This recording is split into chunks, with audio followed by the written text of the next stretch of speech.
For Faith and Freedom. Chapter 1. Farewell Sunday. The morning of Sunday, August 23, in the year of grace 1662, should have been black and gloomy with the artillery of rolling thunder, dreadful flashes of lightning, and driving hail and wind to strip the orchards and lay low the corn. For on that day was done a thing which filled the whole country with grief, and bore bitter fruit in after years, of revenge and rebellion. And, because it was the day before that formerly named after Bartholomew, the disciple, it hath been called the Black Bartholomew of England, thus being likened unto that famous day, approved by the Pope when the French Protestants were treacherously massacred by their king. It should rather be called Farewell Sunday or Exile Sunday. For on that day 2,000 godly ministers preached their last sermon in the churches where they had labored worthily and with good fruit, some during the time of the Protector, and some even longer, because among them were a few who possessed their benefices even from the time of the late King Charles I. And since on that day 2,000 ministers left their churches and their houses, and laid down their worldly wealth for conscience' sake, there were also, perhaps, as many wives who went with them, and, I dare say, 3 or 4 times as many innocent and helpless babes. And, further, it is said that the time was fixed by design and deliberate malice of our enemies. The ministers were called upon to make their choice only a week or two before the day of the collection of their tithes. In other words, they were sent forth to the world at the season when their purses were at the leanest. Indeed, with most country clergymen, their purses shortly before the collection of tithes have become well-nigh empty. It was also unjust that their successors should be permitted to collect the tithes due to those who were ejected. It is fitting to begin this history with the Black Bartholomew, because all the troubles and adventures which afterwards befell us were surely caused by that accursed day. One know not certainly too what other rubs might have been ordained for us by a wise providence, always with the merciful design of keeping before our eyes the vanity of worldly things, the instability of fortune, the uncertainty of life, and the wisdom of looking for a hereafter which shall be lasting, stable, and satisfying to the soul. Still, it must be confessed, such trials as were appointed unto us were, in severity and continuance, far beyond those appointed to the ordinary sort, so that I cannot but feel at times uplifted, I hope not sinfully, at having been called upon to endure so much. Let me not, however, be proud. Had it not been for this day, for certain, our boys would not have been tempted to strike a blow, vain and useless as it proved, for the Protestant religion and for liberty of conscience. While perhaps I should now be forbidden to relate our sufferings, were it not for the glorious revolution which has restored toleration, secured the Protestant ascendancy, and driven into banishment a prince, concerning whom all honest men pray that he and his son, if he have, indeed, a son of his own, may never again have authority over this realm. This Sunday, I say, should have wept tears of rain over the havoc which it witnessed. Yet it was fine and clear, the sun riding in splendor, and a warm summer air blowing among the orchards and over the hills and around the village of Bradford Orcas, in the shire of Somerset. The wheat, for the season was late, stood gold-colored in the fields, ready at last for the reaper. The light breeze bent down the ears so that they showed like waves over which the passing clouds make light and shade. The apples in the orchards were red and yellow, and nearly ripe for the press. In the gardens of the manor house, hard by the church, the sunflowers and the hollyhocks were at their tallest and their best. The yellow roses on the wall were still in clusters. The sweet peas hung with tangles of vine and flower upon their stalks. The bachelor's buttons, the sweet mignonette, the nasturtium, the gillyflowers and stocks, the sweet williams and the pansies, offered their late summer blossoms to the hot sun among the lavender, thyme, parsley, sage, feverfew, and vervain of my lady's garden. Oh, I know how it all looked, though I was then as yet unborn. How many times have I stood in the churchyard and watched the same scene at the same sweet season? On a weekday one hears the thumping and the groaning of the mill below the church. There are the voices of the men at work, the yo-hoing of the boys who drive, and the lumbering of the carts. You can even hear the spinning wheels at work in the cottages. On Sunday morning everything is still, save for the warbling of the winged tribe in the wood, the cooing of the doves in the cote, the clucking of the hens, the grunting of the pigs, and the droning of the bees. These things disturb not the meditations of one who is accustomed to them. At 8 o'clock in the morning, the sexton, an ancient man and rheumatic, hobbled slowly through the village, key in hand, and opened the church door. Then he went into the tower and 3 rang the first bell. I suppose this bell is designed to hurry housewives with their morning work, and to admonish the men that they incline their hearts to a spiritual disposition. This done, the sexton set open the doors of the pews, swept out the squires and the rectors in the chancel, dusted the cushions of the pulpit. The reading desk at this time was not used. opened the clasps of the Great Bible and swept down the aisle, as he had done Sunday after Sunday for 50 years. When he had thus made the church ready for the day's service, he went into the vestry, which had only been used since the establishment of the Commonwealth for the registers of birth, death, and marriage. At one side of the vestry stood an ancient, black oak coffer, the sides curiously graven, and a great rusty key in the lock. The sexton turned the key with difficulty, threw open the lid and looked in. "I," he said, chuckling, "the old surplice and the old book of common prayer. Ye have had a long rest. 'Tis time for both to come out again. When the surplice is out, the book will stay no longer locked up. These two go in and out together. I mind me now." Here he sat down, and his thoughts wandered for a space. Perhaps he saw himself once more a boy running in the fields, or a young man courting a maid. Presently he returned to the task before him and drew forth an old and yellow roll which he shook out. It was the surplice which had once been white. "Here you be," he said.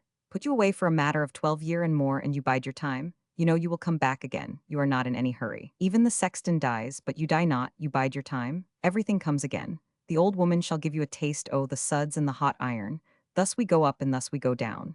He put back the surplice and took out the great book of common prayer, musty and damp after 12 years' imprisonment. "Fie," he said, "thy leather is parting from the boards, and thy leaves they do stick together. Shalt have a pot of paste, and then lie in the sun before thou goest back to the desk. Whether 'tis mass or common prayer, whether 'tis independent or Presbyterian, folk mun still die and be buried, aye, and married and born, whatever they do say. Parson goes and preacher goes and parson comes, but sexton stays." He chuckled again, put back the surplice and the book, and locked the coffer. Then he slowly went down the church and came out of the porch, blinking in the sun, and shading his old eyes. He sat down upon the flat stones of the old cross, and presently nodded his head and dropped off asleep. This was a strange indifference in the man. A great and truly notable thing was to be accomplished that day, but he cared nothing. 2,000 godly and learned men were to go forth into poverty for liberty of conscience. This man's own minister was one of them. He cared nothing. The king was sowing the seed from which should forespring a rod to drive forth his successor from the kingdom. In the village the common sort were not moved. Nothing concerns the village folk but the weather and the market prices. As for the good sexton, he was very old. He had seen the Church of England displaced by the Presbyterians, and the Presbyterians by the Independents, and now these were again to be supplanted by the Church of England. He had been sexton through all these changes. He heeded them not. Why, his father, sexton before him, could remember when the Mass was said in the church, and the Virgin was worshipped, and the folk were driven like sheep to confession. All the time the people went on being born, and marrying, and dying. Creed doth not truly affect these things, nor the sexton's work. Therefore, this old gaffer, having made sure that the surplice was in the place where it had lain undisturbed for a dozen years, and remembering that it must be washed and ironed for the following Sunday, sat down to bask in the sun, his mind at rest, and dropped off into a gentle sleep. At 10 o'clock the bell-ringers came tramping up the stone steps from the road, and the sexton woke up. At 10 they used to begin their chimes, but at the hour they ring for 5 minutes only, ending with the clash of all 5 bells together. At 10:15 they chime again, for the service, which begins at 10:30. At the sound of these chimes, the whole village begins to move slowly towards the church. First come the children, the bigger ones leading those who are little by the hand. The boys come next, but unwillingly, because the sexton is diligent with his cane, and some of those who now go up the steps to the church will come down with smarting backs, the reward of those who play or laugh during the service. Then come the young men, who stand about the churchyard and whisper to each other.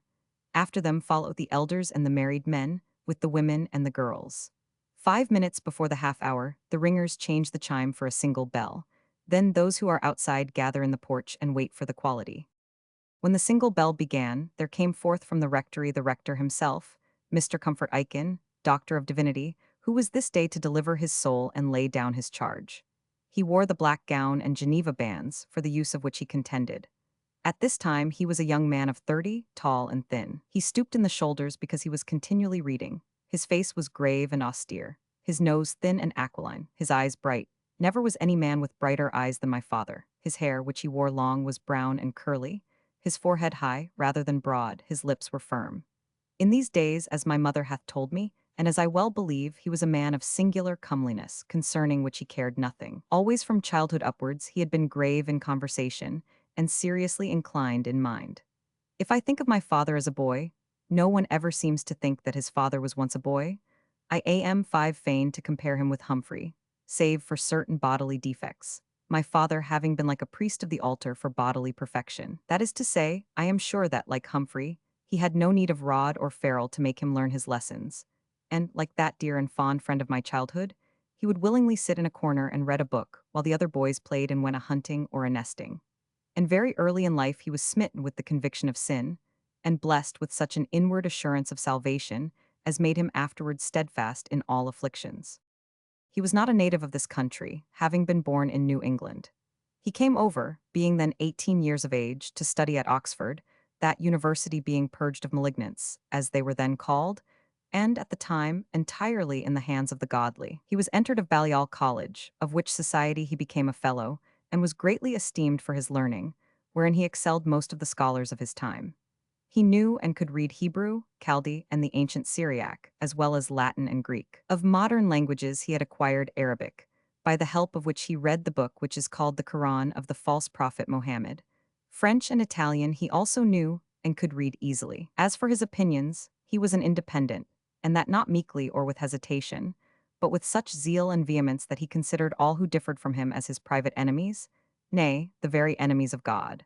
For this reason, and because his personal habits were too austere for those who attain not to his spiritual height, he was more feared than loved. Yet his party looked upon him as one of their greatest and stoutest champions. He left Oxford at the age of 5 or 6 and 20, and accepted the living of Bradford Orcas, offered him by Sir Christopher Chally of that place. Here he had preached for 6 years, looking forward to nothing else than to remain there, advancing in grace and wisdom until the end of his days.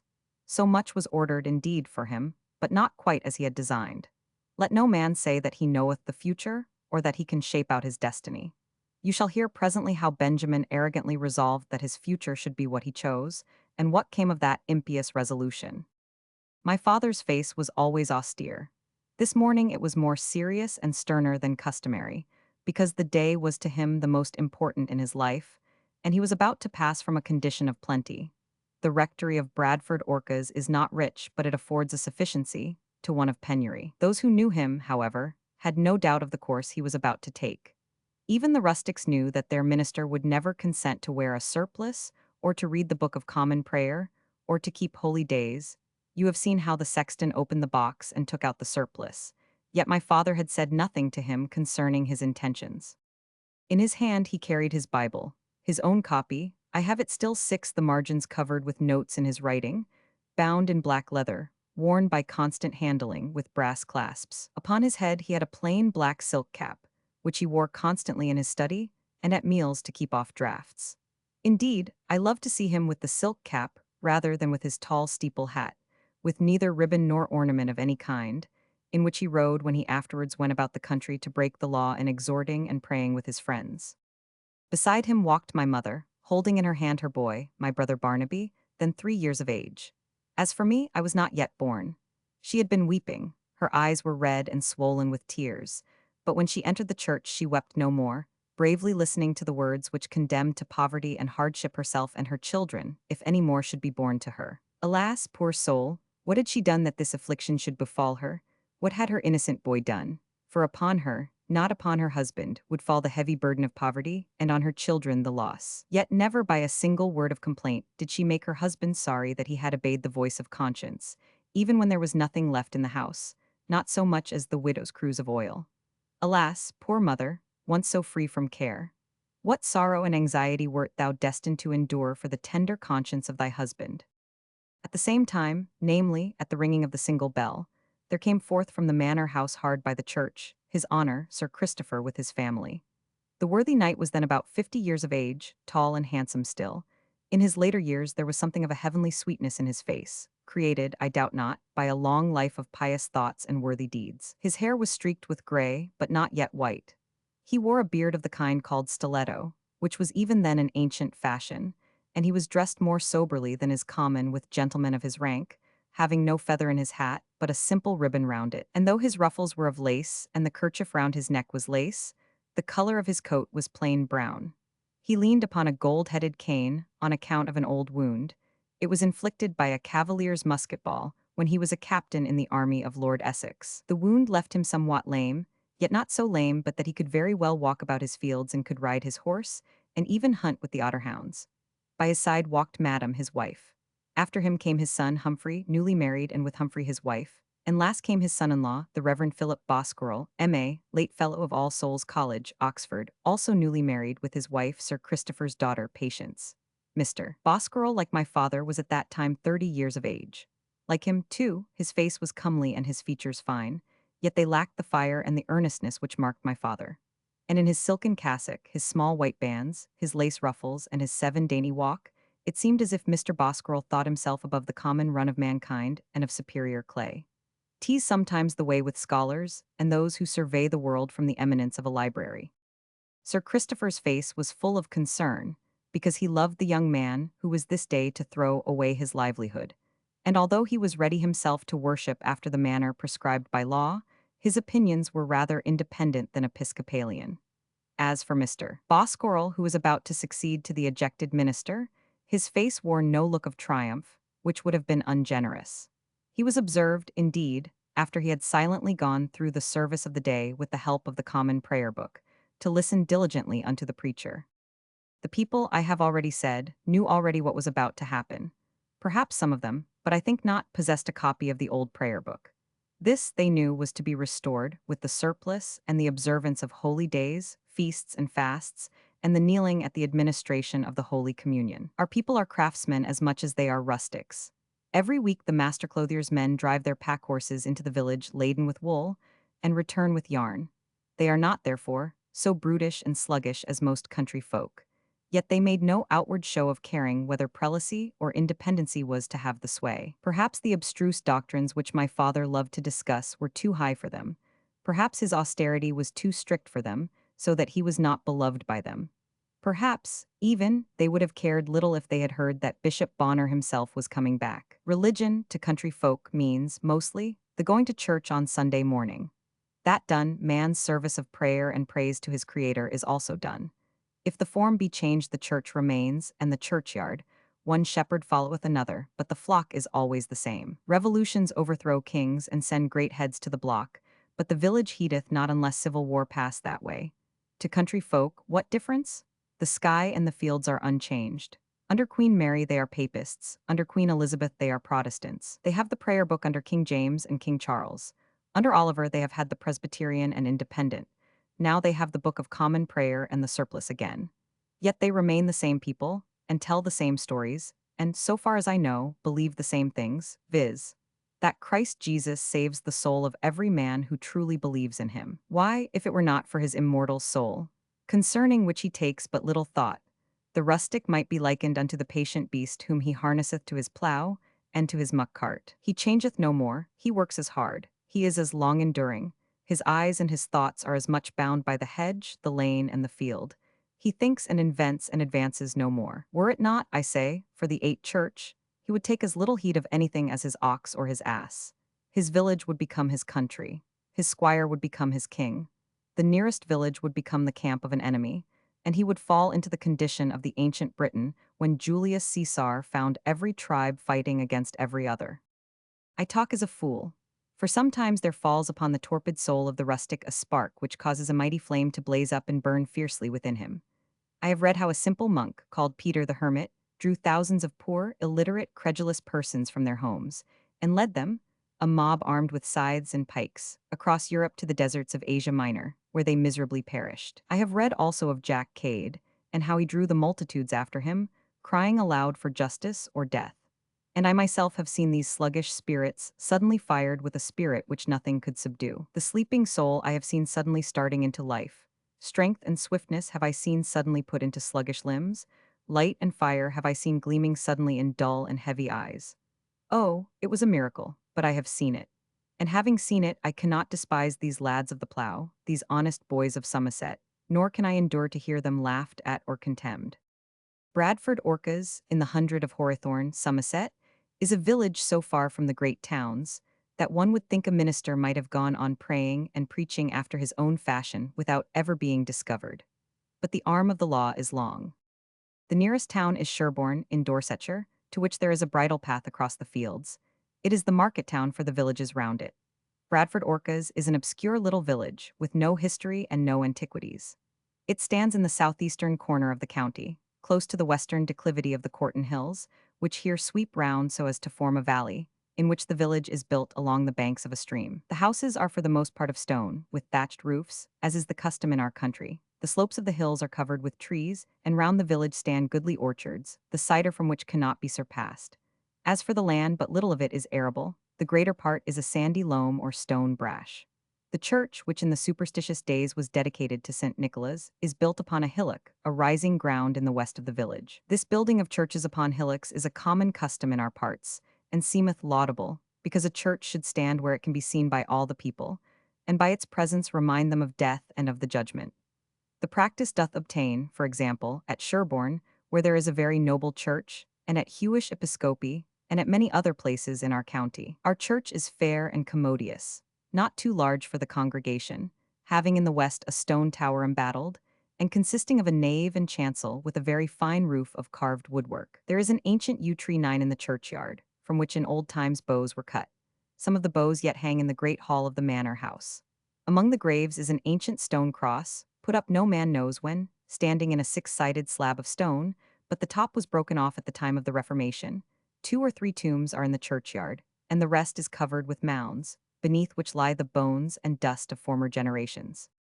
Close to the churchyard, and at the northeast corner, is the manor house, as large as the church itself, but not so ancient. It was built in the reign of Henry Roman VII. A broad arched gateway leads into a court, wherein is the entrance to the house. Over the gateway is a kind of tower, but not detached from the house. In the wall of the tower is a panel, lozenge-shaped, in which are carved the arms of the Chally family. The house is stately, with many gables, and in each are casement windows set in richly carved stone tracery. As for the rooms within the house, I will speak of them hereafter. At present I have the churchyard in my mind. There is no place upon the earth which more I love. To stand in the long grass among the graves, to gaze upon the wooded hills beyond, the orchards, the meadows, the old house, the venerable church, the yew tree, to listen to the murmur of the stream below and the singing of the lark above, to feel the fresh breeze upon my cheek, oh, I do this daily. It makes me feel young once more. It brings back the days when I stood here with the boys, and when Sir Christopher would lean over the wall and discourse with us gravely and sweetly upon the love of God and the fleeting joys of earth, which yet, he said, we should accept and be happy withal in thankfulness, and the happiness unspeakable that awaiteth the Lord's saints. Or, if my thoughts continue in the past, the graveyard brings back the presence and the voice of Mr. Bosquirrel.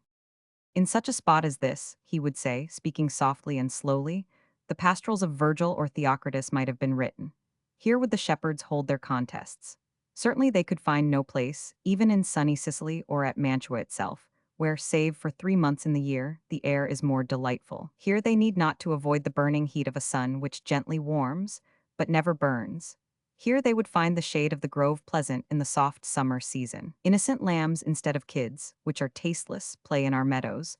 The cider which we drink is, I take it, more pleasing to the palate than was their wine flavored with turpentine.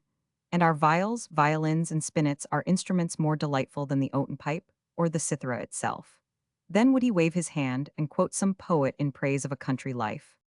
There is no man but may make his paradise, and it is nothing but his love and dotage upon the world's foul joys that keeps him out on't. For he that lives retired in mind and spirit is still in paradise.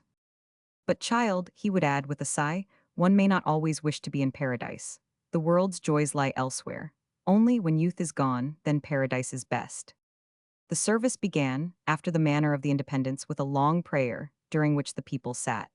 Mr. Bosquirrel, as I have said, went through his own service in silence, the Book of Common Prayer in his hand. After the prayer, the minister read a portion of Scripture, which he expounded at length and with great learning. Then the congregation sang that psalm which begins, triumphing songs with glorious tongues. Let's offer unto him. This done, the rector ascended the pulpit for the last time, gave out his text, turned his hourglass, and began his sermon. He took for his text those verses in St. Paul's second epistle to the Corinthians, Romans 6, 3:10, in which the apostle speaks of his own ministry, as if he was actually predicting the tribulation which was to fall upon these faithful preachers of a later time. In much patience, in afflictions, in necessities, in distresses, in stripes, in imprisonments, in tumults, in labors, in watchings, in fastings, could not the very words be applied to my Father? He read the text 3 times, so that everybody might fully understand the subject upon which he was to preach, namely, the faithfulness required of a minister of the gospel. I need not set down the arguments he used, or the reasons he gave for his resolution not to conform with the act of uniformity. The rustic sat patiently listening, with no outward sign of assent or of sympathy. But their conduct afterwards proved abundantly to which side their minds inclined.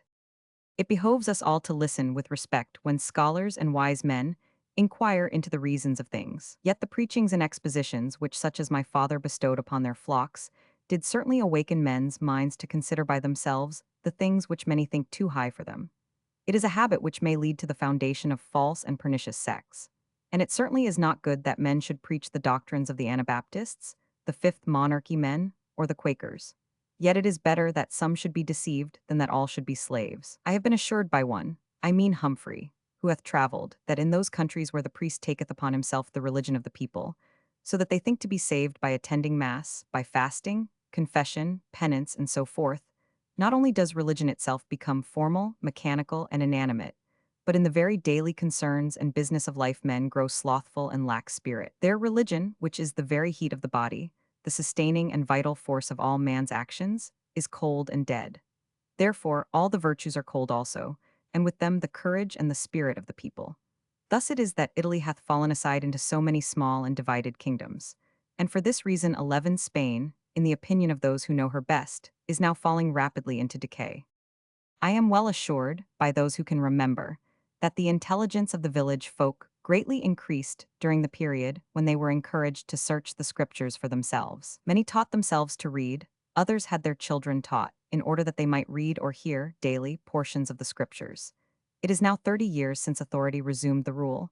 The village folk have again become, to outward seeming, sheep who obey without questioning. Yet it is observed that when they are within reach of a town, that is to say, of a meeting house, they willingly flock to the service in the afternoon and evening. It was with the following brave words that my father concluded his discourse. Seeing therefore, my brethren, how clear is the word of God on these points, and considering that we must always obey God rather than man, and observing that here we plainly see the finger of God pointing to disobedience and its consequences, I am constrained to disobey. The consequence will be to me that I shall stand in this place no more, to you, that you will have a stranger in your church. I pray that he may be a godly person, able to divide the word, learned and acceptable. As for me, I must go forth, perhaps from among you altogether. If persecutions arise, it may behove me and mine to seek again that land beyond the seas whither my fathers fled for the sake of religious liberty. Whatever happens, I must fain preach the gospel. It is laid upon me to preach. If I am silent, it will be as if death itself had fallen upon me. My brethren, there have been times, and those times may return, when the elect have had to meet, secretly, on the sides of barren hills, and in the heart of the forest, to pray together and to hear the word. I say that these times may return. If they do, you will find me willing, I hope and pray, to brave for you the worst that our enemies can devise. Perhaps, however, this tyranny may pass over. Already the Lord hath achieved one great deliverance for this ancient realm. Perhaps another may be in his secret purposes when we have been chastened, as, for our many sins, we richly deserve. Whether in affliction or in prosperity, let us always say, the Lord's name be praised. Now therefore, for the sand is running low, and I may not weary the young and the impatient, let me conclude. Farewell, sweet Sabbaths. Farewell, the sweet expounding of the word. Farewell, sweet pulpit. Farewell, sweet faces of the souls which I have yearned to present pure and washed clean before the throne. My brethren, I go about henceforth as a dog which is muzzled. Another man will fill this pulpit. Our simple form of worship is gone. The prayer book and the surplice have come back again. Pray God we see not confession, penance, the Mass, the Inquisition, the enslavement of conscience, the stake, and the martyr's axe. Then he paused and bowed his head, and everybody thought that he had finished. He had not. He raised it again and threw out his arms and shouted aloud, while his eyes glowed like fire. No, I will not be silent, I will not. I am sent into the world to preach the gospel. I have no other business. I must proclaim the word as I hope for everlasting life. Brethren, we shall meet again. In the woods and on the hills we shall find a temple. There are houses where 2 or 3 may be gathered together, the Lord himself being in their midst. Never doubt that I am ready, in season and out of season, whatever be the law, to preach the gospel of the Lord. He ended, and straightway descended the pulpit stair, and stalked out of the church, the people looking after him with awe and wonder. But Mr. Bosquirrel smiled and wagged his head with a kind of pity. Chapter 2. In the village. Thus did my father, by his own act and deed, strip himself of all his worldly wealth. Yet, having nothing, he ceased not to put his trust in the Lord, and continued to sit among his books, never asking whence came the food provided for him. I think, indeed, so wrapped was he in thought that he knew not. As for procuring the daily food, my mother it was who found out the way. Those who live in other parts of this kingdom do not know what a busy and populous county is that of Somerset.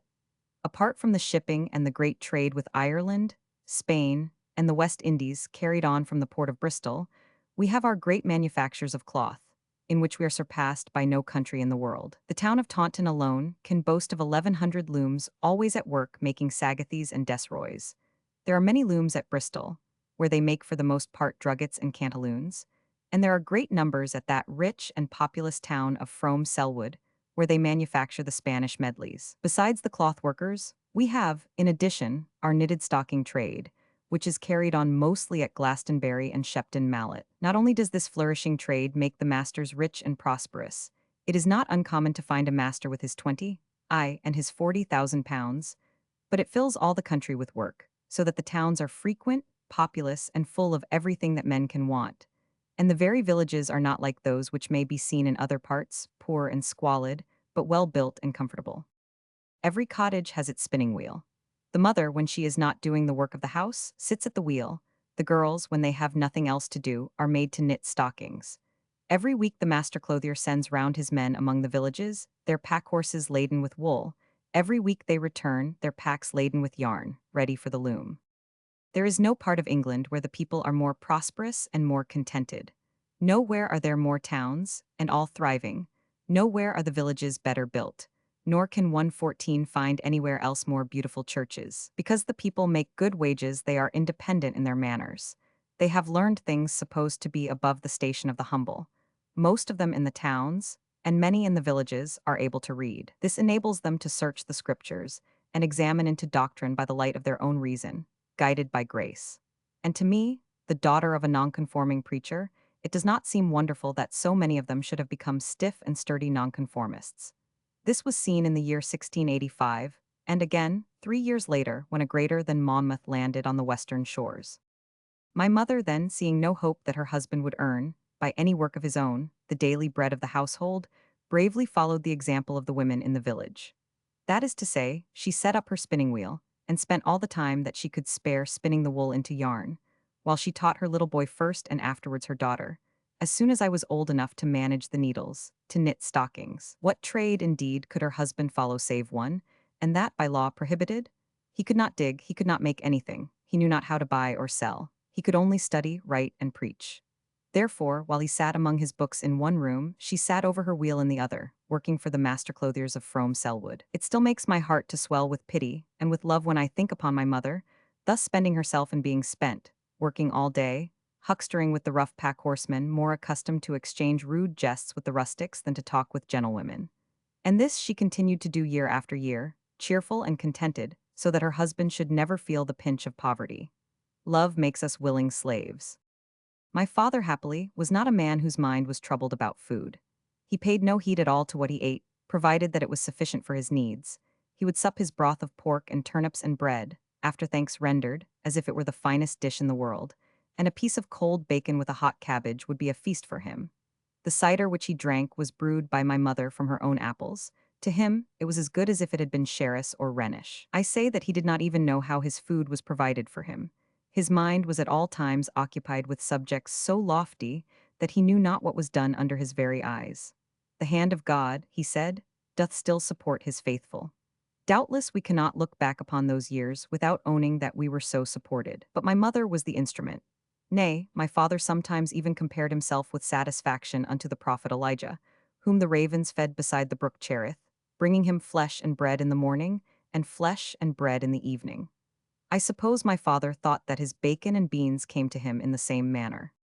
Yet we should sometimes have fared, but poorly had it not been 15 for the charity of our friends. Many a fat capon, green goose, side of bacon, and young grunter came to us from the manor house, with tobacco, which my father loved, and wine to comfort his soul, yea, and clothes for us all, else had we gone barefoot and in rags. In this way was many an ejected Elijah at that time nourished and supported. Fresh meat we should never have tasted, any more than the humblest around us, had it not been for our good friends at the manor house. Those who live in towns cannot understand how frugal, and yet sufficient, may be the fare of those who live in the country, and have gardens and orchards. Cider was our drink, which we made ourselves. We had some sweet apple trees, which gave us a stock of russets and pippins for winter use. We had bees, but we sold most of our honey at Sherborne Market. Our garden grew salads and onions, beans, and the like. Skim, milk we could have from the manor house for the fetching. For breakfast we had bread and milk. For dinner bread and soft cheese, with a lettuce or an apple, and bread and butter for supper. For my father there was always kept a piece of bacon or fat pork. Our house was one of the cottages in the village. It is a stone house, often I sit down to look at it, and to remember those days of humility, with a thick thatch. It had 2 rooms below and 2 garrets above. One room was made into a study or library for my father, where also he slept upon a pallet. The other was kitchen, spinning room, parlor, all in one. The door opened upon the garden, and the floor was of stone, so that it was cold. But when Barnaby began to find the use of his hands, he procured some boards, which he laid upon the stones, and so we had a wooden floor, and in winter across the door we hung a blanket or rug to keep off the wind. The walls were whitewashed, and over all my mother had written texts of scripture with charcoal, so that godly admonition was ever present to our eyes and minds. She also embroidered short texts upon our garments, and I have still the cradle in which I was laid, carved, but I do not know by whose hand, with a verse from the Word of God. My father used himself, and would have us employ, the words of the Bible even for the smaller occasions of daily use. Nor would he allow that anything was lawful unless it was sanctioned by the Bible, holding that in the word was everything necessary or lawful. Did Barnaby go shooting with Sir Christopher and bring home a rabbit? Lo, David bade the children of Israel teach the use of the bow. Did my mother instruct and amuse me with riddles? She had the warrant of scripture for it in the example of Samson. Did she sing psalms and spiritual songs to while away the time, and make her work less irksome and please her little daughter? In the congregation of Nehemiah, there were 245 singing men and singing women. My father read and expounded the Bible to us twice a day, morning and evening. Besides the Bible, we had few books, which 16 we could read. As for my mother, poor soul, she had no time to read. And as for me, when I grew older, I borrowed books from the Manor House or Mr. Bosquirrel. And there were old Mr. Dodd's sayings and plain directions by Joseph Large, always on the shelf beside the Bible. Now, while my father worked in his study and my brother Barnaby either sat over his lesson book, his hands rammed into his hair, as if determined to lose nothing, not the least scrap of his portion, yet knowing full well that on the morrow there would be not a word left in his poor unlucky noddle, and once more the whip. My mother would sit at her wheel earning the daily bread, and when I was little, she would tell me, speaking very softly, so as not to disturb the wrestling of her husband with a knotty argument, all the things which you have heard, how my father chose rather poverty than to worship at the altar of Baal, and how 2,000 pious ministers, like-minded with himself, left their pulpits and went out into the cold for conscience sake, so that I was easily led to think that there were no Christian martyrs and confessors more excellent and praiseworthy than these ejected ministers, which still I believe.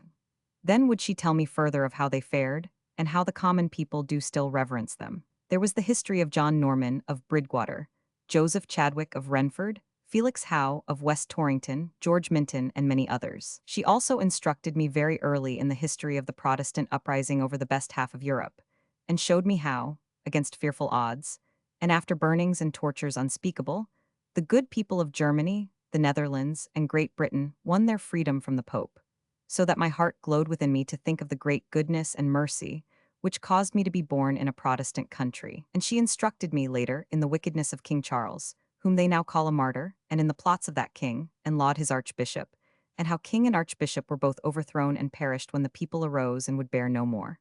In fine, my mother made me from the beginning a Puritan. As I remember my mother always, she was pale of cheek and thin, her voice was gentle, yet with her very gentleness she would make the blood to run quick in the veins, and the heart to beat. How have I seen the boys spring to their feet when she has talked with them of the great Civil War and the Revolution, but always soft and gentle, her blue eyes never flashing, no wrath in her heart, but the truth, which often causeth righteous anger, always upon her tongue. One day, I remember, when I was a little girl playing in the garden, Mr. Bosquirrel walked down the village in his great silken gown, which seemed always new, his lace ruffs and his white bands, looking like a bishop at least, and walking delicately, holding up his gown to keep it from the dust and mud. When he spoke, it was in a soft voice and a mincing speech, not like our 17 plain Somersetshire way.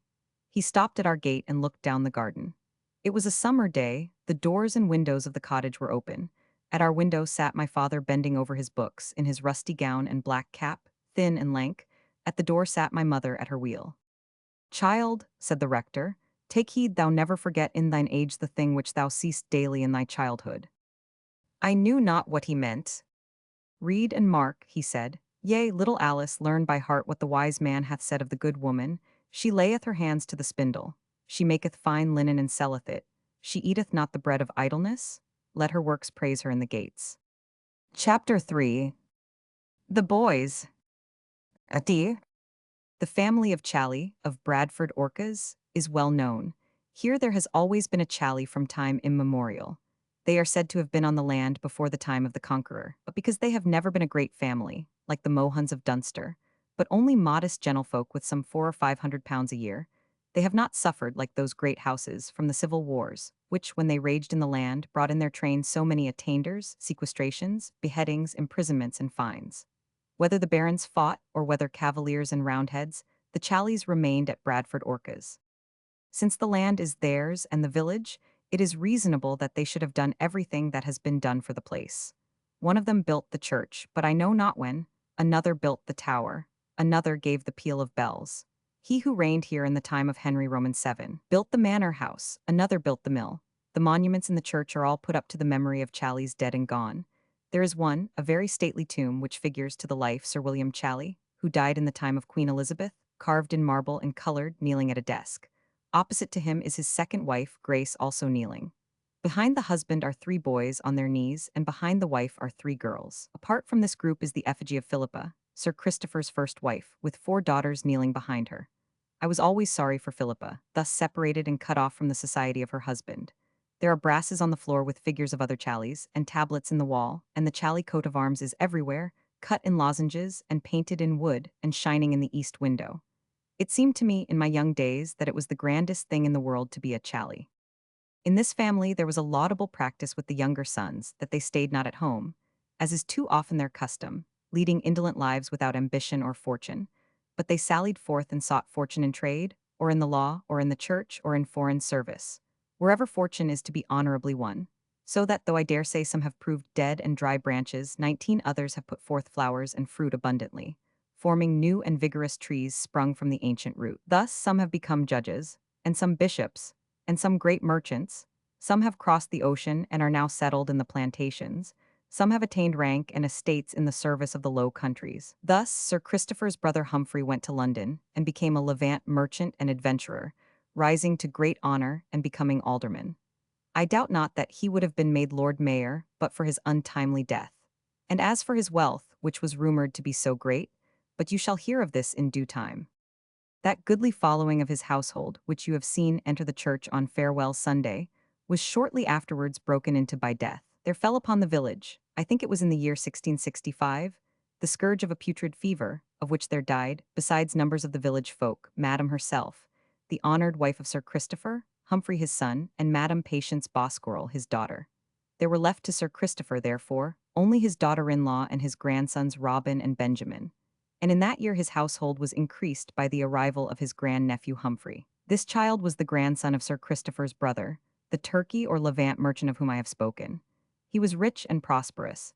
His ships sailed out every year laden with I know not what, and returned with figs, dates, spices, gums, silks, and all kinds of precious commodities from eastern parts. It is, I have been told, a profitable trade, but subject to terrible dangers from Moorish pirates, who must be bravely fought and beaten off. Otherwise ship and cargo will be taken, and captain and crew driven into slavery. Mr. Chally dwelt in Thames Street, close to Tower Hill. It is said that he lived here in great splendor, as befits a rich merchant who is also an alderman. Now, in the year 1665, as is very well known, a great plague broke out in the city. There were living in the house in Thames Street the alderman, his wife, his son's wife, a daughter, and his grandson, little Humphrey. On the first outbreak of the pestilence, they took counsel together and resolved that the child should be first sent away to be out of danger, and that they would follow if the plague spread. This was done, and a sober man, one of their porters or warehousemen, carried the child with his nurse all the way from London to Bradford Orcas. Alas, before the boy reached his great uncle, the house in Thames Street was attacked by the plague, and everyone therein perished. Thus was poor little Humphrey deprived of his parents. I know not who were his guardians or trustees, or what steps, if any, were taken to inquire into the alderman's estate. But when, next year, the great fire of London destroyed the house in Thames Street, with so many others, all the estate, whatever it had been, vanished, and could no more be traced. There must have been large moneys owing. It is certain that he had ventures in ships. It has been supposed that he owned many houses in the city, but they were destroyed and their very sites forgotten, and no deeds or papers, or any proof of ownership, were left.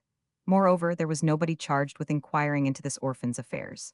Therefore, in the general confusion, nothing at all was saved out of what had been a goodly property, and the child Humphrey was left without a guinea in the world. Thus unstable is fortune. I know not whether Humphrey received a fall in his infancy, or whether he was born with his deformity, but the poor lad grew up with a crooked figure, one shoulder being higher than the other, and his legs short, so that he looked as if his arms were too long for him. We, who saw him thus every day, paid no heed, nor did he suffer from any of those cruel jibes and taunts which are often passed upon lads thus afflicted. As he was by nature or misfortune debarred from the rough sports which pleased his cousins, the boy gave himself up to reading and study, and to music. His manner of speech was soft and gentle. His voice was always sweet, and afterwards became strong as well, so that I have never heard a better singer. His face, ah, my brother Humphrey, what a lovely face was thine! All goodness, surely, was stamped upon that face. Never, never did an unworthy thought defile that candid soul, or a bad action cast a cloud upon that brow. As for Robin, Sir Christopher's grandson, I think he was always what he is still, namely, one of a joyous heart and a cheerful countenance. As a boy, he laughed continually, would sing more willingly than read, would play rather than work, loved to course and shoot and ride better than to learn Latin grammar, and would readily off coat and fight with any who invited him. Yet not a fool or a clown, but always a gentleman in manners, and one who read such things as behove a country gentleman, and scrupulous as to the point of honor. Such as he is still such he was always, and of a comely presence, with a rosy cheek and bright eyes, and the strength of a young David, as well as his ruddy and goodly countenance. The name of David, I am told, means darling. Therefore ought my Robin to have been named David. There were two other boys, Barnaby, my brother, who was 6 years older than myself, and therefore always to me a great boy, and Benjamin, the son of the Rev. Mr. Bosquirrel, the rector. Barnaby grew up so broad and strong that at 12 he would have passed easily for 17.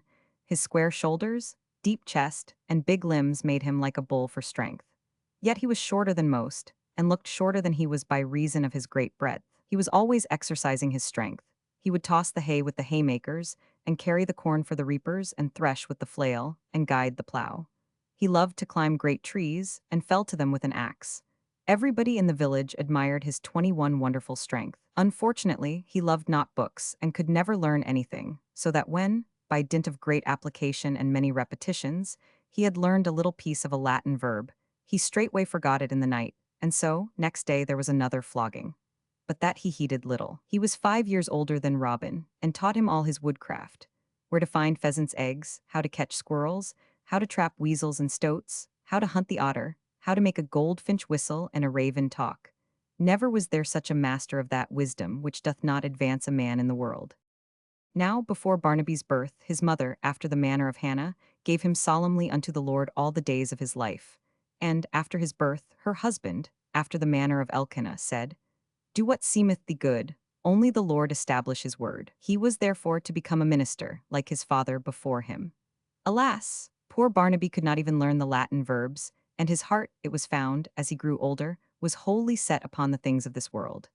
Wherefore my mother prayed for him daily while she sat at her work, that his heart might be turned, and that he might get understanding. As for the fourth of the boys, Benjamin Bosquirrel, he was about 2 years younger than Barnaby, a boy who, for want of a mother, and because his father was careless of him, grew up rough and coarse in manners and in speech, and boastful of his powers. To hear Ben talk, you would think that all the boys of his school, the grammar school of Sherborne, were heroes, that the Latin taught was of a quality superior to that which Robin and Humphrey learned of my father, and that when he himself went out into the world, the superiority of his parts would be immediately perceived and acknowledged. Those who watch boys at play together, girls more early learn to govern themselves and to conceal their thoughts if not their tempers. may, after a manner, predict the future character of everyone. There is the man who wants all for himself and still wants more, and will take all and yield nothing, save on compulsion, and cares not a straw about his neighbor. Such was Benjamin as a boy. There is the man who gives all generously. Such was Robin. There is again the man whose mind is raised above the petty cares of the multitude, and dwells apart, occupied with great thoughts. Such was Humphrey. Lastly, there is the man who can act but cannot think, who is born to be led, who is full of courage and of strength, and leaves all to his commander, captain, or master. Such was Barnaby. As I think of these lads, it seems as if the kind of man, into which each would grow, must have been stamped upon their foreheads. Perhaps to the elders this prognostic was easy to read. They suffered me to play with them or to watch them at play. When the boys went off to the woods, I went with them. I watched 22 them set their traps, I ran when they ran. And then, as now, I loved Robin and Humphrey. But I could not endure, no, not even the touch of him, Benjamin, with the loud laugh and the braggart voice, who laughed at me because I was a girl and could not fight. The time came when he did not laugh at me because I was a girl. And oh, to think, only to think of the time that came after that. Chapter 4. Sir Christopher. At the mere remembrance of Sir Christopher, I am fain to lay down my pen and to weep, as for one whose goodness was unsurpassed, and whose end was undeserved. Good works, I know, are rags, and men cannot deserve the mercy of God by any merits of their own. But a man whose heart is full of justice, mercy, virtue, and truth, is so rare a creature, that when there is found such a one, his salvation seems assured. Is it not wonderful that there are among us so many good Christians, but so few good men? I am, indeed, in private duty bound to acknowledge Sir Christopher's goodness to me and to mine. He was, as I have said, the mainstay of our household. Had we depended wholly on my mother's work, we should sometimes have fared miserably indeed. Nay, he did more. Though a justice of the peace, he invited my father every Sunday evening to the manor house for spiritual conversation, not only for his own profit, but knowing that to expound was to my father the breath of his nostrils, so that if he could not expound he must die. In person Sir Christopher was tall, after the fashion, which I love of the days when he was a young man. He wore his own hair, which, being now white and long, became his venerable face much better than any wig, white, black, or brown. He was generally dressed, as became his station of simple country gentleman, in a plush coat with silver buttons, and for the most part he wore boots, being of an active habit and always walking about his fields or in his gardens among his flowers and his fruit trees. He was so good a sportsman that with his rod, his gun, and his hawk he provided his table with everything except beef, mutton, and pork. In religion he inclined to independency, being above all things an upholder of private judgment. In politics he denied the divine right and openly said that a Chally might be a king as well as a Stuart. He abhorred the Pope and all his works. And though he was now for a monarchy, he would have the king's own power limited by the Parliament. In his manners he was grave and dignified, not austere, but one who loved a cheerful companion. He rode once a week, on market day, to Sherborne, where he dined with his brother justices, hearing and discussing the news, though news comes but slowly from London to these parts. It was 14 days after the landing of the king in the year 1660 that the bells of Sherborne Minster rang for that event. Sometimes a copy of the London Gazette came down by the Exeter coach, or some of the company had lately passed a night where the coach stopped, and conversed with travellers from London and heard the news. For the rest of the week, his honor was at home. For the most part he sat in the hall. In the middle stands the great oak table where all the household sit at meals together. There was little difference between the dishes served above and those below the salt, save that those above had each a glass of strong ale or of wine after dinner and supper. One side of the hall was hung with arras worked with representations of herbs, beasts, and birds.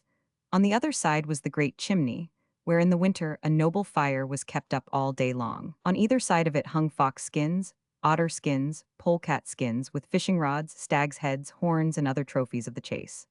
At the end was a screen covered with old coats of mail, helmets, bucklers, lances, pikes, pistols, guns with matchlocks, and a trophy of swords arranged in form of a star. Below the cornice hung a row of leathern jerkins, black and dusty, which had formerly been worn in place of armor by the common sort.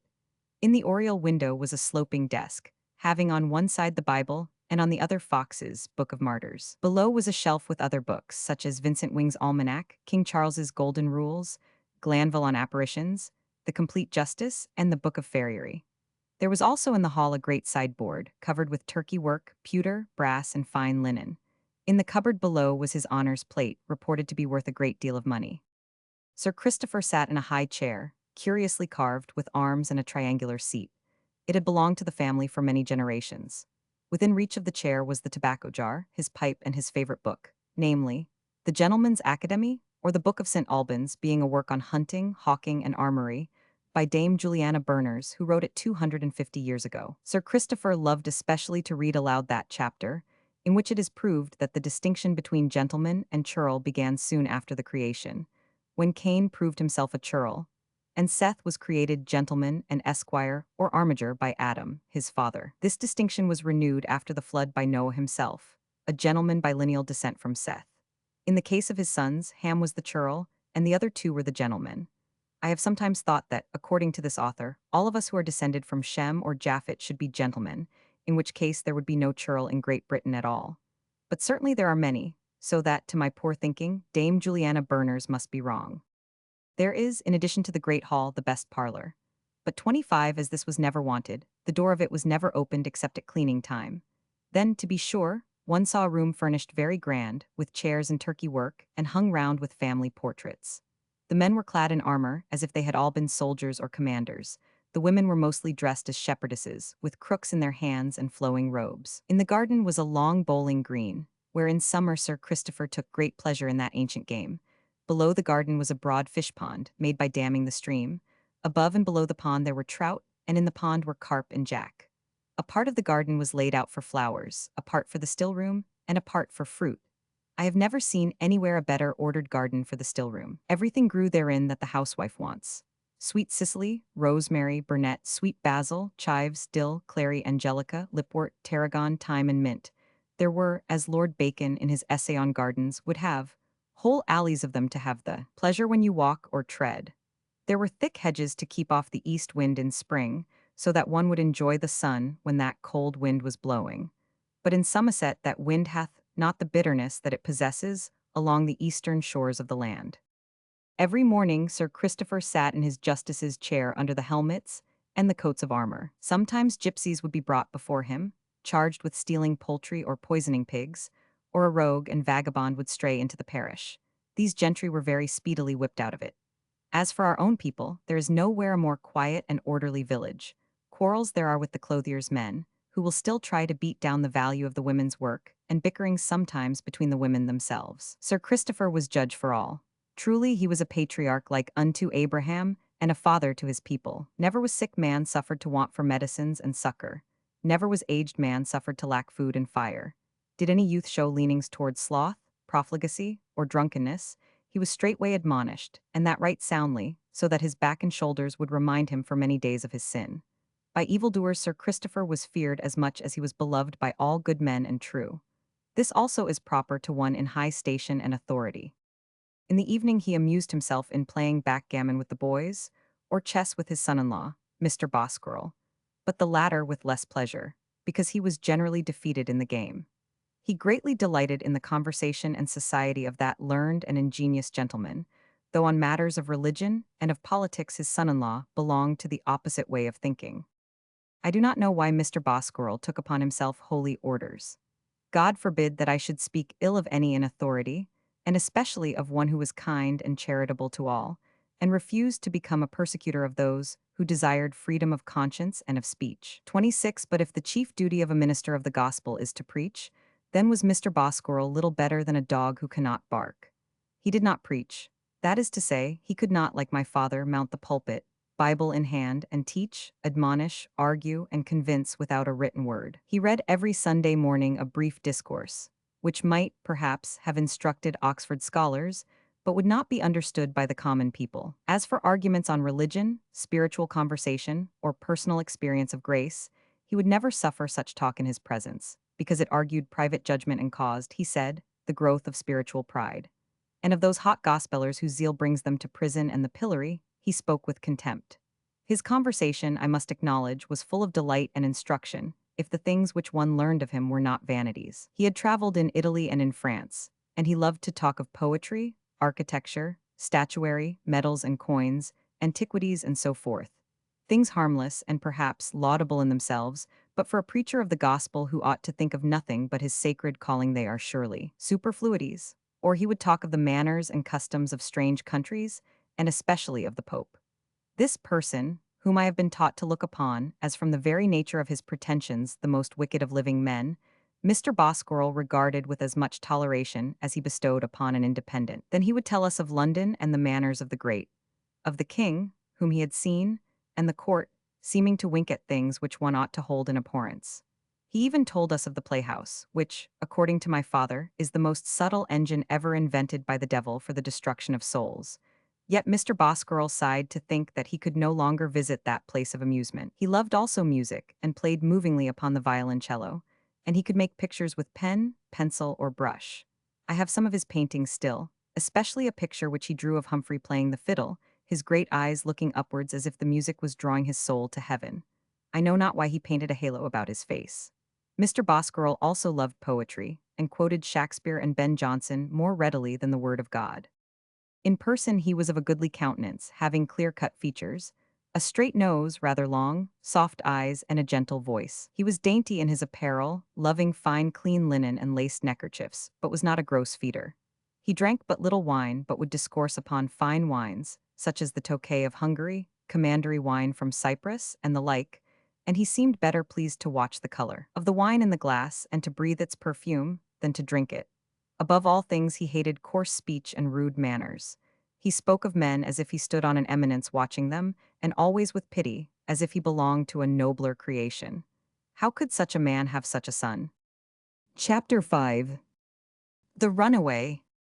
Everybody, everybody hath heard, and old people still remember, how one act after the other was passed for the suppression of the nonconformists, whom the Church of England tried to extirpate but could not. Had these laws been truly carried into effect, there would have been great suffering among the dissenters, but in order to enforce them, every man's hand would have been turned against his neighbor, and this, thank God, is not possible in Somerset. For example, the Act of Uniformity provided not only for the ejectment of the nonconforming ministers, which was duly carried out, but also enacted that none of them should take scholars without the license of the bishop. Yet many of the ejected ministers maintained themselves in this way openly, without the bishop's license. They were not molested, though they might be threatened by some hot Episcopalian, nor were the bishops anxious to set the country afire by attempting to enforce this law. One must not take from an honest neighbor, whatever an unjust law may command, his only way of living. Again, the act passed 2 years later punished all persons with fine and imprisonment who attended conventicles. Yet the conventicles continued to be held over the whole country, because it was impossible for the justices to fine and imprison men with whom they sat at dinner every market day, with whom they took their punch and tobacco, and whom they knew to be honest and 28 God-fearing folk. Again, how could they fine and imprison their own flesh and blood? Why, in every family there were some who loved the meeting-house better than the steeple-house. Laws have little power when they are against the conscience of the people. Thirdly, there was an act prohibiting ministers from residing within 5 miles of the village or town where they had preached. This was a most cruel and barbarous act, because it sent the poor ministers away from the help of their friends. Yet how was it regarded? My father, for his part, continued to live at Bradford Orcas without let or hindrance, and so, no doubt, did many more. Again, another act was passed giving authority to justices of the peace to break open doors and to take in custody persons found assembling for worship. I have heard of disturbances at Taunton, where the magistrates carried things with a high hand, but I think the people who met to worship after their own fashion were little disturbed. Among the churchmen were some, no doubt, who remembered the snubs and rubs they had themselves experienced, and the memory may have made them revengeful. All the persecution, it is certain, was not on the side of the church. There was, for instance, the case of Dr. Walter Raleigh, Dean of Wells, who was clapped into a noisome prison where the plague had broken out. He did not die of that disease, but was done to death in the jail, barbarously, by one David Barrett, shoemaker, who was never punished for the murder, but was afterwards made constable of the city. There was also the case of the Rev. Dr. Piers, whom I have myself seen, for he lived to a good old age. He was a prebendary of Wells, and being driven forth, was compelled to turn farmer, and to work with his own hands, digging, hoeing, ploughing, reaping, and thrashing, when he should have been in his study. Every week this reverend and learned doctor of divinity was to be seen at Ilminster Market, standing beside the pillars with his cart, among the farmers and their wives, selling his apples, cheese, and cabbages.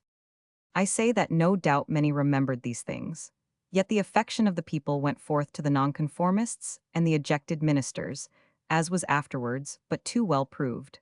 I have been speaking of things which happened before my recollection. It was in the year 1665, 4 years after the ejection, that I was born. My father would have named me Grace Abounding, but my mother called me Alice, after her own name. I was thus 6 years younger than my brother Barnaby, and 2 years younger than Robin and Humphrey. The first thing that I can recollect is a kind of picture, preserved, so to speak, in my head. At the open door is a woman spinning at the wheel. She is a woman with a pale, grave face. She works diligently, and for the most part in silence. If she speaks, it is to encourage or to admonish a little girl who plays in the garden outside. Her lips move as she works because she communes with her thoughts all day long. From time to time, she 29 turns her head and looks with anxiety into the other room, where sits her husband at his table. Before him stand three boys. They are Barnaby, Robin, and Humphrey. They are learning Latin. The room is piled with books on shelves and books on the floor. In the corner is a pallet, which is the master's bed by night. I hear the voices of the boys who repeat their lessons and the admonishing of their master. I can see through the open door the boys themselves. One, a stout and broad lad, is my brother Barnaby. He hangs his head and forgets his lesson and causes his father to punish him every day. He receives admonition with patience, yet profiteth nothing. The next is Humphrey. He is already a lad of grave and modest carriage, who loves his book and learns diligently. The third is Robin, whose parts are good, were his application equal to his intelligence. He is impatient, and longs for the time when he may close his book and go to play again. Poor Barnaby! At the sight of a Latin grammar he would feel sick. He would willingly have taken a flogging every day, to be sure, that generally happened to him, in order to escape his lessons and be off to the fields and woods. It was the sight of his rueful face, yet never sad except at lessons, which made my mother sigh when she saw him dull but patient over his book. Had he stayed at home, I know not what could have been done with him, seeing that to become a preacher of the gospel was beyond even the power of prayer, the Lord having clearly expressed his will in this matter. He would have had to clap on a leathern apron and become a wheelwright or blacksmith. Nothing better than an honest trade was possible for him. But whether happily or not, a strange whim seized the boy when he was 14 years of age. He would go to sea. How he came to think of the sea I know not. He had never seen the sea. There were no sailors in the village. There was no talk of the sea. Perhaps Humphrey, who read many books, told him of the great doings of our sailors on the Spanish Main and elsewhere. Perhaps some of the clothier's men, who are a roving and unsettled crew, had been sailors. Some, I know, had been soldiers under Oliver. However, this matters not. Barnaby must needs become a sailor. When first he broke this resolution, which he did secretly, to my mother, she began to weep and lament, because everybody knows how dreadful is the life of a sailor, and how full of dangers. She begged him to put the thought out of his head, and to apply himself again to his books. Mother, he said, it is no use. What comes in at one ear goes out at the other. Nothing sticks, I shall never be a scholar. Then, my son, learn an honest trade. What, become the village cobbler or the blacksmith? Go hat in hand to his honor when my father should have been a bishop and my mother is a gentlewoman? That will I not. I will go and be a sailor. All sailors are gentlemen. I shall rise in 30 become first mate, and then second captain, and lastly captain in command. Who knows, I may go and fight the Spaniard if I am lucky. O my son, canst thou not stay at home and go to church, and consider the condition of thine immortal soul? Of sailors it is well known that their language is made up of profane oaths, and that they are all profligates and drunkards. Consider, my son, my mother laid her hand upon his arm. What were heaven to me, if I have not my dear children with me as well as my husband? How could I praise the Lord if I were thinking of my son who was not with me, but, heaven forbid the thought. Barnaby made no reply. What could he say in answer to my mother's tears? Yet I think she must have understood very well that her son, having got this resolution into his head, would never give it up. Oh, she said, when thou wast a little baby in my arms, Barnaby, who art now so big and strong, she looked at him with the wonder and admiration that women feel when their sons grow big and stout. I prayed that God would accept thee as an offering for his service. Thou art vowed unto the Lord, my son, as much as Samuel. Do you think he complained of his lessons? What would have happened, think you, to Samuel if he had taken off his ephod, and declared that he would serve no longer at the altar, but must take spear and shield, and go to fight the Amalekite? Said Barnaby in reply, speaking from an unregenerate heart, Mother, had I been Samuel, to wear an ephod and to learn the Latin syntax every day, I should have done that. I would have done it, even if I knew that at the first skirmish an arrow would pierce my heart. It was after a great flogging, on account of the passive voice or some wrestling with the syntax, that Barnaby plucked up courage to tell his father what he wished to do. With my consent, said my father sternly. "Thou shalt never become a sailor. As soon would I send thee to become a buffoon in a playhouse. Never dare to speak of it again." Barnaby hung his head and said nothing. Then my mother, who knew his obstinate disposition, took him to Sir Christopher, who chid him roundly, telling him that there was work for him on land, else he would have been born beside the coast, where the lads take naturally to the sea. That being, as he was, only an ignorant boy and land-born, he could not know the dangers which he would encounter. That some ships are cast away on desert islands, where the survivors remain in misery until they die, and some on lands where savages devour them, and some are dragged down by calamaries and other dreadful monsters, and some are burned at sea, their crews having to choose miserably between burning and drowning, and some are taken by the enemy, and the sailors clapped into dungeons and tortured by the accursed Inquisition. Wrath. He was seized with a mighty wrath, and, catching his son sharply by the ear, led him out of the throng. Many more things did Sir Christopher set forth, showing the miserable life and the wretched end of the sailor. But Barnaby never changed countenance, and though my mother bade him note this and mark that, and take heed unto his honour's words, his face showed no melting. 'Twas always an obstinate lad, nay, it was his obstinacy alone which kept him from his learning.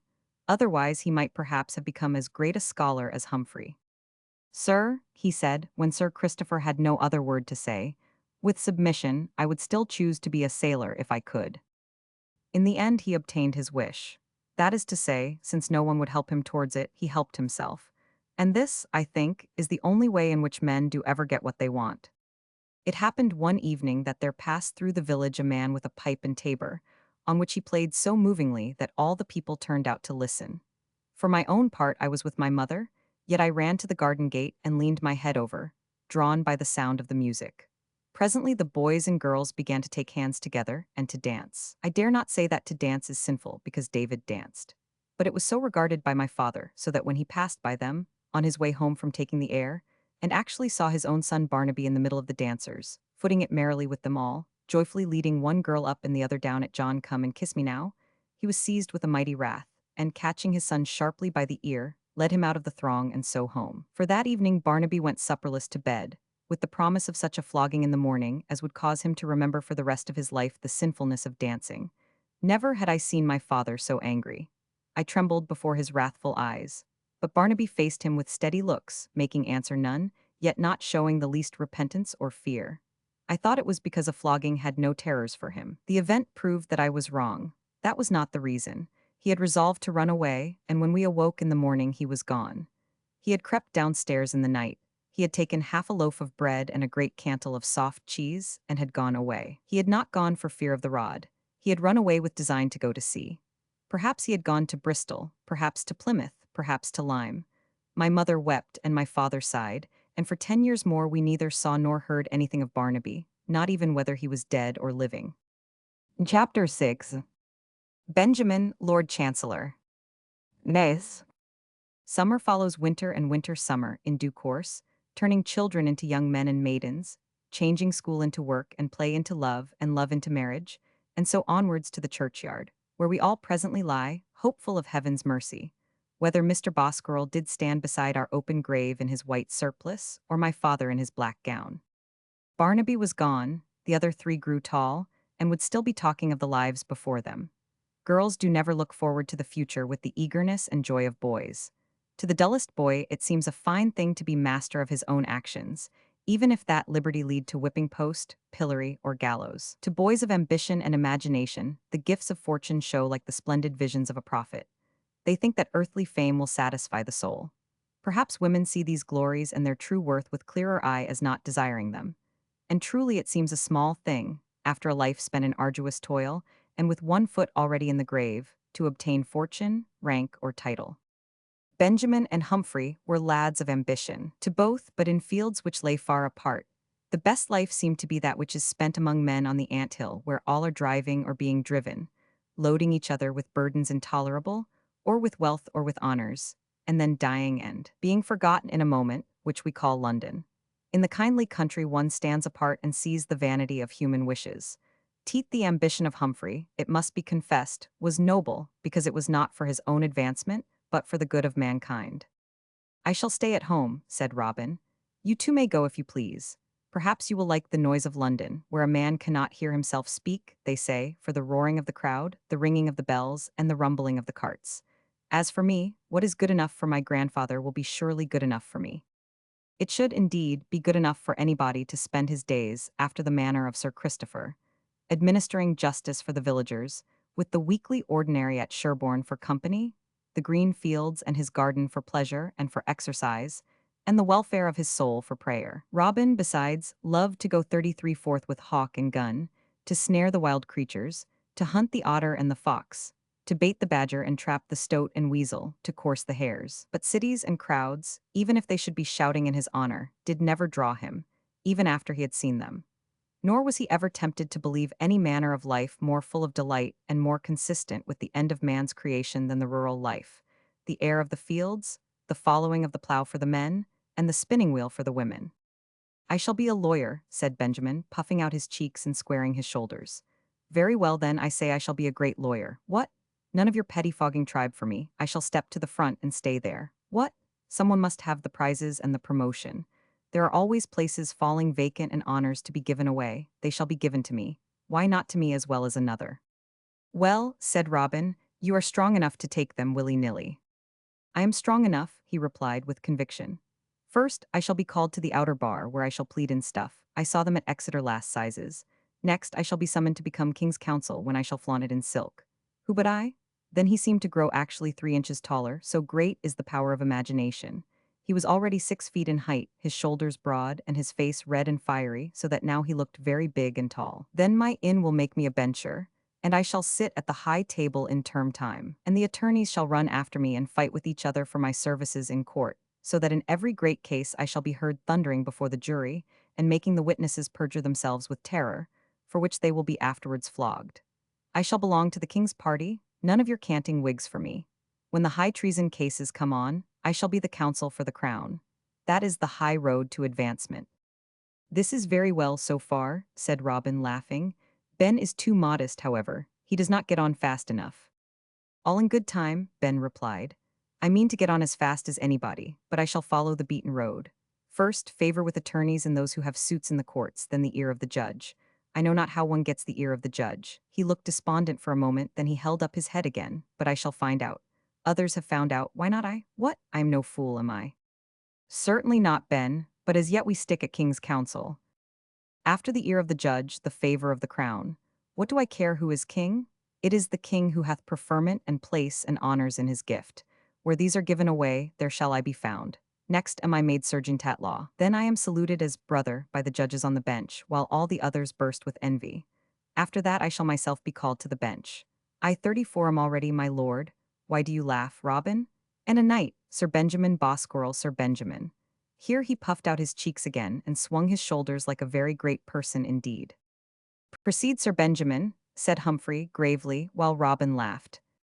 When I am a judge, I promise you I will rate the barristers and storm at the witnesses and admonish the jury until there shall be no other question in their minds, but to find out first what is my will in the case, and then to govern themselves accordingly. I will be myself judge and jury and all. Oh, I have seen the judge at last Exeter sizes. He made all to shake in their shoes. I shall not stop there. Chief Baron I shall be, perhaps, but on that point I have not yet made up my mind, and then Lord Chancellor. He paused to take breath and looked around him, grandeur and authority upon his brow. Lord Chancellor, he repeated, on the woolsack. You will then, said Robin, be raised to the peerage, first Lord Bosquirrel, or perhaps, if your lordship will so honor this poor village, Lord Bradford Orcas. Earl of Sherborne I have chosen for title, said Benjamin. And while I am climbing up the ladder, where wilt thou be, Humphrey? Groveling in the mud with the poor devils who cannot rise. Nay, I shall have a small ladder of my own, Ben.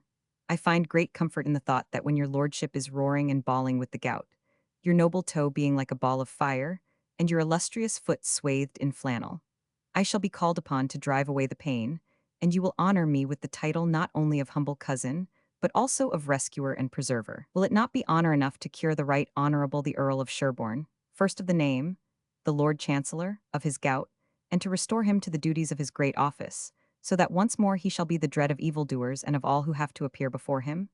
As yet, my lord, your extremities, I perceive, are free from that disease, the result too often of that excess in wine which besets the great. Here Robin laughed again, and so did Benjamin. Nobody could use finer language than Humphrey if he pleased. A fine ambition, said Ben. To wear a black velvet coat and a great wig, to carry a gold-headed cane, all day long to listen while the patient tells of his gripes and pains, to mix boluses and to compound nauseous draughts. Well, Humphrey laughed, if you are Lord Chancellor, Ben, you will, I hope, give us good laws and so make the nation happy and prosperous. While you are doing this, I will be keeping you in health for the good of the country.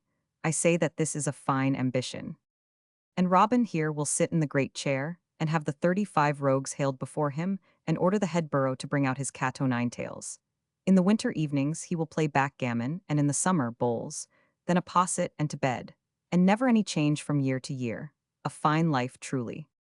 Truly, I think it is a very fine life, said Robin. While you make the laws, I will take care that they are obeyed. What better service is there than to cause good laws to be obeyed? Make good laws, my Lord Chancellor, and be thankful that you will have faithful, law-abiding men to carry them out. Thus they talked. Presently the time came when the lads must leave the village and go forth to prepare for such course as should be allotted to them, whether it led to greatness or to obscurity. Benjamin went first, being 16 years of age and a great fellow, as I have said, broad-shouldered and lusty, with a red face, a strong voice, and a loud laugh. In no respect did he resemble his father, who was delicate in manner and in speech. He was to be entered at Gray's Inn, where, under some counsel learned in the law, he was to read until such time as he should be called. He came to bid me farewell, which at first, until he frightened me with the things he said, I took kindly of him. Child, he said, I am going to London, and I suppose I shall not come back to this village for a long time. Nay, were it not for thee, I should not wish to come back at all. Why for me, Ben? Because here his red face became redder, and he stammered a little but not much, for he was ever a lad of confidence. Because, child, thou art not yet turned 12, which is young to be hearing of such a thing. Yet a body may as well make things safe. And as for Humphrey or Robin interfering, I will break their heads with my cudgel if they do. Remember that then. He shook his finger at me, threatening. In what business should they interfere? I asked. Kiss me, Alice. Here he tried to lay his arm round my neck, but I ran away. Oh, if thou art skittish, I care not, all in good time. Very well then, let us make things safe. Alice, when I come back thou wilt be 17 or 18, which is an age when girls should marry. I have nothing to do with marrying, Ben. Not yet, if I mistake not, child. Thou wilt then be as beautiful as a rose in June. I want no foolish talk, Ben, let me go. Then I shall be 21 years of age, practicing in the courts. I shall go the Western Circuit, in order to see thee often, partly to keep an eye upon thee and partly to warn off other men, because, child, it is my purpose to marry thee myself. Think upon that now. At this I laughed. Laugh if you please, my dear. I shall marry thee as soon as 36 the way is open to the bench and the woolsack. What? I can see a long way ahead. I will tell thee what I see. There is a monstrous great crowd of people in the street staring at a glass coach. Who is the lovely lady? They ask. The lovely lady? That is you, Alice, none other. With the diamonds at her neck and the gold chain in the glass coach? Says one who knows her liveries. Tease the lady of the great Lord Chancellor, the Earl of Sherborne. And the women fall green with envy of her happiness and great good fortune and her splendor. Courage, child, I go to prepare the way.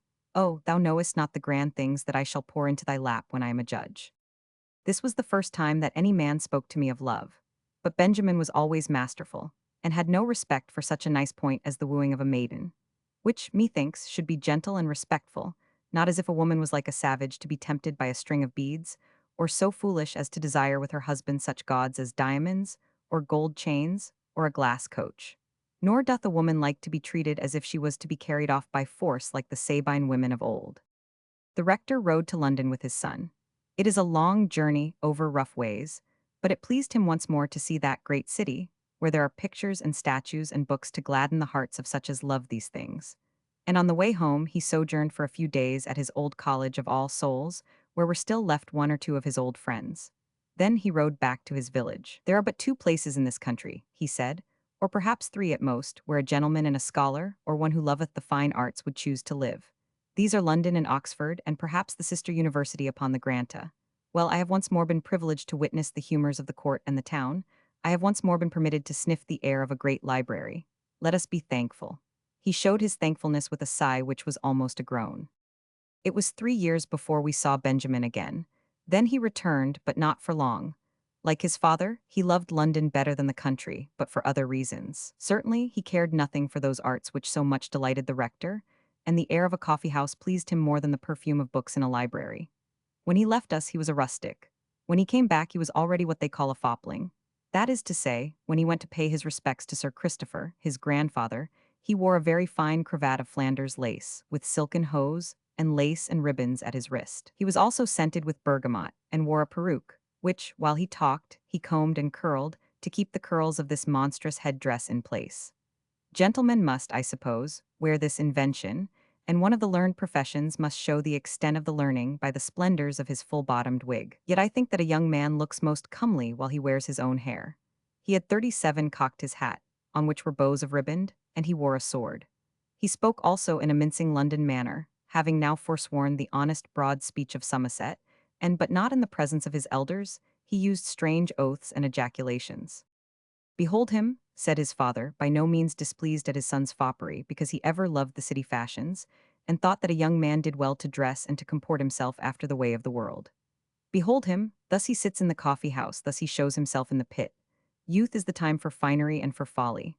Alas, would that we could bring back that time. What saith John Dryden, glorious John of Sir Fopling? His various modes from various fathers follow. One taught the toss, and one the new French wallow. His sword not this, his cravat that designed, and this the yard-long snake he twirls behind. From one the sacred periwig he gained, which wind ne'er blew, nor touch of hat profaned. Well, Ben, said Sir Christopher, if the mode can help thee to the bench, why not follow the mode? It will not hinder, sir, Ben replied. A man who hath his fortune to make does well to be seen everywhere, and to be dressed like other men of his time. One must do Benjamin the justice to acknowledge that though, like the young gentleman his friends and companions, his dress was foppish, and his talk was of the pleasures of the town, he suffered nothing to stand in the way of his advancement. He was resolved upon being a great lawyer, and therefore, if he spent the evening in drinking, singing, and making merry, he was reading in chambers or else attending the courts all the day, and neglected nothing that would make him master of his profession. And though of learning he had little, his natural parts were so good, and his resolution was so strong, that I doubt not he would have achieved his ambition had it not been for the circumstances which afterwards cut short his career. His course of life, by his own boastful confession, was profligate. His friends were drinkers and revellers. His favorite haunt was the tavern, where they all drank punch and sang ungodly songs and smoked tobacco, and of religion he seemed to have no care whatever. I was afraid that he would return to the nauseous subject which he had opened 3 years before. Therefore I continued with my mother, and would give him no chance to speak with me. But he found me, and caught me returning home one evening. Alice, he said, I feared that I might have to go away without a word alone with thee. I want no words alone, Benjamin, let me pass, for he stood before me in the way. Not so fast, pretty. He caught me by the wrist, and being a young man so strong and determined, he held me as by a vice. 38, not so fast, Mistress Alice. First, my dear, let me tell thee that my purpose still holds. Nay, here he swore a most dreadful, impious oath. I am more resolved than ever. There is not a woman, even in London, that is to be compared with thee, child. What, compared with thee? Why, they are like the twinkling stars compared with the glorious Queen of Night. What did I say? That at 19 thou wouldst be a miracle of beauty? Nay, that time hath come already. I love thee, child. I love thee, I say, 10 times as much as ever I loved thee before. He gasped and then breathed hard, but still he held me fast. Idle compliments cost a man nothing, Benjamin. Say what you meant to say and let me go. If you hold me any longer, I will cry out and bring your father to learn the reason.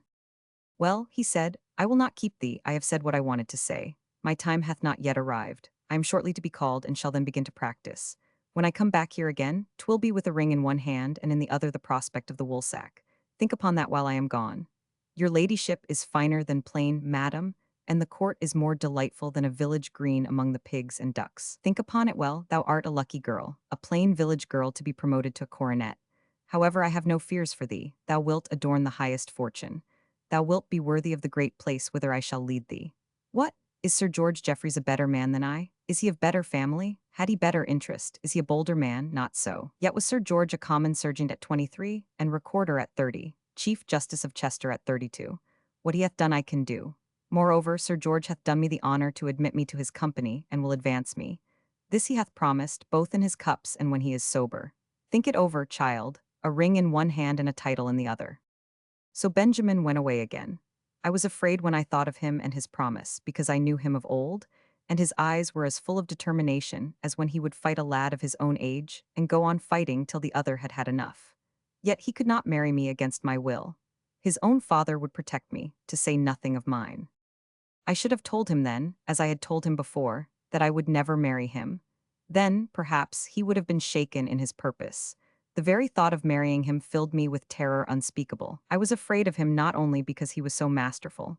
Nay, women like a man to be strong of will, but because he had no religion in him and lived like an atheist, if such a wretch there be, at all events with unconcern about his soul. And because his life was profligate, his tastes were gross, and he was a drinker of much wine. Even at the manor house I had seen him at supper drinking, until his cheeks were puffed out, and his voice grew thick. What kind of happiness would there be for a wife whose husband has to be carried home by his varlets, 239 heavy with drink to stand or to speak? Alas, there is one thing which girls, happily, do never apprehend. They cannot understand how it is possible for a man to become so possessed with the idea of their charms, which they hold themselves as of small account, knowing how fleeting they are, and of what small value, that he will go through fire and water for that woman. Yea, and break all the commandments, heedless of his immortal soul, rather than suffer another man to take her. And that, even though he knows that the poor creature loves him not, or loves another man. If maidens knew this, I think that they would go in fear and trembling lest they should be coveted by some wild beast in human shape, and prove the death of the gallant gentleman whom they would choose for their lover. Or they would make for themselves convents and hide in them, so great would be their fear. But it is idle to speak of this because, say what one will, girls can never understand the power and the vehemence of love, when once it hath seized and doth thoroughly possess a man. Chapter 7. Medicine Doctor. Humphrey. Humphrey did not, like Benjamin, brag of the things he would do when he should go forth to the world. Nevertheless, he thought much about his future, and frequently he discoursed with me about the life that he fain would lead. A young man, I think, wants someone with whom he may speak freely concerning the thoughts which fill his soul. We who belong to the sex which receives but does not create or invent, which profits by man's good work, and suffers from the evil which he too often does, have no such thoughts and ambitions. I cannot, he would say, take upon me holy orders, as Mr. Boscroll would have me, promising in my cousin Robin's name, this living after his death, because, though I am in truth a mere pauper and dependent, there are in me none of those prickings of the spirit which I could interpret into a divine call for the ministry. Next, because I cannot in conscience swear to obey the 39 Articles, while I still hold that the nonconformist way of worship is more consonant with the word of God. And again, I am of opinion that the law of Moses, which forbade any but a well-formed man from serving at the altar, hath in it something eternal. It denotes that as no cripple may serve at the earthly altar, so in heaven, of which the altar is an emblem, all those who dwell therein shall be perfect in body as in soul. What then is such a one as myself, who hath some learning and no fortune, to do? Sir Christopher, my benefactor, will maintain me at Oxford until I have taken a degree. This is more than I could have expected. Therefore, I am resolved 41 to take a degree in medicine. It is the only profession fit for a misshapen creature. They will not laugh at me when I alleviate their pains. Could anyone laugh at you, Humphrey? Pray heaven, I frighten not the ladies at the first aspect of me. He laughed, but not with merriment, for, indeed, a cripple or a hunchback cannot laugh mirthfully over his own misfortune. Some men speak scornfully of the profession, he went on. The great French playwright, Monsieur Molière, doth make the physicians the butt and laughing-stock of all Paris. Yet consider, it is medicine which prolongs our days and relieves our pains. Before the science was studied, the wretch who caught a fever in the marshy forest lay down and died. An ague lasted all one's life, a sore throat putrefied and killed, a rheumatism threw a man upon the bed from which he would never rise. The physician is man's chief friend. If our sovereigns studied the welfare of humanity as deeply as the art of war, they would maintain, at vast expense, great colleges of learned men continually engaged in discovering the secrets of nature, the causes and the remedies of disease. What better use can a man make of his life than to discover one, only one, secret which will drive away part of the agony of disease? The Jews, more merciful than the Romans, stupefied their criminals after they were crucified. They died indeed, but their sufferings were less. So the physician, though in the end all men must die, may help them to die without pain. Nay, I have even thought that we might devise means of causing the patient by some potent drug to fall into so deep a sleep that even the surgeon's knife shall not cause him to awaken. He, therefore, before he entered at Oxford, read with my father many learned books of the ancients on the science and practice of medicine, and studied botany with the help of such books as he could procure. Some men have but one side to them, that is to say, the only active part of them is engaged in but one study, the rest is given up to rest or indolence. Thus Benjamin studied law diligently, but nothing else. Humphrey, for his part, read his Galen and his Celsus, but he neglected not the cultivation of those arts and accomplishments in which Mr. Bosquirrel was as ready a teacher as he was a ready scholar. He thus learned the history of painting, and sculpture, and architecture, and that of coins and metals, so that at 18 Humphrey might already have set up as a virtuoso. Nor was this all. Still, by the help of the rector, he learned the use of the pencil and the brush, and could both draw prettily or paint in water-colors, whether the cottages or the church, the cows in the fields, or the woods and hills. I have many pictures of his painting which he gave me from time to time, and he could play sweetly, whether on the spinet, or the violin, or the guitar, spending many hours every week with Mr. Bosquirrel playing dudos together, and willingly he would sing, having a rich and full voice 42 very delightful to hear. When I grew a great girl, and had advanced far enough, I was permitted to play with them. There was no end to the music which Mr. Bosquirrel possessed. First, he had a great store of English ditties such as country people love, as "Sing all a green willow," "Gather ye rosebuds while ye may," or "Once I loved a maiden fair." There was nothing rough or rude in these songs, though I am informed that much wickedness is taught by the ribald songs that are sung in playhouses and coffee rooms. And when we were not playing or singing, Mr. Bosquirrel would read us poetry, portions from Shakespeare or Ben Jonson, or out of Milton's Paradise Lost, or from Herrick, who is surely the sweetest poet that ever lived, yet marred, said Mr. Bosquirrel, by his coarseness and corruption. Now, one day after we had been thus reading one winter afternoon, when the sun lay upon the meadows, Humphrey walked home with me, and on the way confessed with many blushes that he, too, had been writing verses. And with that he lugged a paper out of his pocket. "They are for thine own eyes only," he said. "Truly, my dear, thou hast the finest eyes in the world. They are for no other eyes than thine," he repeated. "Not for Robin, mind, lest he laugh. Poetry hath in it something sacred, so that even the writer of bad verses cannot bear to have them laughed at. When thou art a year or two older, thou wilt understand that they were written for thy heart as well as for thine eyes.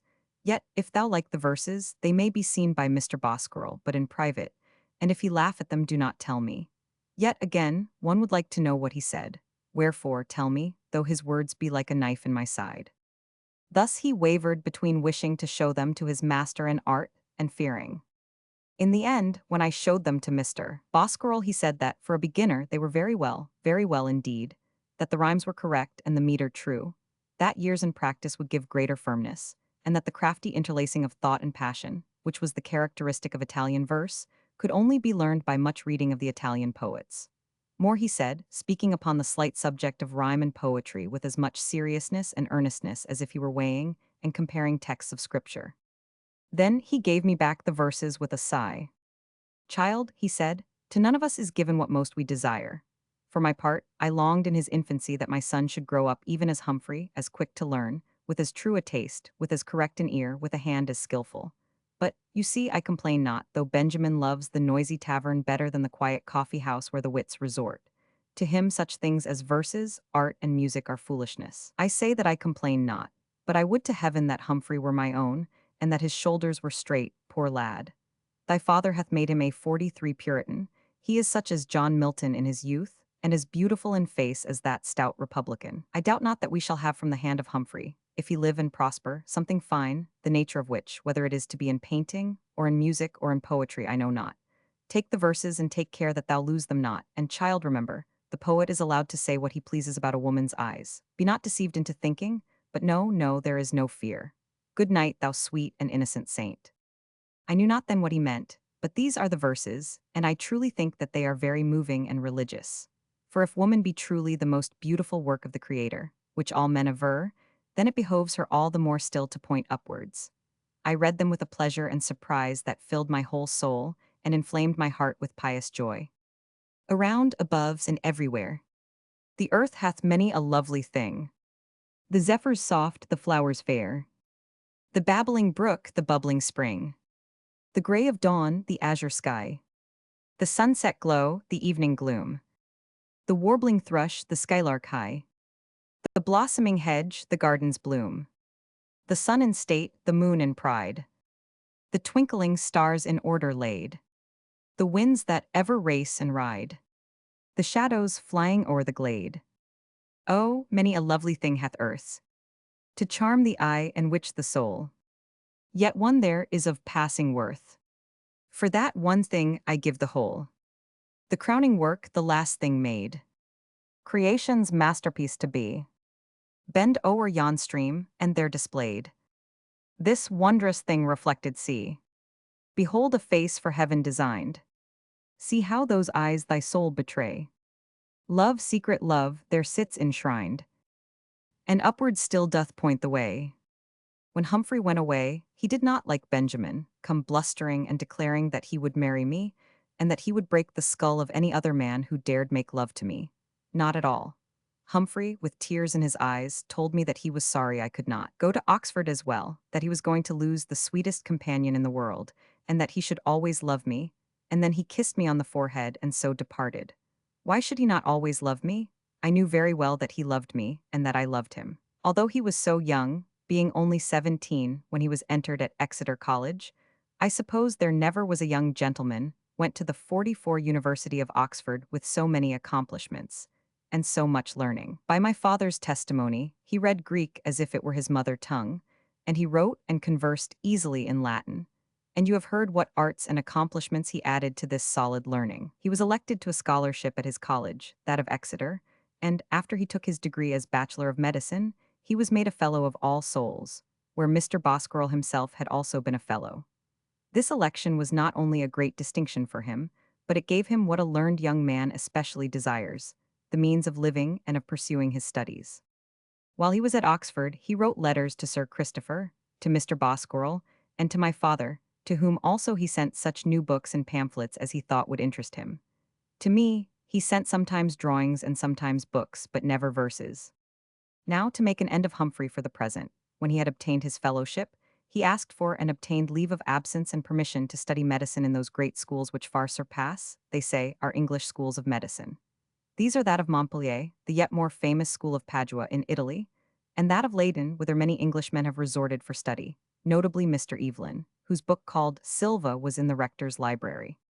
He carried on during the whole of this time a correspondence with Mr. Bosquirrel on the paintings, statues, and architecture to be seen wherever his travels carried him. These letters Mr. Bosquirrel read aloud, with a map spread before him, discoursing on the history of the place and the chief things to be seen there, before he began to read. Surely there never was a man so much taken up with the fine arts, especially as they were practiced by the ancients. There remains the last of the boys, Robin, Sir Christopher's grandson and heir. I should like this book to be all about Robin, yet one must needs speak of the others. I declare that from the beginning there never was a boy more happy, more jolly, never anyone more willing to be always making someone happy. He loved the open air, the wild creatures, the trees, the birds, everything that lives beneath the sky, yet not like my poor brother Barnaby, a hater of books. He read all the books which told about creatures or hunting or country life, and all voyages and travels. A fresh-colored, wholesome lad, not so grave as Humphrey, nor so rustic as Barnaby, who always seemed to carry with him the scent of woods and fields. He was to Sir Christopher what Benjamin was to Jacob. Even my father loved him though he was so poor a scholar. Those who stay at home have homely wits, that is well known, therefore Robin must follow Humphrey to Oxford. He went thither the year after his cousin. I never learned that he obtained 45 a scholarship, or that he was considered one of the younger pillars of that learned and ancient university, or, indeed, that he took a degree at all. After he left Oxford, he must go to London, there to study justice's law and fit himself for the duties he would have to fulfill. Also, his grandfather would have him acquire some knowledge of the court and the city, and the ways of the great and the rich. This, too, he did, though he never learned to prefer those ways to the simple customs and habits of his Somerset village. He, too, like the other two, bade me a tender farewell. Poor Alice, he said, taking both my hands in his, what wilt thou do when I am gone? Indeed, since Humphrey went away, we had been daily companions, and at the thought of being thus left alone, the tears were running down my cheeks.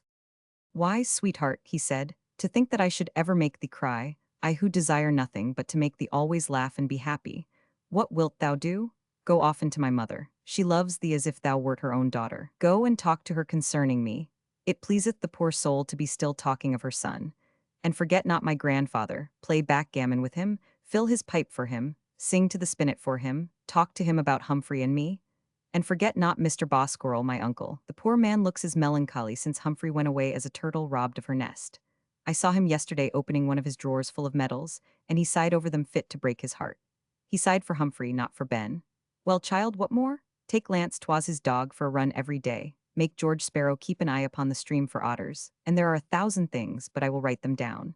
Have patience with the dear old man when he will be still talking about me. Patience, Robin, I said. Why, we all love to talk about thee. Do you all love to talk about me? Dost thou too, Alice? Oh, my dear, my dear. Here he took me in his arms and kissed me on the lips. Dost thou also love to talk about me? Why, my dear, I shall think of nothing but of thee, because, oh, my dear, I love thee with all my heart. Well, I was still so foolish that I understood nothing more than that we all loved him, and he loved us all. Alice, I will write letters to thee. I will put them in the packet for my mother. Thus thou wilt understand that I am always thinking of thee.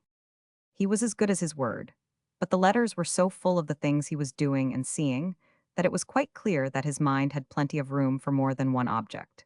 To be sure, I should have been foolish, indeed, had I desired that his letters 46 should tell me that he was always thinking about me, when he should have been attending to his business.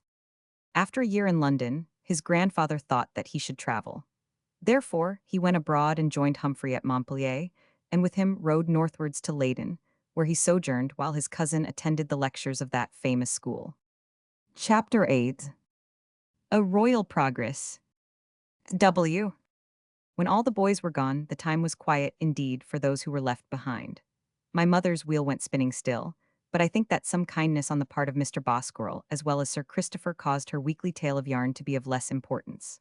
And as for me, not only would she never suffer me to sit at the spinning wheel, but there was so much request of me to replace the boys that I was nearly all the day either with Sir Christopher, or with Madam, or with Mr. Bosquirrel. Up to the year 1680, or thereabouts, I paid no more attention to political matters than any young woman with no knowledge may be supposed to give. Yet, of course, I was on the side of liberty, both civil and religious. How should that be otherwise, my father being such as he was, muzzled for all these years, the work of his life prevented and destroyed? It was in that year, however, that I became a most zealous partisan and lover of the Protestant cause in the way that I am about to relate. Everybody knows that there is no part of Great Britain, not even Scotland, where the Protestant religion hath supporters more stout and staunch than Somerset and Devonshire. I hope I shall not be accused of disloyalty to Queen Anne, under whom we now flourish and are happy, when I say that in the west of England we had grown, I know not how, to regard the late misguided Duke of Monmouth as the champion of the Protestant faith. When, therefore, the Duke came into the west of England in the year 1680, 5 years before his rebellion, he was everywhere received with acclamations, and by crowds who gathered round him to witness their loyalty to the Protestant faith. They came also to gaze upon the gallant commander, who had defeated both the French and the Dutch, and was said, but erroneously, to be as wise as he was brave, and as religious as he was beautiful to look upon. As for his wisdom, those who knew him best have since assured the world that he had little or none, his judgment being always swayed and determined for him by crafty and subtle persons seeking their own interests. And as for his religion, whatever may have been his profession, good works were wanting, as is now very well known.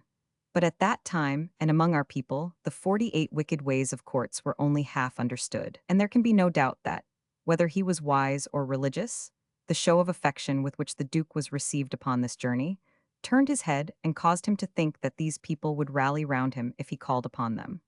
And I suppose that there is nothing which more delights a prince than to believe that his friends are ready even to lay down their lives in his behalf. At that time, the country was greatly agitated by anxiety concerning the succession. Those who were nearest the throne knew that King Charles was secretly a papist.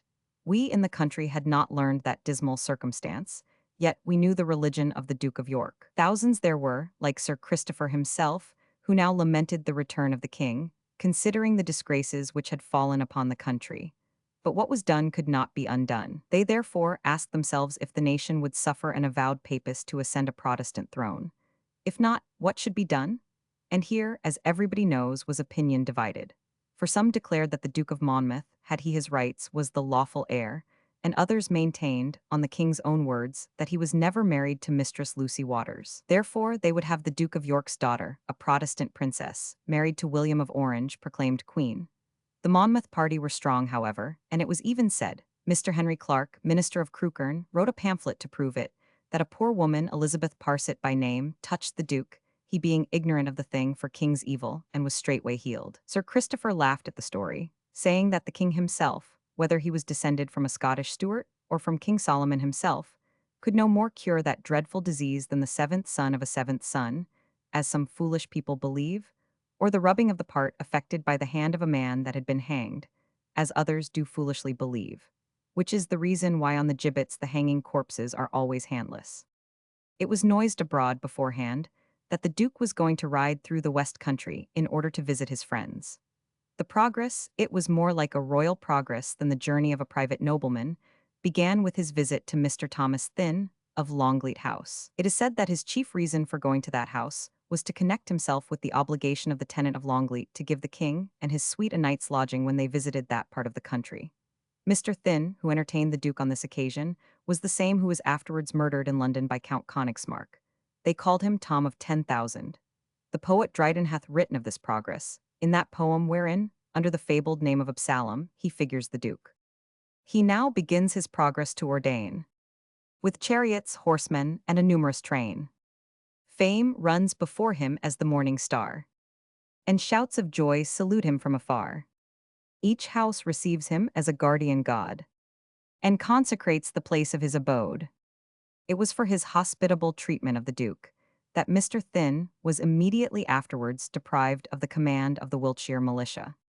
Son-in-law, said Sir Christopher, I would ride out to meet the Duke in respect to his Protestant professions. As for any pretensions he may have to the succession, I know nothing of them. I will ride with you, sir, said the rector, to meet the son of the king, and as for any Protestant professions, I know nothing of them. His grace still remains, I believe, within the pale of the church as by law established. Let us all ride out together. Seeing that my father also rode with them, it is certain that there were many and diverse reasons why so many thousands gathered together to welcome the Duke. Madam, Robin's mother, out of her kind heart, invited me to accompany her, and gave me a white frock to wear and blue ribbons to put into it. We made, with our servants, a large party. We were also joined by many of the tenants, with their sons and wives, so that when we came to Ilchester, Sir Christopher was riding at the head of a great company of 60 or more, and very fine they looked, all provided with blue favours in honour of the Duke. From Bradford Orcas to Ilchester is but 6 miles as the crow flies, but the ways, which are narrow and foul in winter, do so wind and turn about that they add 2 miles at least to the distance. Fortunately, the season was summer, namely, August, when the sun is hottest and the earth is dry, so that no one was bogged on the way. We started betimes, namely, at 6 in the morning, because we knew not for certain at what time the Duke would arrive at Ilchester. When we came forth from the manor house, the farmers were already waiting for us, and so, after greetings from his honor, they fell in and followed.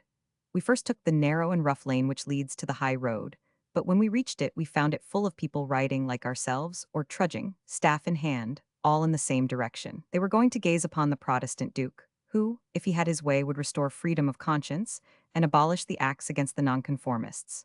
We rode through Marston Magna, but only the old people and the little children were left there. In the fields the ripe corn stood waiting to be cut. In the farmyards the beasts were standing idle.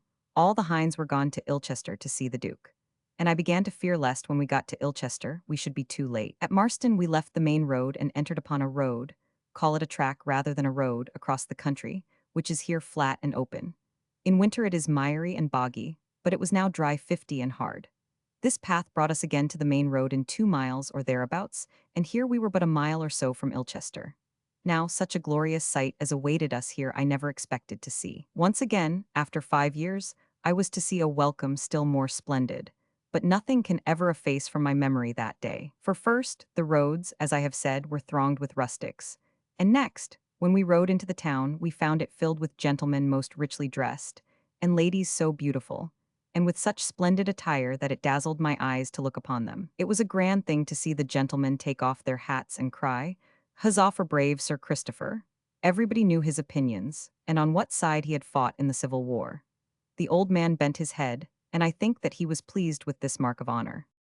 The town which, though ancient, is now decayed and hath but few good houses in it, was made glorious with bright-colored cloths, carpets, flags, and ribbons. There were bands of music, the bells of the church were ringing.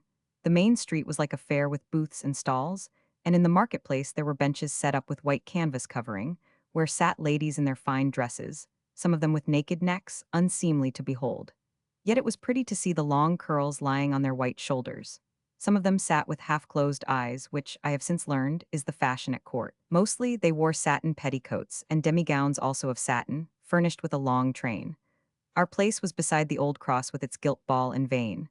The people who filled the streets came from Sherborne, from Bruton, from Shepton, from Glastonbury, from Langport, and from Somerton, and from all the villages round. It was computed that there were 20,000 of them.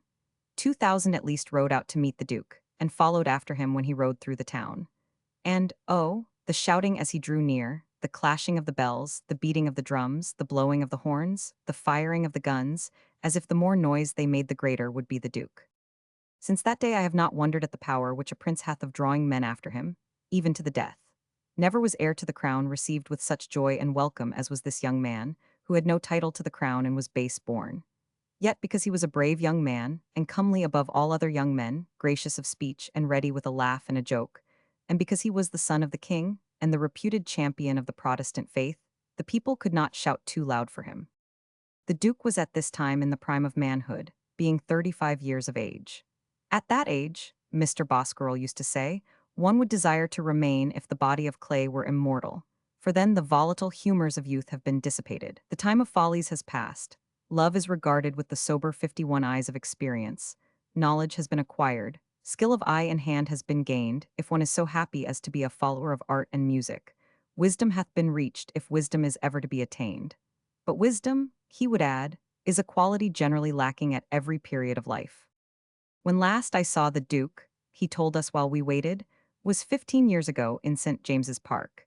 He was walking with the king, his father, who had his arm about his son's shoulders and regarded him fondly. At that time he was, indeed, a very David for beauty. I suppose that he hath not kept that singular loveliness which made him the darling of the court. That, indeed, were not a thing to be desired or expected. He is now the hero of Maastricht and the Chancellor of Cambridge University. And then all hats were pulled off, and the ladies waved their handkerchiefs, and the men shouted, and you would have thought the bells would have pulled the old tower down with the vehemence of their ringing, for the Duke was riding into the town. He was no longer a beautiful boy, but a man at whose aspect every heart was softened. His enemies in his presence could not blame him. His friends at sight of him could not praise him. Of such singular beauty was he possessed. Softness, gentleness, kindness, and goodwill reigned in his large, soft eyes. Graciousness sat upon his lips, and all his face seemed to smile as he rode slowly between the lane formed by the crowd on either hand. What said the poet Dryden in that same poem of his from which I have already quoted? Early in foreign fields he won renown, with kings and states allied to Israel's crown. In peace the thoughts of war he could remove, and seemed as he were only born for love. Whate'er he did was done with so much ease. In him alone 'twas natural to please. His motions all accompanied with grace, and paradise was opened in his face. Now I have to tell of what happened to me, the most insignificant person in the whole crowd. It chanced that, as the Duke came near the spot beside the cross where we were standing, the press in front obliged him to stop. He looked about him while he waited, smiling still and bowing to the people. Presently his eyes fell upon me, and he whispered a gentleman who rode beside him, yet a little in the rear. This gentleman laughed and dismounted. What was my confusion when he advanced towards me and spoke to me. "Madam," he said, calling me madam, "His Grace would say one word to you, with permission of your friends." "Go with this gentleman, child," said Sir Christopher, laughing. "Everybody laughs, I know not why, when a girl is led out to be kissed."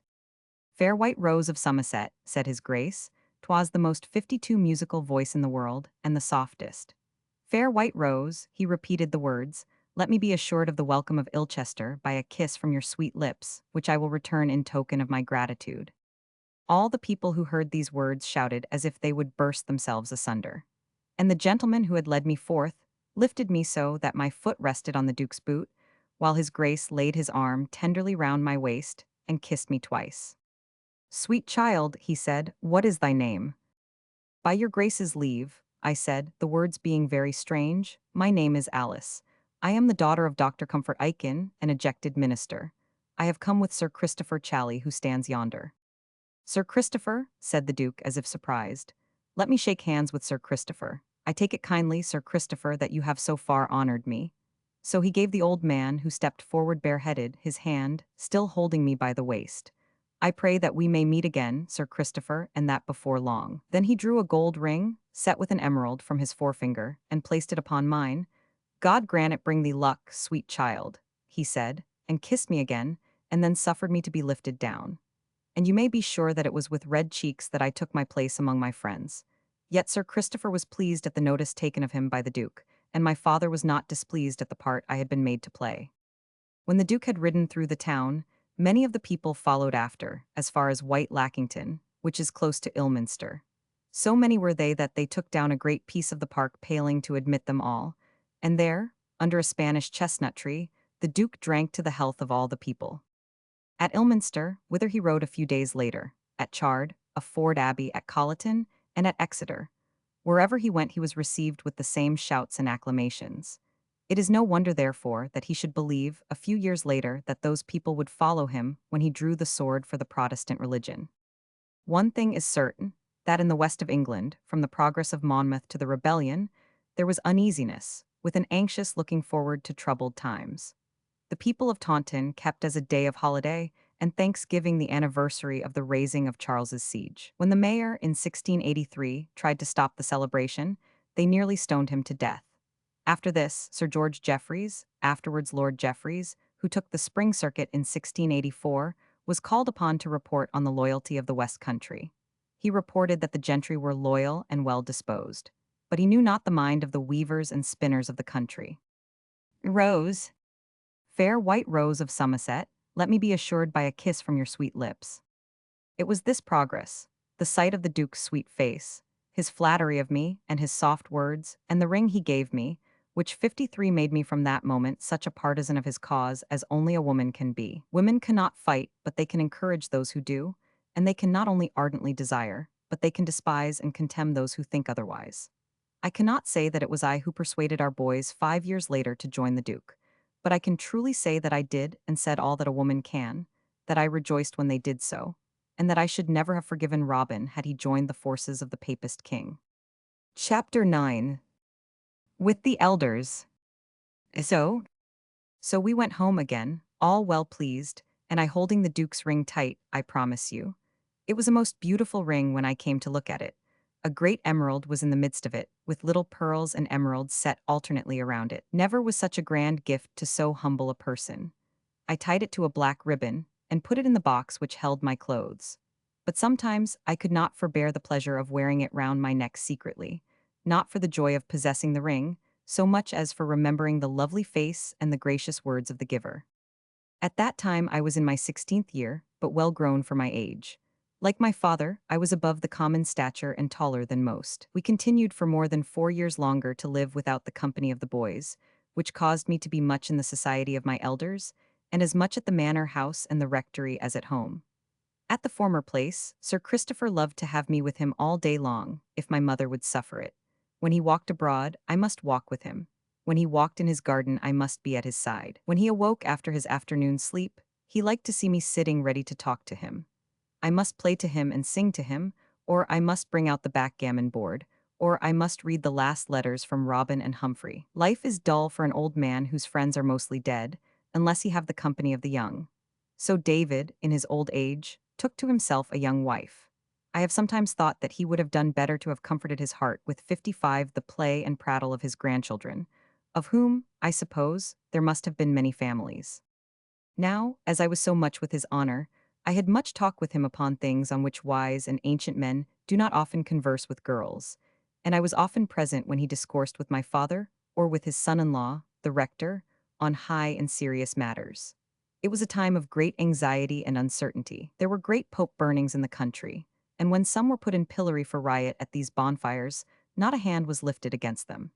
They had one at Sherborne on November 17, the anniversary of Queen Elizabeth's coronation day, instead of November 5, Guy Faux Day. boys went about the streets asking for halfpence and singing, "Up with the ladder, and down with the rope. Give us a penny to burn the old pope." There were riots in Taunton, where the high church party burned the pulpit of a meeting house. People went about openly saying that the Roundheads would soon come back again. From Robin we heard of the popish plot, and the flight of the Duke of York, and afterwards of Monmouth's disgrace and exile.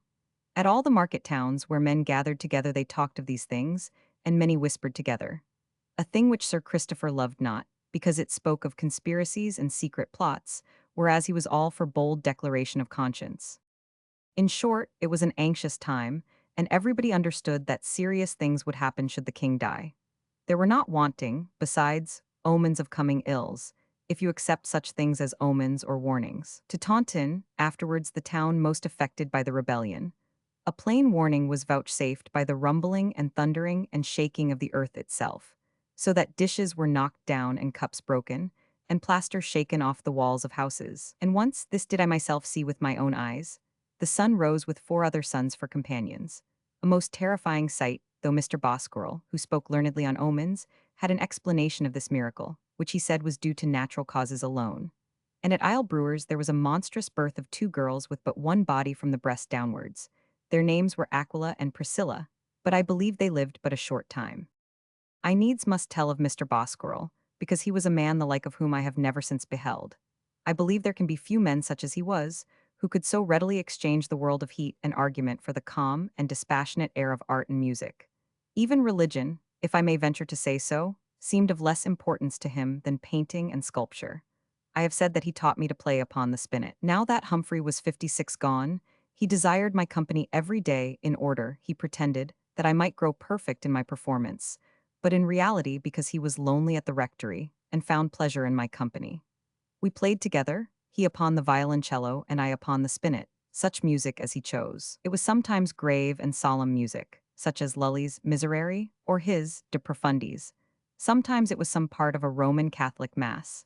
Then was my soul uplifted and wafted heavenwards by the chords, which seemed prayer and praise fit for the angels to harp before the throne.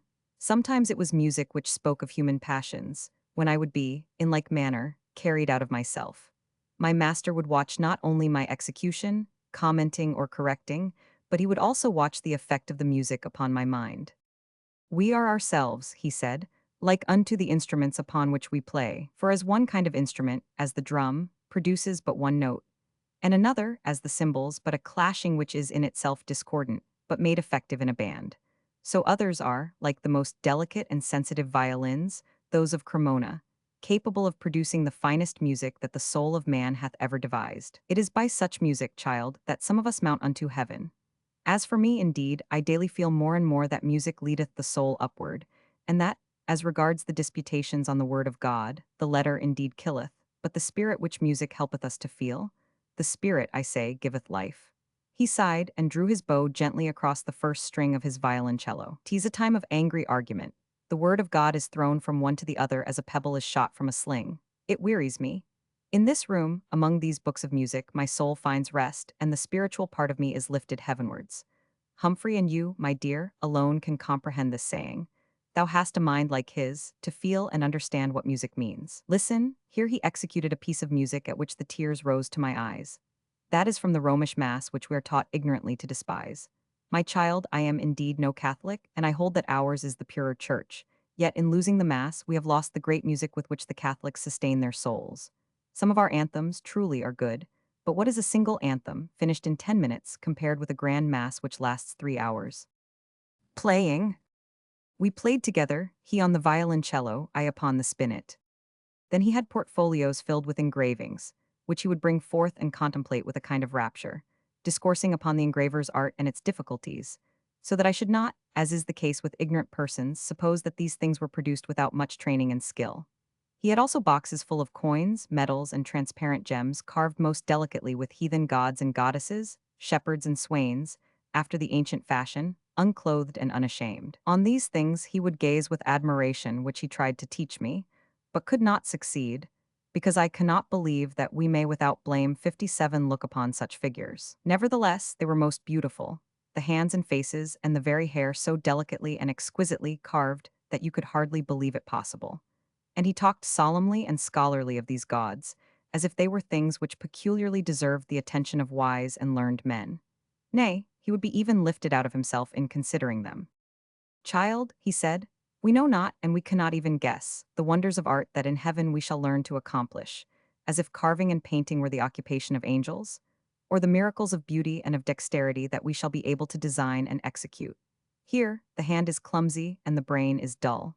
We cannot rise above ourselves. We are blind to the beauty with which the Lord hath filled the earth for the solace of human creatures. Nay, we are not even tender with the beauty that we see and love. We suffer maidens sweet as the dreams of poets to waste their beauty unpraised and unsung.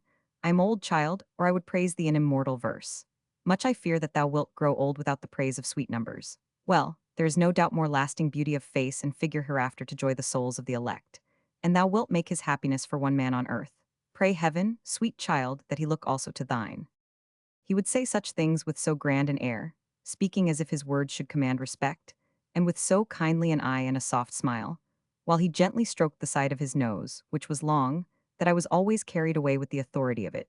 And not till after I left him did I begin to perceive that my father would certainly never allow that the elect should occupy themselves with the frivolous pursuits of painting and the fine arts, but only with the playing of their harps and the singing of praises. It was this consideration which caused him to consent that his daughter should learn the spinet.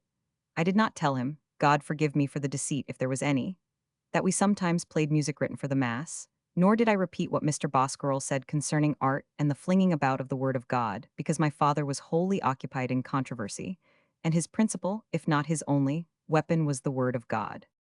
Another pleasure which we had was to follow Humphrey in his travels by the aid of his letters and a mappa mundi, or atlas, which the rector possessed. Then I remember when we heard that the boys were about to ride together through France, from Montpellier to Leyden in Holland, we had on the table the great map of France. There were many drawings, coats of arms, and other pretty things on the map. It is now, said Mr. Bosquirrel, finding out the place he wanted and keeping his forefinger upon it, nearly 30 years since I made the grand tour, being then governor to the young Lord Silchester, who afterwards died of the plague in London. Else had I been now a bishop, who am forgotten in this little place. The 58 boys will ride, I take it, by the same road which we took. First, because it is the high road and the safest. Next, because it is the best provided with inns and resting places. And lastly, because it passes through the best part of his most Christian Majesty's dominions, and carries the traveler through his finest and most stately cities. From Montpellier they will ride, follow my finger, child, to Nismes. Before the revocation it was a great place for those of the Reformed religion, and a populous town. Here they will not fail to visit the Roman temple which still stands. It is not indeed such a noble monument as one may see in Rome, but it is in good preservation, and a fair example of the later style. They will also visit the great amphitheater, which should be cleared of the mean houses which are now built up within it, and so exposed in all its vastness to the admiration of the world. After seeing these things, they will direct their way across a desolate piece of country to Avignon, passing on the way the ancient Roman aqueduct called the Pont de Garde.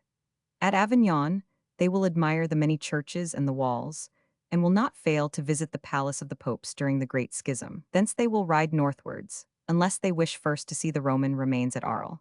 Thence will they proceed up the valley of the Rhone, through many stately towns, till they come to Lyon, where, doubtless, they will sojourn for a few days. Next, they will journey through the rich country of Burgundy, and from the ancient town of Dijon will reach Paris through the city of Fontainebleau. On the way they will see many noble houses and castles, with rich towns and splendid churches.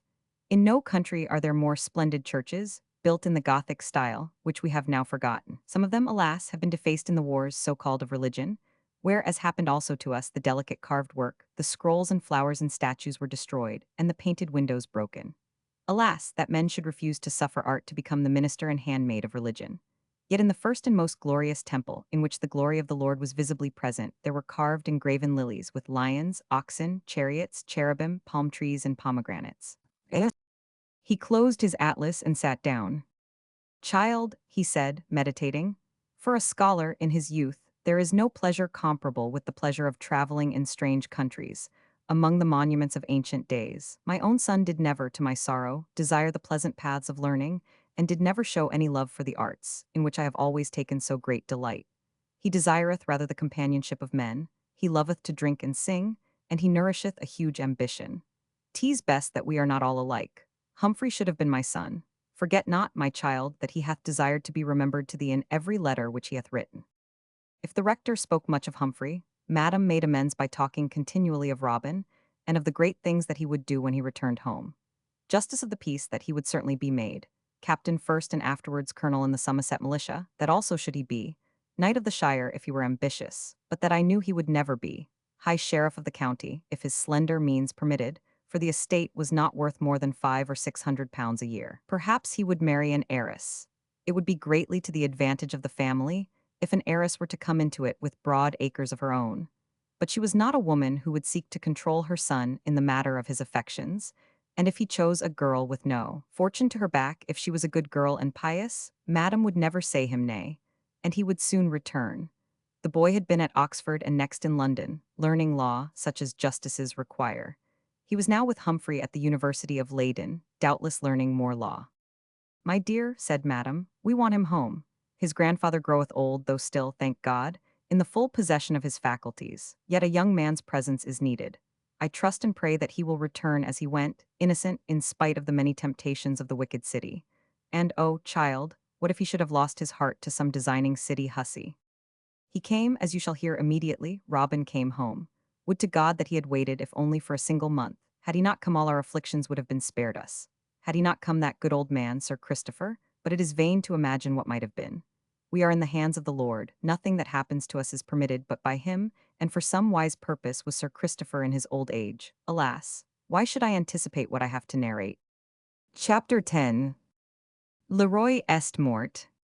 In February of the year 1685, King Charles Roman II died. Sir Christopher himself brought us the news from Sherborne, whither he had gone, as was his wont, to the weekly ordinary. He clattered up the lane on his cob and halted at our gate. Call thy father, child. Give you good day, Madam Aikin. Will your husband leave his books and come forth for a moment? Tell him I have news. My father rose and obeyed. His gown was in rags, his feet were clad in cloth shoon which I worked for him, his cheek was wasted, but his eye was keen. He was lean and tall, his hair was as white as Sir Christopher's, though he was full 20 years younger. Friend and gossip, said Sir Christopher, the king is dead. Is Charles Stuart dead? My father replied. He cumbered the earth too long. For 25 years hath he persecuted the saints. Also he hath burnt incense after the abomination of the heathen. Let his lot be as the lot of Ahaz. Nay, he is buried by this time. His brother the Duke of York hath been proclaimed king. James the Papist, it is as though Manasseh should succeed to Ahaz, and after him Jehoiakim. Yet the bells will ring, and we shall pray for the king, and wise men, friend Aikin, will do well to keep silence. There is a time to speak, and a time to keep silence. It may be that the time is at hand when a godly man must stretch forth his hand to tear down the Scarlet Woman, though she slay him in the attempt. It may be so, my friend, yet stretch not forth thine hand until thou art well assured of the divine command. The king is dead. Now will my son-in-law ring out the bells for the new king, and we shall pray for him, as we prayed for his brother. It is our duty to pray for all in authority, though to the prayers of a whole nation there seemeth, so far as human reason can perceive, no answer. I for one will pray no more for a king who is a papist. Rather will I pray daily for his overthrow. King Charles is said to have received a priest before he died 61, yet it is worse that the king should be an open than a secret Catholic. Let us be patient, my friend, and await the time. So he rode up the village, and presently the bells were set a-ringing, and they clashed as joyously, echoing around the Courton hills, as if the accession of King James Roman II was the only thing wanted to make the nation prosperous, happy, and religious. My father stood at the gate after Sir Christopher left him. The wind was cold, and the twilight was falling, and his cassock was thin, but he remained there motionless, until my mother went out and drew him back to the house by the arm. He went into his own room, but he read no more that day. In the evening he came forth and sat with us, and while I sat sewing, my mother spinning by the light of the fire, he discoursed, which was unusual with him, upon things and peoples and the best form of government, which he held to be a commonwealth, with a strong man for president. But he was to hold his power from the people, and was to lay it down frequently, lest he should in his turn be tempted to become a king. And if he were to fall away from righteousness, or to live in open sin, or to be a merrymaker, or to suffer his country to fall from a high place among the nations, he was to be displaced and be forced to retire. As for the man Charles, Now dead, he would become, my father said, an example to all future ages, and a warning of what may happen when the doctrine of divine right is generally accepted and acted upon. The king himself being not so much blamed by him as the practice of hereditary rule which caused him to be seated upon the throne, when his true place, my father said, was among the laqueys and varlets of the palace. His brother James, he added, hath now an opportunity such as is given to few, for he may become another Josiah. But I think he will neglect that opportunity, he concluded. Yea, even if Hilkiah the priest were to bring him a message from Huldah the prophetess, for he doth belong to a family which, by the divine displeasure, can never perceive the truth. Let us now read the word and wrestle with the Lord in prayer. Next we heard that loyal addresses were poured in from all quarters congratulating the king and promising most submissive obedience. One would have thought that the people were rejoiced at the succession of a Roman Catholic. It was said that the king had promised liberty of conscience unto all, that he claimed that liberty for himself, and that he went to mass daily and openly. But many there were who foresaw trouble. Unfortunately, one of them was Sir Christopher, who spoke his mind at all times too fiercely for his safety. Mr. Boscorel also was of opinion that civil war would speedily ensue. The king's friends, he said, may for a time buy the support of the nonconformists and make a show of religious liberty. Thus may they govern for a while. But it is not in the nature of the Roman Catholic priest to countenance religious liberty, or ever 62 to sit down contented with less than all the pie. They must forever scheme and intrigue for more power. Religious liberty? It means to them the eternal damnation of those who hold themselves free to think for themselves. They would be less than human if they did not try to save the souls of the people by docking their freedom. They must make this country even as Spain or Italy. Is it to be believed that they will suffer the church to retain her revenues, or the universities to remain out of their control? Nay, will they allow the grammar schools to be in the hands of Protestants? Never. The next generation will be wholly Catholic, unless the present generation send king and priests packing. These were treasonable words, but they were uttered in the hall of the manor house, with no other persons present than Sir Christopher and the rector himself. Seeing these things, son-in-law, said Sir Christopher, what becomes of right divine? Where is the duty of non-resistance? The doctrine of right divine, said Mr. Boscorel, rubbing his nose, includes the divine institution of a monarchy, which, I confess, is manifestly untenable, because the Lord granted a king to the people only because they clamored for one. Also, had the institution been of divine foundation, the Jews would never have been allowed to live under the rule of judges, tetrarchs, and Roman governors. You have not always spoken so plainly, said Sir Christopher. Nay, why be always proclaiming to the world your thoughts and opinions? Besides, even if the doctrine of non-resistance were sound, there may be cases in which just laws may be justly set aside. I say not that this is one, as yet, but if there were danger of the ancient superstitions being thrust upon us to the destruction of our souls, I say not that we should meekly sit down. Nay, if a starving man take a loaf of bread, there being no other way possible to save his life, one would not, therefore, hold him a thief. Yet the law remains.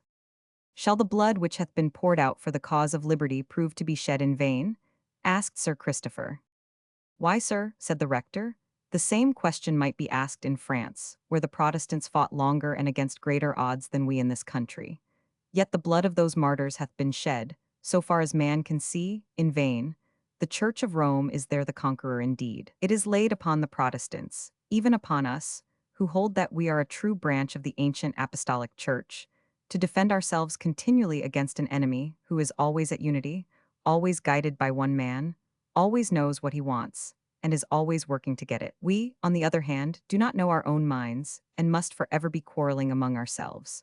Nevertheless, the heart of the country is Protestant, and sooner or later the case of conscience may arise whether, the law remaining unchanged, we may not blamelessly break the law. That case of conscience was not yet ripe for consideration. There needed first many things, including the martyrdom of saints and innocent men and poor, ignorant rustics, before the country roused herself once more to seize her liberties. Then as to that poor doctrine of divine right, they all made a mouthful of it, except only a small and harmless band of nonjurors. At the outset, whatever the opinions of the people, who could have been made to rise as one man, the gentry remained loyal. Above all things, they dreaded another civil war. We must fain accept the king's professions, said the rector. If we have misgivings, let us disguise them. Let us rather nourish the hope that they are honestly meant, and let us wait. England will not become another Spain in a single day. Let us wait. The stake is not yet set up in Smithfield, and the Inquisition is not yet established in the country. It was in this temper that the king's accession found Sir Christopher. Afterwards, he was accused of having harbored designs against the king from the beginning. That, indeed, was not the case. He had no thought of entering into any such enterprise, yet he never doubted that in the end there would be an uprising against the rule of the priests. Nor did he doubt that the king would be pushed on by his advisers to one pretension after another for the advancement of his own prerogative and the displacement of the Protestant Church. Nay, he openly predicted that there would be such attempts, and he maintained, such was his wisdom, that, in the long run, the Protestant faith would be established upon a surer foundation than ever. But as for conspiring or being cognizant of any conspiracy, that was untrue. Why, he was at this time 75 years of age, a time when such men as Sir Christopher have continually before their eyes death and the judgment. As for my father, perhaps I am wrong, but in the daily prayers of night and morning, and in the grace before meat, he seemed to find a freer utterance, and to wrestle more vehemently than was his wont on the subject of the Scarlet Woman, offering himself as a willing martyr and confessor, if by the shedding of his blood the great day of her final overthrow might be advanced, yet always humble, not daring to think of himself as anything but an instrument to do the will of his master. In the end, his death truly helped with others to bring a Protestant king to the throne of these isles. And since we knew him to be so deep a scholar, always reading and learning, and in no sense a man of activity, the thing which he presently did amazed us all. Yet we ought to have known that one, who is under the divine command to preach the word of God, and hath been silenced by man for more than 20 years, so that the strength of his manhood hath run to waste and is lost. It is a most terrible and grievous thing for a man to be condemned to idleness, may become like unto one of those burning mountains of which we sometimes read in books of voyages. In him, as 64 in them, the inner fires rage and burn, growing ever stronger and fiercer, until presently they rend asunder the sides of the mountain and burst forth, pouring down liquid fire over the unhappy valleys beneath, with showers of red-hot ashes to destroy and cover up the smiling homesteads and the fertile meadows. It is true that my father chafed continually at the inaction forced upon him, but his impatience was never so strong as at this time, namely, after the accession of King James. It drove him from his books and out into the fields and lanes, where he walked to and fro waving his long arms, and sometimes crying aloud and shouting in the woods, as if compelled to cry out in order to quench some raging fever or heat of his mind. About this time, too, I remember, they began to talk of the exiles in Holland. The Duke of Monmouth was there with the Earl of Argyll, and with them, a company of firebrands eager to get back to England and their property. I am certain now that my father, and perhaps through his information, Sir Christopher also, was kept acquainted with the plots and designs that were carried on in the Low Countries. Nay, I am also certain that his informant was none other than Humphrey, who was still in Leyden. I have seen a letter from him, written, as I now understand, in a kind of allegory or parable, in which one thing was said and another meant. Thus he pretends to speak of Dutch gardening. The gardeners, he says, take infinite pains that their secrets shall not be learned or disclosed. I know, however, that a certain blue tulip much desired by many gardeners in England will be taken across the water this year, and I hope that by next year the precious bulb may be fully planted in English soil. The preparation of the soil necessary for the favorable reception of the bulb is well known to you, and you will understand how to mix your soil and to add manure and so forth. I myself expect to finish what I have to do in a few weeks, when I shall cross to London, and so ride westwards, and hope to pay my respects to my revered tutor in the month of June next. It may be that I shall come with the tulip, but that is not certain. Many messages have been received offering large sums of money for the bulb, so that it is hoped that the Dutch gardeners will let it go. From H.C.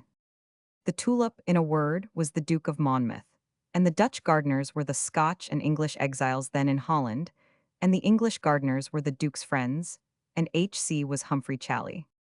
I think that Sir Christopher must have known of this correspondence, because I now remember that my father would sit with him for many hours looking at a map of England, conversing long and earnestly, and making notes in a book. These notes he made in the Arabic character, which no one but himself could read. I therefore suppose that he was estimating the number of nonconformists, 65, who might be disposed to aid in such an enterprise as Humphrey's gardeners were contemplating. Robin, who certainly was no conspirator, also wrote a letter from Leyden about this time saying that something was expected, nobody knew what, but that the exiles were meeting constantly, as if something was brewing. It was about the first week of June that the news came to us of Lord Argyll's landing. This was the beginning. After that, as you will hear, the news came thick and fast, every day something fresh, and something to quicken the most sluggish pulse. To me, at least, it seemed as if the breath of God himself was poured out upon the country, and that the people were everywhere resolved to banish the accursed thing from their midst. Alas, I was but a simple country maid, and I was deceived. The accursed thing was to be driven forth, but not yet. The country party hated the Pope, but they dreaded civil war, and indeed there is hardly any excuse for that most dreadful scourge except the salvation of the soul and the safeguarding of liberties. They would gladly welcome a rising, but it must be general and universal. They had for 25 years been taught the wickedness of rebellion, and now there was no way to secure the Protestant faith except by rebellion. Unhappily, the rebellion began before the country gentlemen were ready to begin. Chapter 11. Before the storm. Before Before the storm breaks, there sometimes falls upon the earth a brief time when the sun shines in splendor from a clear sky. The air is balmy and delightsome. The birds sing in the coppice, and the innocent lambs leap in the meadows. Then suddenly dark clouds gather from the north, the wind blows cold. In a minute the sky is black, the lightnings flash, the thunders roll, the wind roars, the hail beats down and strips the orchard of its promise, and silences the birds cowering in the branches and drives the trembling sheep to take shelter in the hedges. This was to be my case. You shall understand how for a single day, it was no more, I was the happiest girl in all the world. I may now without any shame confess that I have always loved Robin from my earliest childhood. That was no great wonder seeing what manner of boy he was, and how he was always kind and thoughtful for me. We were at first only brother and sister together, which is natural and reasonable when children grow up together. Nor can I tell when or how we ceased to be brother and sister, save that it may have been when Robin kissed me so tenderly at parting, and told me that he should always love me. I do not think that brothers do generally protest love and promise continual affection. Barnaby certainly never declared his love for me, nor did he ever promise to love me all his life. Perhaps, had he remained longer, he might have become as tender as he was good-hearted. But I think that tenderness towards a sister is not in the nature of a boy. I loved Robin, and I loved Humphrey, both as if they were 67 brothers, but one of them ceased to be my brother, while the other, in consequence, remained my brother always. A girl may be ignorant of the world as I was, and of lovers and their ways as I was, and yet she cannot grow from a child to a woman without knowing that, when a young man, who hath promised to love her always, speaks of her in every letter, he means more than common brotherly love.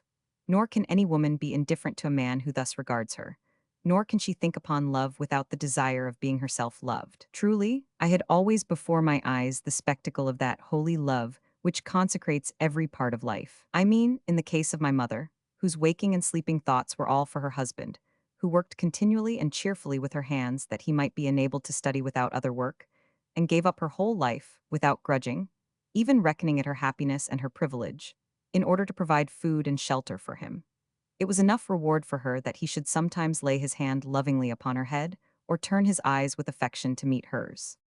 It was in the night of June 12, as I lay in bed, not yet asleep, though it was already past 9 o'clock, that I heard the trampling of hoofs crossing the stream and passing our cottage. Had I known who were riding those horses, there would have been but little sleep for me that night. But I knew not and did not suspect, and so, supposing that it was only one of the farmers belated, I closed my eyes and presently slept until the morning. About 5 o'clock, or a little before that time, I awoke, the sun having already arisen and being now well up above the hills. I therefore arose softly, leaving my mother asleep still, and having dressed quickly and prayed a little, I crept down the stairs. In the house there was such a stillness that I could even hear the regular breathing of my father as he slept upon his pallet among his books. It was chill and damp, as is the custom in the early morning in the room where he lived and worked. Yet when I threw open door and shutter and looked outside, the air was full of warmth and refreshment.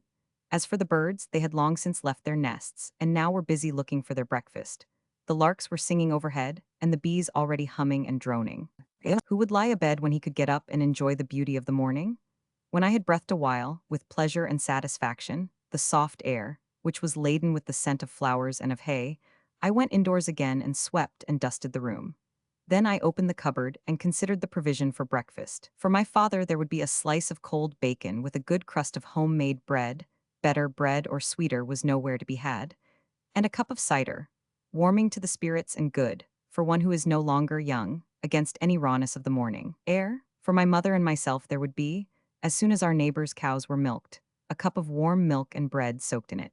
Tea's a breakfast good for a grown person as 68 well as for a child, and it costs us nothing but the trouble of going to take it.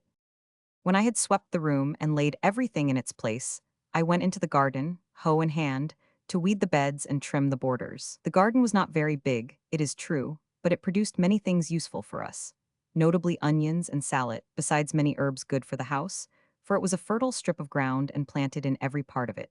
Now, such was the beauty of the morning and the softness of the air that I presently forgot the work about which I had come into the garden, and sat down in the shade upon a bench, suffering my thoughts to wander hither and thither. Much have I always pitied those poor folk in towns who can never escape from the noise and clatter of tongues, and sit somewhere in the sunshine or the shade, while the cattle low in the meadows, and the summer air makes the leaves to rustle, and thus alone suffer their thoughts to wander here and there. Every morning when I arose was this spectacle of nature's gladness presented to my eyes, but not every morning could my spirit, which sometimes crawls, as if fearing the light of day and the face of the sun, rise to meet and greet it, and to feel it calling aloud for a hymn of praise and thanksgiving. For indeed, this is a beautiful world if we could always, which we cannot for the earthliness of our natures, suffer its loveliness to sink into our hearts.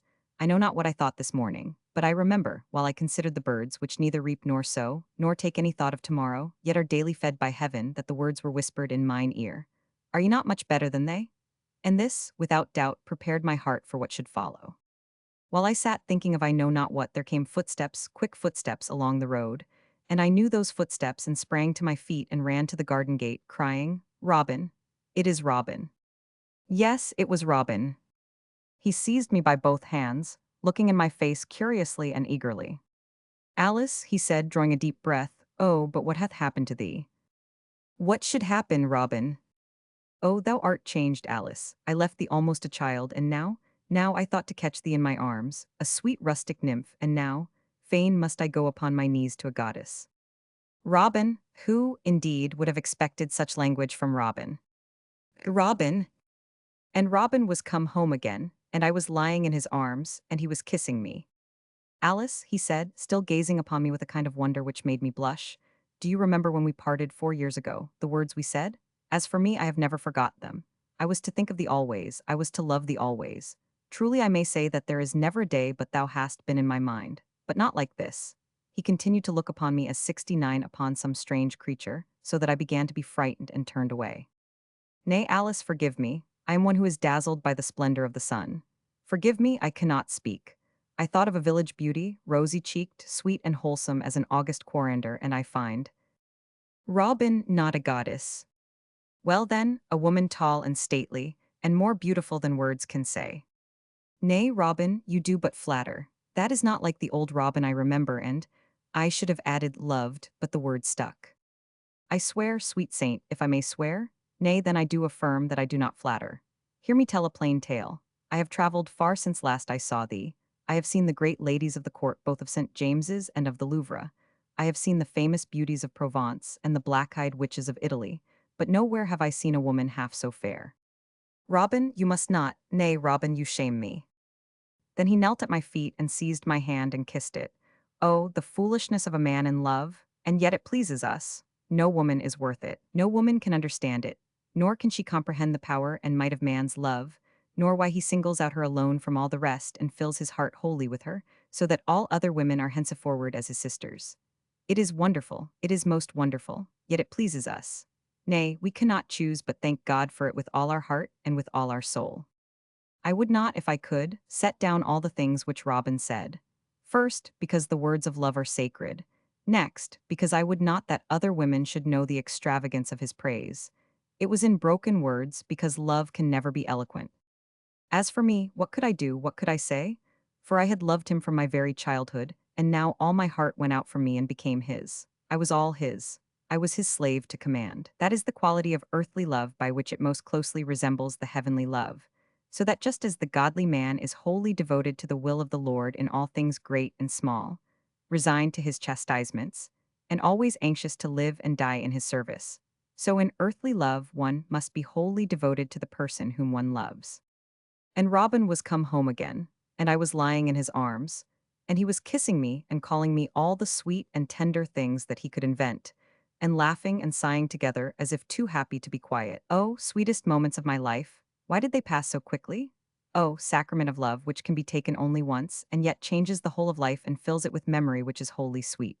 In all other earthly things 70 there is something of bitterness. In this holy joy of pure and sacred love there is no bitterness, no, not any. It leaves behind nothing of reproach or of repentance, of shame or of sorrow. It is altogether holy. Now, when my boy had somewhat recovered from his first rapture, and I had assured him very earnestly that I was not, indeed, an angel, but a most sinful woman, daily offending in my inner thoughts, an assurance which he received, indeed, with an appearance of disbelief and scorn, I was able to consider his appearance, which was now very fine though always, as I learned when I saw him among other gentlemen, with some soberness as became one, whose upbringing inclined him to plainness of dress as well as of speech and manner. He wore a long wig of brown hair, which might have been his own but for its length. His hat was laced and cocked, which gave him a gallant and martial appearance. His neckcloth was long and of fine lace. Beside him in my russet gown, I must have looked truly plain and rustic, but Robin was pleased not to think so, and love is a great magician to cheat the eyes. He was home again. He told me he should travel no more, yet you shall hear how far he afterwards traveled against his will. His only desire now was to stay at home and live as his grandfather had lived, in his native village. He had nothing to pray for but the continuance of my love, of which, indeed, there was no doubt possible. It was now close upon 6 o'clock, and I begged him to go away for the present, and if my father and Sir Christopher should agree, and if it should seem to his honor a fit and proper thing that Robin should marry a girl so penniless as myself, why then we might meet again after breakfast or after dinner, or, indeed, at any other time, and so discourse more upon the matter. So he left me, being very reluctant to go, and I, forgetting my garden and what I had come forth to do, returned to the house. You must understand that all these things passed in the garden, divided from the lane by a thick hedge, and that passers-by, but there were none, could not very well have seen what was done, though they might have heard what was said. But if my father had looked out of his window, he could have seen, and if my mother had come downstairs, she also might have seen through the window, or through the open door. This I thought not upon, nor was there anything to hide, though one would not willingly suffer anyone, even one's own mother, to see and listen at such a moment. Yet mother has since told me that she saw Robin on his knees kissing my hands, but she withdrew and would not look again. When I stepped within the door, she was at work with her wheel, and looked up with a smile upon her lips, but tears were lying in her eyes. Had I known what she had seen, I should have been ashamed. Daughter, she said softly, thy cheek is burning red. Hast thou perchance been too long in the sun? No, mother, the sun is not too hot. Daughter, she went on, still smiling through her tears, thine eyes are bright and glowing. Hast thou a touch of fever by ill chance? No, mother, I have no fever. Child, thy lips are trembling and thy hands are shaking. My dear, what is it? Tell thy mother all. She held out her arms to me, and I threw myself at her feet, and buried my head in her lap as if I had been again a child. Mother, mother, I cried, Robin hath come home again, and he says he loves me, and nothing will do but he must marry me. My dear, she said, kissing and fondling me, Robin hath always been a good lad, and I doubt not that he hath returned unspotted from the world. But nay, do not let us be too sure. For first his honor must consent, and then madam, and thy father must be asked, and he would never, for any worldly honor, no, never suffer thee to marry an ungodly man. As for thy lack of fortune, I know not if that will not also stand in the way. And as for family, thy father, though he was born in New England, cometh of a good stock, and I myself am a gentlewoman, and on both sides we bear an ancient coat of arms. And as for thyself, my dear, thou art, I thank God for it, of a sweet temper and an obedient disposition.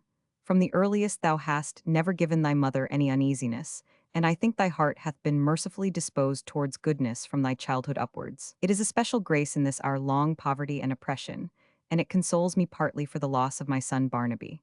Here she was silent for a space, and her eyes filled and brimmed over. Daughter, she said earnestly, thou art comely in the eyes of men, that have I known for long. It is partly for thy sweet looks that Sir Christopher loves thee.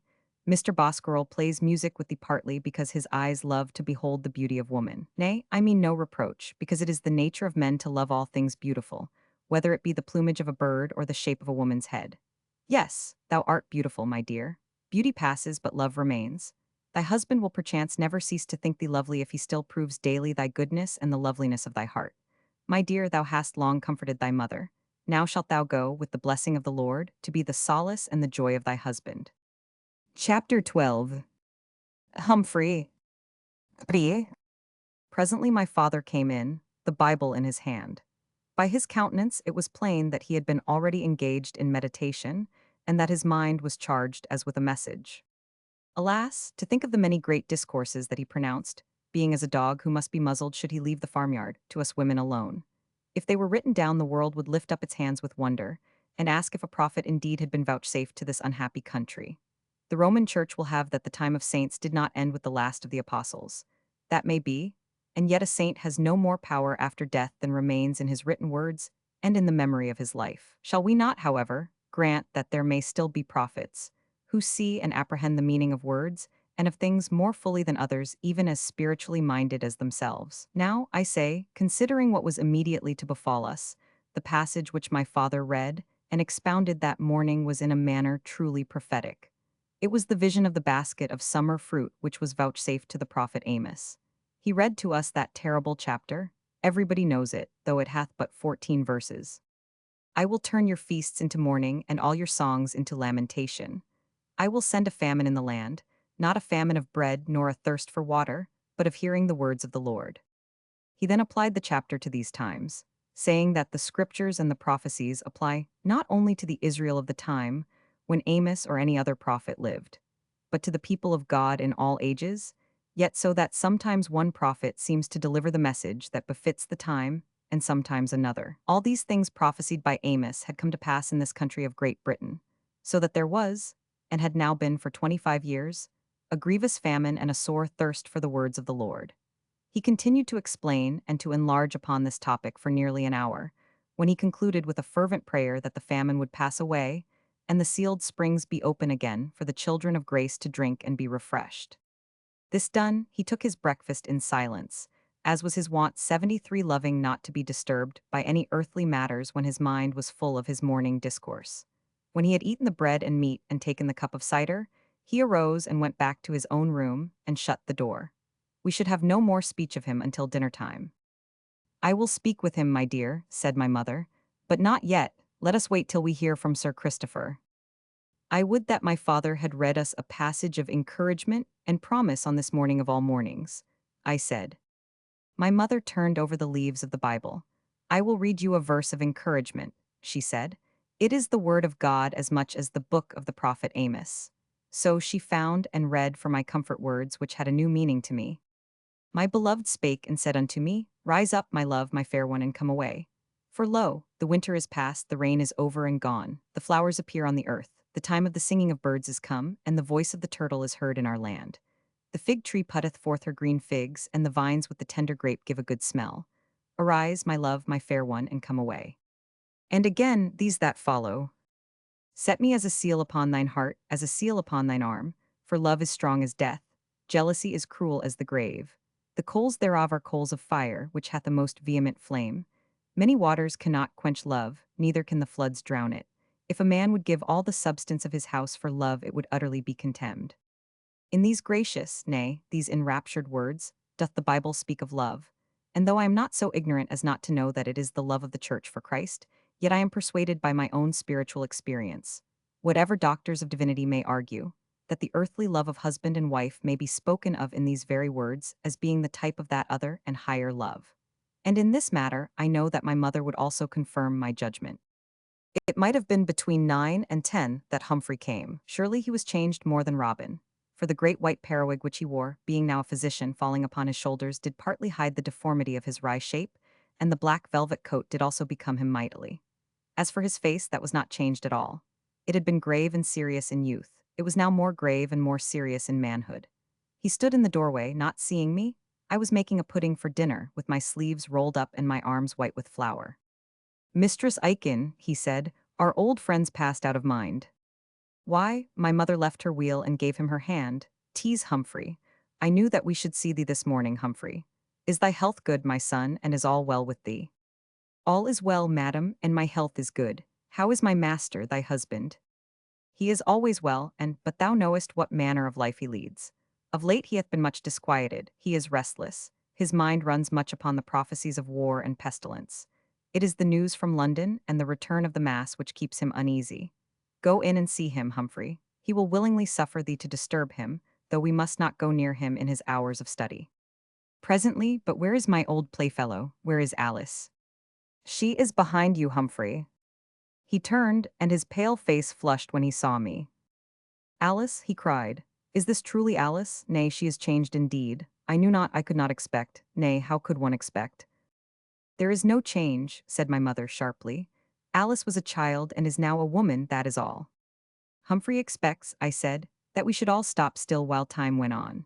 You were to become a bachelor of medicine, sir, and a fellow of All Souls College, and to travel in Italy and France, and to come back in a velvet coat, and a long sword, and a periwig over your shoulders, and I was to be a little girl still. Humphrey shook his head. It is not only that, he said, though I confess that one did not make due allowance for the flight of time. It is that the sweet-faced child has become. No, Humphrey, I said, I want no compliments. Go now, sir, and speak with my father. Afterwards you shall tell me all that you have been doing. He obeyed and opened my father's door. Humphrey, my father sprang to his feet.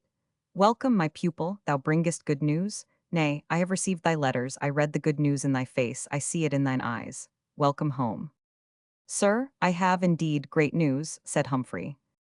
Then the door was closed. He stayed there for half an hour and more, and we heard from within earnest talk. My father's voice sometimes uplifted, loud and angry, but Humphrey's always low, as if he did not wish us to overhear them. So not to seem unto each other as if we were listening, mother and I talked of other things, such as the lightness of the pudding and the quantity of suet which should be put into it, and the time it should boil in the pot, and other things, as women can whose hearts are full, yet they must needs be talking. Father hath much to say to Humphrey, I said after a time. He doth not use to like such interruption. Humphrey's conversation is no interruption, my dear. They think the same thoughts and talk the same language. Your father 75 may teach and admonish us, but he can only converse with a scholar such as himself. It is not the least evil of our oppression that he hath been cut off from the society of learned men, in which he used to take so much delight. If Humphrey remains here, a little while you shall see your father lose the eager and anxious look which hath of late possessed him. He will talk to Humphrey, and will clear his mind. Then he will be contented again for a while, or, at least, resigned. Presently Humphrey came forth. His face was grave and serious. My father came out of the room after him. Let us talk more, he said. Let us resume our talk. Join me on the hillside where none can hear us. It is, indeed, the vision of the basket of summer fruit that we read this morning. His face was working with some inward excitement, and his eyes were full of a strange light as of a glad conqueror, or of one, forbid the thought, who was taking a dire revenge. He strode down the garden and out into the lanes. Thus, said my mother, will he walk out and sometimes remain in the woods, walking, preaching to the winds, and swinging his arms the whole day long. Art thou a physician, and canst thou heal him, Humphrey? If the cause be removed, the disease will be cured. Perhaps before long the cause will be removed. The cause, oh, the cause, what is the cause but the tyranny of the law? He who was ordered by heaven itself to preach hath been, perforce, silent for 25 years. His very life hath been taken from him. And you talk of removing the cause. Madam, if the law suffer him once more to preach freely, would that satisfy him, and you? My mother shook her head. The law, she said, now we have a papist on the throne, is far more likely to lead my husband to the stake than to set him free. That shall we shortly see, said Humphrey. My mother bent her head over her wheel, as one who wishes to talk no more upon the subject. She loved not to speak concerning her husband to any except to me. I went out into the garden with Humphrey. I was foolish. I laughed at nothing. I talked nonsense. Oh, I was so happy that if a pipe and tabor had been heard in the village, I should have danced to the music, like poor Barnaby the night before he ran away. I regarded not the grave and serious face of my companion. You are merry, Alice, said Humphrey. It is because you are come back again, you and Robin. Oh, the time has been long and dull, and now you have come back we shall all be happy again. Yes, my father will cease to fret and rage. He will talk Latin and Greek with you. Sir Christopher will 76 be happy only in looking upon you. Madam will have her son home again, and Mr. Bosquirrel will bring out all the old music for you. Humphrey, it is a happy day that brings you home again. It may be a happy day also for me, he said, but there is much to be done, when the business we have in hand is accomplished. What business, Humphrey? For he spoke so gravely that it startled me. 'Tis business of which thy father knows, child. Nay, let us not talk of it. I think and hope that it is as good as accomplished now before it is well taken in hand. It is not of that business that I would speak. Alice, thou art so beautiful and so tall. Nay, Humphrey, I must not be flattered. And I so crooked. Humphrey, I will not hear this talk. You so great a scholar thus to speak of yourself. Let me speak of myself, my dear. Hear me for a moment. I declare that I had not the least thought of what he was going to say, my mind being wholly occupied with the idea of Robin. I am a physician, as you doubtless know. I am medicine doctor of Oxford, of Padua, Montpellier, and Leyden. I know all, I may fairly say, and without boasting. That may be learned by one of my age from schools of medicine, and from books on the science and practice of healing. I believe, in short, that I am as good a physician as can be found within these seas.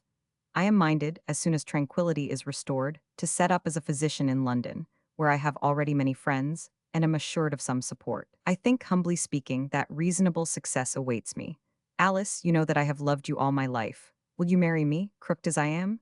Oh, you cannot but know that I have loved you all my life. Oh, child, he stretched forth his hands, and in his eyes there was a world of longing and of sadness which moved my heart. My dear, the crooked and body have no friends among men. They cannot join in their rough sports, nor drink with them, nor fight with them. They have no chance of happiness but in love, my dear. My dear, give me that chance. I love thee. Oh, my dear, give me that chance. Never had I seen Humphrey so moved before. I felt guilty and ashamed in the presence of this passion, of which I was the most unworthy cause. Oh, Humphrey, stop, for heaven's sake, stop, because I am but this very morning promised to Robin, who loves me too, and I love Robin, Humphrey. He sank back, pale and disordered, and I thought that he would swoon, but he recovered. Humphrey, never doubt that I love you too, but oh, I love Robin and Robin loves me. Yes, dear, yes, child, yes, Alice, he said in broken accents.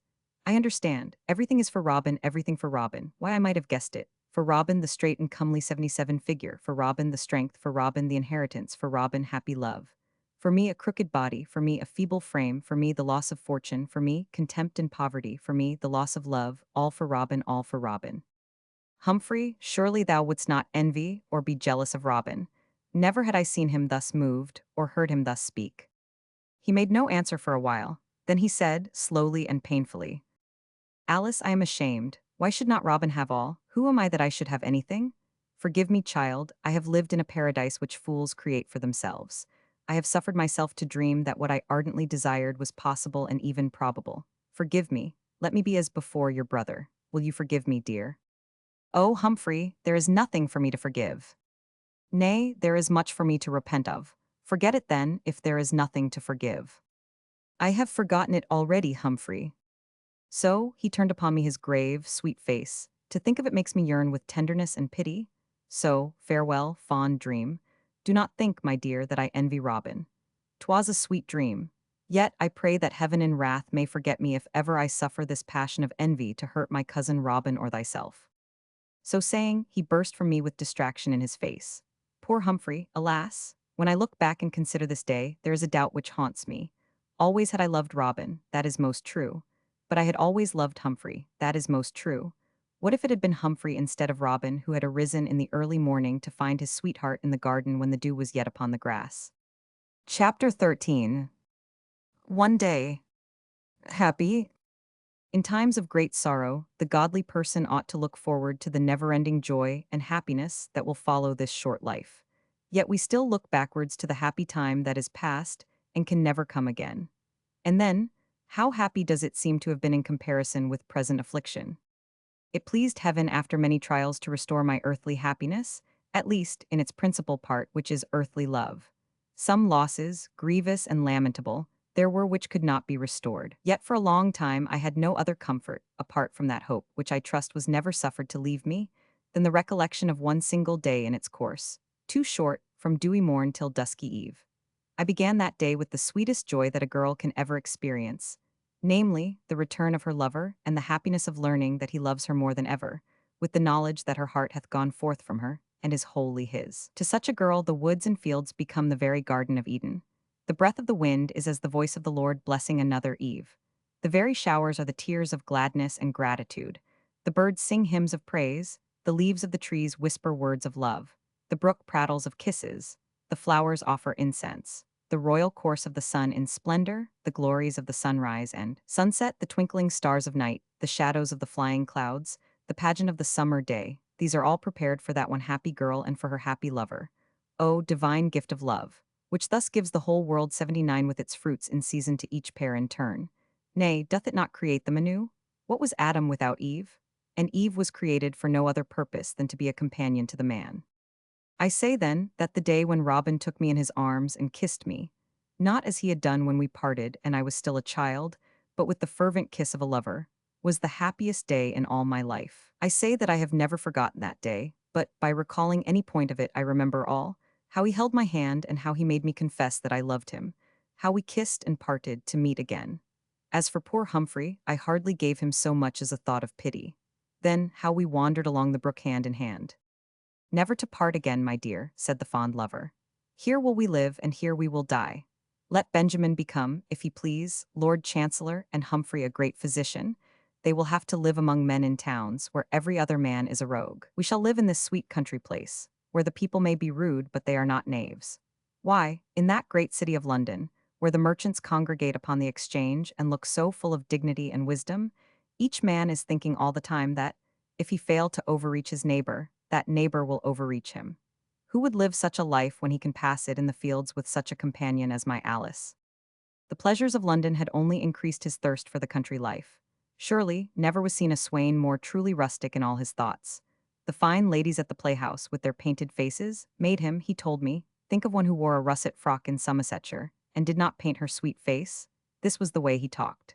The plays they acted could never even be read, much less witnessed, by that dear girl, so full of wickedness they were. At the assemblies, the ladies were jealous of each other, and put on scornful looks when one seemed preferred. At the taverns, the men drank and bellowed songs and quarreled. In the streets, they fought and took the wall and swaggered. There was nothing but fighting, among the baser sort, with horrid imprecations. At the coffee houses, the politicians argued and quarreled. Nay, in the very churches the sermons were political arguments, and while the clergyman read his discourse, the gallants ogled the ladies. All this and more he told me. To hear my boy, one would think there was nothing in London but what was wicked and odious. No doubt it is a wicked place, where many men live together. Those who are wicked easily find each other out, and are encouraged in their wickedness.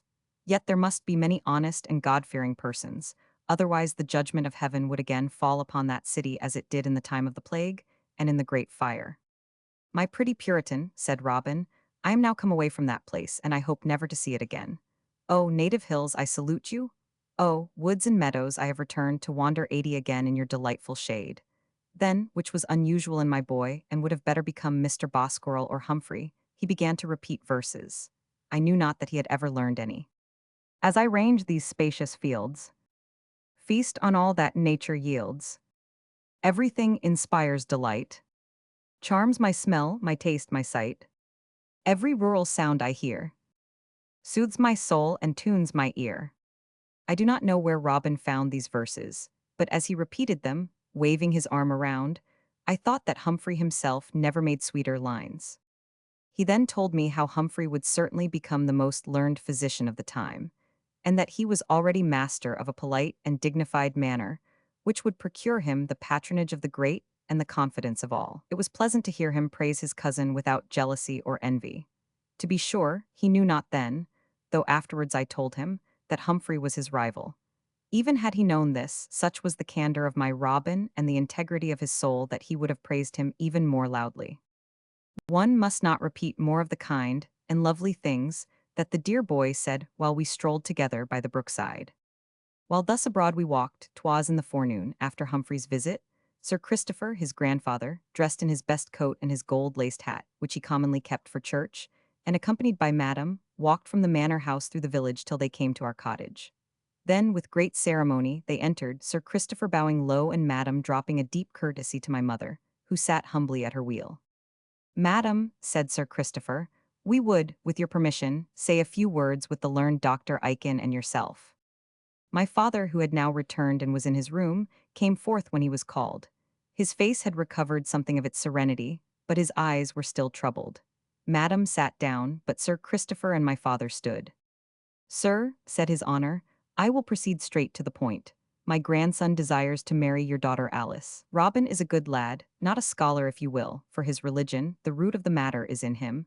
For the goodness of his heart I will answer. For his habit of life he hath, so far as we can learn, acquired no vile vices of the city. He doth neither drink nor gamble, nor waste his health and strength in riotous living, and for his means they are my own. All that I have will be his.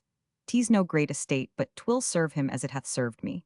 Sir, the boy's mother and I have come to ask your daughter in marriage. We know her worth, and we are right well satisfied that our boy hath made so good and wise a choice. They were marrying and giving in marriage when the flood came. They will be marrying and giving in marriage in the great day of the Lord, said my father. Yes, gossip, but that is no reason why they should not now be marrying and giving in marriage. You ask my consent, said my father. This surprises me. The child is too young, she is not yet of marriageable age. Husband, she is nigh upon her 20th birthday. I thought she had been but 12 or thereabouts. My consent? Why, Sir Christopher, in the eyes of the world this is great condescension on your part to take a penniless girl. I looked, I suppose, to the marriage of my daughter some time, perhaps to a farmer. Yet, we are told that a virtuous woman hath a price far above rubies, and that it is she who buildeth up the house, and we are nowhere told that she must bring her husband a purse of gold. Sir Christopher, it would be the blackest ingratitude in us to deny you, even if this thing were, which I say not, against the mind of our daughter. It is not, said my mother. Wherefore, seeing that the young man is a good man as youths go, though in the matter of the Latin syntax he hath yet much to learn, and that his heart is disposed towards religion, I am right glad that he should take our girl to wife. Bravely said, cried Sir Christopher. Hands upon it, man, and we will have a merry wedding, but today I bid you both to come and feast with us. We will have holiday and rejoicing. Yes, said my father, we will feast, though tomorrow comes the deluge. I know now what he meant, but at that time we knew not, and it seemed to his honor a poor way of rejoicing at the return of the boys and the betrothal of his daughter thus to be foretelling woes. The vision of the plumb line is before mine eyes, my father went on. Is the land able to bear all this? We talk of feasting and of marriages. Yet a few days, or perhaps already. But we will rejoice together, my old friend and benefactor, we will rejoice together. With these strange words he turned and went back to his room, and after some tears with my mother, Madam went home and Sir Christopher with her. But in honor to the day he kept on his best coat. Robin suffered me to go home, but only that I might put on my best frock.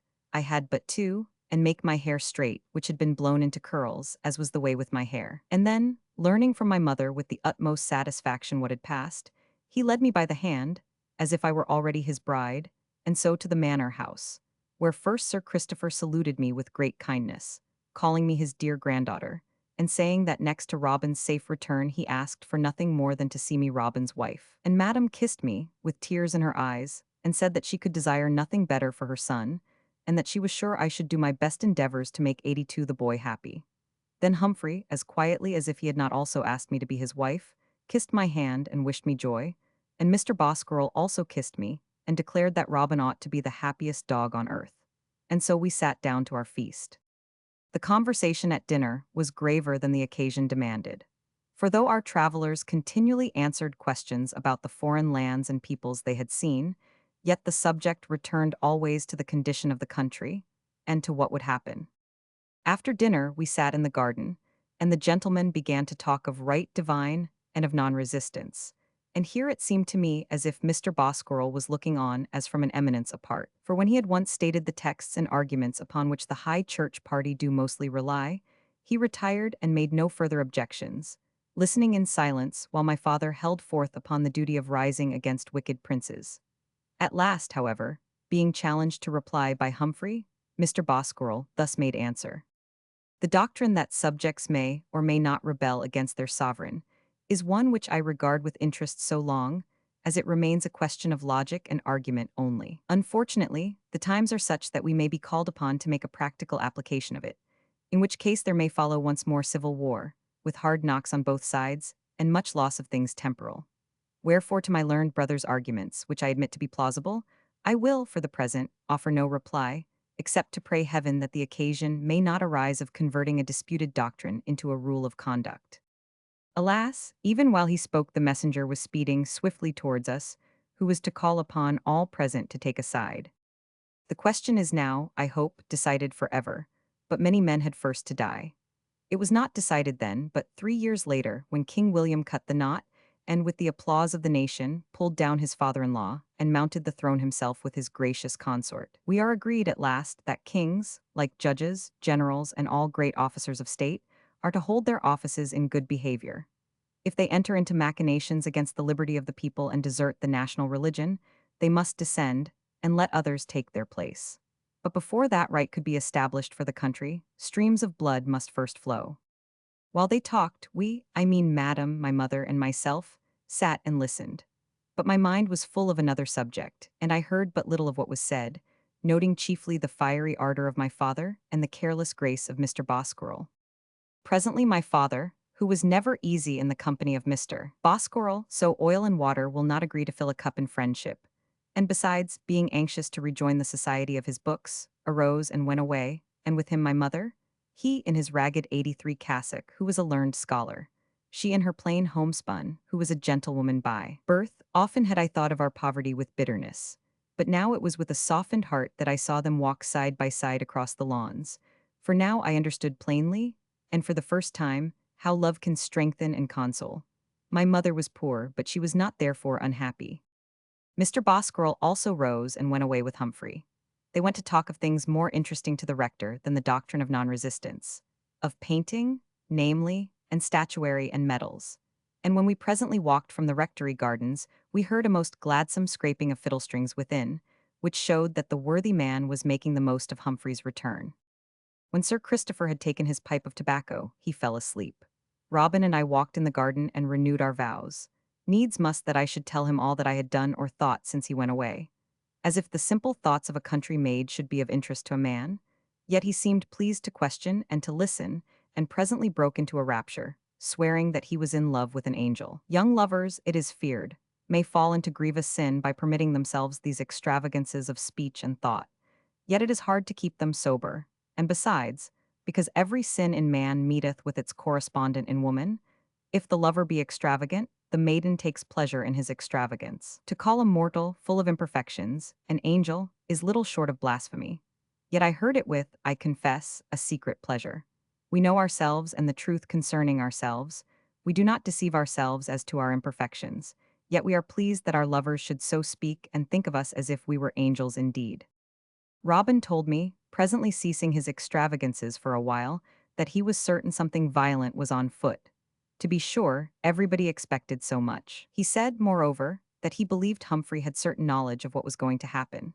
That before they left the Low Countries, Humphrey had been present at a meeting of the exiles in Rotterdam, where it was well known that Lord Argyle's expedition was resolved upon. That he had been much engaged in London after their return, and had paid many visits, the nature of which he kept secret, and that on the road there was not a town and scarcely a village where Humphrey had not someone to visit. My dear, he said, Humphrey is slight as to stature and strength, but he carries a stout heart. There is no man more bitter against the king than he, and none more able if his counsels were listened to. Monmouth, I am certain, purposes to head an expedition into England like that of Lord Argyle in Scotland. The history of England hath many instances of such successful attempts. King Stephen, King Henry Roman IV, King Henry Roman VII, are all examples. If 84 Monmouth lands, Humphrey will join him, I am sure. And I, my dear, he paused. And you too, Robin?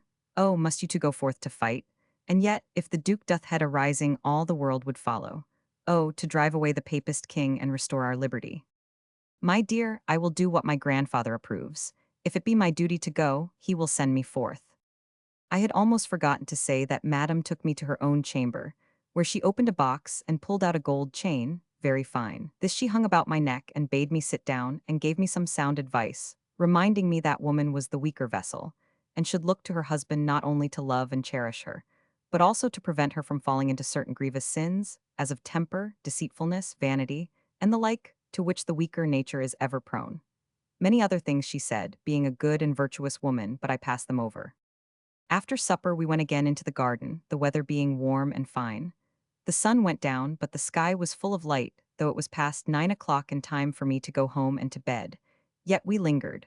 The birds had gone to sleep, there was no whisper of the wind, the village was in silence. And Robin was whispering in my ear. I remember the very tones of his voice, which was low and sweet. I remember the words he said. Sweet love, how could I live so long without thee? I remember my swelling heart and my glowing cheeks. Oh, Robin, Robin, oh, poor heart, poor maid, the memory of this one day was nearly all thou hadst to feed upon for so long a time. Chapter 14. The Vision of the Basket. Nes. Suddenly we heard footsteps, as of those who are running, and my father's voice speaking loud.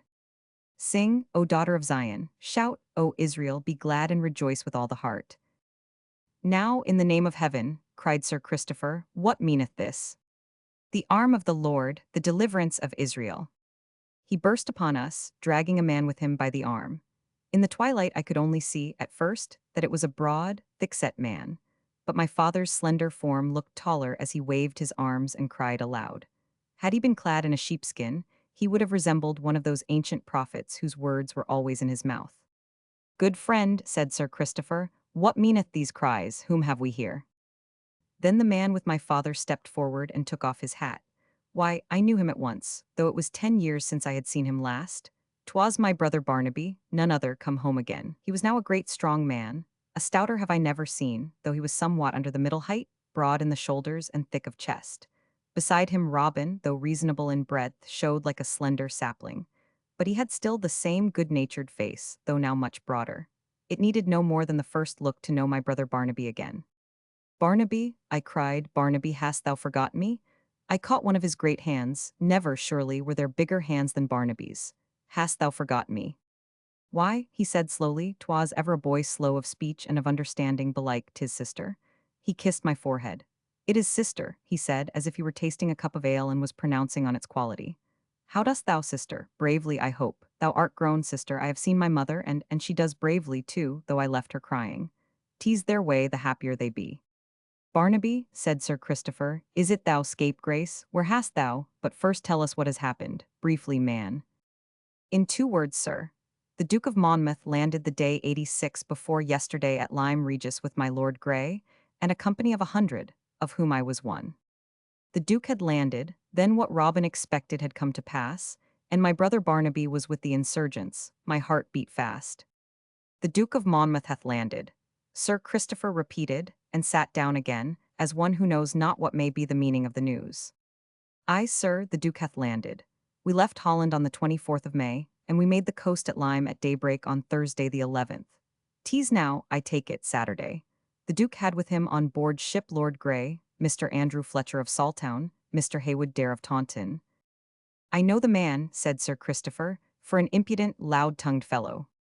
Perhaps he was, sir, said Barnaby gravely. Perhaps he was, but now. How was? He was shot on Thursday evening by Mr. Fletcher for offering him violence with a cane, and is now dead. 'Tis a bad beginning, go on, Barnaby. The Duke had also Mr. Ferguson, Colonel Venner, Mr. Chamberlain, and others whom I cannot remember. First we set Mr. Dare and Mr. Chamberlain ashore at Seaton, whence they were to carry intelligence of the rising to the Duke's friends. The Duke landed at 7 o'clock with his company, in 7 boats. First he fell on his knees and prayed aloud. Then he drew his sword, and we all marched after to the marketplace, where he raised his flag and caused the declaration to be read. Here it is, your honor. He lugged out a copy of the declaration, which Sir Christopher put aside, saying that he would read it in the morning. Then we tossed our hats and shouted, a Monmouth, a Monmouth, 60 stout young fellows listed on the spot. Then we divided our forces and began to land the cannon, 4 pretty pieces as you could wish to see, and the arms, of which I doubt if we have enough, and the powder, 250 barrels. The Duke lay on Thursday night at the George. Next day before dawn, the country people began flocking in. What gentlemen have come in? I know not, sir. My duty was most of the day on board. In the evening I received leave to ride home, and indeed Sir Christopher had orders to carry the Duke's declaration to yourself. And now we shall be well rid of the king, the pope, and the devil. Because, said my father, solemnly, because with lies ye have made the hearts of the righteous sad, whom I have not made sad. And what doest thou among this goodly company, friend Barnaby? I am to be a captain in one of the regiments, said Barnaby, grinning with pride. Though a sailor, yet can I fight with the best 87. My colonel is Mr. Holmes, and my major Mr. Parsons. On board the frigate I was master and navigated her. There will be knocks, Barnaby, knocks, I doubt. By your honour's leave, I have been where knocks were flying for 10 years, and I will take my share. remembering still the treatment of my father and the poverty of my mother. It is rebellion, Barnaby, rebellion. Why, sir, Oliver Cromwell was a rebel, and your honor fought in the army of the Earl of Essex, and what was he but a rebel? I wondered to hear my brother speak with so much boldness, who 10 years before had bowed low and pulled his hair in presence of his honor. Yet Sir Christopher seemed to take this boldness in good part. Barnaby, he said, thou art a stout and proper lad, and I doubt not thy courage. Nay, I see it in thy face, which hath resolution in it, and yet is modest. No ruffler or boaster art thou, friend Barnaby. Yet, if rebellion fail, even rebellion in a just cause, then those who rise lose their lives in vain, and the cause is lost until better times. This he said as one who speaketh to himself. I saw him look upon his grandson. The king is a papist, he said, that is most true. A papist should not be suffered to rule this country. Yet to rise in rebellion, have a care, lad. What if the time be not yet ripe? How know we who will join the duke? The people are flocking to his standard by thousands, said Barnaby. When I rode away last night, the duke's secretaries were writing down their names as fast as they could be entered. They were landing the arms and already exercising the recruits. And such a spirit they show, sir, it would do your heart good only once to witness. Now, as I looked at Barnaby, I became aware that he was not only changed in appearance, but that he was also very finely dressed, namely, in a scarlet coat and a sword with a silken sash, with laced ruffles, a gold-laced hat, a great wig, white breeches, and a flowered waistcoat. In the light of day, as I afterwards discovered, there were stains of wine visible upon the coat, and the ruffles were torn, and the waistcoat had marks upon it as of tar. One doth not, to be sure, expect in the sailing master of a frigate the same neatness as in a gallant of St. James's. Yet our runaway lad must have prospered. What doth the Duke intend? Sir Christopher asked him. Indeed, sir, I know not. 'Tis said by some that he will raise the west country, and by some that he will march north into Cheshire, where he hath many friends, and by others that he will march upon London, and call upon all good Protestants to rise and join him. We look to have an army of 20,000 within a week. As for the king, it is doubted whether he can raise a paltry 5,000 to meet us. Courage, Dad, he dared to call his 88 father, the Rev. Comfort Aiken, Doctor of Divinity, Dad, and he clapped him lustily upon the shoulder. Thou shalt mount the pulpit yet, I, of Westminster Abbey, if it so please you. His father paid no heed to this conversation, being wrapped in his own thoughts. I know not, said Sir Christopher, what to think, the news is sudden, and yet. We waste time, cried my father, stamping his foot. Oh, we waste the time talking. What helps it to talk? Every honest man must now be up and doing. Why, it is a plain duty laid upon us. The finger of heaven is visible, I say, in this. Out of the very sins of Charles Stuart hath the instrument for the destruction of his race been forged. A plain duty, I say. As for me, I must preach and exhort. As for my son, who is dead and yet liveth, he laid his hand upon Barnaby's shoulder. Time was when I prayed that he might become a godly minister of God's word. Now I perceive clearly that the Lord hath ways of his own. My son shall fight and I shall preach. Perhaps he will rise and become another Cromwell. Barnaby grinned. Sir, said my father, turning hotly upon his honor, I perceive that thou art lukewarm. If the cause be the Lord's, what matter for the chances? The issue is in the hands of the Lord. As for me and my household, we will serve the Lord. Yea, I freely offer myself and my son and my wife and my daughter, even my tender daughter, to the cause of the Lord. Young men and maidens, old men and children, the voice of the Lord calleth.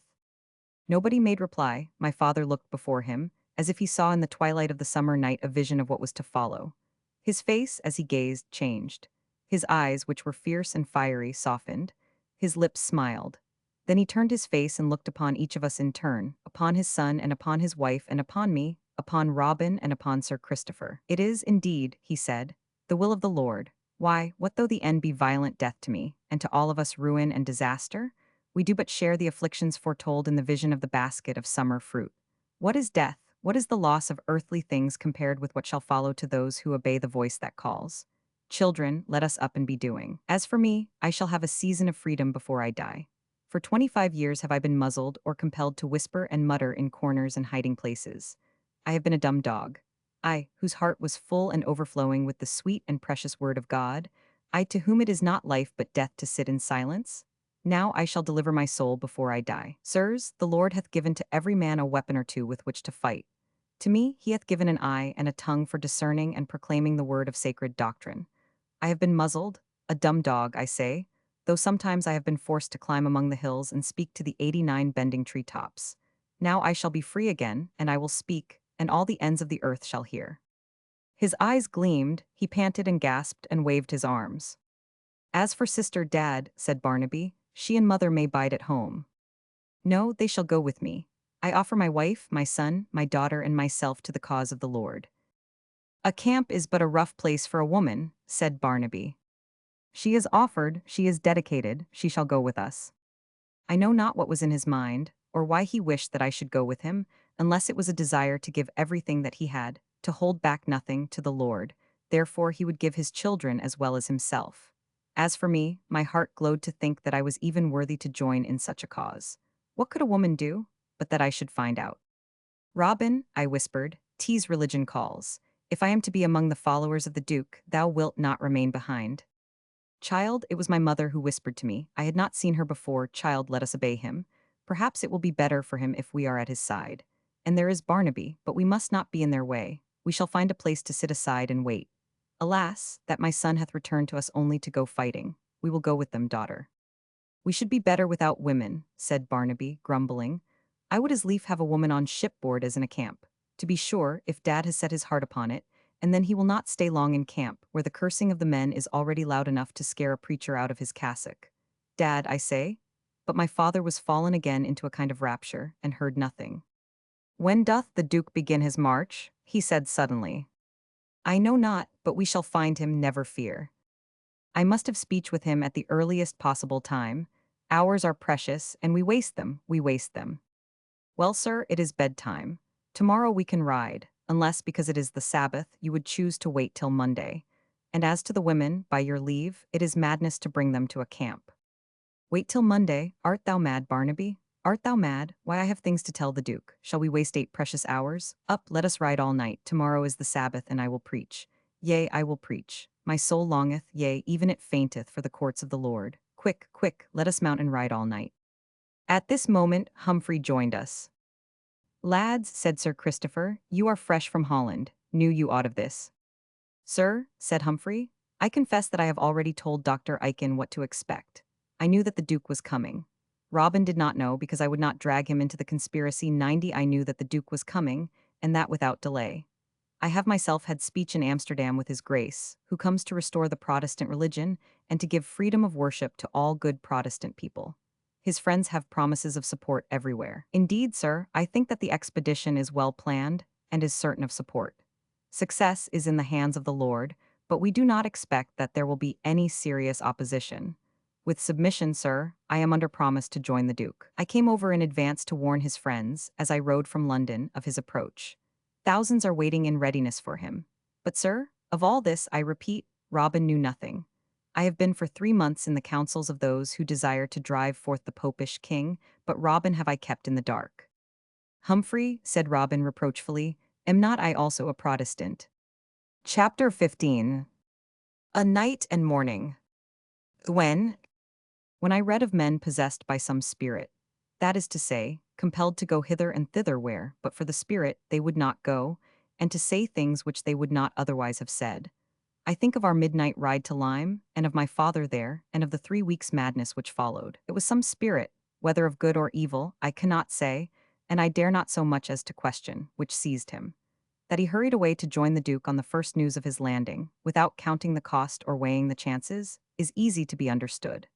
Like Humphrey, he was led by his knowledge of the great numbers who hated the Catholic religion to believe that they, like himself, would rise with one accord. He also remembered the successful rebellion against the first Charles, and expected nothing less than a repetition of that success. This, I know, was what the exiles in Holland thought and believed. The Duke, they said, was the darling of the people. He was the Protestant champion, who would not press forward when he should draw the sword.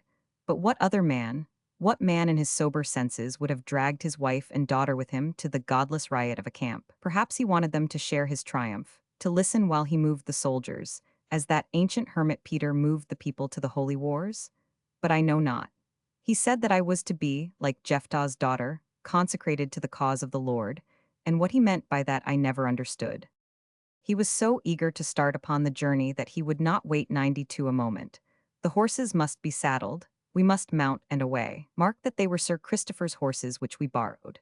This also was noted afterwards for the ruin of that good old man, with other particulars. As that Monmouth's declaration was found in the house, Barnaby brought it.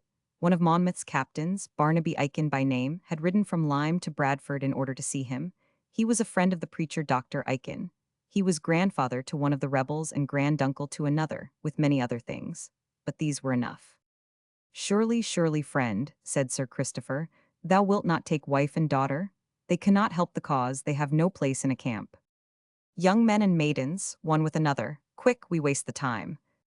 And to ride all night, consider, man, all night long. What is a night? They will have all eternity for rest.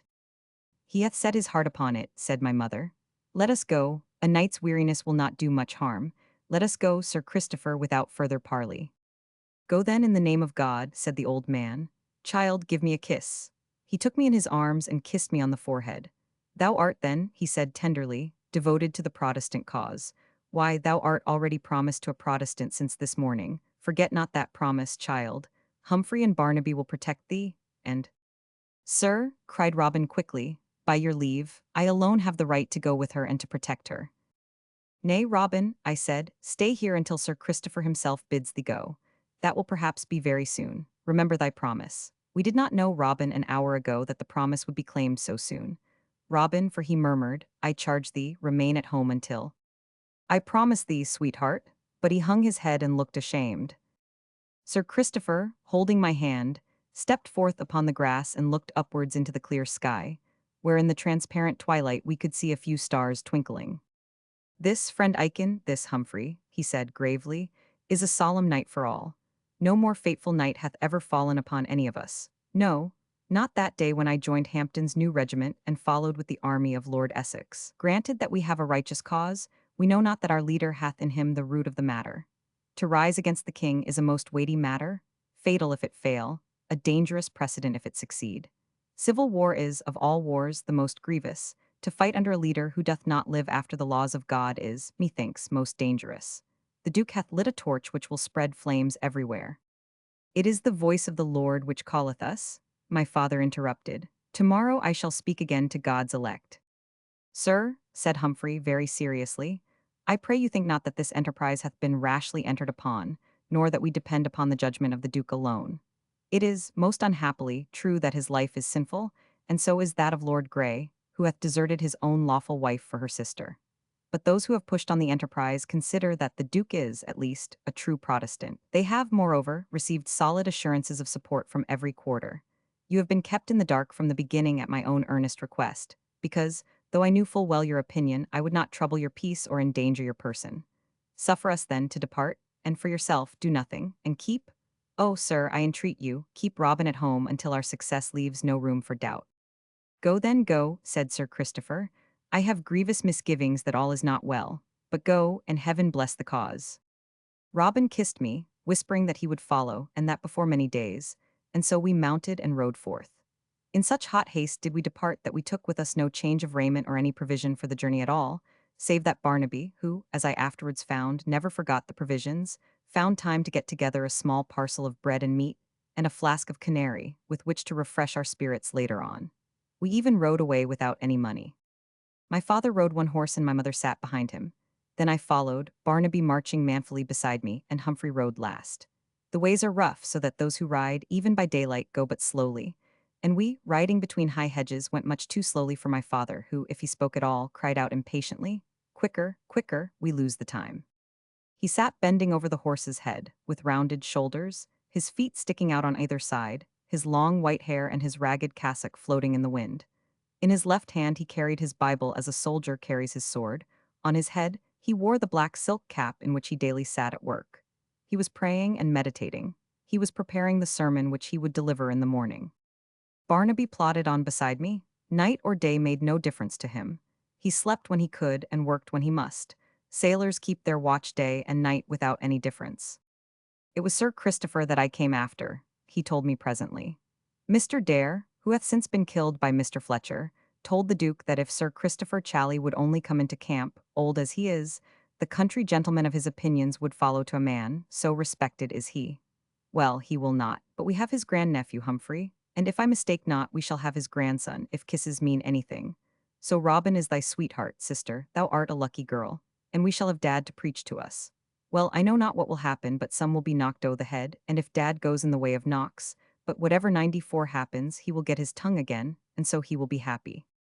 As for preaching, he went on, speaking with due pauses, because there was no hurry in these dark lanes, and he was never one of those whose words flow easily. If he thinks to preach daily, as they say was done in Cromwell's time, I doubt if he will find many to listen, for by the look of the fellows who are crowding into camp, they will love the clinking of the can better than the division of the text. But if he cause his friends to join, he will be welcomed, and for devoting his wife and daughter to the cause, that sister with submission is rank nonsense, and the sooner you get out of the camp, if you must go there, the better. Women aboard ship are bad enough, but in camp they are the very devil. Barnaby, speak not lightly of the evil one. Where shall we bestow you when the fighting comes? Well, it shall be in some safe place. Oh, Barnaby, will there be fighting? Good lack, child, what else will there be? As the walls of Jericho fell down at the blast of the trumpet, so the king's armies will be dispersed at the approach of the Lord's soldiers. That was a vast long time ago, sister. There is now no such trumpet work employed in war, and no priests on the march, but plenty of fighting to be done before anything is accomplished. But have no fear. The country is rising. They are sick at heart already of a popish king. I say not that it will be easy work, but it can be done, and it will be done before we all sit down again. And what will happen when it is done? Truly, I know not. When one king is sent a-packing, they must needs put up another, I suppose. My father shall have the biggest church in the country to preach in. Humphrey shall be made physician to the new king, nothing less. You shall marry Robin, and he shall be made a duke or a lord at least. And I shall have command of the biggest ship in the king's navy, and go to fight the Spaniards, or to trade for negroes on the Guinea coast. But suppose the duke should be defeated. Well, sister, if he is defeated, it will go hard with all of us. Those who are caught will be stabbed with a Bridport dagger, as they say. Ask not such a question, as well ask a sailor what will happen to him if his ship is cast away. Some may escape in boats, and some by swimming, and some are drowned, and some are cast upon savage shores. Every man must take his chance. Never again ask such a question. Nevertheless, I fear my father will get his neck as far in the noose as I myself. But remember, Sister Alice, do you and my mother keep snug. Let others carry on the rebellion, do you keep snug. For d'ye see, a man takes his chance, and if there should happen, as there may, a defeat and the rout of these country lads, I could e'en scud by myself before the gale, and 95 maybe get to a seaport, and so aboard and away while the chase was hot. But for a woman, keep snug, I say therefore. The night, happily, was clear and fine. A slight breeze was blowing from the northwest, which made one shiver, yet it was not too cold. I heard the screech owl once or twice, which caused me to tremble more than the cold. The road, when we left the highway, which is not often mended in these parts, became a narrow lane full of holes and deep ruts, or else a track across open country. But Barnaby knew the way. It was about 10 of the clock when we began our journey, and it was 6 in the morning when we finished it. I suppose there are few women who can boast of having taken so long a ride, and in the night. Yet, strange to say, I felt no desire to sleep. Nor was I wearied with the jogging of the horse, but was sustained by something of the spirit of my father. A wonderful thing it seemed to me that a simple country maid, such as myself, should help in putting down the Catholic king. Women there have been who have played great parts in history, Yale, Deborah, Judith, and Esther, for example. But that I should be called, since then I have discovered that I was not called. This, indeed, seemed truly wonderful. Then I was going forth to witness the array of a gallant army about to fight for freedom and for religion, just as they were arrayed 40 years before, when Sir Christopher was a young man and rode among them. My brother, this stout Barnaby, was one of them. My father was one of them. Humphrey was one of them. And in a little while I was very sure, because Robin would feel no peace of mind if I was with the insurgents and he was still at home, my lover would be with them too. And I pictured to myself a holy and serious camp, filled with godly, sober soldiers, listening to sermons and reading the Bible, going forth to battle with hymns upon their lips, and withal so valiant that at their very first onset the battalions of the king would be shattered. Alas, anyone may guess the foolish thoughts of a girl who had no knowledge of the world, nor any experience. Yet all my life I had been taught that resistance was at times a sacred duty, and that the divine right of the so-called Lord's anointed was a vain superstition. So far, therefore, was I better prepared than most women for the work in hand. When we rode through Sherborne, all the folk were abed and the streets were empty. From Sherborne our way lay through Yetminster and Evershot to Beaminster, where we watered and rested the horses, and took some of Barnaby's provisions. The country through which we rode was full of memories of the last great war. The castle of Sherborne was twice besieged, once by Lord Bedford, when the Marquis of Hertford held it for the king. That siege was raised, but it was afterwards taken by Fairfax with its garrison of 600 soldiers and was then destroyed, so that it is now a heap of ruins. And as for Beaminster, the town hath never recovered from the great fire when Prince Maurice held 96 it, and it is still half in ruins, though the ivy hath grown over the blackened walls of the burned houses. The last great war of which I had heard so much. And now, perhaps, we were about to begin another. It was 2 o'clock in the morning when we dismounted at Beaminster. My mother sat down upon a bench and fell instantly asleep. My father walked up and down impatiently, as grudging every minute. Barnaby, for his part, made a leisurely and comfortable meal, eating his bread and meat, of which I had some, and drinking his canary with relish, as if we were on a journey of pleasure and there was plenty of time for leisurely feeding. Presently he arose with a sigh, the food and wine being all gone, and said that, the horses being now rested, we might proceed. So he lifted my mother into her seat and we went on with the journey, the day now breaking. The way, I say, was never tedious to me, for I was sustained by the novelty and the strangeness of the thing. Although I had 1,000 things to ask Barnaby, it must be confessed that, for one who had traveled so far, he had marvelous little to tell. I dare say that the deck and cabins of a ship are much the same whether she be on the Spanish Main or in the Bristol Channel, and sailors, even in port, are never an observant race, except of weather and so forth. It was strange, however, only to look upon him, and to mark how stout a man he was grown and how strong, and yet how he still spoke like the old Barnaby, so good-natured and so dull with his book, who was daily flogged for his Latin grammar, and bore no malice, but prepared himself to enjoy the present when the flogging was over, and not to anticipate the certain repetition of the flogging on the morrow. He spoke in the same slow way, as if speech were a thing too precious to be poured out quickly, and there was always sense in what he said. Barnaby was only stupid in the matter of syntax, though he gave me not such answers as I could have wished. However, he confessed, little by little, something of his history and adventures.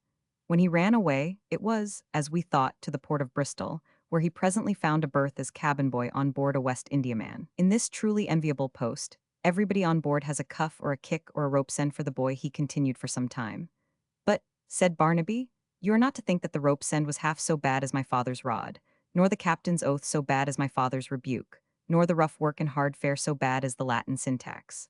Being so strong, and a hearty, willing lad to boot, he was quickly promoted to be an able seaman, when there were no more rope sendings for him. Then, having an ambition above his station, and not liking his rude and ignorant companions of the forecastle, which is the forepart of a ship, where the common sailors sleep and eat, and being so fortunate as to win the good graces of the supercargo first and of the captain next, he applied his leisure time, when he had any leisure, to the method of taking 97 observations, of calculating longitudes and latitudes, his knowledge of arithmetic having fortunately stuck in his mind longer than that of Latin.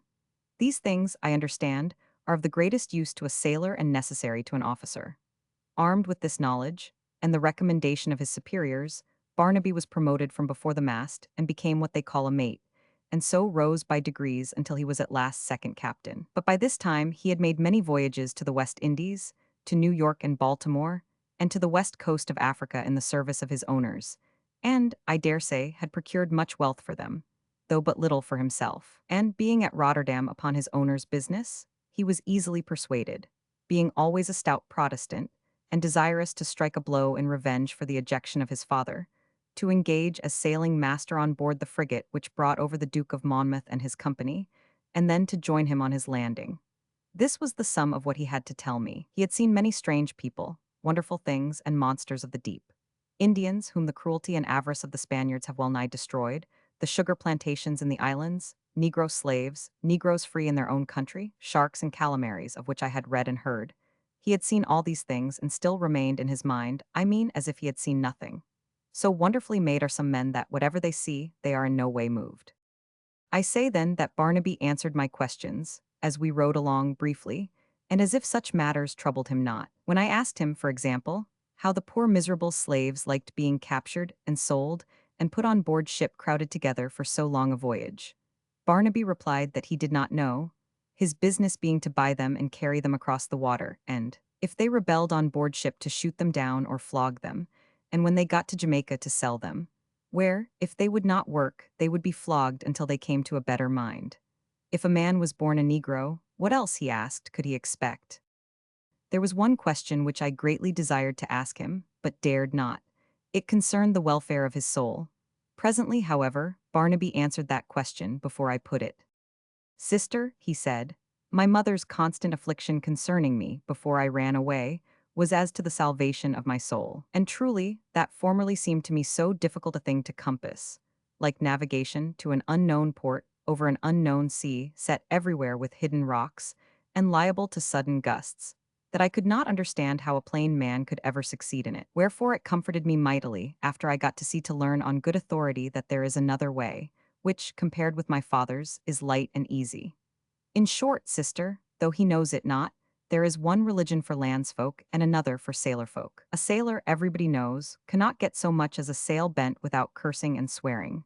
This, which is desperately 98 wicked ashore, counts for nothing at all afloat. And so with many other things. And the long and the short of it is that if a sailor does his duty, fights his ship like a man, is true to his owners and faithful to his messmates, it matters not one straw whether he hath daily sworn great oaths, drunk himself, whenever he went ashore as helpless as a log, and kissed a pretty girl whenever his good luck gave him the chance, which does indeed seldom come to most sailors. He added this with a deep sigh. I say, sister, that for such a sailor, when his ship goes down with him, or when he gets a grape shot through his vitals, or when he dies of fever, as happens often enough in the hot climates, there is no question as to the safety of his soul, but he goes straight to heaven. What he is ordered to do when he gets there, said Barnaby, I cannot say, but it will be something, I doubt not, that a sailor will like to do. No catechism or Latin syntax. Wherefore, sister, you can set my mother's heart, poor soul, quite at rest on this important matter. You can tell her that you have conversed with me, and that I have that very same inward assurance of which my father speaks so much and at such length. The very same assurance it is, tell her that, and beg her to ask me no questions upon the matter. Well, Barnaby, but art thou sure? It is a heavenly comfort, he replied, before I had time to finish, to have such an assurance. For why? A man that hath it doth never more trouble himself about what shall happen to him after he is dead. Therefore he goes about his duty with an easy mind. And so, sister, no more upon this head, if you love me and desire peace of mind for my mother. So nothing more was said upon that subject then or afterwards. A sailor to be exempted by right of his calling from the religion of the landsman, 'tis a strange and dangerous doctrine. But if all sailors believe it, yet how can it be? This question, I confess, is too high for me, and as for my mother, I gave her Barnaby's message, begging her at the same time not to question him further, and she sighed but obeyed. Presently Barnaby asked me if we had any money. I had none, and I knew that my mother could have but little. Of course, my father never had any. I doubt if he had possessed a single penny since his ejection. Well, said Barnaby, I thought to give my money to mother, but I now perceive that if she has it she will give it to dad, and if he has it he will give it all to the Duke for the cause, wherefore, sister, do you take it and keep it, not for me, but to be expended as seemeth you best. He lugged out of his pocket a heavy bag. Here is all the money I have saved in 10 years. Nay, I am not as some sailors, one that cannot keep a penny in purse, but must needs fling all away. Here are 250 gold pieces. Take them, Alice. Hang the bag round thy neck and never part with it, day or night. And say nothing 99 about the money either to mother or to dad, for he will assuredly do with it as I have said. A time may come when thou wilt want it. 250 gold pieces. Was it possible that Barnaby could be so rich? I took the bag and hung it round my waist, not my neck, by the string which he had tied above the neck, and, as it was covered by my mantle, nobody ever suspected that I had this treasure. In the end, as you shall hear, it seemed to be useful. It was now broad daylight, and the sun was up. As we drew near Bridport, there stood a man in the road armed with a halbert. Whither go ye, good people? He asked. What is your business? Friend, said Barnaby, flourishing his oaken staff, we ride upon our own business. Stand aside, or thou mayest henceforth have no more business to do upon this earth. Ride on then, ride on, he replied, standing aside with great meekness. This was one of the guards whom they posted everywhere upon the roads in order to stop the people who were flocking to the camp. In this way many were sent back, and many were arrested on their way to join Monmouth. Now, as we drew near to Bridport, the time being about 4 o'clock, we heard the firing of guns and a great shouting. They have begun the fighting, said Barnaby. I knew it would not be long a-coming. It was, in fact, the first engagement, when the Dorsetshire militia were driven out of Bridport by the Duke's troops, and there would have been a signal victory at the very outset but for the cowardice of Lord Grey, who ran away with the horse. Well, it was a strange and a wonderful thing to think that close at hand were men killing each other on the Sabbath. Yea, and some lying wounded on the roads, and that civil war had again begun. "Let us push on," said Humphrey, "out of the way of these troops. They are but country lads, all of them. If they retreat, they will run, and if they run, they will be seized with a panic, and will run all the way back to Lyme, trampling on everything that is in the road." This was sound advice, which we followed, taking an upper track which brought us into the high road a mile or so nearer Charmouth. I do not think there can be anywhere a finer road than that which runs from Charmouth to Lyme. It runneth over high hills, sometimes above the sea, which rolls far below, and sometimes above a great level inland plain, the name of which I have forgotten. The highest of the hills is called Golden Cap. The reason why was plainly shown this morning when the sky was clear, and the sun was shining from the southeast full upon this tall pico. When we got into this road, we found it full of young fellows, lusty and well-conditioned, all marching, running, walking, shouting, and singing 100 on their way to join Monmouth. Some were adorned with flowers, some wore the blue favor of the Duke, some had cockades in their hats, and some again were armed with musket or with sword. Some carried pikes, some knives tied onto long poles, some had nothing but thick cudgels which they brandished valiantly. At sight of these brave fellows my father lifted his head and waved his hand, crying, a Monmouth, follow me, brave lads," just as if he had been a captain encouraging his men to charge. The church of Lyme standeth high upon the cliff which faces the sea. It is on the eastern side of the town, and before you get to the church, on the way from Charmouth, there is a broad field also on the edge of the cliff.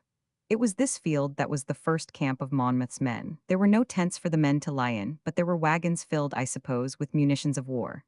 There were booths where things were sold, such as hot sausages fried over a charcoal fire, fried fish, lobsters and periwinkles, cold bacon and pork, bread, cheese, and such like, and barrels of beer and cider on wooden trestles. The men were haggling for the food and drink, and already one or two seemed fuddled. Some were exercising in the use of arms, some were dancing, and some singing, and no thought or respect paid at all to the Sabbath. Oh, was this the pious and godly camp which I had expected? "Sister," said Barnaby, "this is a godly and religious place to which the wisdom of Dad hath brought thee. Perhaps he meaneth thee to lie in the open like the lads." "Where is the Duke?" asked my father, looking wrathfully at these revelers and Sabbath breakers. "The Duke lies at the George Inn," said Barnaby. "I will show the way." In the blue parlor of the George, the Duke was at that time holding a council. There were different reports as to the Bridport affair. Already it was said that Lord Grey was unfit to lead the horse, having been the first to run away, and some said that the militia were driven out of the town in a panic, and some that they made a stand, and that our men had fled. I know not what was the truth, and now it matters little except that the first action of our men brought them little honor. When the council was finished, the Duke sent word that he would receive Dr. Chally, that was Humphrey, and Dr. Comfort Aiken. So they were introduced to the presence of his grace, and first my father, as Humphrey told me, fell into a kind of ecstasy, praising God for the landing of the Duke, and foretelling such speedy victory as would lay the enemies of the country at his feet. He then drew forth a roll of paper in which he had set down, for the information of the Duke, the estimated number of the disaffected in every town of the south and west of England, with the names of such as could be trusted, not only to risk their one own bodies and estates in the cause, but would stir up and encourage their friends. There were so many on these lists that the Duke's eyes brightened as he read them. "Sir," he said, "if these reports can be depended upon, we are indeed made men. What is your opinion, Dr. Chally?" "My opinion, sir, is that these are the names of friends and well-wishers. If they see your grace well supported at the outset, they will flock in. If not, many of them will stand aloof." "Will Sir Christopher join me?" asked the Duke. "No, sir, he is now 75 years of age." The Duke turned away. Presently he returned to the lists and asked many more questions. "Sir," said my father at length, "I have given you the names of all that I know who are well affected to the Protestant cause. They are those who have remained faithful to the ejected ministers. Many a time have I secretly preached to them. One thing is wanting, the assurance that your grace will bestow upon us liberty of conscience and freedom of worship. Else will not one of them move hand or foot." "Why," said the Duke, "for what other purpose am I come? Assure them, good friend, assure them in my name. Make the most solemn pledge that is in your power and in mine." "In that case, sir," said my father, "I will at once write letters with my own hand to the brethren everywhere." There are many honest country lads who will carry the letters by ways where they are not likely to be arrested and searched. And now, sir, I pray your leave to preach to these your soldiers. They are at present drinking, swearing, and breaking the Sabbath. The campaign which should be begun with prayer and humiliation, for the sins of the country hath been begun with many deadly sins, with merriment, and with fooling. Suffer me then to preach to them. Preach, by all means, said the Duke.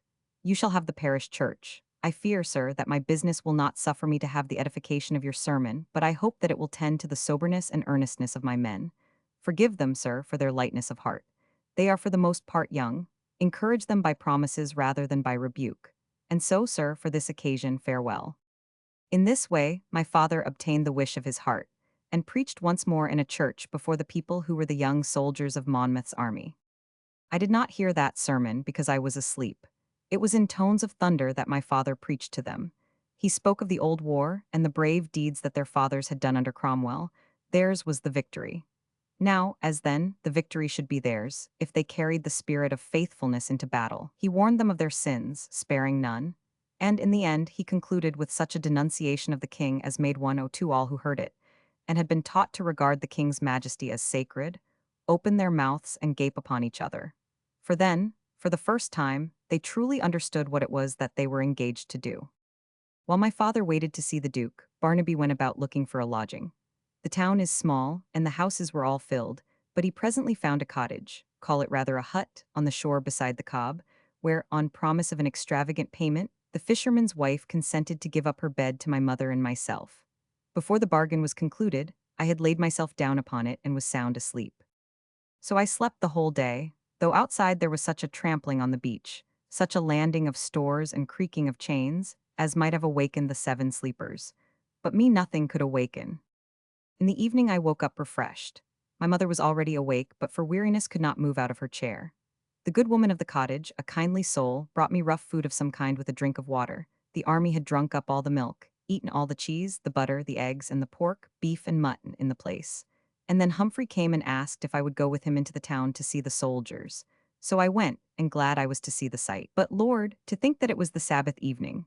For the main street of Lyme was full of men, swaggering with long swords at their sides and some with spurs, feathers in their hats, and pistols stuck in their belts.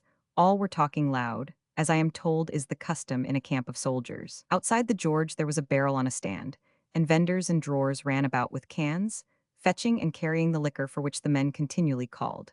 Then at the door of the George there appeared the Duke himself with his following of gentlemen. All rose and huzzaed, while the Duke came down the steps and turned towards the camp outside the town. I saw his face very well as he passed. Indeed, I saw him many times afterwards, but I declare that my heart sank when first I gazed upon him as he stood upon the steps of the George Inn. For on his face, plain to read, was the sadness of coming ruin. I say I knew from that moment what would be his end. Nay, I am no prophetess, nor am I a witch to know beforehand the counsels of the Almighty. Yet the Lord hath permitted by certain signs the future to become apparent to those who know how to read them. In the Duke of Monmouth the signs were a restless and uneasy eye, an air of preoccupation, a trembling mouth, and a hesitating manner. There was in him nothing of the confidence of one who knows that fortune is about to smile upon him. This, I say, was my first thought about the Duke, and the first thought is prophecy. There sat beside the benches a secretary, or clerk, who took down the names of recruits. The Duke stopped and looked on. A young 1-3 man, in a sober suit of brown, in appearance different from the country lads, was giving in his name. Daniel Foe, your grace, said the clerk, looking up. He is from London. From London, the Duke repeated. I have many friends in London, I expect them shortly. Thou art a worthy lad and deservest encouragement. So he passed on his way. Chapter 16. On the march. Daybreak.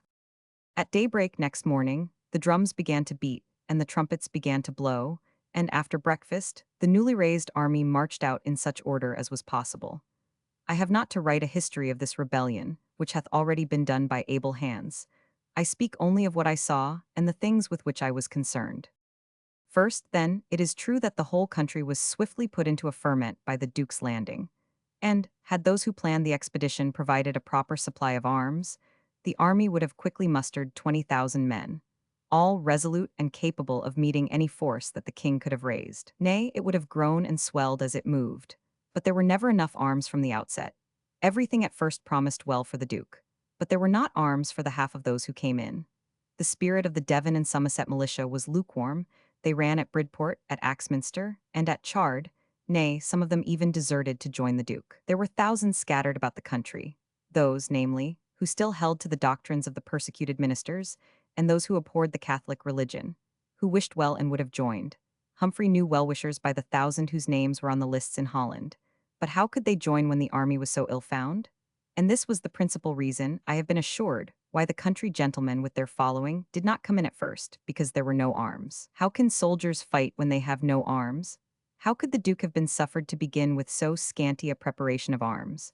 Afterwards, 105, when Monmouth proclaimed himself king, there were, perhaps, other reasons why the well-wishers held aloof. Some of them, certainly, who were known to be friends of the Duke. Among them, our old friend Mr. Prydox of Ford Abbey, were arrested and thrown into prison, while many thousands who were flocking to the standard were either turned back upon the road or seized and thrown into prison. As for the quality of the troops which formed the army, I know nothing, except that at Sedgemoor they continued to fight valiantly after their leaders had fled. They were raw troops, mere country lads, and their officers were, for the most part, simple tradesmen who had no knowledge of the art of war. Dare the younger was a goldsmith, Captain Parrott was a dyer, Captain Hucker, a maker of serge, and so on with all of them. It was unfortunate that Mr. Andrew Fletcher of Saltown should have killed Mr. Dare the elder on the first day, because, as everybody agrees, the former was the most experienced soldier in the whole army. The route proposed by the Duke was known to everybody. He intended to march through Taunton, Bridgwater, and Bristol to Gloucester, where he thought he would be joined by a new army raised by his friends in Cheshire. He also reckoned on receiving adherents everywhere on the road, and on easily defeating any force that the king should be able to send against him. How he fared in that notable scheme is common history. Long before the army was ready to march, Humphrey came to advise with us. First of all, he endeavored to have speech with my father, but in vain. Henceforth my father seemed to have no thought of his wife and daughter. Humphrey, therefore, advised us to go home. As for your alleged dedication to the cause, he said, I think that he hath already forgotten it, seeing that it means nothing, and that your presence with us cannot help. Go home then, madam, and let Alice persuade Robin to stay at home in order to take care of you. Nay, said my mother, that may we not do. I must obey my husband who commanded us to follow him. Whither he goeth, thither also I will follow. Finding that she was resolute upon this point, Humphrey told us that the Duke would certainly march upon Taunton, where more than half of the town were his friends. He therefore advised that we should ride to that place, not following the army, but going across the country, most of which is a very wild and desolate part, where we should be in no danger except from gypsies and such wild people, robbers and rogues, truly, but now making the most of the disturbed state of the country and running about the roads plundering and thieving. But he said he would himself provide us with a guide, one who knew the way, and a good stout fellow, armed with a cudgel at least. To this my mother agreed, fearing to anger her husband if she should disturb him at his work. Humphrey had little trouble in finding the guide for us. He 106 was an honest lad from a place called Halford, in the Quantock Hills, who, finding that there were no arms for him, was going home again. Unhappily, when we got to Taunton, he was persuaded, partly by me, alas, to remain. He joined Barnaby's company and was either killed at Sedgemoor or was one of those hanged at Weston Zoyland or Bridgwater, for he was no more heard of. This business settled, we went up to the churchyard in order to see the march of the army out of camp, and a brave show the gallant soldiers made. First rode Colonel Wade with the vanguard. After them, with a due interval, rode the greater part of the horse, already 300 strong, under Lord Grey of Wark. Among them was the company sent by Mr. Speke, of White Lackington, 40 very stout fellows, well armed, and mounted on cart horses. The main army was composed of 4 regiments. The first was the Blue Regiment, or the Duke's own, whose colonel was the aforesaid Wade. They formed the van and were 700 strong. The others were the White, commanded by Colonel Fawkes, the Green, by Colonel Holmes, and the Yellow, by Colonel Fox. All these regiments were fully armed, the men wearing favors or rosettes in their hats and on their arms of the color from which their regiment was named. The Duke himself, who rode a great white horse, was surrounded by a small bodyguard of gentlemen. Afterwards they became a company of 40, richly dressed and well mounted. With him were carried the colors, embroidered with the words Pro Religini et Libertate. This was the second time that I had seen the Duke, and again I felt at sight of his face the foreknowledge of coming woe. On such an occasion the chief should show a gallant mien, and a face of cheerful hope. The Duke, however, looked gloomy and hung his head. Truly, it seemed to me as if no force could dare so much as to meet this great and invincible army. And certainly there could nowhere be gathered together a more stalwart set of soldiers, nearly all young men and full of spirit. They shouted and sang as they marched. Presently there passed us my brother Barnaby, with his company of the Green Regiment. It was easy to perceive by the handling of his arms, and by his bearing, that he was accustomed to act with others. And already he had so begun to instruct his men that they set an example to the rest both in their orderliness of march and the carriage of their weapons. After the main army they carried the ordnance, 4 small cannon, and the ammunition in wagons, with guards and horsemen. Lastly, there rode those who do not fight, yet belong to the army. These were the chaplain to the army, Dr. Hook, a grave clergyman of the Church of England, Mr. Ferguson, the Duke's private chaplain, a fiery person, of whom many hard things have been said, which here concern us not, and my father, who thus rode openly with the other two, in order that the nonconformists 107 might be encouraged by his presence, as an equal with the 2 chaplains. He was clad in a new cassock, obtained I know not whence. He sat upright in the saddle, a Bible in his hand, his long white locks lying on his shoulders like a peruke, but more venerable than any wig. His thin face was flushed with the joy of coming victory, and his eyes flashed fire. If all the men had shown such a spirit, the army would have overrun the whole country. The 4 surgeons, Dr. Temple, Dr. Gaylord, Dr. Oliver, and Humphrey, followed, all splendid in black velvet and great periwigs. Lastly marched the rear guard, and after the army there followed such a motley crew as no one can conceive. There were gypsies with their black tents and carts, ready to rob and plunder. There were tinkers who are nothing better than gypsies, and are even said to speak their language. There were men with casks on wheels filled with beer or cider. There were carts carrying bread, cakes, biscuits, and such things as one can buy in a booth or at a fair. There were women of bold and impudent looks, singing as they walked. There were, besides, whole troops of country lads, some of them mere boys, running and strutting along in hopes to receive arms and to take a place in the regiments. Presently they were all gone, and Lyme was quit of them.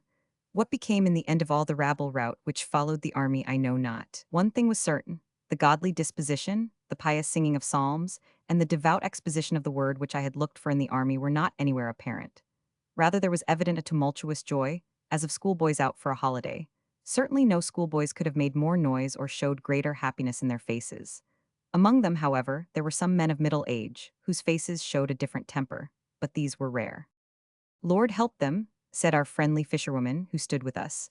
"There will be hard knocks before those fine fellows go home again." "They fight on the Lord's side," said my mother. "Therefore they may be killed, but they will not wholly perish." As for the hard knocks, they began without any delay, and on that very morning. For at Axminster they encountered the Somerset and Devon militia, who thought to join their forces, but were speedily put to flight by the rebels, a victory which greatly encouraged them.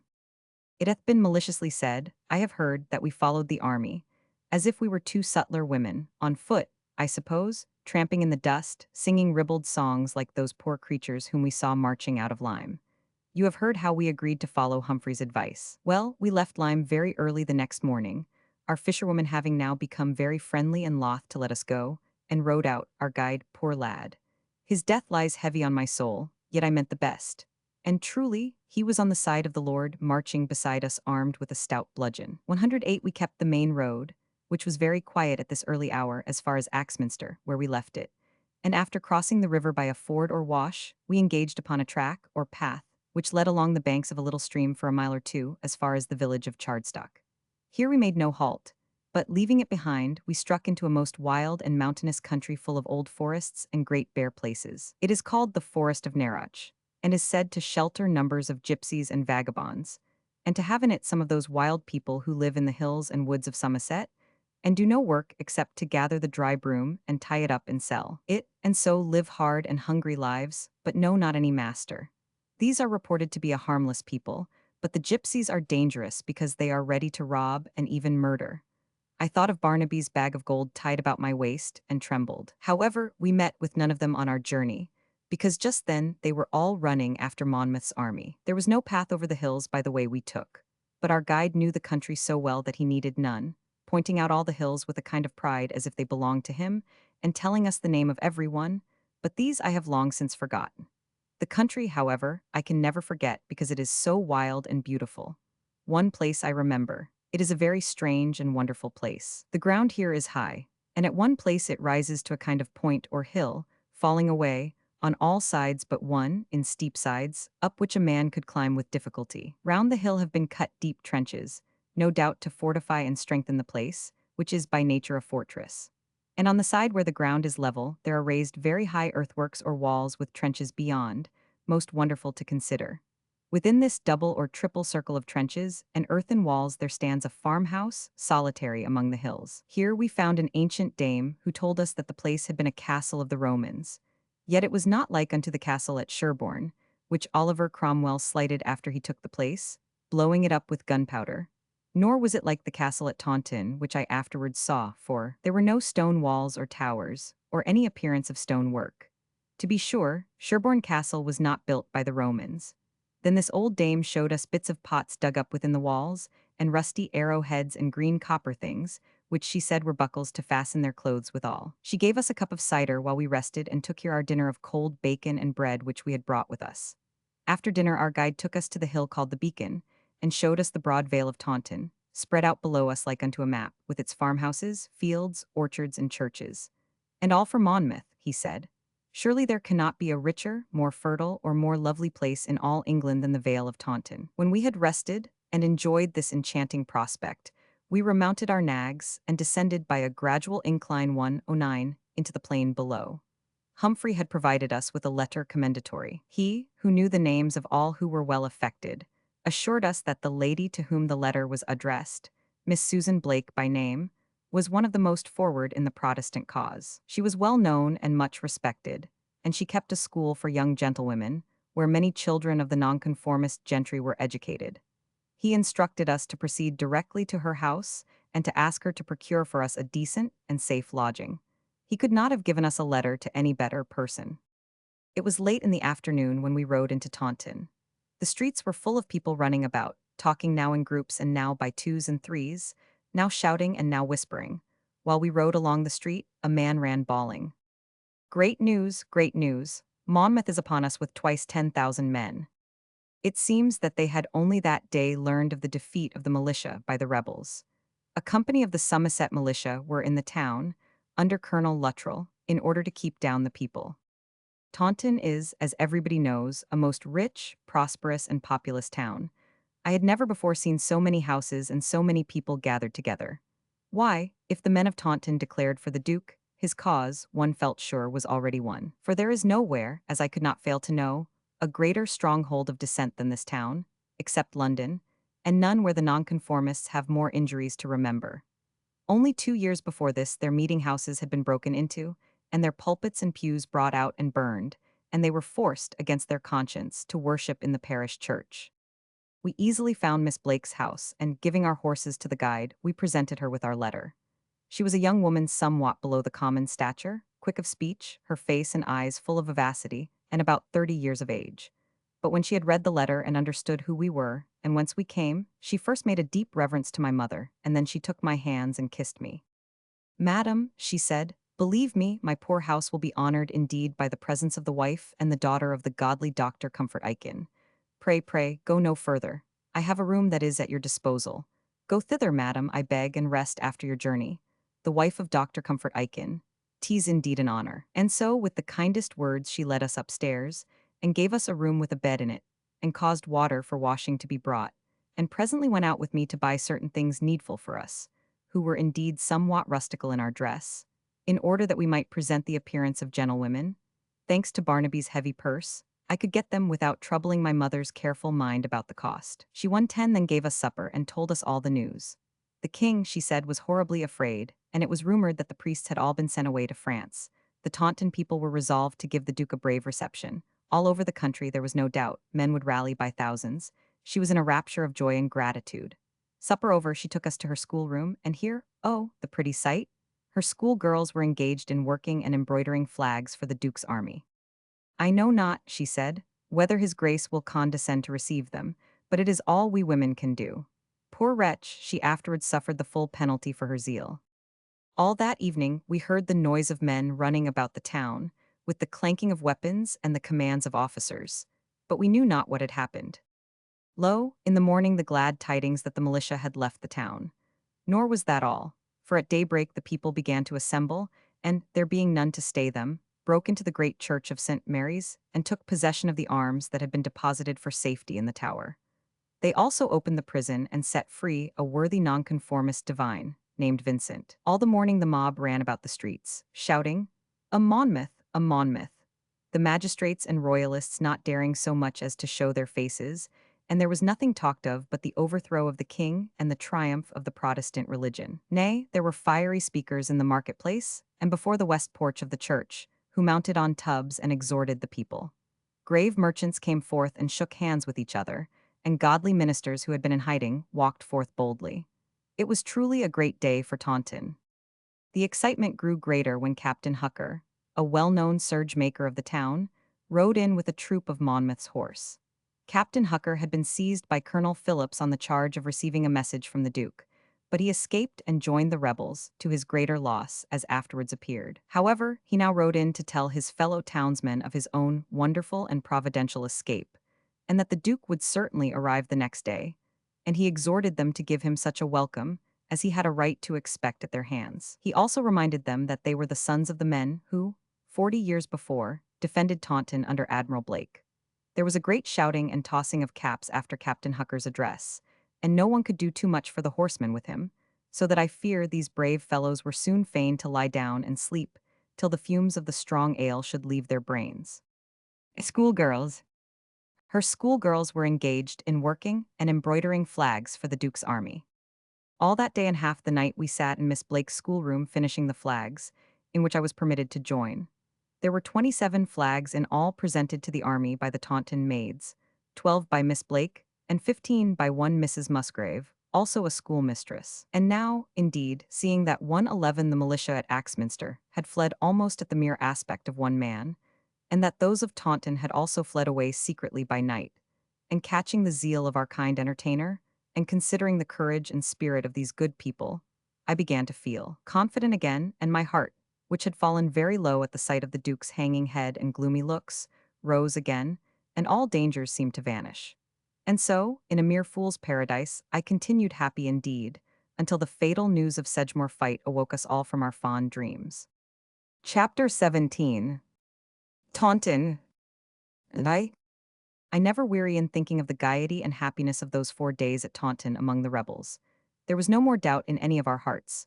We were all confident of victory, and that easy and perhaps bloodless. As was the rejoicing at Taunton, so it would be in every town of the country. One only had to look out of window in order to feel assurance of that victory. So jolly, so happy, so confident looked every face. "Why," said Miss Blake, "in future ages even we women, who have only worked the flags, will be envied for our share in the glorious deliverance. Great writers will speak of us as they speak of the Roman women." Then all our eyes sparkled, and the needles flew faster, and the flags grew nearer to completion. If history should condescend to remember the poor maids of Taunton at all, it will be, at best, with pity for the afflictions which afterwards fell upon them. None, certainly, will envy them, but we shall be forgotten. Why should we be remembered? Women, it is certain, have no business with affairs of state, and especially none with rebellions and civil wars. Our hearts and passions carry us away. The leaders in the cause which we have joined appear to us to be more than human. We cannot restrain ourselves. We fall down and worship our leaders, especially in the cause of religion and liberty. Now behold, on the very morning after we arrived at Taunton, I was abroad in the streets with Miss Blake, looking at the town, which hath shops full of the most beautiful and precious things, and wondering at the great concourse of people, for the looms were all deserted, and the workmen were in the streets filled with a martial spirit, when I saw riding into the town no other than Robin himself. Oh, how my heart leapt up to see him! He was most gallantly dressed in a purple coat, with a crimson sash over his shoulders to carry his sword. He had pistols in his holsters, and wore great riding boots, and with him rode a company of a dozen young men, mounted on good strong nags. Why, they were men of our own village, and I knew them, every one. They were armed with muskets and pikes. I knew where those came from, and when they saw me, the fellows all began to grin, and to square their 113 shoulders so as to look more martial. But Robin leapt from his horse. "'Tis Alice," he cried. "Dear heart, thou art then safe so far? Madam, your servant." Here he took off his hat to Miss Blake. Lads, ride on to the White Hart and call for what you want and take care of the nags. This is a joyful meeting, sweetheart. Here he kissed me. The Duke, they say, draws thousands daily. I thought to find him in Taunton by this time. Why, we are as good as victorious already. Humphrey, I take it, is with his grace. My dear, even had the cause of freedom failed to move me, I had been dragged by the silken ropes of love. Truly, I could not choose but come. There was the thought of these brave fellows marching to battle, and I all the time skulking at home, who had ever been so loud upon their side. And there was the thought of Humphrey, braving the dangers of the field, tender though he be, and I, strong and lusty, sitting by the fire and sleeping on a feather bed. And always there was the thought of thee, my dear, among these rude soldiers. Like Milton's lady among the rabble rout, because well I know that even Christian warriors, so-called, are not lambs. And again there was my grandfather, who could find no rest, but continually walked to and fro, with looks that at one time said, Go, my son, and at others, Nay, lest thou receive a hurt. And the white face of my mother, which said as plain as eyes could speak, he ought to go, and yet he may be killed. Oh, Robin, pray God there prove to be no more fighting. Well, my dear, if I am not tedious to madam here. Oh, sir, said Miss Blake, it is a joy to hear this talk. She told me afterwards that it was also a joy to look upon so gallant a gentleman, and such a pair of lovers. She, poor creature, had no sweetheart.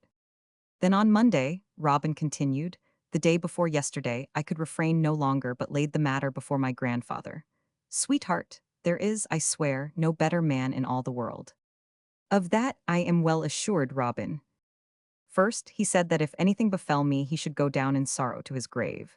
Yet that, as to his own end, an old man so near the grave should not be concerned about the manner of his end, so long as he should keep to honor and duty. Next, that in his own youth he had himself gone forth willingly to fight in the cause of liberty, without counting the risk. Thirdly, that if my conscience did truly urge me to follow the Duke, I ought to obey that voice in the name of God. And this with tears in his eyes, and yet a lively and visible satisfaction that, as he himself had chosen, so his grandson would choose. Sir, I said, that voice of conscience speaks out very loudly and clearly. I cannot stifle it, therefore by your good leave I will go. Then he bade me take the best horse in the stable and gave me a purse of gold, and so I made ready. Miss Blake at this point said that she was reminded of David. It was, I suppose, because Robin was so goodly a lad to look upon. Otherwise, David, though in exile, did never endeavor to pull King Saul from his throne. Then, Robin continued, I went to my mother. She wept because war hath many dangers and chances, but she would not say me nay. And in the evening when the men came home, I went into the village and asked who would go with me. A dozen stout fellows, you know them all, Sweetheart stepped forth at once. Another dozen would have come, but their wives prevented them. And so, mounting them on good cart horses, I bade farewell and rode away. Sir, said Miss Blake, you have chosen the better part. You will be rewarded by so splendid a victory that it will surprise all the world, and for the rest of your life, yes, and for generations afterwards, you will be ranked among the deliverers of your country. It is a great privilege, sir, to take part in the noblest passage of English history. Oh, she clasped her hands, I am sorry that I am not a man, only because I would strike a blow in this sacred cause. But we are women, and we can but pray and make flags. We cannot die for the cause. The event proved that women can sometimes die for the cause, because she herself, if any woman ever did, died for her cause.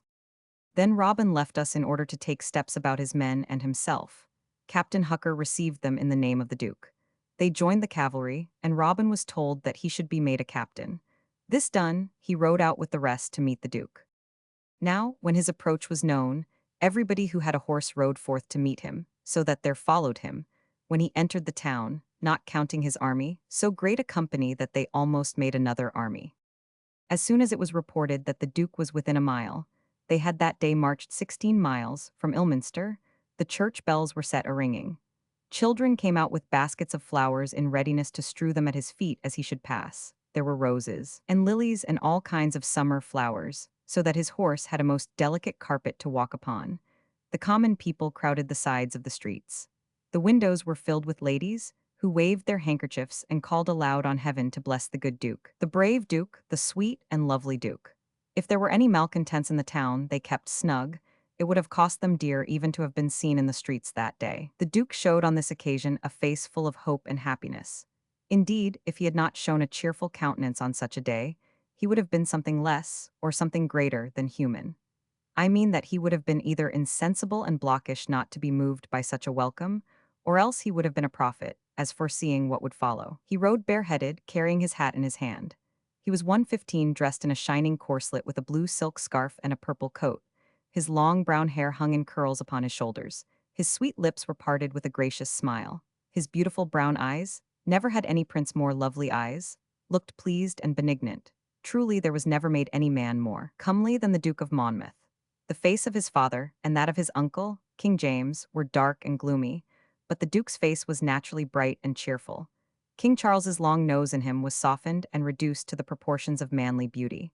In short, there was no feature that in his father was harsh and unpleasing, but was in him sweet and beautiful. If I had thought him comely, and like a king's son when 4 years before he made his progress, I thought him now 10 times as gracious and as beautiful. He was thinner in the face, which gave his appearance the greater dignity.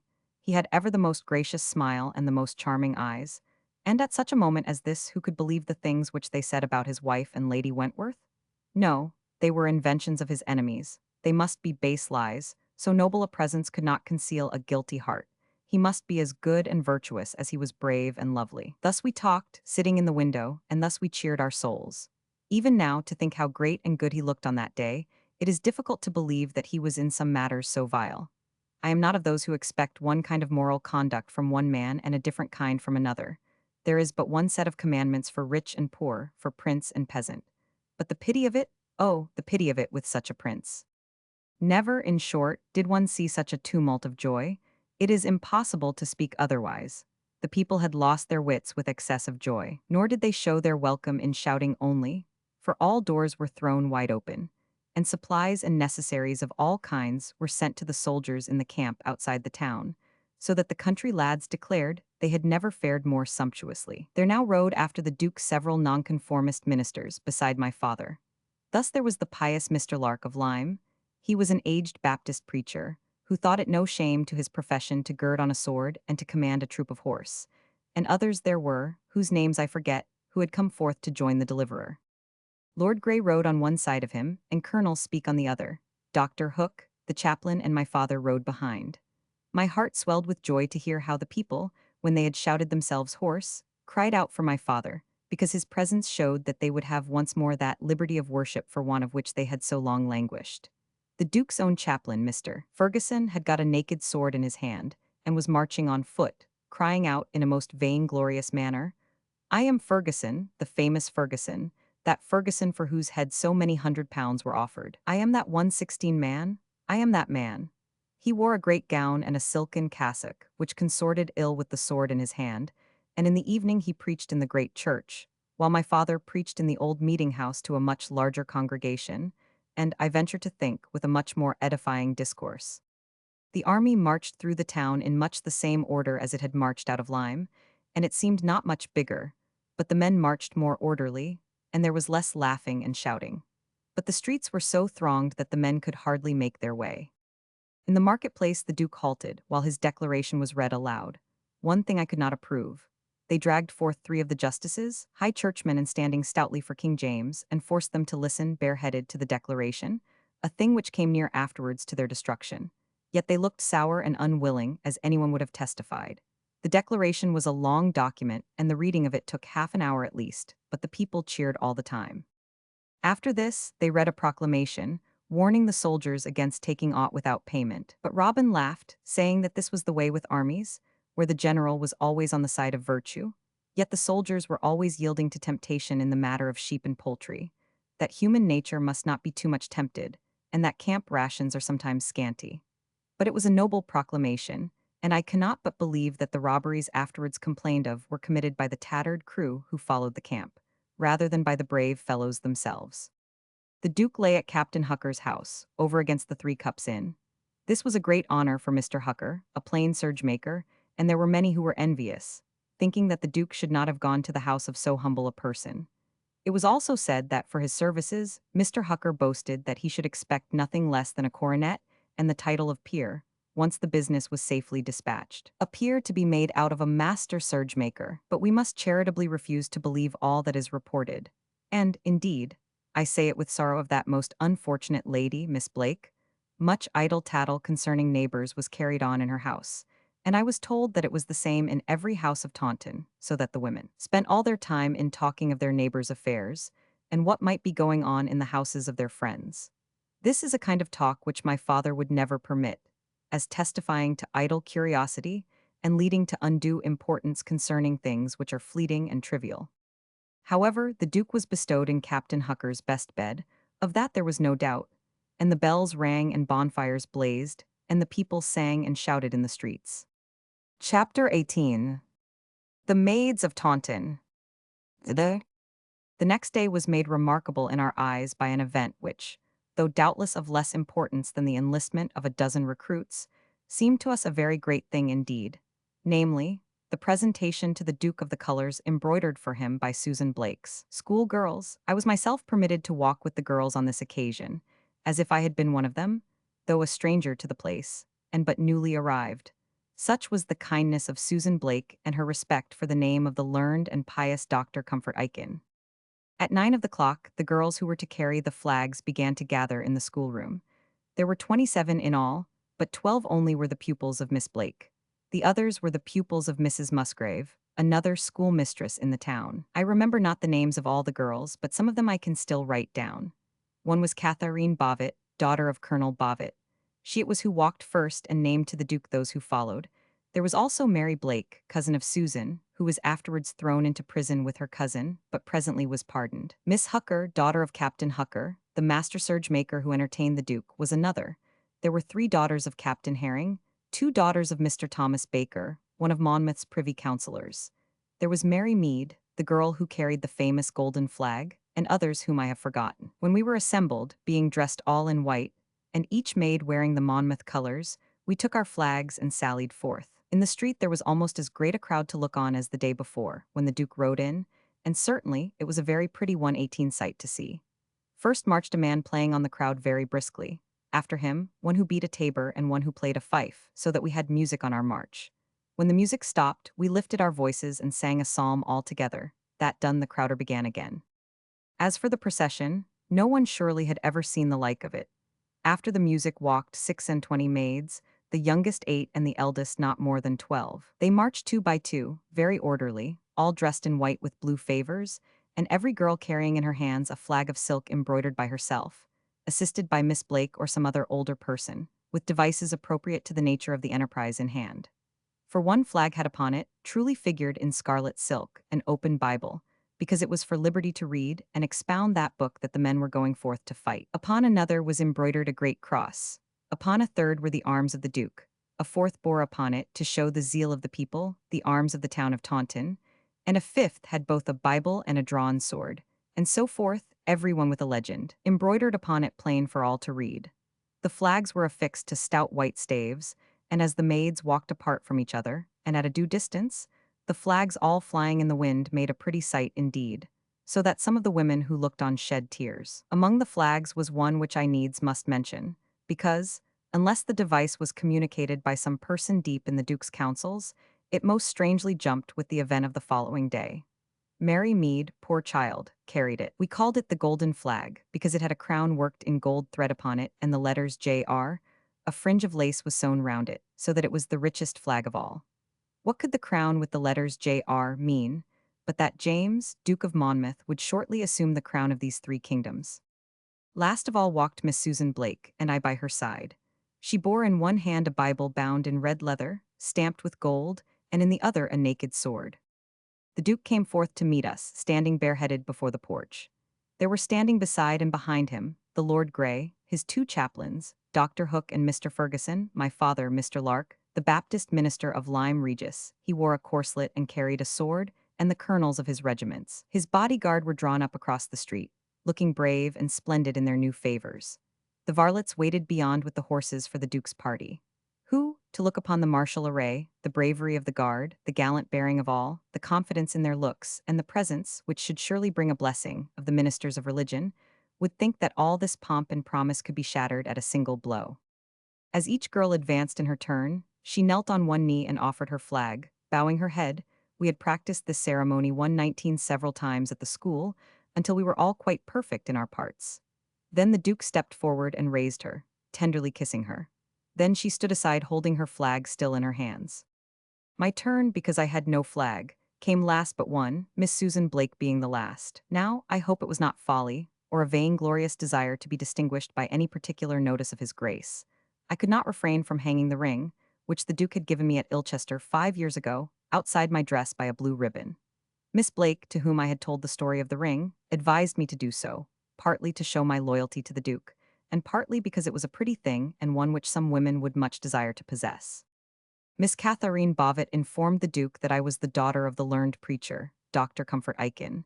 When I knelt, he raised me. Then, as he was about to salute me, his eyes fell upon the ring, and he looked first at me and then at the ring. "Madam," he said, "this ring I ought to know. If I mistake not, there are the initials of J.S. upon it." "Sir," I replied, "the ring was your own. Your grace was so good as to bestow it upon me in your progress through the town of Ilchester 5 years ago." "Gad, so," he said, laughing, "I remember now. 'Twas a sweet and lovely child whom I kissed, and now thou art a sweet and lovely maiden. Art thou truly the daughter of Dr. Comfort Aiken?" He looked behind him, but my father neither heard nor attended, being wrapped in thought. "'Tis strange, his daughter. 'Tis indeed wonderful that such a child should—" Here he stopped. "Fair Rose of Somerset, I called thee then. Fair Rose of Somerset, I call thee again. Why, if I could place thee at the head of my army, all England would certainly follow, as if Helen of Troy or Queen Venus herself did lead." So he kissed me on the cheek with much warmth, more, indeed, than was necessary to show a gracious and friendly goodwill, and suffered me to step aside. "Dr. Aiken's daughter?" he repeated with a kind of wonder. How could Dr. Aiken have such a daughter? When I told Robin of this gracious salutation, he first turned very red and then he laughed. Then he said that everybody knew the Duke, but he must not attempt any court freedoms in the Protestant camp. And if he were to try— Then he broke off short, changed color again, and then he kissed me, saying that, of course, the Duke meant nothing but kindliness, but that, for his own part, he desired not his sweetheart to be kissed by anybody but himself. So I suppose my boy was jealous. But the folly of being jealous of so great a prince, who could not possibly have the least regard for a simple country maiden, and who had known the great and beautiful court ladies. It made me laugh to think that Robin could be so foolish as to be jealous of the Duke. Then it was Miss Susan Blake's turn. She stepped forward very briskly, and knelt down, and placed the Bible in the Duke's left hand and the sword in his right. "Sir," she said, speaking the words we had made up and she had learned, "it is in the name of the women of Taunton, nay, of the women of all England, that I give you the book of the word of God, the most precious treasure vouchsafed to man, so that all may learn that you are come for no other purpose than to maintain the right of the English people to search the scriptures for themselves. I give you also, sir, a sword with which to defend those rights. In addition, sir, the women can only give your grace the offering of their continual prayers in behalf of the cause, and for the safety and prosperity of your highness and your army." "Madam," said the Duke, much moved by this spectacle of devotion, "I am come, believe me, for no other purpose than to defend the truths contained in this book, and to seal my defense with my blood, if that need be." Then the Duke mounted, and we marched behind him in single file, each girl led by a soldier, till we came to the camp, when our flags were taken from us, and we returned home and took off our white dresses. I confess that I laid mine down with a sigh. White becomes every maiden, and my only wear till then had been of russet brown. And all that day we acted over again, in our talk and in our thoughts, our beautiful procession, and we repeated the condescending words of the Duke, and admired the graciousness of his kisses, and praised each other for our admirable behavior, and listened, with pleasure unspeakable, while Susan Blake prophesied that we should become immortal by the ceremony of that day. Chapter 19. King Monmouth and his camp. Then, next day, the town being thronged with people, and the young men pressing in from all quarters to enroll themselves, over 4,000 joined the colors at Taunton alone, another proclamation was read, that, namely, by which the Duke claimed the throne. Many opinions have been given as to this step, for the Duke's enemies maintain, first, that his mother was never married to King Charles II. Indeed, there is no doubt that the king always denied the marriage. Next, that an illegitimate son could never be permitted to sit upon the ancient throne of this realm.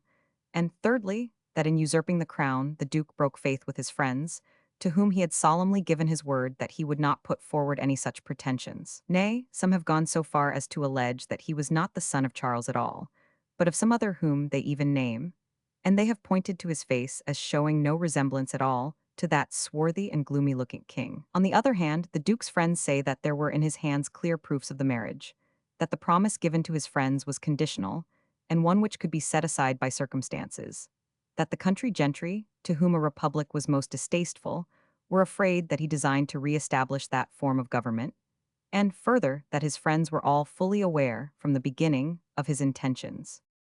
On these points I know nothing, but when a thing has been done, it is idle to spend time in arguing that it was well or ill done. James, Duke of Monmouth, was now James, King of Great Britain and Ireland.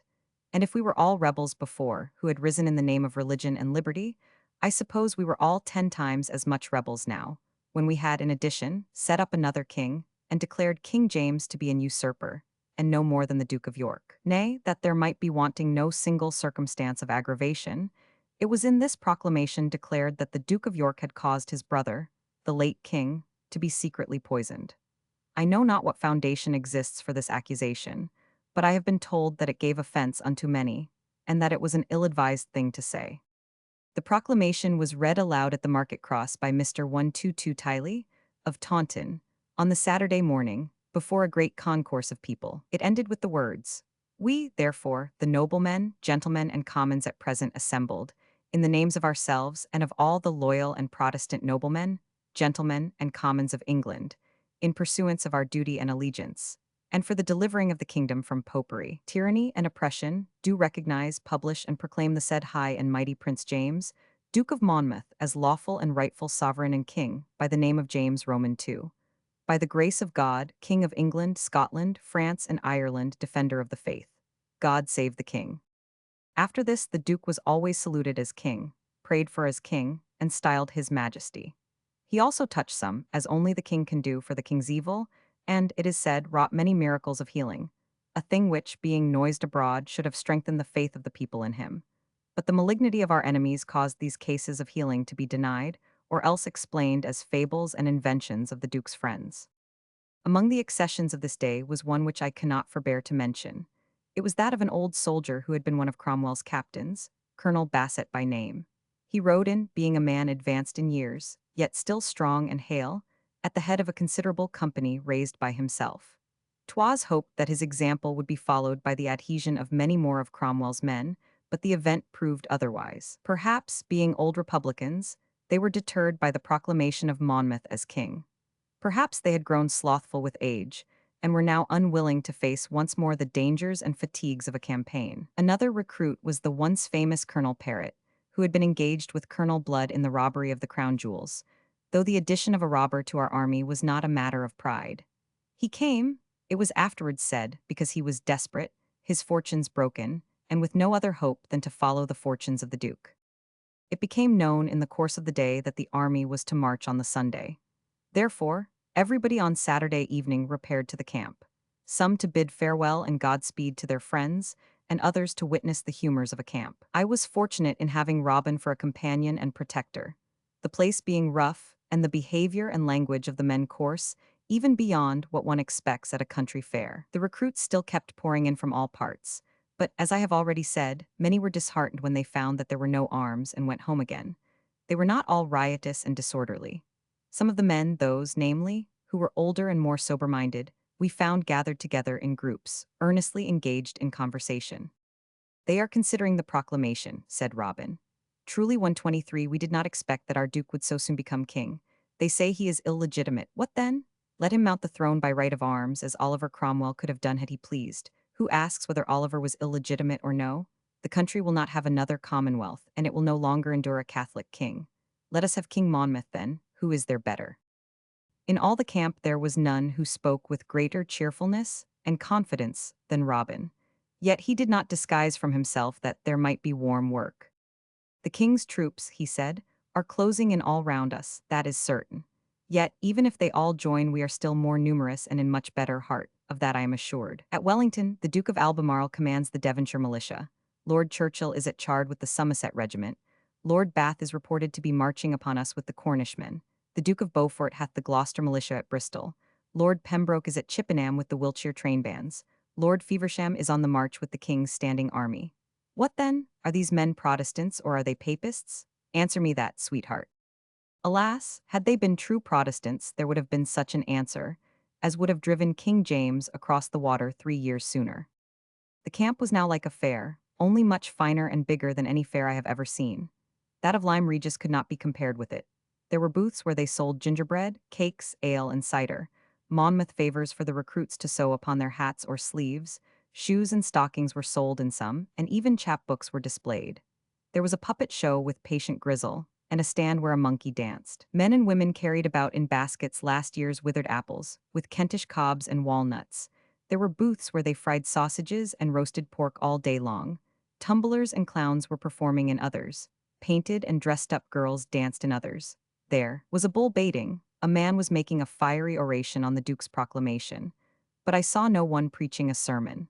There were here and there companies of country lads exercising with pike and halbert, and others, more advanced, with the loading and firing of their muskets. There were tables at which sat men with cards and dice, gambling, shouting when they won and cursing when they lost. Others, of more thrifty mind, sat on the ground practicing their trade of tailor or cobbler, thus losing no money, though they did go soldiering. Some polished weapons and sharpened swords, pikes and scythes. Nowhere did we find any reading the Bible, or singing of hymns, or listening to sermons. Save for a few groups of sober men of whom I have spoken, the love of amusement carried all away, and the officers of the army, who might have turned them back to sober thought, were not 124 visible. Everywhere noise, everywhere beating of drums, playing of pipes, singing of songs, bowling and laughing. Among the men there ran about a number of saucy gypsy girls, their brown faces showing under red kerchiefs, their black eyes twinkling. Truly, they are pretty creatures to look upon when they are young. But they have no religion and say of themselves that they have no souls. These girls talked with each other in their own language, which none out of their own nation, except the tinkerfolk, who are said to be their cousins, understand. But English they talk very well, and they are so clever that, it is said, they will talk to a Somersetshire man in good broad Somerset, and to a man of Norfolk in his own speech, though he of Norfolk would not understand him of Somerset. They are the vultures, said Robin, who follow for prey. Before the battle, these women cajole the soldiers out of their money, and after the battle, their men rob and even murder the wounded and plunder the dead. Then one of them ran and stood before us. Let me tell thy fortune, handsome gentleman. Let me tell thine, fair lady. A sixpence or a groat to cross my palm, captain, and you shall know all that is to happen. Robin laughed, but gave her sixpence. Look me in the face, fair lady. She spoke good, plain English, this black-eyed wench, though but a moment before she had been talking broad Somerset to a young recruit. Look me in the face. Yes, all is not smooth. He loves you, but there will be separation and trouble. One comes between, a big man with a red face, he parts you. There is a wedding, I see your ladyship plain. Why, you are crying at it, you cry all the time, but I do not see this gentleman. Then there is another wedding, yes, another, and I see you at both. You will be twice married, yet be of good heart, fair lady. She turned away and ran after another couple, no doubt with much the same tale. How should there be a wedding, I asked, if I am there and you not there, Robin and I to be crying? And how could I, oh, Robin, how could I be married twice? Nay, sweetheart, she could not tell what wedding it was. She only uttered the gibberish of her trade. I am sorry that I wasted a sixpence upon her. Robin, is it magic that they practice? These gypsies? Do they traffic with the devil? We ought not to suffer witches to live amongst us.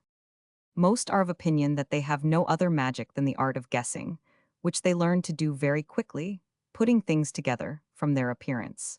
So that if brother and sister walk out together, they are taken to be lovers, and promised a happy marriage and many children. That may be so, and perhaps the fortune told by this gypsy was 125 only guesswork. But I cannot believe it, for the event proved that she had in reality possessed an exact knowledge of what was about to happen. Some of the gypsy women, but these were the older women who had lost their good looks, though not their impudence, were singing songs, and those, as Robin told me, songs not fit to be sung, and one old crone, sitting before her tent beside a roaring wood fire over which hung a great saucepan, sold charms against shot and steel. The lads bought these greedily, giving sixpence apiece for them, so that the old witch must have made a sackful of money. They came and looked on shyly. Then one would say to the other, "What thinkest, lad, is there aught in it?" And the other would say, "Truly, I know not, but she is a proper witch, and I'll buy one. We may have to fight, best make sure of a whole skin." And so he bought one, and then all bought. The husbands of the gypsy women were engaged, meantime, we understood, in robbing the farmyards in the neighborhood, the blame being afterwards laid upon our honest soldiers. Then there was a ballad monger singing a song about a man and a broom, and selling it to those who would buy, printed on a long slip of paper. The first lines were, There was an old man, and he lived in a wood. And his trade it was making a broom. But I heard no more, because Robin hurried me away. Then there were some who had drunk too much cider or beer, and were now reeling about with stupid faces and glassy eyes. There were some who were lying speechless or asleep upon the grass, and some were cooking supper over fires after the manner of the gypsies. I have seen enough, Robin, I said. Alas for sacred religion if these are her defenders. 'Tis always so, said Robin. In time of war, we must encourage our men to keep up their hearts. Should we be constantly reminding them that tomorrow half of them may be lying dead on the battlefield? Then they would mope and hang their heads and would presently desert. One need not preach of death, but one should preach of godliness and of sober joy. Look but at those gypsy wenches and those lads rolling about drunk. Are these things decent? If they escape the dangers of war, will it make them happy to look back upon the memory of this camp? Is it fit preparation to meet their Maker? In times of peace, sweet saint, these lads remember easily that in the midst of life we are in death, and they govern themselves accordingly. In times of war, every man hopes for his own part to escape with a whole skin, though his neighbor fall. That is why we are all so blithe and jolly. Let us now go home, before the night falls and the mirth becomes riotous and unseemly. We passed a large booth, whence there issued sounds of singing 126. It was a roofless enclosure of canvas. Some alehouse man of Taunton had set it up. Robin drew aside the canvas door. Look in, he said. See the brave defenders of religion keeping up their hearts. It was furnished with benches and rough tables. At one end were casks. The benches were crowded with soldiers, every man with a pot before him, and the varlets were running backwards and forwards with cans of ale and cider. Most of the men were smoking pipes of tobacco, and they were singing a song which seemed to have no end. One bawled the lines, and when it came to the "Let the Hot Boys Play," and the "Huzzah," they all roared out together. Now, the Duke's health. And let the hot boys play, while the troops on their march shall roar. Huzzah, huzzah, huzzah. Now, the Duke's health. And let the hot boys play, while the drums and the trumpets sound from the shore. Huzzah, huzzah, huzzah. They sang this verse several times over. Then another began. Now, Lord Grey's health. And let the hot boys play, while the troops on their march shall roar. Huzzah, huzzah, huzzah. Now, Lord Grey's health. And let the hot boys play, while the drums and the trumpets sound from the shore. Huzzah, huzzah, huzzah. Next, a third voice took it up. Now, the Colonel's health. And let the hot boys play. And then a fourth and a fifth, and the last verse was bawled as lustily, and with so much joy that one would have thought the mere singing would have gotten them the victory.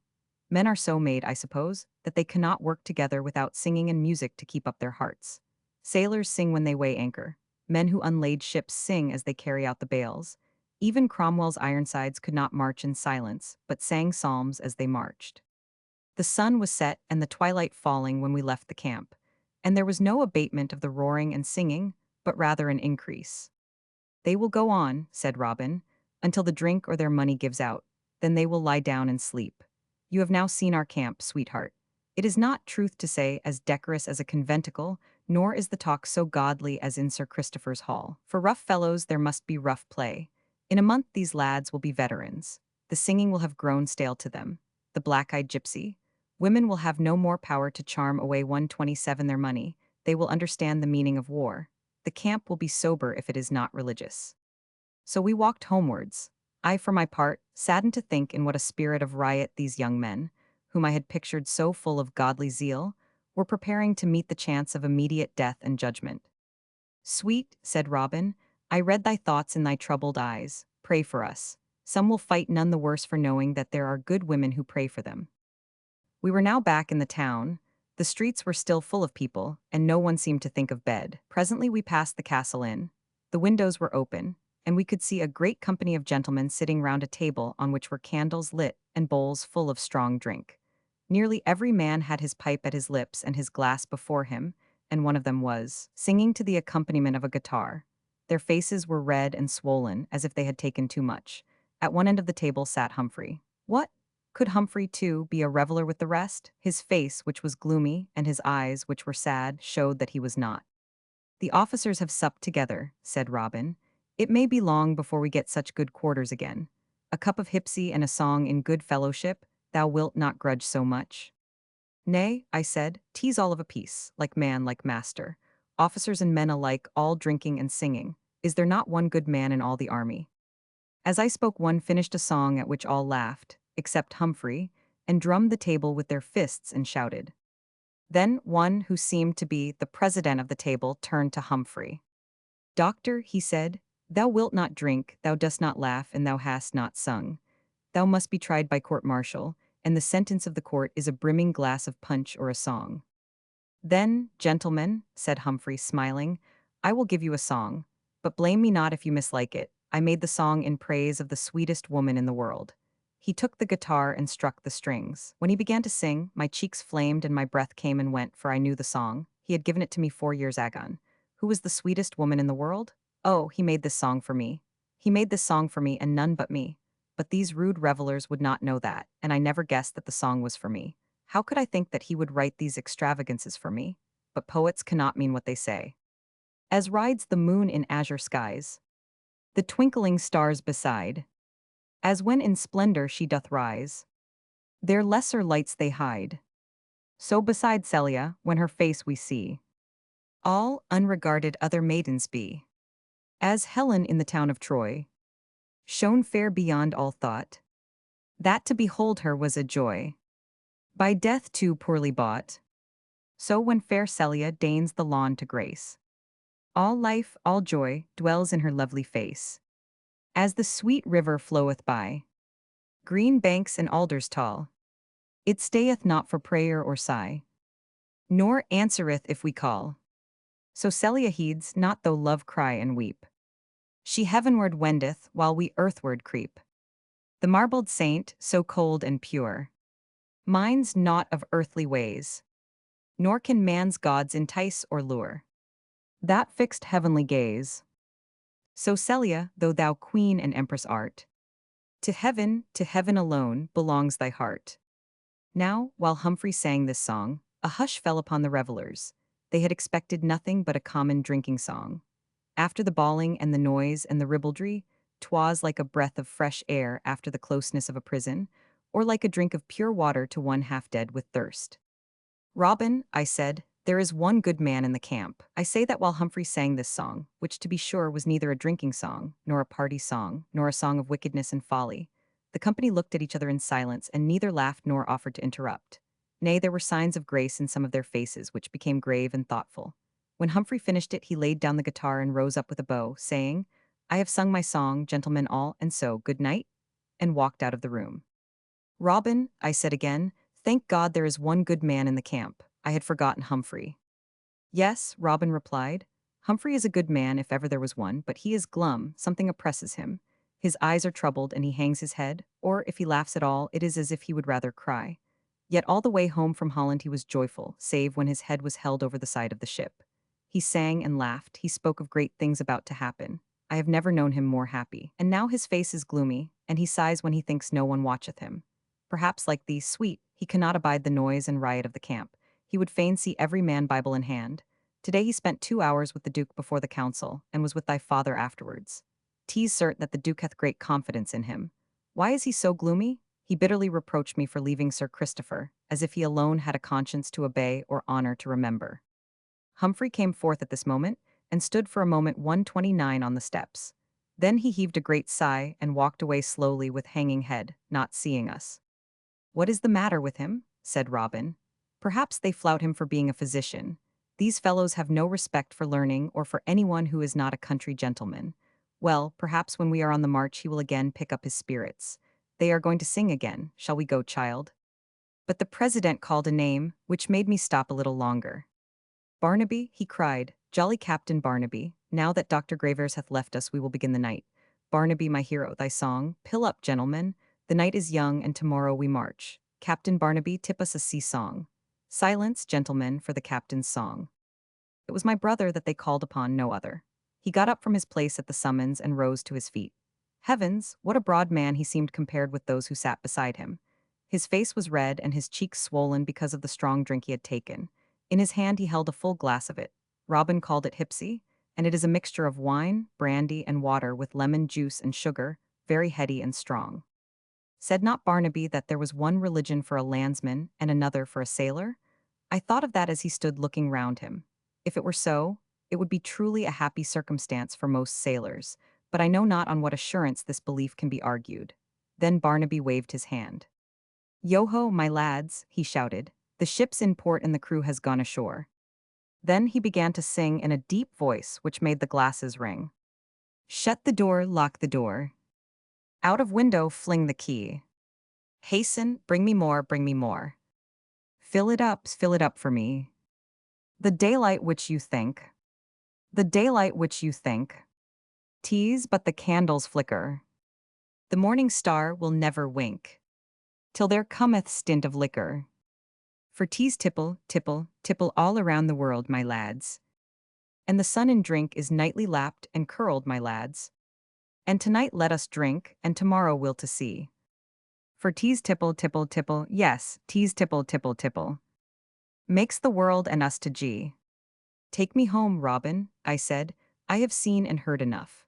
Alas, we have need of all the prayers that we can utter from the depths of our heart and more. Chapter 20. Benjamin's Warning. Since I have so much to tell, before long, of Benjamin's evil conduct, it must in justice be recorded of him that at this juncture he endeavored, knowing more of the world than we of Somerset, to warn and dissuade his cousins from taking part in any attempt which should be made in the West. And this he did by means of a letter written to his father. I know not how far the letter might have succeeded, but, unfortunately, it arrived 2 or 3 days too late, when our boys had already joined the insurgents.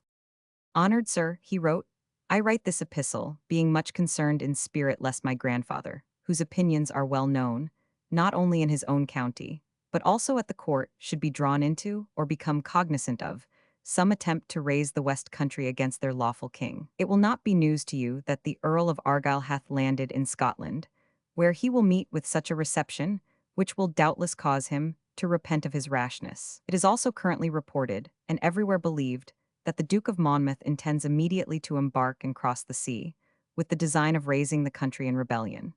The dissenters, who have been going about with sour looks for 25 years, venture now to smile and look pleased in anticipation of another civil war. This may follow, but its termination, I think, will not be what they expect. I have also heard that my cousin Humphrey, Dr. Aiken's favorite pupil, who hath never concealed his opinions, hath lately returned from Holland, where the exiles are gathered, and passed through London accompanied by Robin. I have further learned 131 that while in London he visited, but alone, without Robin's knowledge, many of those who are known to be friends of the Duke and red-hot Protestants. Wherefore, I greatly fear that he hath been in correspondence with the exiles, and is cognizant of their designs, and may even be their messenger to announce the intentions of his Protestant champion. Certain I am that should any chance occur of striking a blow for freedom of worship, my cousin, though he is weak and of slender frame, will join the attempt. He will also endeavor to draw after him everyone in his power. Therefore, my dear father, use all your influence to withstand him, and if he must for his own part plunge into ruin, persuade my grandfather and my cousin Robin to stay quiet at home. I hear it on the best authority that the temper of the country, and especially in your part of it, hath been carefully studied by the government, and is perfectly well known. Those who would risk life and lands for the Duke of Monmouth are few indeed. He may perhaps draw a rabble after him, but no more. The fat tradesmen, who most long for the conventicle, will not fight, though they may pray for him. The country gentlemen may be Protestants, but they are mostly for church and king. It is quite true that his majesty is a Roman Catholic, nor hath he ever concealed or denied his religion, being one who scorns deception. It is also true that his profession of faith is a stumbling block to many who find it hard to reconcile their teaching of non-resistance and divine right with the introduction of the Mass and the Romish priest. But the country had not yet forgotten the sour rule of the independent, and, rather than suffer him to return, the people will endure a vast deal of royal prerogative. It is absolutely certain, assure my grandfather on this point, whatever he may learn from Humphrey, that the better sort will never join Monmouth, whether he comes as another Cromwell to restore the Commonwealth, or whether he aspires to the crown and dares to maintain, a thing which King Charles did always stoutly deny, that his mother was married. Is it credible that the ancient throne of these kingdoms should be usurped by the base-born son of Lucy Waters? I had last night the honor of drinking a bottle of wine with that great lawyer, Sir George Jeffreys, The conversation turned upon this subject. We were assured by the judge that the affections of the people are wholly with the king, that the liberty of worship which he demands for himself, he will also willingly extend to the country, so that the last pretense of reason for disaffection shall be removed. Why should the people run after Monmouth, when, if he were successful, he could give no more than the king is ready to give? I was also privately warned by Sir George that my grandfather's name is unfavorably noted, and his actions and speeches will be watched. Therefore, sir, I humbly beg that you will represent to him, and to my cousins, and to Dr. Aiken himself, first the hopelessness of any such enterprise, and the certainty of 132 defeat, and next the punishment which will fall upon the rebels, and upon those who lend them any countenance. Men of such a temper as Dr. Comfort Aiken will, doubtless, go to the scaffold willingly with their mouths full of the texts which they apply to themselves on all occasions. For such I have no pity, yet for the sake of his wife and daughter I would willingly, if I could, save him from the fate which will be his if Monmouth lands in the west. And as for my grandfather, 'tis terrible to think of his white hairs blown by the breeze while the hangman adjusts the knot, and I should shudder to see the blackened limbs of Robin stuck upon poles for all the world to see. It is my present intention, if my affairs permit, to follow my fortunes on the Western Circuit in the autumn, when I shall endeavour to ride from Taunton or Exeter to Bradford Orcas. My practice grows apace. Daily I am heard in the courts. The judges already know me and listen to me. The juries begin to feel the weight of my arguments. The attorneys besiege my chambers. For a junior I am in great demand. It is my prayer that you, sir, may live to see your son Chancellor and a peer of the realm. Less than Lord Chancellor will not content me. As for marriage that might hinder my rise, I shall not marry yet. There is in your parish, sir, one who knows my mind upon this matter. I shall be pleased to think that you will assure her, you know very well whom I mean, that my mind is unaltered, and that my way is now plain before me. So I remain, with dutiful respect, your obedient son. B.B. This letter arrived, I say, after the departure of Robin with his company of village lads. When Mr. Bosquirrel had read it slowly and twice over, so as to lose no point of the contents, he sat and pondered a while. Then he arose, and with troubled face he sought Sir Christopher, to whom he read it through. Then he waited for Sir Christopher to speak. "The boy writes," said his honour, after a while, "according to his lights. He repeats the things he hears said by his boon companions. Nay, more, he believes them.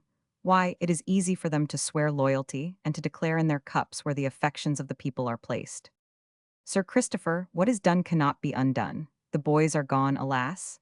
But you still remain. Take heed for a space what you say as well as what you do. How should they know the temper of the country?" Sir Christopher went on, regardless. "What doth the foul-mouthed profligate Sir George Jeffreys know concerning sober and godly people? These are not noisy Templars, they are not profligates of the court, they are not haunters of tavern and pot-house, they are not those who frequent the playhouse. Judge Jeffreys knows none such. They are lovers of the word of God, they wish to 133 worship after their fashion, they hate the Pope and all his works. Let us hear what these men say upon the matter." "Nay," said Mr. Bosquirrel, "I care not greatly what they say, but would to God the boys were safe returned." "Benjamin means well," Sir Christopher went on. "I take this warning kindly, he means well. It pleases me that in the midst of the work and the feasting, which he loves, he thinks upon us. Tell him, son-in-law, that I thank him for his letter. It shows that he hath preserved a good heart. As for his good heart, Mr. Bosquirrel stroked his nose with his forefinger, so long as Benjamin gets what he wants, which is Benjamin's mess and 5 times the mess of any other, there is no doubt of his good heart. Worse things than these," said Sir Christopher, "were said of us when the civil wars began. The king's troops would ride us down, the country would not join us. Those of us who were not shot or cut down in the field would be afterwards hanged, drawn, and quartered. Yet we drove the king from his throne. And then another king came back again. So we go up and so we go down. But about this expedition, and about these boys, my mind misgives me." "Son-in-law," Sir Christopher said solemnly, "I am now old, and the eyes of my mind are dim, so that I no longer discern the signs of the times, or follow the current of the stream. Moreover, we hear but little news, so that I cannot even see any of those signs. Yet to men in old age, before they pass away to the rest provided by the Lord, there cometh sometimes a vision by which they are enabled to see clearly when younger men are still groping their way in a kind of twilight. Monmouth hath landed. My boys are with him. They are rebels. Should the rising fail, their lives are forfeit. And that of my dear friend Dr. Comfort Aikens? Yea, and my life as well belike, because I have been a consenting party. Ruin and death will in that event fall upon all of us.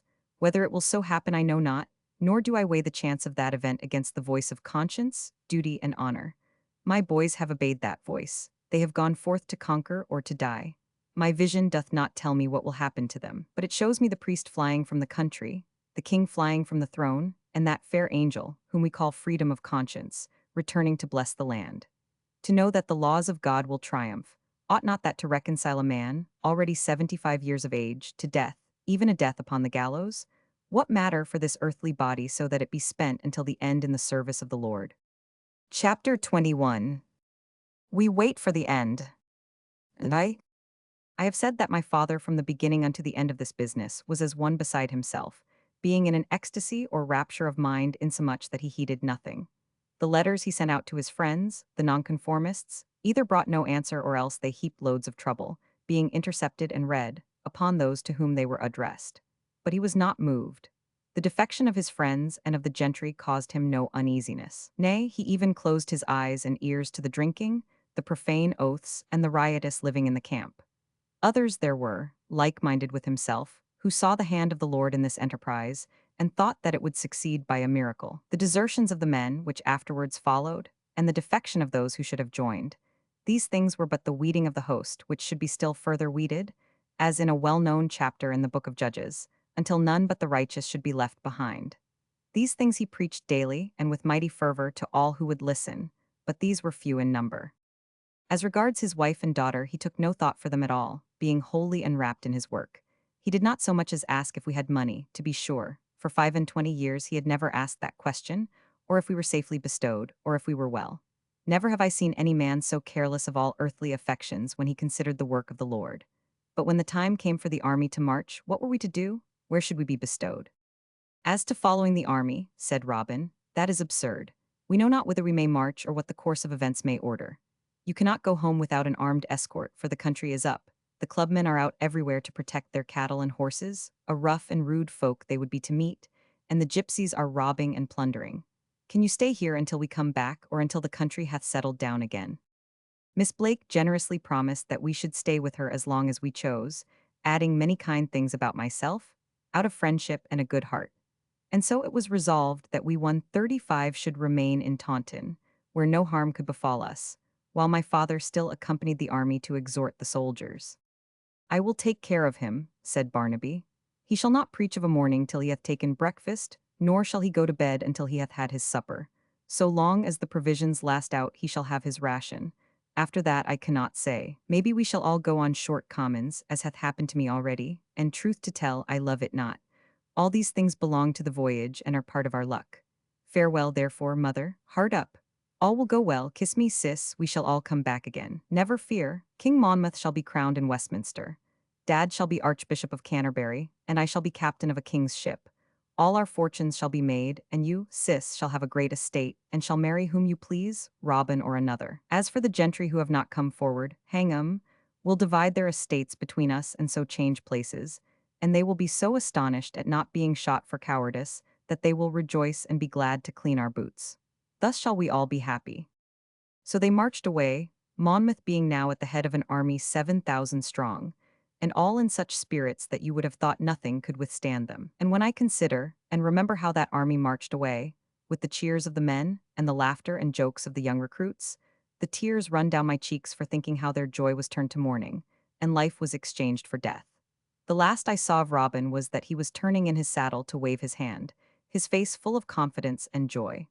The only gloomy face in the whole army that morning was the face of Humphrey. Afterwards I learned that almost from the beginning he foresaw certain disaster. In the first place, none of those on whom the exiles of Holland had relied came into camp. These were the backbone of the Protestant party, the sturdy blood that had been freely shed against Charles. This was a bitter disappointment. Next, he saw in the army nothing but a rabble of country lads, with such officers as Captain Hooker, the surge maker, instead of the country gentlemen with their troops, as had been expected, and from the beginning he distrusted the leaders, even the Duke himself.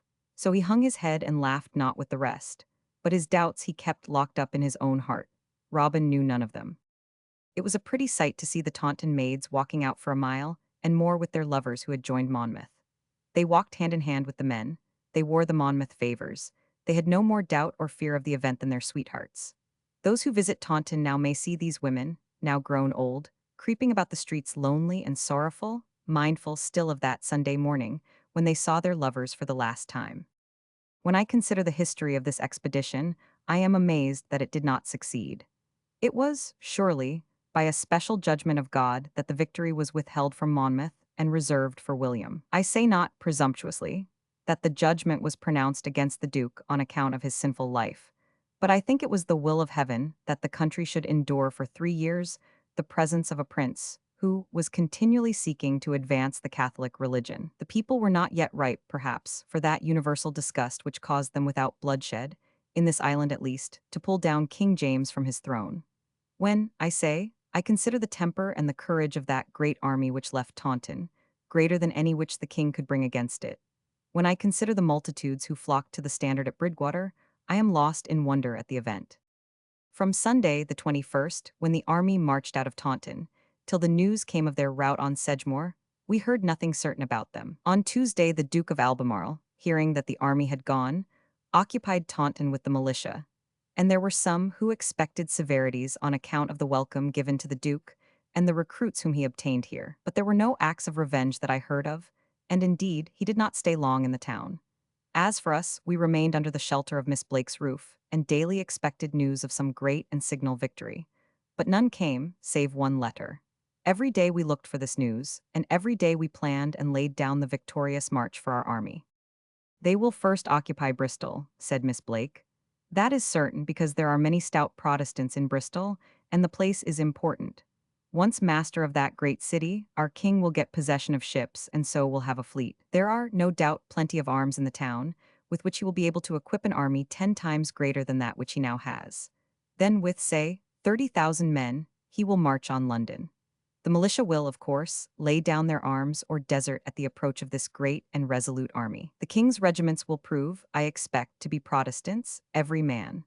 Oxford will open her gates, London will send out her train bands to welcome the deliverer, and so our king will enter in triumph and be crowned at Westminster Abbey, one King James succeeding another. Then there shall be restored to this distracted country.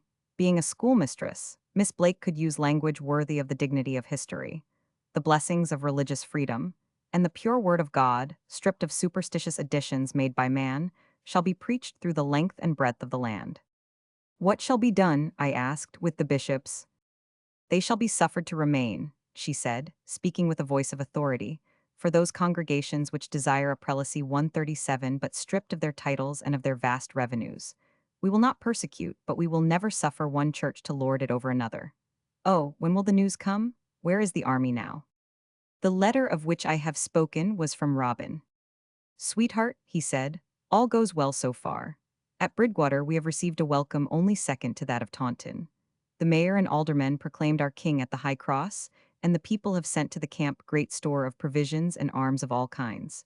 We are now 6 regiments of foot with 1,000 cavalry, besides the king's own bodyguard. We have many good friends at Bridgewater, especially one, Mr. Roger Hoare, who is a rich merchant of the place, and is very zealous in the cause. Your father preached on Sunday evening from the text Deuteronomy Romans 7. 5. Ye shall destroy their altars, and break down their images, and cut down their groves, and burn their graven images with fire. It was a most moving discourse, which fired the hearts of all who heard it. They say that our chief is downhearted because the nobility and gentry have not come in. They only wait for the first victory, after which they will come in by hundreds. But some of our men look forward to depriving them of their estates, and dividing them among themselves, and already the colonels and majors are beginning to reckon up the great rewards which await them. As for me, there is but one reward for which I pray, namely, to return unto Bradford Orcas and to the arms of my sweet saint. Lord Churchill is reported to be at Chard. There has been a brush in the forest of Narroch between the scouts, and it is said that all the roads are guarded so that recruits shall be arrested, or at least driven back. Perhaps this is the reason why the gentry sit down. Barnaby says that so far there have been provisions enough and to spare, and he hopes the present plenty may continue. No ship's crew can fight, he says, on half rations. Our march will be on Bristol. I hope and believe that when we have gotten that great town our end is sure. Humphrey continueth glum. Many women there were who passed that time in prayer, continually offering up supplications on behalf of husband, brother, lover, or son. But at Taunton the vicar, one Walter Hart, a zealous high churchman, came forth from hiding, and with the magistrates said prayers daily for King James Roman II. To tell what follows is to renew a time of agony unspeakable. Yet must it be told.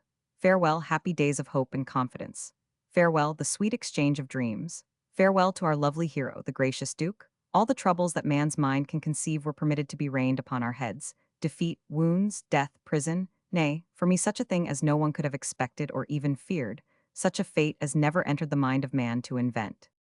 When the Duke marched out of Bridgwater, across Sedgemoor 138 to Glastonbury, the weather, which had been hot and fine, became cold and rainy, which made the men uncomfortable. At Glastonbury, they camped in the ruins of the old abbey. Thence they went to Shepton Mallet, the spirits of the men still being high. From Shepton Mallet they marched to a place called Pensford, only 5 miles from Bristol. Here they heard that the bridge over the Avon at Keynsham was broken down. This being presently repaired, the army marched across. They were then within easy reach of Bristol. And now began the disasters of the enterprise. Up to this time everything had prospered. Had the Duke boldly attacked Bristol, I speak not of my own wisdom, having none in such matters, but from others' wisdom, he would have encountered no more than 20 companies or thereabouts of militia, and a regiment of 250 horse. Moreover, Bristol was full of dissenters, who wanted nothing but encouragement to join the Protestant champion.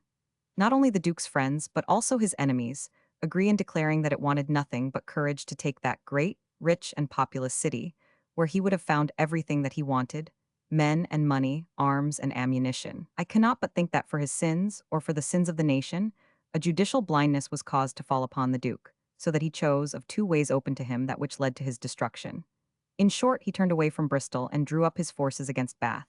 When he summoned that city to surrender, they shot his herald and scoffed at him.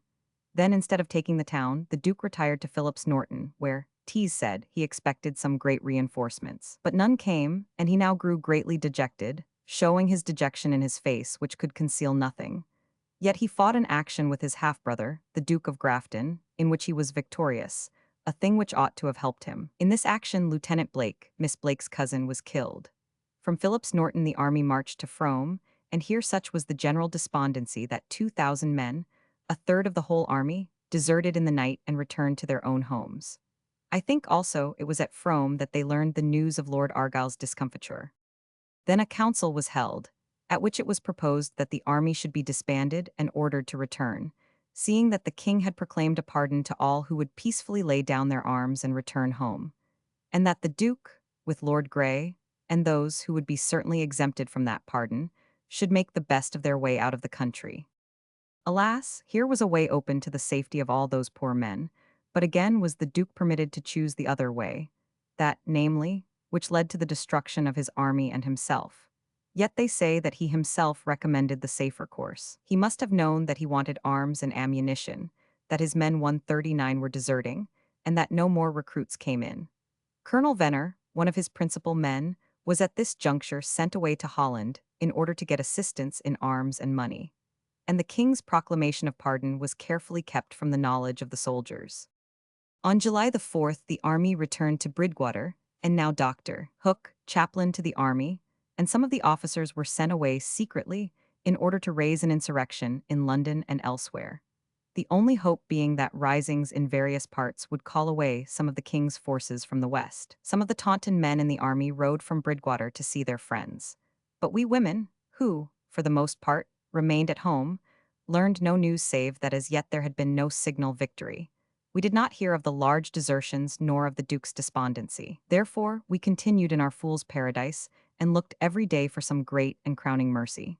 Those who are on the side of the Lord are always expecting some special interference, whereas they ought to be satisfied with being on the right side, whether victory or defeat be intended for them. In this enterprise I doubt not that those godly men, there were, I dare say, some godly men who fell in battle or were afterwards executed, received their reward, and that a far, far greater reward than their conduct deserved. For who can measure the short agony of death beside the everlasting life of glory and joy unspeakable? The last day of this fatal expedition was Sunday, the 5th day of July, so that it took no more than 3 weeks in all between its first beginning and its failure. Only 3 weeks. But how much longer was it before the punishment and the expiation were concluded? Nay, are they even yet concluded when thousands of innocent women and children still go in poverty and mourning for the loss of those who should have worked for them? In the morning my father preached to the soldiers on the text, Joshua Roman 22. 22, The Lord God of gods, the Lord God of gods, he knoweth, and Israel he shall know. If it be in rebellion, or if in transgression against the Lord, save us not this day. And now the time was come, when the last battle was to be fought. The Earl of Feversham, who had been at Somerton, marched this day across Sedgemoor and encamped at Weston Zoyland, which is but 5 or 6 miles from Bridgwater. Now it chanced that one William Spark of Cheds, hearing of this advance, climbed the church tower, and by aid of a spying glass such as sailors use at sea, he discerned clearly the approach of the army and its halt at Weston. Being a well-wisher to the Duke, he sent one of his men, Richard Godfrey by name, with orders to spy into and learn the position and numbers of the Earl's army, and to carry his information straightway to Bridgwater. This duty the fellow promised, and most faithfully performed. The Duke had already learned the approach of Lord Feversham, 140, and, being now well-nigh desperate with his continued losses, and seeing his army gradually wasting away, with no fresh recruits, he had resolved upon not waiting to be attacked, but on a retreat northwards, hoping to get across the bridge at Keynsham, and so march into Shropshire and Cheshire, where still he hoped to raise another army. But says he who hath helped me with this brief account of the expedition, the retreat, which would have been harassed by Lord Feversham's horse, would have turned into flight. The men would have deserted in all directions, and when the remains of the army arrived at Keynsham Bridge, they would certainly have found it occupied by the Duke of Beaufort. The carriages were already loaded in readiness for this march. It was to begin at nightfall, when the arrival of the man Godfrey and the news that he brought caused the Duke to change everything. For he now perceived that such a chance was offered him as had never before occurred since his landing, viz., a night surprise and, if he were fortunate, the rout of the king's best troops. It is said that had the Duke shown the same boldness in the matter of Bristol that he showed in this night attack, he would have gained that city first and his own cause next. Nor did it appear at all a desperate attempt, for though Lord Feversham had 2,500 men with him, horse and foot, with 16 field pieces, the Duke had nearly 3,000 foot, counting those armed with pikes and scythes, and 600 horse with 4 field pieces. And though the king's troops included many companies of grenadiers, with a battalion of that famous regiment, the Coldstream Guards, and some 100 horse of the king's regiment and dragoons, the Duke had with him at least 2,000 men well armed and resolute, as the event showed. Besides this, he had the advantage of the surprise and confusion of a night attack. And in addition, the camp was not entrenched, the troopers had all gone to bed, the foot soldiers were drinking cider, and the officers were reported to be all drunk. Therefore, it was resolved that the intended flight into Shropshire should be abandoned, and that the whole matter should be brought to an issue that very night. Had the attack succeeded, all might yet have gone well with the Duke. His enemies boasted that his raw country lads would be routed at the first charge of regular soldiers. If he proved the contrary, those who had deserted him would have returned, those who held aloof would join. It was not the cause which found men lukewarm, it was the doubt, and nothing but the doubt, whether the Duke's enterprise would be supported. And I never heard that any found aught but commendation of the boldness and spirit which brought us to the battle of Sedgemoor.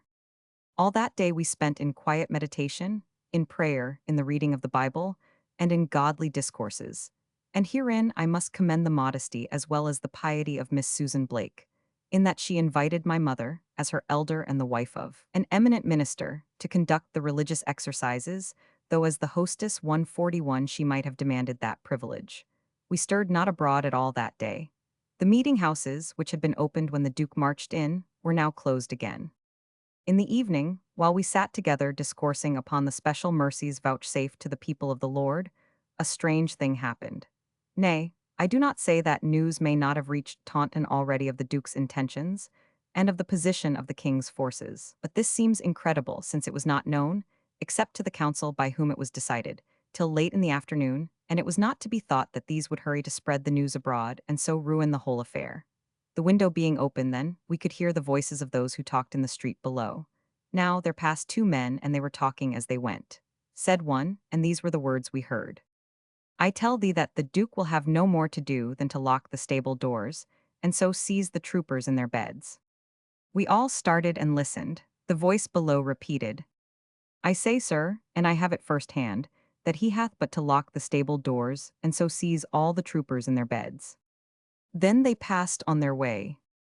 Said my mother, my husband hath told me that not only may the conscience be awakened by a word which seemeth chance, but the future may be revealed by words which were perhaps meant in another sense. What we have heard this evening may be a foretelling of victory. My children, let us pray, and so to bed. Chapter 22. The day after the fight. It was 5 o'clock when I awoke next morning.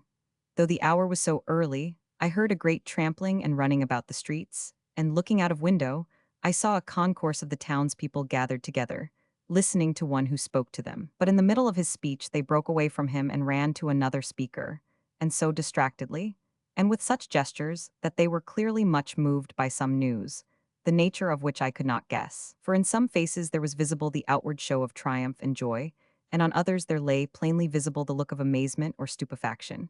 And in the street I saw some women weeping and crying. What had happened? Oh, what had happened? Then, while I was still dressing, there burst into the room Susan Blake herself but half dressed, her hair flying all abroad, the comb in her hand. "Rejoice," she cried. "Oh, rejoice and give thanks unto the Lord. What did we hear last night?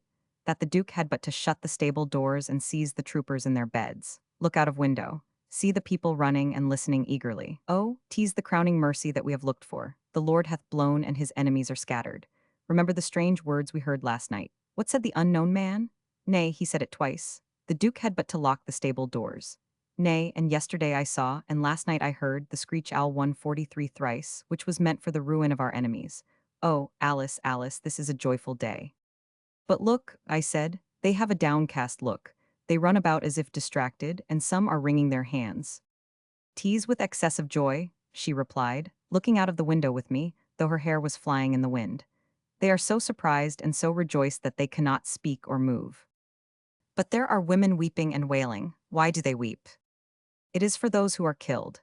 Needs must in every great victory that some are killed, poor brave fellows, and some are wounded. Nay, my dear, thou hast 3 at least at the camp who are dear to thee, and God knows I have many. Let us pray that we do not have to weep like those poor women." She was so earnest in her looks and words, and I myself so willing to believe, that I doubted no longer. "Listen, oh, listen," she cried. "Never, never before have bells rung a music so joyful to my heart." For now the bells of the great tower of St. Mary's began to ring. Clash, clash, clash all together, as if they were cracking their throats with joy, and at the sound of the bells those men in the street, who seemed to me stupefied as by a heavy blow, put up their hands to their ears and fled as if they could not bear the noise, and the women who wept wrung their hands and shrieked aloud in anguish, as if the joy of the chimes mocked the sorrow of their hearts. "Poor creatures," said Susan. "From my heart I pity them, but the victory is ours, and now it only remains to offer up our humble prayers and praises to the throne of all mercy." So we knelt and thanked God. "O Lord, we thank and bless thee. O Lord, we thank and bless thee," cried Susan, the tears of joy and gratitude running down her cheeks. Outside, the noise of hurrying feet and voices increased, and more women shrieked, and still the joy bells clashed and clanged. "O Lord, we thank thee. O Lord, we bless thee," Susan repeated on her knees, her voice broken with her joy and triumph. 'Twas all that she could say. I declare that at that moment I had no more doubt of the victory than I had of the sunshine. There could be no doubt.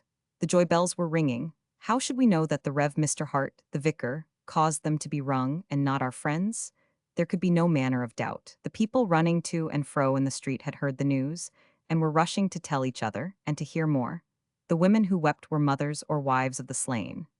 Again, we had encouraged each other with assurances of our success, so that we were already fully prepared to believe that it had come. Had we not seen a splendid army, 7,000 strong, march out of Taunton town, led by the 144 bravest man and most accomplished soldier in the English nation? Was not the army on the Lord's side? Were we not in a Protestant country? Were not the very regiments of the King Protestants? Why go on? And yet, oh, sad to think, even while we knelt and prayed, the army was scattered like a cloud of summer gnats by a shower and a breeze, and hundreds lay dead upon the field, and 1,000 men were prisoners. And many were already hanging in gemases upon the gibbets, where they remained till King William's coming suffered them to be taken down, and the rest were flying in every direction hoping to escape. "O Lord, we thank thee, O Lord, we bless thee." While thus we prayed, we heard the door below burst open, and a trampling of a man's boots. And Susan, hastily rolling up her hair, ran downstairs, followed by mother and myself. There stood Barnaby. Thank God, one of our lads was safe out of the fight. His face and hands were black with powder. His red coat, which had been so fine, was now smirched with mud and stained with I know not what, marks of weather, of dust, and of gunpowder. The right-hand side was torn away. He had no hat upon his head, and a bloody clout was tied about his forehead. "Barnaby!" I cried. "Captain Barnaby!" cried Susan, clasping her hands. "My son," cried mother. "Oh, thou art wounded. Quick, Alice, child, a basin of water, quick." "Nay, 'tis but a scratch," he said, "and there is no time for nursing." When, where, how? We all cried together. Was the victory won? Is the enemy cut to pieces? Is the war finished? "Victory?" he repeated in his slow way. "What victory? Give me a drink of cider, and if there is a morsel of victual in the house." I hurried to bring him both cold meat and bread, and a cupful of cider. He began to eat and drink. "Why," he said, talking between his mouthfuls, "if the worst comes, 'tis better to face it with a your health, madam." He finished the cider. "Another cup, sister, if you love me. I have neither eaten nor drunk since yesterday at 7 o'clock or thereabouts." He said no more until he had cleared the dish of the gammon and left nothing but the bone. This he dropped into his pocket. "When the provisions are out," he said wisely, "there is good gnawing in the shankbone of a ham." Then he drank up the rest of the cider and looked around. "Victory? Did someone speak of victory?" "Yes, where was it? Tell us quick." "Well, there was in some sort of victory, but the king had it." "What mean you, Barnaby? The king had it? What king?" "Not King Monmouth. That king is riding away to find some port and get some ship, I take it, which will carry him back to Holland." "Barnaby, what is it? Oh, what is it? Tell us all." "All there is to tell, sister, is that our army is clean cut to pieces, and that those who are not killed or prisoners are making off with what speed they may. As for me, I should have thrown away my coat and picked up some old duds and got off to Bristol, and so aboard ship and away, but for Dad." "Barnaby," cried my mother, "what hath happened to him? Where is he?" "I said, mother," he replied very slowly, and looking in her face strangely, "that I would look after him, didn't I? Well, when we marched out of Bridgwater at nightfall, nothing would serve but he must go too. I think he compared himself with Moses, who stood afar off and held up his arms. Never was there any man more eager to get at the enemy than Dad. If he had not been a minister, what a soldier he would have made." "Go on quick, Barnaby." "I can go, sister, no quicker than I can, that is quite sure." "Where is he, my son?" asked my mother. Barnaby jerked his thumb over his left shoulder. "He is over there, and he is safe enough for the present." Well, after the battle was over, and it was no use going on any longer, Monmouth and Lord Grey having already run away. "Run away, run away." "Run away, sister. Aboard ship the captain stands by the crew to the last, and if they strike, he is prisoner with them. Ashore, the general runs away and leaves his men to find out when they will give over fighting. We fought until there was no more ammunition, and then we ran with the rest. Now, I had not gone far before I saw lying on the moor at my very feet the poor old Dad. Go? He was quite pale and I thought he was dead, so I was about to leave him when he opened his eyes. "What cheer, Dad?" He said nothing, so I felt his pulse and found him breathing. "But what cheer, Dad?" I asked him again. "Get up if thou canst and come with me." He looked as if he understood me not, and he shut his eyes again. Now, when you run away, the best thing is to run as fast and to run as far as you can. Yet I could not run with Dad lying in the road half dead. So while I tried to think what to do, because the murdering dragoons were cutting us down in all directions, there came galloping past a pony harnessed to a kind of go-kart, where, I suppose, there had been a barrel or two of cider for the soldiers. The creature was mad with the noise of the guns, and I had much ado to catch him and hold the reins while I lifted Dad into the cart. When I had done that, I ran by the side of the horse and drove him off the road across 146 the moor, which was rough going, but for dear life one must endure much, to North Marton, where I struck the road to Taunton and brought him safe so far. "Take me to him, Barnaby," said my mother. "Take me to him." "Why, mother," he said kindly, "I know not if 'tis wise. For look you, if they catch us, me they will hang or shoot, though Dad they may let go, for he is sped already. And for a tender heart like thine, 'twould be a piteous sight to see thy son hanging from a branch with a tight rope round his neck and thy husband dead on a handcart. Barnaby, take me to him, take me to him." "Oh, is it true, is it true? Oh, Captain Barnaby, is it really true? Then why are the bells a-ringing?" Clash, clash, clash, the bells rang out louder and louder. One would have thought the whole town was rejoicing. Yet there were 1,000 lads in the army belonging to Taunton town alone, and I know not how many ever came home again. "They are ringing," said Barnaby, "because King Monmouth's army is scattered and the rebellion is all over. Well, we have had our chance and we are undone. Now must we sing small again. Madam, he said earnestly, addressing Susan. If I remember right, they were your hands that carried the naked sword and the Bible. Sir, they were my hands, I am proud of that day. And they were your scholars who worked the flags and gave them to the Duke that day when you walked in a procession. They were my scholars, she said proudly. Then, madam, seeing that we have, if all reports be true, a damned unforgiving kind of king, my advice to you is to follow my example and run. Hoist all sail, madam, and fly to some port, any port. Fly false colors. When hanging, flogging, branding, and the like amusements set in, I think they will remember the maids of Taunton. That is my advice, madam. Sir, said Susan bravely, though her cheek grew pale when he spoke of floggings and brandings, I thank you. Whither should I fly? Needs must I stay here and bear whatever affliction the Lord may lay upon me. And since our Protestant hero is defeated, methinks it matters little what becomes of any of us. Why? Barnaby shook his head. King Monmouth is defeated, that is most true, but we who survive have got ourselves to look after. Sister, get a basket and put into it provisions. What will you have, Barnaby? Everything that you can find. Cold bacon for choice and bread, and a bottle of drink if you have any, and all you can lay hands upon. With your good leave, madam. Oh, sir, take all, take all. I would to God that everything I have in the world could be used for the succor of these my friends.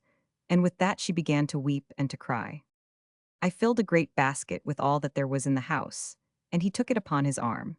And then we went away with many tears and fond farewells from this kind soul, who had done so much for the cause, and was now about to pay so heavy a penalty for her zeal. Outside in the street, the people recognized Barnaby for one of Monmouth's captains, and pressed round him and asked him 1,000 questions, but he answered shortly. We were drubbed, I tell you. King Monmouth hath run away. We have all run away. How should I know how many are killed? Every man who doth not wish to be hanged had best run away and hide.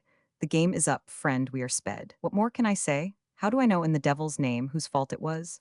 How can I tell, madam, if your son is safe? If he is safe, make him creep into a hiding place, and so on to 100 who crowded after him and questioned him as to the nature and meaning of the defeat. Seeing that no more news could be got from him, the people left off following us, and we got out of the town on the east side, where the road leads to Ilminster. But it is a bad road and little frequented. Here Barnaby looked about him carefully to make sure that no one was observing us, and then, finding that no one was within sight, he turned to the right down a grassy lane between hedges. "'Tis this way that I brought him," he said. "Poor old dad, he can now move neither hand nor foot, and his legs will no more be any use to him. Yet he seemed in no pain, though the jolting of the cart must have shaken him more than a bit." The lane led into a field, and that field into another and a smaller one, with a plantation of larches on 2 sides and a brook shaded with alders on a 3rd side. In one corner was a linny, with a thatched roof supported on wooden pillars in front and closed in at back and sides. It was such a meadow as is used for the pasture of cattle and the keeping of a bull. At the entrance of this meadow Barnaby stopped and looked about him with approbation. "Here," he said slowly, "is a hiding place fit for King Monmouth himself. A road unfrequented, the rustics all gone off to the wars, though now, I doubt not, having had their bellyful of fighting. I suppose there were once cattle in the meadow, but they are either driven away by the clubmen for safety, or they have been stolen by the gypsies. No troopers will this day come prying along this road, or if they do search the wood, which is unlikely, they will not look in the linny.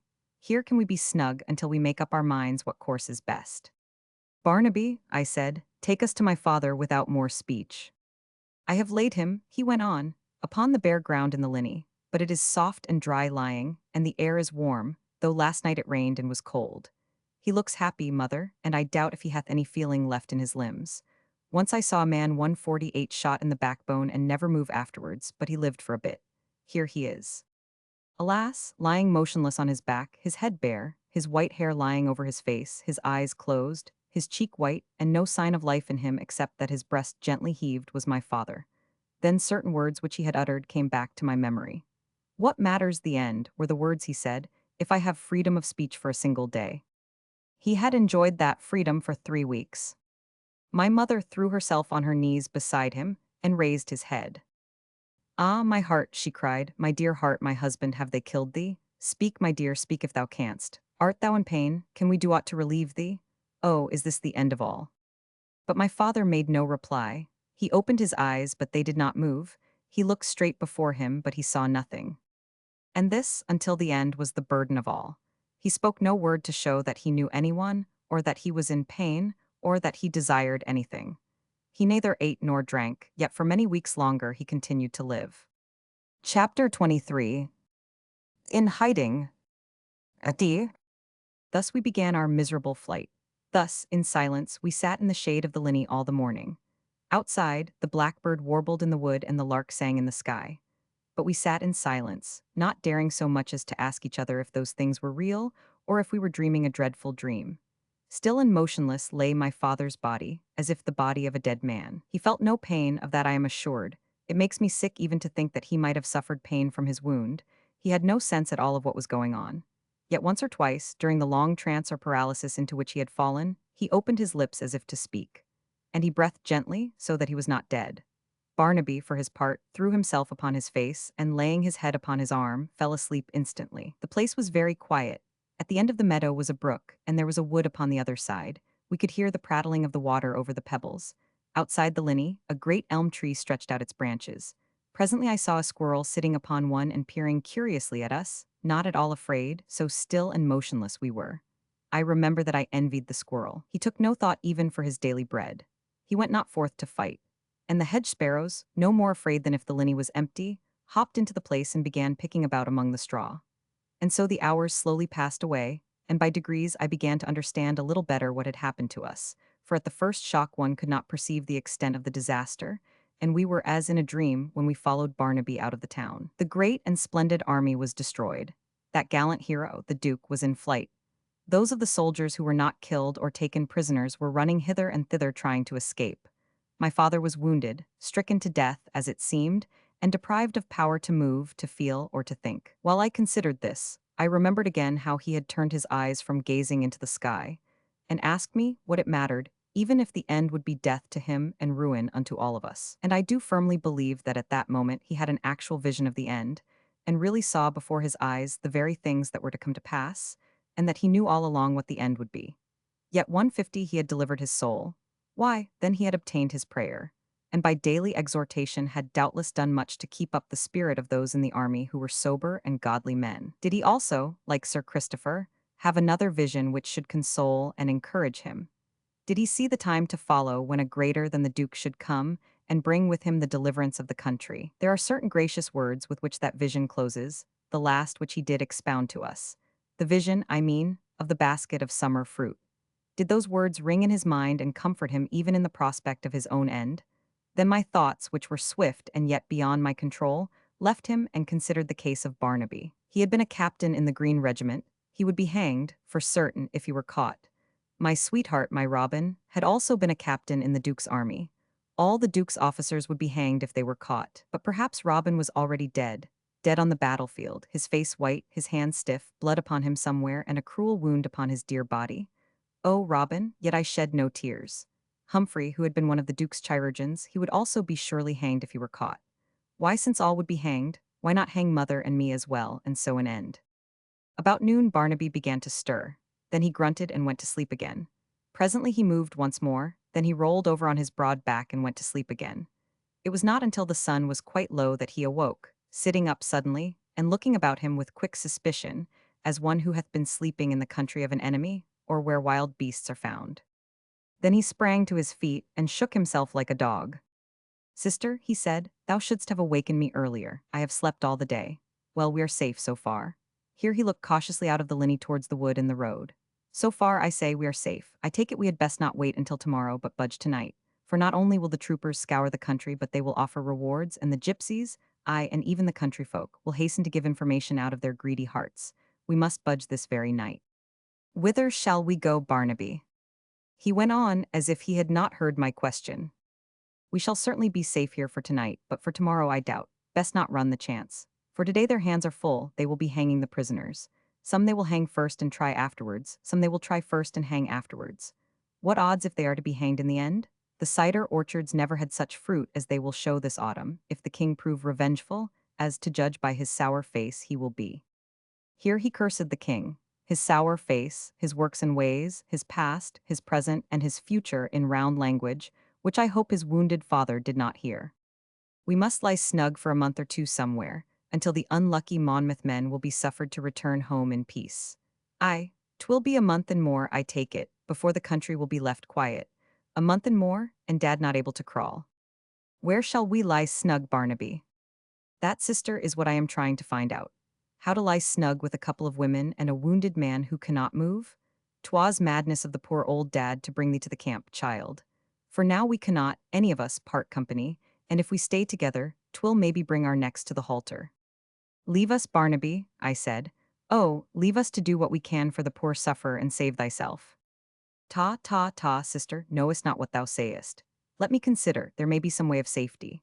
As for provisions now, we have the basket full, enough for 2 days, say. What the plague did Dad, the poor old man, want with women when fighting was on hand? When the fighting is done, I grant you women with the tobacco and punch are much in place. Those are pretty songs now that I used to sing about women and drink. Barnaby, is this a time to be talking of such things as drink and singing? All times are good, nevertheless all company is not fitting, wherefore, sis, I say no more. Barnaby, knowest thou aught of Robin, or of Humphrey? I know nothing, they may be dead, they may be wounded and prisoners. Much I fear, knowing the spirit of the lads, that both are killed. Nay, I saw Humphrey before the fight, and he spoke to me. What did Humphrey say? I asked why he hung his head and looked so glum, seeing that we were at last going forth to meet the king's army. This I said because I knew Humphrey to be a lad of mettle, though his arm is thin and his body is crooked.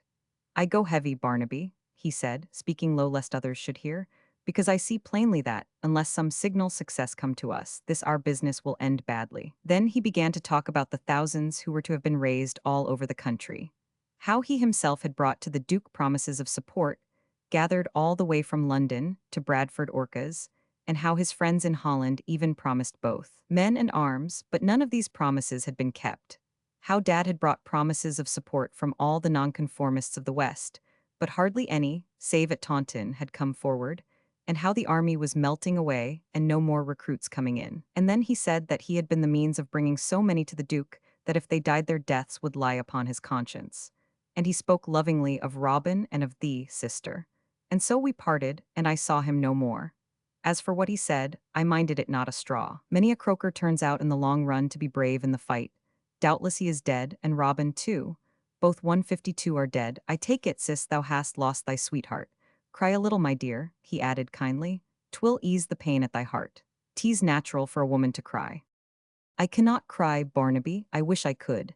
The tears rise to my eyes, but my throat is dry. Try a prayer or two, sister. 'Twas wont to comfort the heart of my mother when she was in trouble. A prayer, brother, I have done nothing but pray since this unfortunate rebellion began. A prayer? Oh, I cannot pray. If I were to pray now, it would be as if my words were echoed back from a wall of solid rock. We were praying all yesterday. We made the Sabbath into a day of prayer without ceasing. And this morning, when you opened the door, we were praising and thanking God for the mercy of the great victory bestowed upon us. And at that time, the poor brave men. They were brave enough to the end, said Barnaby. The poor brave men lying cold and dead upon the field, among them maybe Robin, and the prisoners huddled together somewhere, and men hanging already upon the gibbets. We were praising God, and my father lying on the ground stricken to death, and thou a fugitive, and all of us ruined. Prayer? How could I pray from such a pit of woe?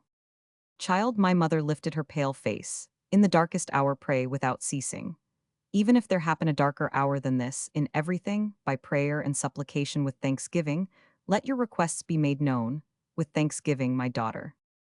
Alas, I could not obey the apostolic order. 'Twas too much for me, so we fell into silence. When the sun had quite gone down, Barnaby went forth cautiously. Presently he came back. There is no one on the road, he said. We may now go on our way. The air of Taunton is dangerous to us. It breeds swift and fatal diseases. I have now resolved what to do. I will lift my father upon the cart again and put in the pony. 4 or 5 miles sou-west or thereabouts is Black Down, which is a no man's land. Thither will we go and hide in the combs, where no one ever comes except the gypsies. How shall we live, Barnaby? That, he said, we shall find out when we come to look about us. There is provision for 2 days. The nights are warm. We shall find cover or make it with branches. There is water in the brooks and dry wood to burn. There we may perhaps be safe. When the country is quiet, we will make our way across the hills to Bradford Orcas, where no one will molest you, and I can go off to Bristol or Lyme, or wherever there are ships to be found. When sailors are shipwrecked, they do not begin by asking what they shall do on dry land. They ask only to feel the stones beneath their feet. We must think of nothing now but of a place of safety. Barnaby, are the open hills a proper place for a wounded man?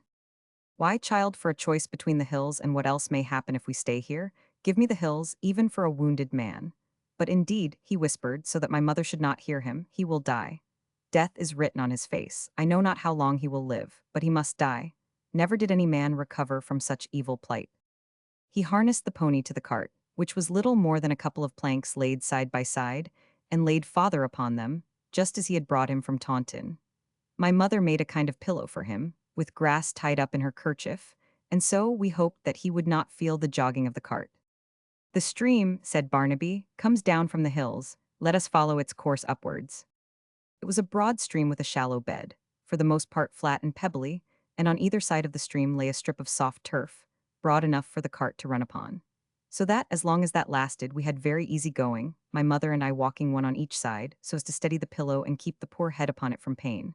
But whether we went easy or whether we went rough, that head made no sign of feeling aught, and lay, just as in the linny, as if dead. I cannot tell how long we went on beside that stream. 'Twas in a wild, uncultivated country. The ground ascended, the stream became narrower and swifter. Presently the friendly strip of turf failed altogether, and then we had trouble to keep the cart from upsetting. I went to the pony's head, and Barnaby, going behind the cart, lifted it over the rough places, and sometimes carried his end of it. The night was chilly, my feet were wet with splashing in the brook, and I was growing faint with hunger when Barnaby called a halt. We are now, he said, at the head of the stream. In half an hour or thereabouts it will be break of day. Let us rest. Mother, you must eat something. Come, sister, tea's late for supper and full early for breakfast. Take some meat and bread and half a cup of cider. It is all I remember of that night. Chapter 24.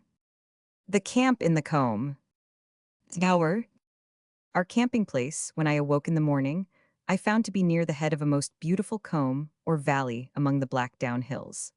I knew it not at the time, but it was not far from that old Roman stronghold which we had passed on our way to Taunton, called Castle Ratch. The hills on the Somerset side are of a gentle or gradual slope, and the valley was not deep, but yet where we lay, so grown over with trees as to afford a complete shelter and hiding place, while at our feet the brook took its rise in a green quagmire and began to make its way downwards among ferns and bushes, and through a wild, uncultivated country, beyond which the farms and fields began. The birds were singing, the sun was already high, and the air was warm, though there was a fresh breeze blowing. The warmth and sweetness filled my soul when I awoke, and I sat up with joy, until suddenly I remembered why we were here and who were here with me. Then my heart sank like a lump of lead in water. I looked around. My father lay just as he had been lying all the day before, motionless, white of cheek, and as one dead, save for the slight motion of his chest and the twitching of his nostril. As I looked at him in the clear morning light, it was borne in upon me very strongly that he was indeed dead, inasmuch as his soul seemed to have fled. He saw nothing, he felt nothing. If the flies crawled over his eyelids, he made no sign of disturbance. Yet he breathed, and from time to time he murmured, but as one that 155 dreameth. Beside him lay my mother sleeping, worn out by the fatigues of the night. Barnaby had spread his coat to cover her so that she should not take cold, and he had piled a little heap of dead leaves to make her a pillow. He was lying at her feet, head on arm, sleeping heavily. What should be done, I wondered, when next he woke. First I went down the combe a little way till the stream was deep enough, and there I bathed my feet, which were swollen and bruised by the long walk up the combe. Though it was in the midst of so much misery, there was a pleasure of dabbling my feet in the cool water, and afterwards of walking about barefoot in the grass. I disturbed an adder which was sleeping on a flat stone in the sun, and it lifted its venomous head and hissed, but did not spring upon me. Then I washed my face and hands, and made my hair as smooth as without a comb it was possible. When I had done this, I remembered that perhaps my father might be thirsty, or at least able to drink, though he seemed no more to feel hunger or thirst. So I filled the tin pannikin, it was Barnaby's, with water and tried to pour a little into his mouth. He seemed to swallow it, and I gave him a little more until he would swallow no more. Observe that he took no other nourishment than a little water, wine, or milk, or a few drops of broth until the end. So I covered his face with a handkerchief to keep off the flies and left him. Then I looked into the basket. All that there was in it would not be more than enough for Barnaby's breakfast, unless his appetite should fail him by reason of fear, though in truth he had no fear being captured, or of anything else. There was in it a piece of bacon, a large loaf of bread, a lump of cheese, a bottle of cider, nothing more. When these provisions were gone, what next?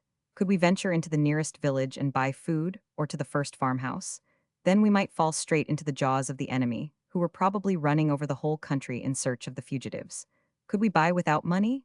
Could we beg without arousing suspicions? If the people were well inclined to the Protestant cause, we might trust them. But how could we tell that?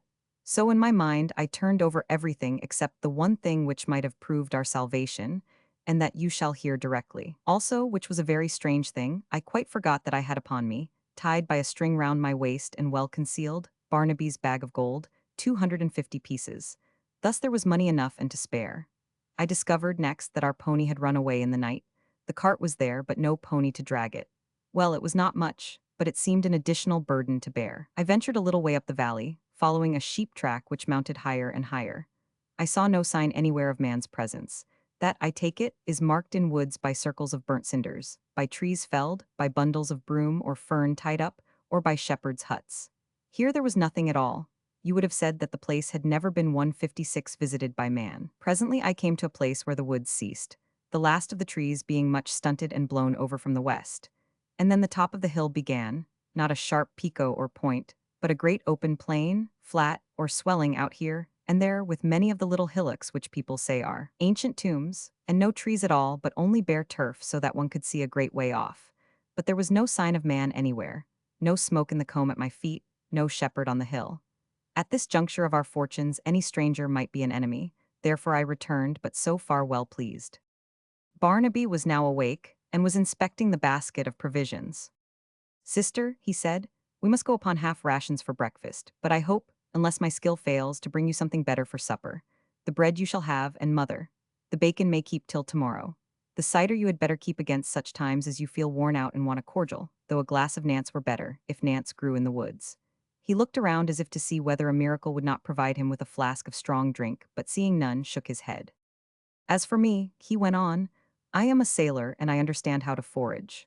Therefore, yesterday, foreseeing that the provisions might give out, I dropped the shank of the ham into my pocket. Now you shall see." He produced this delicate morsel, and, sitting down, began to gnaw and to bite into the bone with his strong teeth, exactly like a dog. This he continued, with every sign of satisfaction, for a quarter of an hour or so, when he desisted, and replaced the bone in his pocket. "We throw away the bones," he said. "The dogs gnaw them and devour them. Think you that it is for their amusement? Not so, but for the juices and the nourishment that are in and around the bone, for the marrow and for the meat that still will stick in odd corners." He went down to the stream with the pannikin and drank a cup or two of water to finish what they called a horse's meal, namely, the food first and the water afterwards. "And now," he added, "I have breakfasted. It is true that I am still hungry, but I have eaten enough to carry me on for a while. Many a poor lad cast away on a desert shore would find a shank of a ham a meal fit for a king, ay, and a meal or two after that. I shall make a dinner presently off this bone, and I shall still keep it against a time when there may be no provision left." Then he looked about him, shading his eyes with his hand. "Let us consider," he said. "The troopers, I take it, are riding along the roads. Whether they will ride over these hills I know not, but I think they will not because their horses cannot well get up these combs. Certainly, if they do, it will not be by the way we came. We are here, therefore, hidden away snug. Why should we budge? Nowhere is there a more deserted part of the 157 country than Blackdown, on whose side we are. And I do not think, further, that we should find anywhere a safer place to hide ourselves in than this combe, where, I dare to say, no one comes, unless it be the gypsies or the broom squires, all the year round. And now they are all laden with the spoil of the army. For, after a battle, this gentry swoop down upon the field like the great birds which I have seen abroad upon the carcasses of drowned beasts, and plunder the dead. Next they must go into town in order to sell their booty. Then they will be fain to drink about till all is spent, so they will leave us undisturbed. Therefore, we will stay here, sister. First, I will go and try the old tricks by which I did often in the old time improve the fare at home. Next, I will devise some way of making a more comfortable resting place. Thank the Lord for fine weather so far." He was gone a couple of hours. During that time my mother awoke. Her mind was broken by the suddenness of this trouble, and she cared no more to speak, sitting still by the side of her husband and watching for any change in him. But I persuaded her to take a little bread and a cup of cider. When Barnaby came back, he brought with him a blackbird, a thrush, and 2 wood pigeons. He had not forgotten the tricks of his boyhood, when he would often bring home a rabbit, a hare, or a basket of trout. So that my chief terror, that we might be forced to abandon our hiding place through sheer hunger, was removed. But Barnaby was full of all kinds of devices. He then set to work with his great knife. cutting down a quantity of green branches, which he laid out side by side, with their leaves on, and then bound them together, cleverly interlacing the smaller shoots and branches with each other, so that he made a long kind of hurdle, about 6 feet high. This, which by reason of the leaves was almost impervious to the wind, he disposed round the trunks of 3 young trees growing near each other. Thus he made a small 3-cornered enclosure. Again, he cut other and thicker branches, and laid them over and across this hurdle, and cut turf which he placed upon the branches, so that here was now a hut with a roof and walls complete. Said I not that Barnaby was full of devices? There, he said, when all was ready, is a house for you. It will have to rain hard and long before the water begins to drop through the branches which make the roof and the slabs of turf. Well, 'tis a shelter. Not so comfortable as the old cottage, perhaps, but nearly as commodious. If it is not a palace, it will serve us to keep off the sun by day and the dew by night. Next he gathered a great quantity of dry fern, dead leaves, and heather, and these he disposed within the hut, so that they made a thick and warm carpet or covering. Nay, at night they even formed a covering for the feet, and prevented one from feeling cold. When all was done, he lifted my father gently, and laid him with great tenderness upon this carpet within the rude shelter. This shall be a warmer night for thee than the last, Dad, he said. There shall be no jolting of thy poor bones. What, mother? We can live here till the cold weather comes. The wind will perhaps blow a bit through the leaves tonight, but not much, and tomorrow I will see to that. Be easy in your mind about the provisions. Alas, my poor mother was thinking of anything in the world except the provisions. There are rabbits and birds in plenty. We can catch them and eat them. Bread we must do without when what we have is gone, and as for strong drink and tobacco, he sighed heavily, they will come again when better times are served out. In these labors I helped as much as I was able, and particularly in twisting the branches together. And thus the whole day passed, not tediously, and without any alarms, the labor being cheered by the hopefulness of Barnaby's honest face. No one to look at that face could believe that he was flying for his life, and would be hanged if he was caught. After sunset we lit a fire, but a small one only, and well hidden by the woods, so that its light might not be seen from below. Then Barnaby dexterously plucked and trussed the birds and roasted them in the embers, so that had my heart been at rest I should have had a most delicious supper. And I confess that I did begin to pluck up a little courage, and to hope that we might yet escape, and that Robin might be living. After supper my mother prayed, and I could join with more of resignation and something of faith. Alas, in times of trial how easily doth the Christian fall from faith. The day before, prayer seemed to me a mockery. It was as if all prayer were addressed to a deaf God, or to one who will not hear. For our prayers had all been for safety and victory, and we were suddenly answered with disaster and defeat. After supper, Barnaby sat beside the embers and began to talk in a low voice. "'Twill be a sorrowful barley-mow song this year," he said. "A dozen brave lads from Bradford alone will be dead." "Not all dead, Barnaby, oh, not all. I know not, some are prisoners, some are dead, some are running away." Then he began to sing in a low voice. "Here's a health to the barley-mow." I remember, sister, when I would run a mile to hear that song, though my father flogged me for it in the morning. "'Tis the best song ever written." He went on singing in a kind of whisper. "We'll drink it out of the nipperkin, boys. Robin, poor Robin, he is dead," was a famous hand at singing it, but Humphrey found the words too rustical. Humphrey, who is now dead too, was ever for fine words like Mr. Bosquirrel. "We'll drink it out of the jolly brown bowl."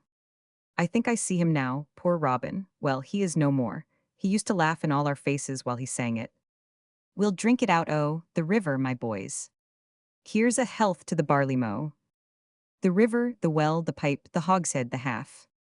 Hogshead, the anchor, the half-anchor, the gallon, the pottle, the quart, the pint, the half-pint, the quarter.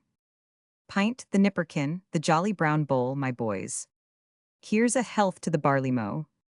He trolled out the song in a melodious whisper. "Oh, Barnaby, how didst thou love good companionship with singing and drinking?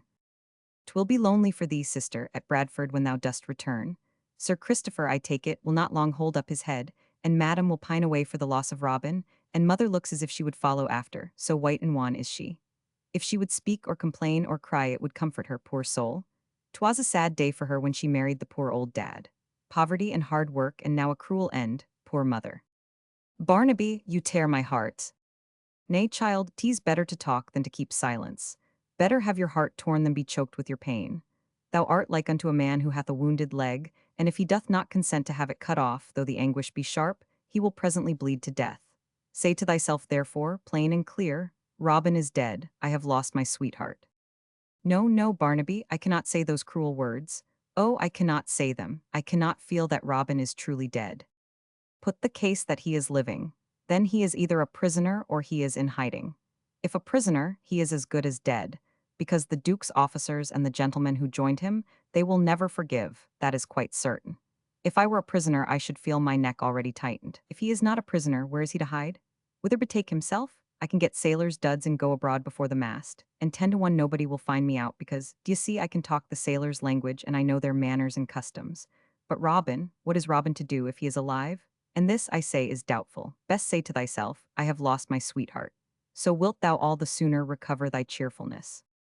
Barnaby, you know not what you say. Alas, if my Robin is dead, if my boy is truly dead, then I ask for nothing more than swift death, speedy death, to join him and be with him.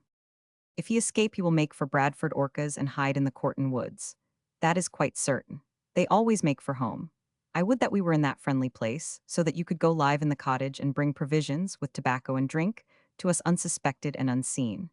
When we have rested here a while, we will push across the hills and try to get there by 160 night, but it is a weary way to drag that wounded man. However, he broke off and said earnestly, make up thy mind, child, to the worst. 'Tis as if a shipwrecked man should hope that enough of the ship would float to carry him home withal. Make up thy mind. We are all ruined and lost, all. Thy father is dying, thy lover is dead, thou art thyself in great danger by reason of that affair at Taunton. Everything being gone, turn round therefore and make thyself as comfortable as possible. What will happen we know not. Therefore count every day of safety for gain, and every meal for a respite. He was silent for a while, leaving me to think over what he had said. Here, indeed, was a philosopher. Things being all lost, and our affairs in a desperate condition, we were to turn round and make ourselves as comfortable as we could. This, I suppose, is what sailors are wont to do. Certainly they are a folk more exposed to misfortune than others, and therefore, perhaps, more ready to make the best of whatever happens. Barnaby, I said presently, how can I turn round and make myself comfortable? The evening is still, he said, without replying. See, there is a bat and there another. If it were not for the trouble in there, he pointed to the hut, I should be easy in my mind and contented. I could willingly live here a 12-month. Why, compared with the lot of the poor devils who must now be in prison, what is ours? They get the foul and stinking clink, with bad food, in the midst of wounded men whose hurts are putrefying, with jail fever, and with the whipping post or the gallows to come. We breathe sweet air, we find sufficient food. Tomorrow, if I know any of the signs, thou shalt taste a roasted hedgehog, dish fit for a king. I found at the bottom of the combe a pot left by some gypsies. Thou shalt have boiled sorrel and mushrooms to thy supper. If we stay here long enough, there will be nuts and blackberries and whortleberries. Pity, 1,000 pities, there is not a drop of drink. I dream of punch and hypsy. Think upon what remains, even if thou canst not bear to think of what is lost. Hast ever seen a tall ship founder in the waves? They close over her as she sinks, and, in an instant, it is as if that tall ship with all her crew had never been in existence at all. The army of Monmouth is scattered and ruined. Well, it is with us amidst these woods just as if there had been no army.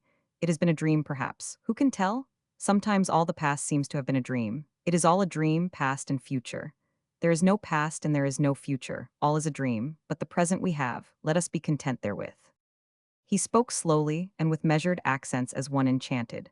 Sometimes Barnaby was but a rough and rude sailor. At other times, as these, he betrayed signs of his early education and spoke as one who thought. It is 10 years and more since last I breathed the air of the 161 hills. I knew not that I loved so much the woods and valleys and the streams. Some day, if I survive this adventure, I will build me a hut and live here alone in the woods. Why, if I were alone, I should have an easy heart. If I were driven out of one place, I could find another. I am in no hurry to get down among men and towns. Let us all stay here and be happy. But there is Dad, who lives not, yet is not dead. Sister, be thankful for thy safety in the woods, and think not too much upon the dead. We lived in this manner, the weather being for the most part fine and warm, but with showers now and then, for a fortnight or thereabouts, no one coming up the combe and there being still no sign of man's presence in the hills. Our daily fare consisted of the wild birds snared by Barnaby, such creatures as rabbits, hedgehogs, and the like, which he caught by ingenious ways, and trout from the brook which he caught with a twisted pin or by tickling them with his hand. There were also mushrooms and edible leaves, such as the nettle, wild sorrel, and the like of which he knew. These we boiled and ate. He also plucked the half-ripe blackberries and boiled them to make a sour drink, and one which, like the cider loved by our people, would grip his throat because he could not endure plain cold water. And he made out of the bones of the birds a kind of thin broth for my father, of which he daily swallowed a teaspoonful or so that we fared well, if not sumptuously. The bread, to be sure, which Barnaby left for mother and me, was coming to the last crust, and I know not how we should have got more without venturing into the nearest village. Now, as I talked every night with my brother, I found out what a brave and simple soul it was. Always cheerful and hopeful, talking always as if we were the most fortunate people in the world, instead of the most miserable, and yet by keeping the truth before me, preventing me from getting into another fool's paradise as to our safety and Robin's escape, such as that into which I had fallen after the army marched out of Taunton. I understand now that he was always thinking how to smooth and soften things for us, so that we might not go distracted with anxiety and grief, finding work for me, talking about other things, in short, the most thoughtful and affectionate brother in all the world. As for my mother, he could do nothing to move her. She still sat beside her wounded husband, watching all day long for any sign of consciousness or change. Seeing that Barnaby was so good and gentle a creature, I could not understand how it was that, in the old days, he used to get a flogging most days for some offense or other, so that I had grown up to believe him a very wicked boy indeed. I put this question to him one night. He put it aside for a while, replying in his own fashion. "I remember Dad," he said, "before thou canst, sister. He was always thin and tall, and he always stooped as he walked. But his hair, which now is white, was brown and fell in curls which he could not straighten. He was always mighty grave. No one, I am 162 sure, ever saw him laugh. I have never seen him so much as smile, except sometimes when he dandled thee upon his knee, and thou wouldst amuse him with innocent prattle. All his life he hath spent in finding out the way to heaven. He did find the way. I suppose he hath truly discovered it, and a mighty thorny and difficult way it is, so that I know not how any can succeed in reaching port by such navigation. The devil of it is that he believes there is no other way, and he seemed never so happy as when he had found another trap or pitfall to catch the unwary and send them straight to hell. For my part," Barnaby went on slowly, "I could never love such a life.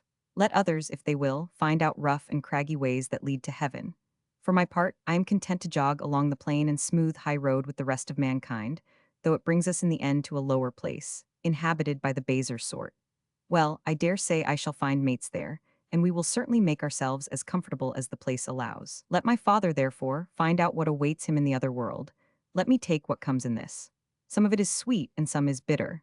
Some of it makes us laugh and sing and dance, and some makes us curse and swear and bellow out, as when one is lashed to the hatches and the cat falls on his naked back. Sometimes, sister, I think the naked Negroes of the Guinea coast the happiest people in the world. Do they trouble their heads about the way to heaven? Not they. What comes they take, and they ask no more. Has it made Dad the happier to find out how few are those who will sit beside him when he hath his harp and crown? Not so. He would have been happier if he had been a jolly ploughboy whistling to his team, or a jolly sailor singing over his pannikin of drink of a Saturday night. He tried to make me follow in his footsteps. He flogged me daily in the hope of making me take, like himself, to the trade of proving out of the Holy Bible that most people are surely damned. The more he flogged, the less I yearned after that trade, till at last I resolved that, come what would, I would never thump a pulpit like him in conventicle or church. Then, if you will believe me, sister, I grew tired of flogging, which, when it comes every day, wearies a boy at 14 or 15 more than you would think. Now, one day, while I was dancing to the pipe and tabor with some of the village girls, as bad luck would have it, Dad came by. "Child of Satan?" he roared, seizing me by the ear, which I verily thought he would have pulled off. Then to the girls, "Your laughter shall be turned into mourning," and so lugged me home and sent me supperless to bed, with the promise of such a flogging in the morning as should make all previous floggings seem mere flea bites or joyous ticklings in comparison. This decided me. So in the dead of night I crept softly down the stairs, cut myself a great hunch of bread and cheese, and ran away and went to sea. Barnaby, was it well done to run away? Well, sister, tea's done, and if it was ill done, tea's by this time no doubt forgotten. Now remember, I blame not my father. Before all things he would save my soul alive. That was why he flogged me. He knew but one way, and along that way he would drive me. So he flogged me the harder. I blame him not. Yet had I remained he would doubtless be flogging me still. Now, remember again, that ever since I understood anything I have always been enraged to think upon the monstrous oppression which silenced him and brought us all to poverty, and made my mother, a gentlewoman born, work her fingers to the bone, and caused me to choose between being a beggarly scholar, driven to teach brats and endure flouts in poverty, or to put on an apron and learn a trade. Wherefore, when I found that Monmouth was going to hoist his flag, I came with him in order to strike a blow, and I hoped a good blow, too, at the oppressors. You have struck that blow, Barnaby, and where are we? He left. We are in hiding. Some of the king's troopers did I make to bite the dust. They may hang me for it if they will. They will not bring those troopers back to life. Well, sister, I am sleepy. Good night. We might have continued this kind of life I know not how much longer. Certainly, till the cold nights came. The weather continued fine and warm. The hut kept off dews at night. We lay warm among the heather and the ferns. Barnaby found a sufficiency of food. My father grew no worse to outward seeming, and we seemed in safety. Then an ill chance and my own foolishness marred all. One day in the afternoon, Barnaby being away looking after his snares and gins, I heard, lower down the combe, voices as of boys talking. This affrighted me terribly. The voices seemed to be drawing nearer. Now if the children came up as high as our encampment, they could not fail to see the signs of habitation. There was the hut among the trees and the iron pot standing among the gray embers of last night's fire. The cart stood on one side. We could not possibly remain hidden. If they should come up so far and find us, they would certainly carry the report of us down to the village. I considered, therefore, what to do, and then ran quickly down the combe, keeping among the trees so as not to be seen. After a little I discovered, a little way off, a couple of boys about 9 years of age. They were common village boys, rosy-faced and wholesome. They carried a basket, and they were slowly making their way up the stream, stopping now to throw a stone at a squirrel, and now to dam the running water, and now to find a nut or filbert ripe enough to be eaten. By the basket which they carried I knew that they were come in search of whortleberries, for which purpose they would have to get quite to the end of the combe and the top of the hill. Therefore, I stepped out of the wood and asked them whence they came and whither they were going. They told me in plain Somersetshire, the language which I love, and would willingly have written this book in it, but for the unfortunate people who cannot understand it, that they were sent by their parents to get whortleberries, and that they came from the little village of Corfe, 2 miles down the valley. This was all they had to say, and they stared at me as shyly as if they had never before encountered a stranger. I clearly perceive now that I ought to have engaged them in conversation, and drawn them gently down the valley in the direction of their village, until we reached the first appearance of a road, when I could have bidden them farewell or sent them up the hill by another combe. But I was so anxious that they should not come up any higher that I committed a great mistake, and warned them against going on. Boys, I said, beware. If you go higher up the combe you will certainly meet wild men who always rob and beat boys. Here they trembled, though they had not a penny in the world. Aye, boys, and sometimes have been known to murder them. Turn back, and come no farther. The boys were very much frightened, partly at the apparition of a stranger where they expected to find no one, and partly at the news of wild and murderous men in a place where they had never met with anyone at all, unless it might have been a gypsy camp. After gazing at me stupidly for a little while, they turned and ran away, as fast as their legs could carry them, down the combe.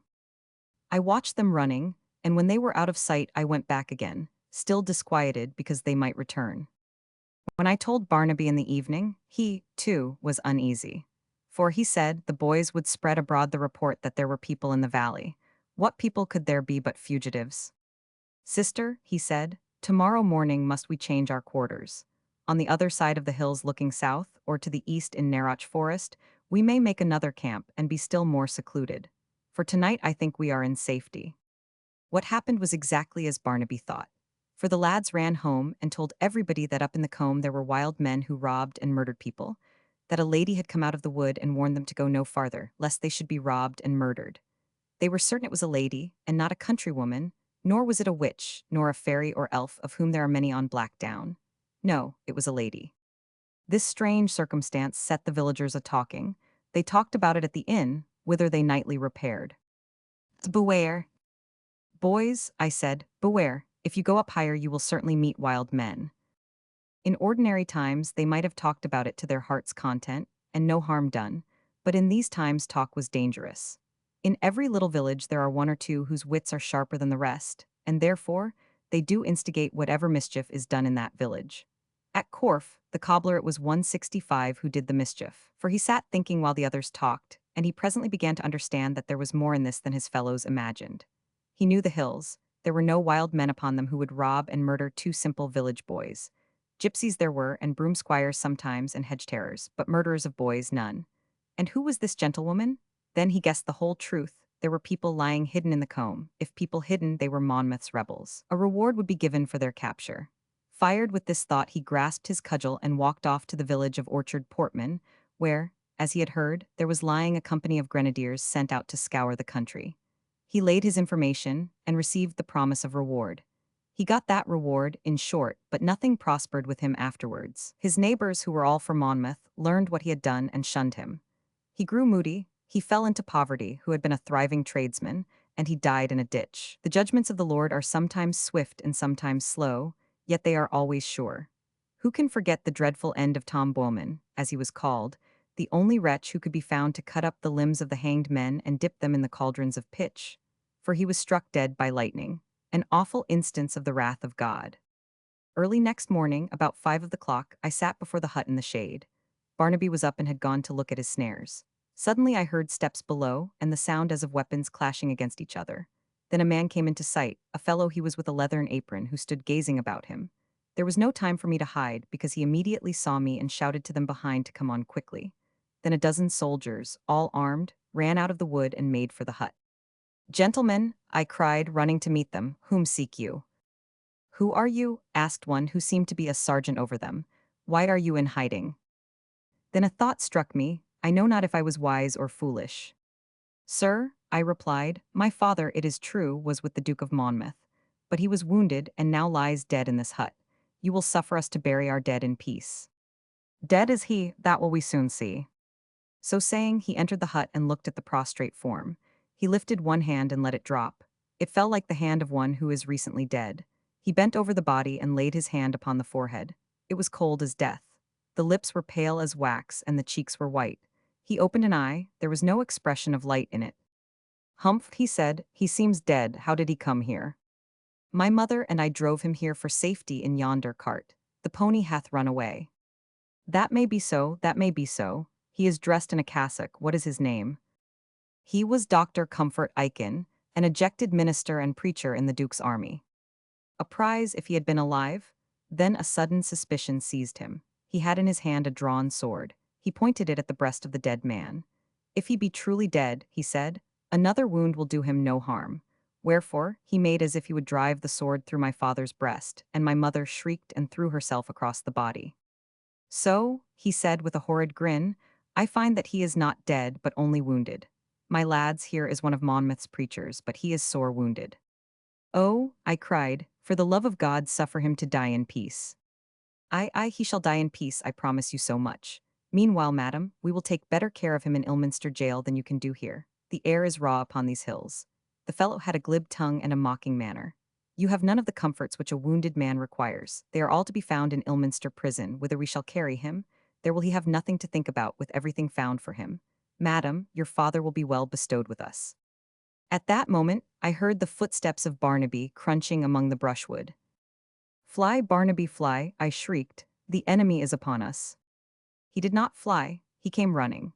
He rushed upon the soldiers, and hurled this man one way and that man another, swinging his long arms like a pair of cudgels. Had he had a cudgel, I believe he would have sent them all flying. But he had nothing except his arms and his fists, and in a minute or two the soldiers had surrounded him, each with a bayonet pointed, and such a look in every man's eye as meant murder had Barnaby moved. "Surrender," said the sergeant. Barnaby looked around leisurely. "Well," he said, "I suppose I must. As for my name, it is Barnaby Aiken, and for my rank I was captain in the Green Regiment of the Duke's valiant army." "Stop," said the sergeant, drawing a paper from his pocket. "Captain Aiken," he began to read, "has been a sailor. Rolls in his walk, height about 5'5", very broad in the shoulders, long in the arms, of great strength." "That is so," said Barnaby complacently. "Legs short and figure stumpy." "What?" cried Barnaby, "stumpy?" "Legs short and figure stumpy," repeated the sergeant, reading. "That is so set down, is it? Then," said Barnaby, looking down at his limbs, "'twas a pity that, with such legs as these, I did not deny my name. Call these short, brother." Chapter 25. Ilminster Clink. That's out? How can I tell, oh, how can I sit down to tell in cold blood the story of all that followed? Some parts of it for very pity I must pass over. All that has been told or written of the bloody assize is most true, and yet not half that happened can be told. There are things, I mean, which the historian cannot, for the sake of pity, decency, and consideration for living people, relate, even if he hath seen them. You who read the printed page may learn how in one place so many were hanged, in another place so many, how some were hung in gemases, so that at every crossroad there was a frightful gibbet with a dead man on it, how some died of smallpox in the crowded prisons, and some of fever, and how Judge Jeffreys rode from town to town, followed by gangs of miserable prisoners driven after him to stand their trial in towns where they would be known, how the wretched sufferers were drawn and quartered, and their limbs seethed in pitch and stuck up over the whole country, how the women and boys of tender years were flogged through market towns. You, I say, who read these things on the cold page presently, even if you be a stickler for the right divine, and hold rebellion as a mortal sin, feel your blood to boil with righteous wrath. The hand of the Lord was afterwards heavy upon those who ordered these things. Nay, at the very time, this is a most remarkable judgment, and one little known, when this inhuman judge was thundering at his victims, so that some went mad and even dropped down dead with fear. He was, himself, as Humphrey hath assured me, suffering the most horrible pain from a dire disease, so that the terrors of his voice and of his fiery eyes were partly due to the agony of his disease, and he was 168 enduring all through that assize, in his own body, pangs greater than any that he ordered. As for his miserable end, and the fate that overtook his master, that we know, and candid souls cannot but confess that here were truly judgments of God, visible for all to see and acknowledge. But no pen can truly depict what the eye saw and the ear heard during that terrible time. And think you, if it was a terrible and a wretched time for those who had no relations among the rebels, and only looked on and saw these bloody executions, and heard the lamentations of the poor women who lost their lovers or their husbands, what must it have been for me, and those like me, whose friends and all whom they loved, yea, all, were overwhelmed in one common ruin, and expected nothing but death? Our own misery I cannot truly set forth. Sometimes the memory of it comes back to me, and it is as if long afterwards one should feel again the sharpness of the surgeon's knife. Oh, since I must write down what happened, let me be brief. And you who read it, if you find the words cold where you would have looked for fire, if you find no tears where there should have been weeping and wailing, remember that in the mere writing have been shed again. But these you cannot see, the tears which belong to that time, and in the writing have been renewed. But these you cannot hear, the sobbings and wailings and terrors of that dreadful autumn. The soldiers belonged to a company of grenadiers of Trelawney's regiment, stationed at Ilminster, whither they carried the prisoners. First they handcuffed Barnaby, but, on his giving his parole not to escape, they let him go free, and he proved useful in the handling of the cart on which my unhappy father lay. And though the soldiers' talk was ribald, their jests unseemly, and their cursing and swearing seemed verily to invite the wrath of God, yet they proved honest fellows in the main. They offered no rudeness to us, nor did they object to our going with the prisoners. Nay, they even gave us bread and meat and cider from their own provisions when they halted for dinner at noon. Barnaby walked sometimes with the soldiers and sometimes with us. With them he talked freely, and as if he were their comrade and not their prisoner. With us he put in a word of encouragement or consolation, such as, "Mother, we shall find a way out of this coil yet," or "Sister, we shall cheat Tom Hangman. Look not so gloomy upon it." Or, again, he reminded us that many a shipwrecked sailor gets safe ashore, and that where there are so many they cannot hang all. Would the king, he asked, hang up the whole county of Somerset? But he had already told me too much. In his heart I knew he had small hope of escape. Yet he preserved his cheerfulness, and walked towards his prison, to outward seeming as insensible of fear, and with as unconcerned a countenance as if he were going to a banquet or a wedding. This cheerfulness of his was due to a happy confidence in the ordering 169 of things, rather than to insensibility. A sailor sees men die in many ways, yet himself remains alive. This gives him something of the disposition of the Oriental, who accepts his fate with outward unconcern, whatever it may be. Perhaps, I know not, there may have been in his mind that religious assurance of which he had told me. Did Barnaby at this period, when death was very near unto him, really believe that there was one religion for landsmen and another for sailors, one way to heaven for ministers, another for seamen? Indeed, I cannot tell. Yet how otherwise account for his courage and cheerfulness at all times, even in the very presence of death? "Brother," he asked the sergeant, "we have been lying hid for a fortnight and have heard no news. Tell me, how go the hangings?" "Why, Captain," the fellow replied with a grin, "in this respect there is little for the rebels to complain of. They ought to be satisfied, so far, with the attentions paid to them. Lord Feversham hanged 20-odd to begin with. Captain Adlin and 3 others are trussed up in chains for their greater honor, and in order to put the rest in good heart, one of them ran a race with a horse, being promised his life if he should win. When he had beaten the horse, his lordship, who was ever a merry man, ordered him to be hanged just to laugh at him. And hanged he was. "Aye," said Barnaby, "thus do the Indians in America torture their prisoners first and kill them afterwards." "There are 200 prisoners laying in Weston Zoyland Church," the sergeant went on. "They would have been hanged too, but the bishop interfered. Now they are waiting to be tried. Lord, what signifies trial except to give them longer rope?" "Aye, aye, and how go things in Bridgwater and Taunton?"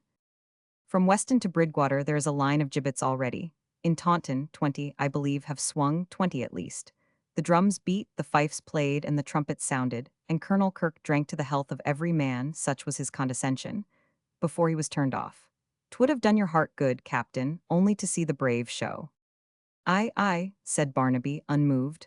Very like, very like. Perhaps I shall have the opportunity of playing first part in another brave show if all goes well. Hath the Duke escaped?"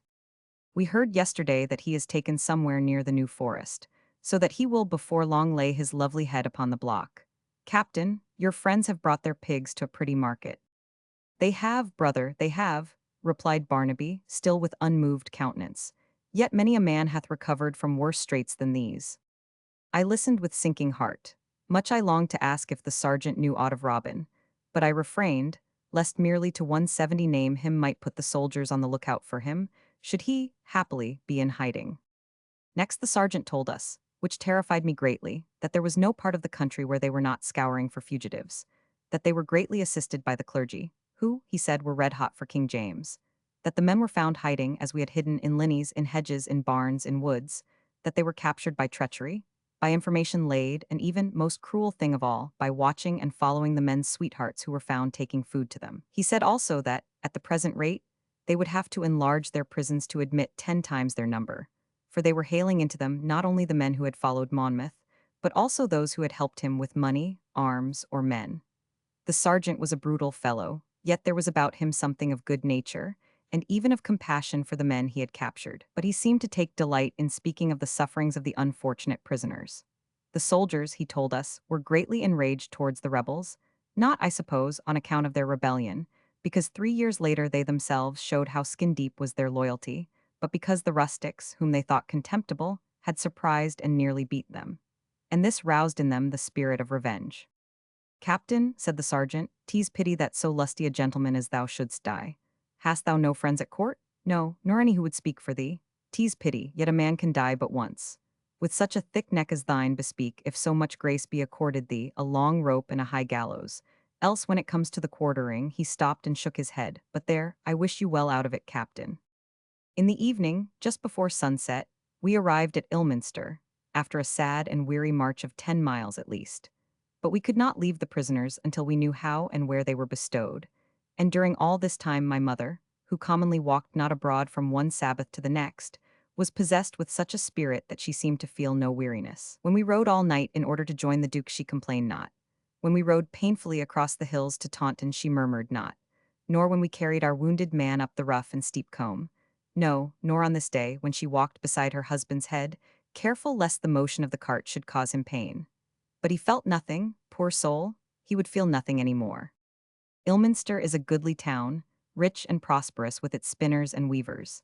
This evening, however, there was no one in the streets except the troopers, who swaggered up and down or sat drinking at the tavern door. There is a broad open place before the market, which stands upon great stone pillars. Outside the market is the clink, whither the soldiers were taking their prisoners.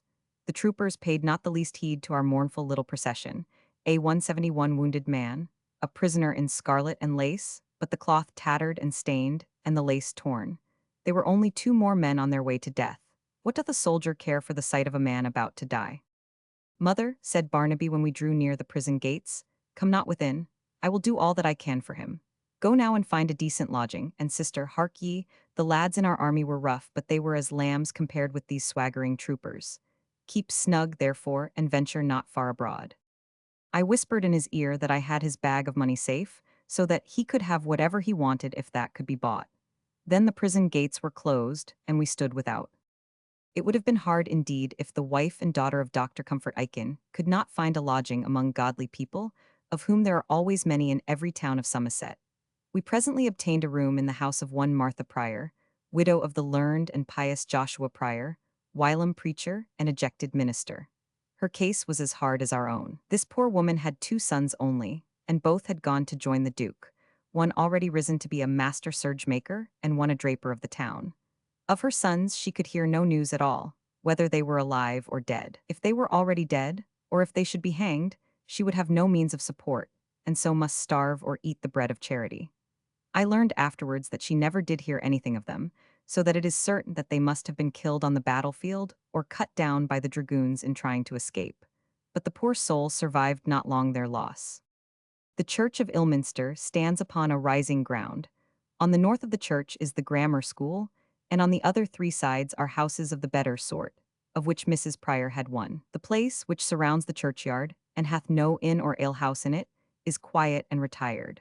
The soldiers came not thither, except once or twice, with orders to search the houses, and with a private resolution to drink everything that they might lay their hands upon, so that, for 2 poor women in our miserable circumstances, we could not have a more quiet lodging. Despite our troubles, I slept so well that night that it was past 7 in the morning when I awoke.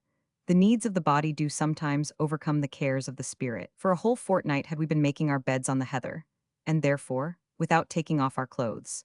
And that day we had walked 10 miles, at least, with the soldiers, so that I slept without moving or waking all the night.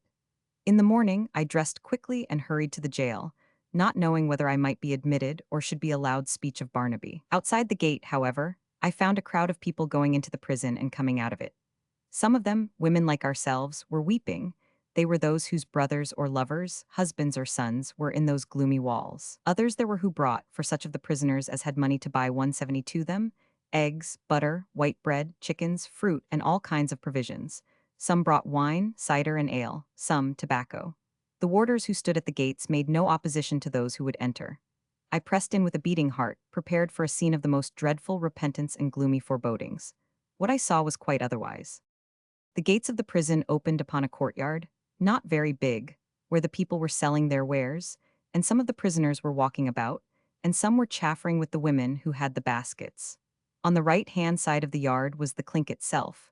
On the left hand were houses for the warders or officers of the prison. In general, a single warder, constable, or head borough is enough for a town such as Ilminster to keep the peace of the prison, which is for the most part empty, save when they enforce some new act against nonconformists and fill it with them or with Quakers. Now, however, so great was the press that, instead of 2, there were a dozen guards, and while a stout cudgel had always been weapon enough, now every man went armed with pike and cutlass to keep order and prevent escapes.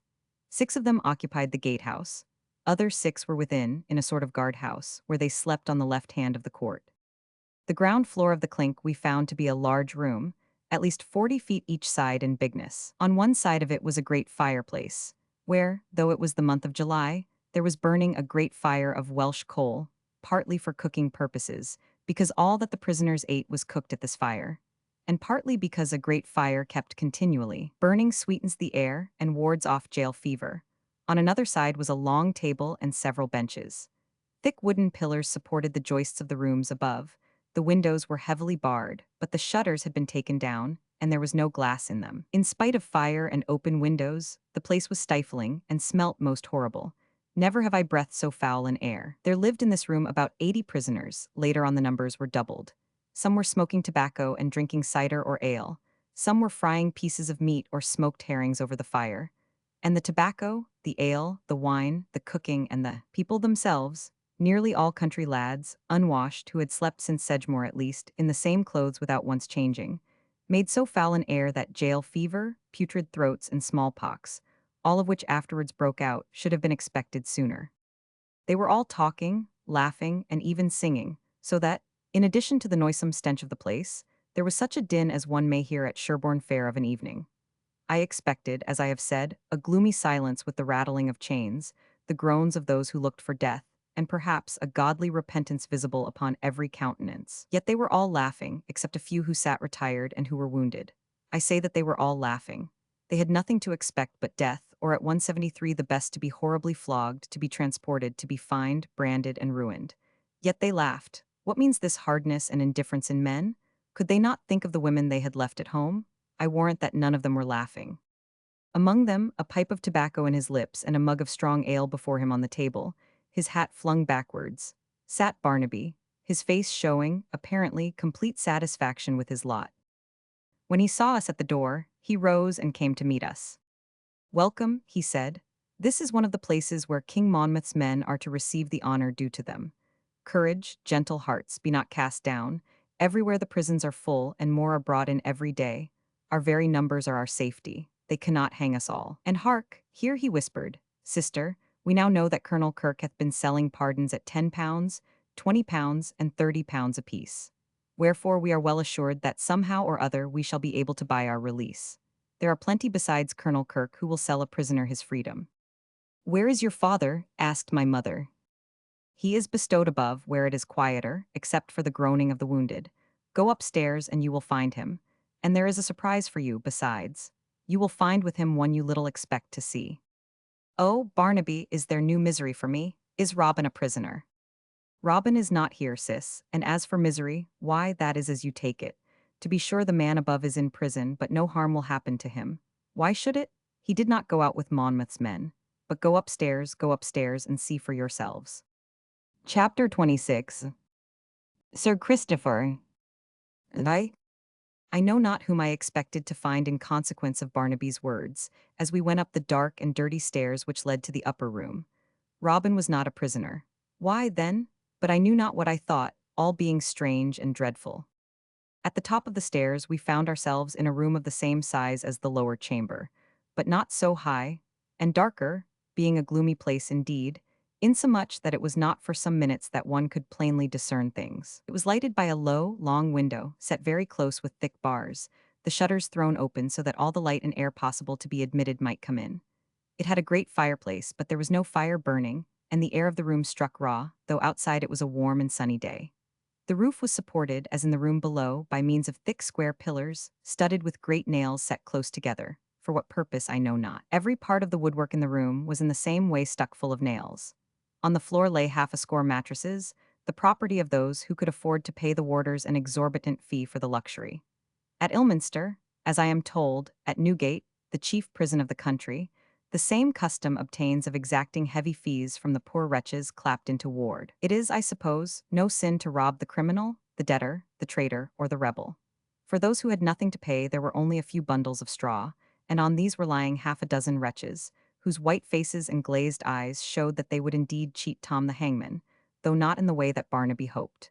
These were wounded either in the Sedgemoor fight or in their attempt to escape. My father lay on a pallet bed. His face showed not the least change, his eyes were closed, and you would have thought him dead, and beside him, also on a pallet, sat, to my astonishment, none other than Sir Christopher himself. He rose and came to meet us, smiling sadly. "Madam," he said, taking my mother's hand, "we meet in a doleful place, and we are, indeed, in wretched plight.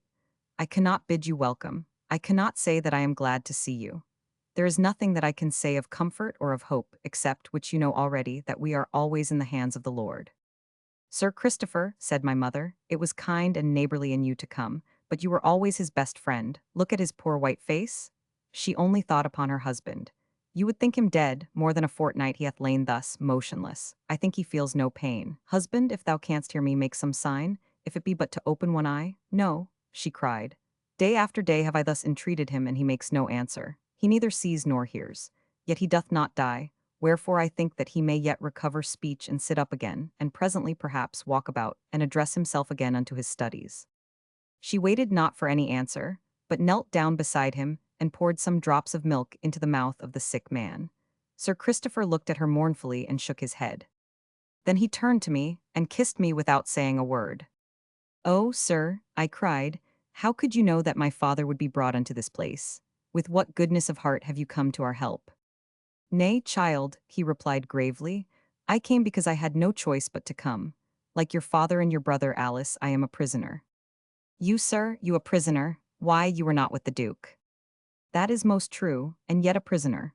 Why, after the news of Sedgemoor fight I looked for nothing else. They tried to arrest Mr. Speak, but he has fled. They have locked up Mr. Prydox of Ford Abbey. Mr. Trenchard has retired across the seas. Why should they pass me over? Nay, there were abundant proofs of my zeal for the Duke. My grandson and my grandnephew had joined the rebels. Your father and brother rode over to Lyme on my horses. With my grandson rode off a dozen lads of the village. What more could they want? Moreover, I am an old soldier of Lord Essex's army, and to finish, they found in the window seat a copy of Monmouth's declaration, which, indeed, I had forgotten, or I might have destroyed it. Alas, alas, I cried, wringing my hands, your honor too a prisoner.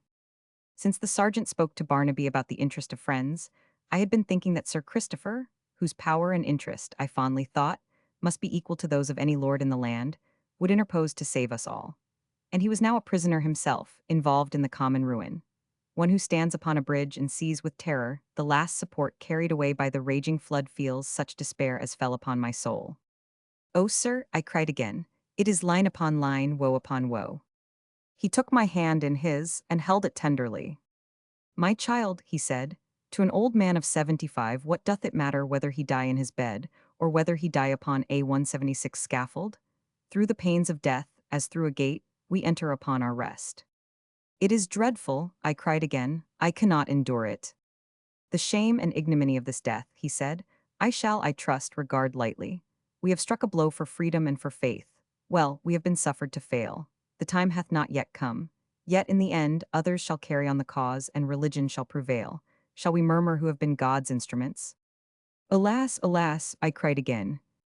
To me, sweet child, it is not terrible to contemplate my end, but it is sad to think of thee, and of thy grave and bitter loss. Hast thou heard news of Robin and of Humphrey? Oh, sir, are they also in prison, are they here? No, but I have news of them. I have a letter brought to me but yesterday. Read it, my child, read it. He pulled the letter out of his pocket and gave it to me. Then I read aloud, and thus it ran. Honored Sir and Grandfather, I am writing this letter from the prison of Exeter, where, with Humphrey and about 200 or more of our poor fellows, I am laid by the heels, and shall so continue until we shall all be tried. It is rumored that Lord Jeffreys will come down to try us, and we are assured by report that the king shows himself revengeful, and is determined that there shall be no mercy shown. After Sedgemoor fight they hanged, as you will have heard, many of the prisoners at Weston Zoyland, at Bridgwater, and at Taunton without trial. If the king continue in this disposition, it is very certain that, though the common sort may be forgiven, the gentlemen and those who were officers in the rebel army will certainly not escape. Therefore I have no hope but to conclude my life upon the gallows, a thing which, I confess, I had never looked to do. But I hope to meet my fate with courage and resignation. Humphrey is with me, and it is some comfort, though I know not why, that we shall stand or fall together, for if I was a captain in the army he was a chirurgeon. That he was also a secret agent of the exiles, and that he stirred up the Duke's friends on his way from London to Sherborne, that they know not, or it would certainly go hard with him. What do I say? Since they will hang him, things cannot very well go harder. When the fight was over, and the Duke and Lord Grey fled, there was nothing left but to escape as best we might. I hope that some of the Bradford lads will make their way home in safety. They stood their ground and fought valiantly. Nay, if we had been able to arm all who volunteered and would have enlisted, and if our men had all shown such a spirit as your valiant lads of Bradford Orcas, then, I say, the enemy must have been cut to pieces. When we had no choice left but to run, I took the road to 177 Bridgwater, intending to ride back to that place, where perhaps our forces might be rallied. But this proved hopeless. There I found, however, Humphrey, and we resolved that the safest plan would be to ride by way of Taunton and Exeter, leaving behind us the great body of the king's army, and so escape to London if possible, where we should certainly find hiding places in plenty, until the pursuit should be at an end. Our plan was to travel along byways and bridle paths, and that by night only, hiding by day in barns, linneys, and the like. We had money for the charges of our journey. Humphrey would travel as a physician returning to London from the west as soon as we had gotten out of the insurgents' country. I was to be his servant.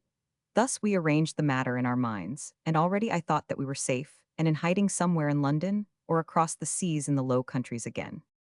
Well, to make short my story, we got no further than Exeter, where we were betrayed by a rascal countryman who recognized us, caused us to be arrested, and swore to us. Thereupon we were clapped into jail, where we now lie. Sir, Humphrey, I am sorry to write, is much cast down, not because he dreads death, which he doth not, any more than to lie upon his bed, but because he hath, he says, drawn so many to their ruin. He numbers me among those. Though, indeed, it was none of his doing, but by my own free will, that I entered upon this business, which, contrary to reasonable expectation, hath turned out so ill. Wherefore, dear sir, since there is no one in the world whose opinion and counsel Humphrey so greatly considers as your own, I pray you, of your goodness, send him some words of consolation and cheer. That will I, right readily, said Sir Christopher. At least the poor lad cannot accuse himself of dragging me into the clink.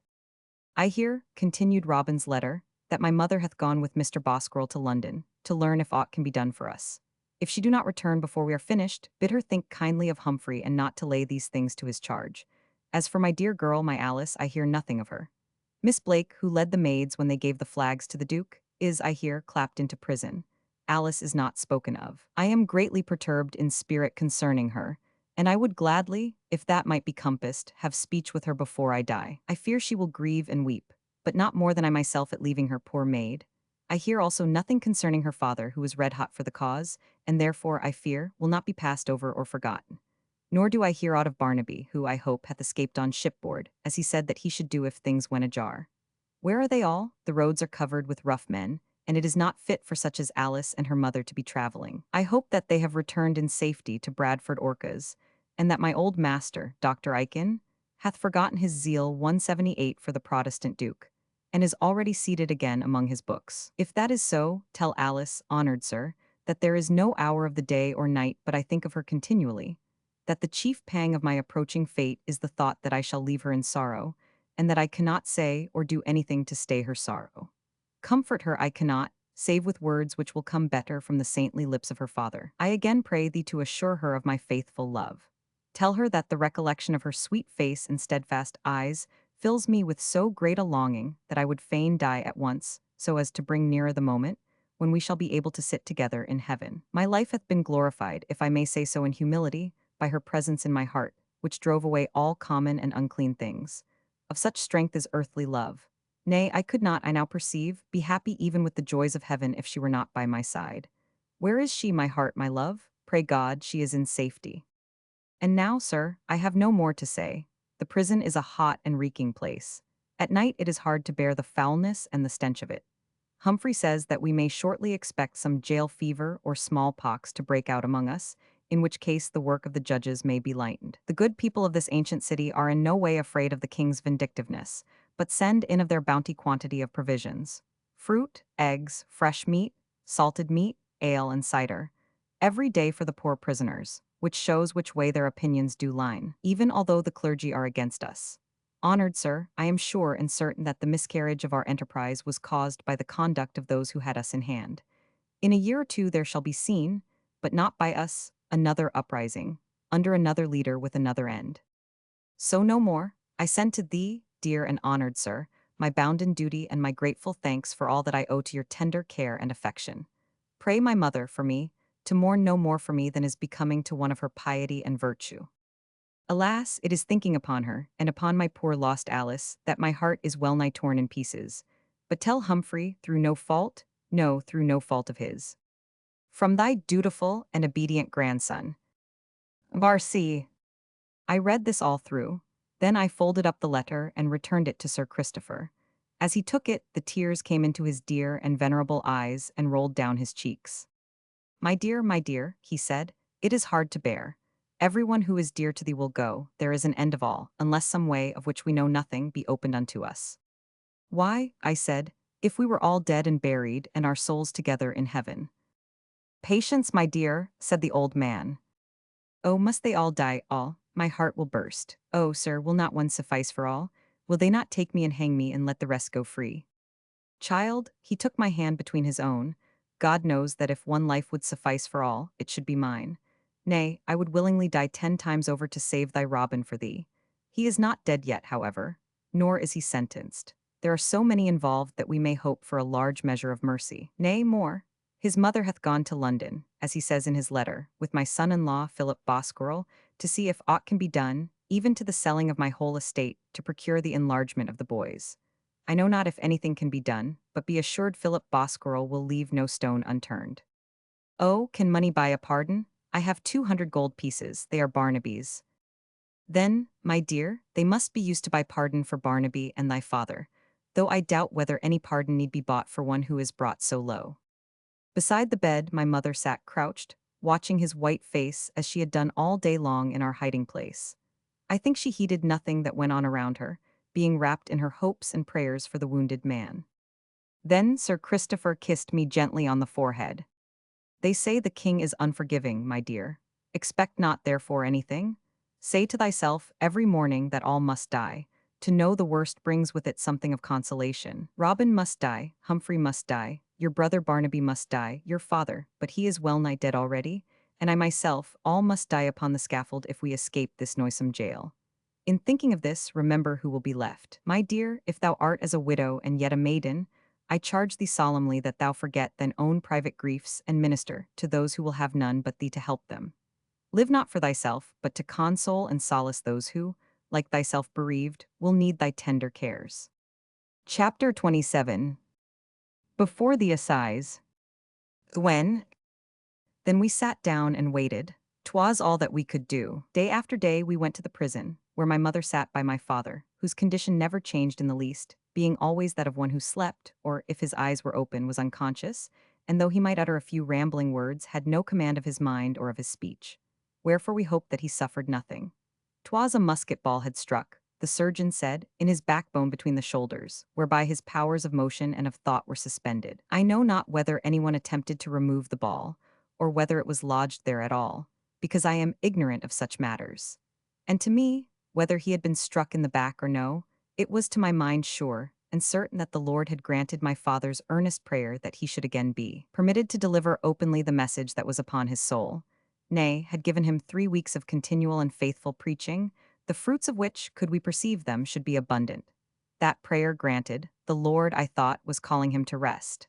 Therefore I looked for no improvement. One other letter came from Robin, enclosing one for me, with which, because I could not leave my mother at such a time, I was forced to stay my soul, as the lover in the canticle stayeth his soul 181 with apples. I have that letter still, it hath been with me always. It lay hanging from my neck in the little leathern bag in which I carried the Duke's ring. I read it again and again until I knew it by heart. Yet still I read it again, because even to look at my lover's writing had in it something of comfort even when things were at their worst, and Egyptian darkness lay upon my soul. But this letter I cannot endure to copy out or suffer others to read it, because it was written for mine own eye in such a time of trouble. Oh, my love, he said. Oh, my tender heart. And then 100 prayers for my happiness, and tears for my tears, and hopes for the future, which would be not the earthly life, but the future reserved by merciful heaven for those who have been called and chosen. As for the sharp and painful passage by which we must travel from this world to the next, Robin bade me take no thought of that at all, but to think of him either as my lover walking with me as of old beside the stream at home, or as a spirit waiting for me to join him in the heavenly choir, and so ending with as many farewells, the letter being written when he expected the judges to arrive, and the assize to begin, as showed his tender love for me.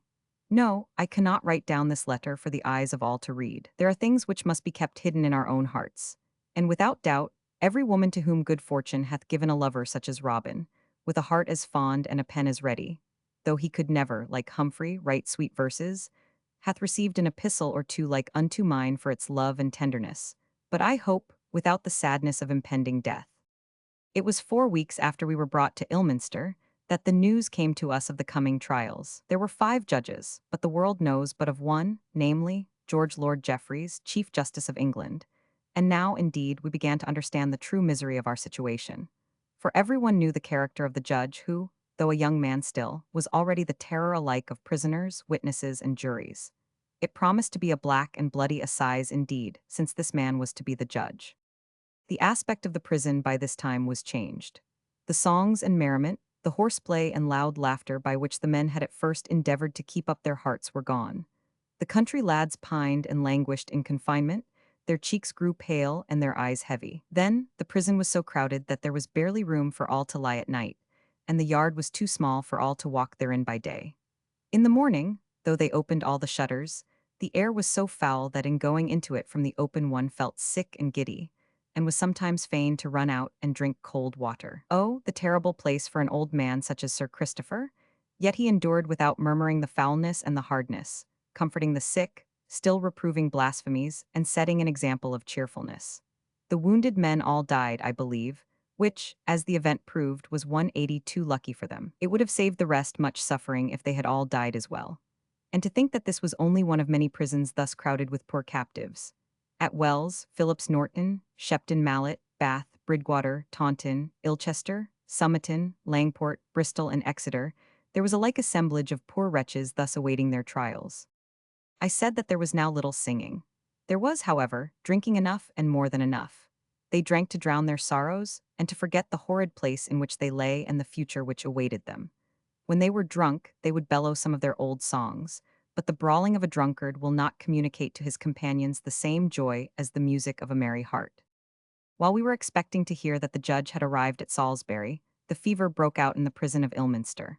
At Wells they were afflicted with the smallpox, but at Ilminster it was jail fever which fell upon the poor prisoners. Everybody hath heard of this terrible disorder, which is communicated by those who have it to those who go among them, namely, to the warders and turnkeys, and even to the judges and the juries. On the first day after it broke out, which was with an extraordinary virulence, 4 poor men died and were buried the next morning. After this, no day passed but there were funerals at the churchyard, and the mounds of their graves, the graves of these poor countrymen who thought to fight the battles of the Lord, stood side by side in a long row, growing continually longer. We, that is, good Mrs. Pryor and myself, sat at the window and watched the funerals, praying for the safety of those we loved. So great was the fear of infection in the town that no one was henceforth allowed within the prison, nor were the warders allowed to come out of it. This was a sad order for me, because my mother chose to remain within the prison, finding a garret at the house of the chief constable, and I could no longer visit that good old man, Sir Christopher, whose only pleasure left had been to converse with me daily. And, as I now understand, by the refreshment the society of youth brings to age, to lighten the tedium of his imprisonment. Henceforth, therefore, I went to the prison door every morning and sent in my basket of provisions, but was not suffered to enter. And though I could have speech with my mother or with Barnaby, they were on one side the bars and I on the other. Wicket? I was standing at the wicket waiting for my basket to be taken in. It was at this time that I made the acquaintance of Mr. George Penney. This creature, a villain, as I afterwards discovered of the deepest dye, was to external appearance a grave and sober merchant. He was dressed in brown cloth and lace shirt, and carried a gold-headed stick in his hand. He came to Ilminster about the end of August or the beginning of September, and began to inquire particularly into the names and the circumstances of the prisoners, pretending, such was his craftiness, a great tenderness 183 for their welfare. He did the same thing, we heard afterwards, wherever the Monmouth prisoners were confined. At Ilminster, the fever being in the jail, he did not venture within but stood outside and asked of any who seemed to know, who were the prisoners within and what were their circumstances. He accosted me one morning, when I was standing at the wicket waiting for my basket to be taken in. "Madam," he said, "you are doubtless a friend of some poor prisoner. Your father or your brother may unhappily be lying within." Now I was grown somewhat cautious by this time. Wherefore, fearing some kind of snare or trap, I replied gravely that such indeed might be the case. "Then, madam," he said, speaking in a soft voice and looking full of compassion, "if that be so, suffer me, I pray you, to wish him a happy deliverance. And this, indeed, from the bottom of my heart." "Sir," I said, moved by the earnestness of his manner, "I know not who you may be, but I thank you. Such a wish, I hope, will not procure you the reward of a prison. Sir, I wish you a good day." So he bowed and left me, and passed on. But next day I found him in the same place, and his eyes were more filled with compassion than before, and his voice was softer. "I cannot sleep, madam," he said, "for thinking of these poor prisoners. I hear that among them is none other than Sir Christopher Chally, a gentleman of great esteem and well stricken in years. And there is also the pious and learned, but most unfortunate Dr. Comfort Aiken, who rode with the army and preached daily, and is now, I hear, grievously wounded and bedridden." "Sir," I said, "Dr. Comfort Aiken is my father. It is most true that he is a prisoner and that he is wounded." He heaved a deep sigh and wiped a tear from his eyes. "It is now certain," he said, "that Lord Jeffreys will come down to conduct the trials. Nay, it is reported that he has already arrived at Salisbury, breathing fire and revenge, and that he hath with him 4 other judges and a troop of horse. What they will do with so many prisoners I know not. I fear that it will go hard with all. but as happens in such cases, those who have money and know how to spend it may speedily get their liberty. How are they to spend it?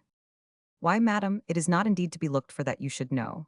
But when the time comes for the trial, should I, as will very likely happen, be in the way, send for me, and whatever the sentence I warrant we shall find a way to escape it, even if it be a sentence of death. Send for me, my name is George Penney, and I am a well-known merchant of Bristol. It was then that Barnaby came to the other side of the wicket. We could talk, but could not touch each other. All is well, sis, he said. Dad is neither better nor worse, and Sir Christopher is hearty, though the prison is like the 'tween decks of a ship with Yellow Jack aboard, just as sweet and pleasant for the air and just as merry for the crew. Barnaby, I said, the judges are now at Salisbury. I thought they would have been there before. We shall be tried, they tell me, at Wells, which it is thought will be taken after other towns, so there is still a tidy length of rope. Sis, this continual smoking of tobacco to keep off infection doth keep a body dry. Cider will serve, but let it be a runlet at least. He called you sister, madam, said Mr. Penney curiously. Have you brother as well as father in this place? Alas, sir, I have not only my father, my mother, and my brother in this place, but my father-in-law, as I hoped soon to call him, and in Exeter jail is my lover and his cousin. Oh, sir, if you mean honestly. Madam, he laid his hand upon his breast, I assure you I am all honesty. I have no other thought, I swear to you, than to save, if possible, the lives of these poor men. He walked with me to my lodging, and I there told him not only concerning our own people, but also all that I knew of the prisoners in this jail. They were for the most part poor and humble men. He made notes in a book, which caused me some misgivings, but he assured me again and again that all he desired was to save their lives. And I now understand that he spoke the truth indeed, but not the whole truth. Your brother, for instance, he said. Oh, madam, 'twere a thousand pities that so brave a young man, so stout withal, should be hanged, drawn, and quartered. And your lover at Exeter, doubtless a tall and proper youth, and the other whom you have named Dr. Humphrey Chally, and your grandfather, as I hope he will be Sir Christopher, and your own father, why, madam, he grew quite warm upon it, if you will but furnish some honest merchant, I say not myself, because I know not yet if you would trust me, but some honest merchant with the necessary moneys, I will engage that they shall all be saved from hanging. To be sure, these are all captains and officers, and to get their absolute pardon will be a great matter, perhaps above your means. Yet Sir Christopher hath a good estate, I am told. This George Penney was, it is true, a Bristol merchant, engaged in the West India trade. That is to say, he bought sugar and tobacco, and had shares in ships which sailed to and from Bristol and the West Indies, and sometimes made voyages to the Guinea coast for Negroes, but in common with many Bristol merchants, he had another trade, and a very profitable trade it is, namely, what is called kidnapping. That is, buying or otherwise securing criminals who have been pardoned or reprieved on condition of 185 going to the plantations. They sell these wretches for a term of years to the planters, and make a great profit by the transaction. And, foreseeing that there would presently be a rare abundance of such prisoners, the honest Mr. George Penney was going from prison to prison finding out what persons of substance there were who would willingly pay for their sentence to be thus mitigated. In the event, though things were not ordered exactly as he could have wished, this worthy man, his true worth you shall presently hear, made a pretty penny, as the saying is, out of the prisoners. What he made out of us, and by what lies, you shall learn, but by ill fortune for him, he gat not the fingering of the great sums which he hoped of us.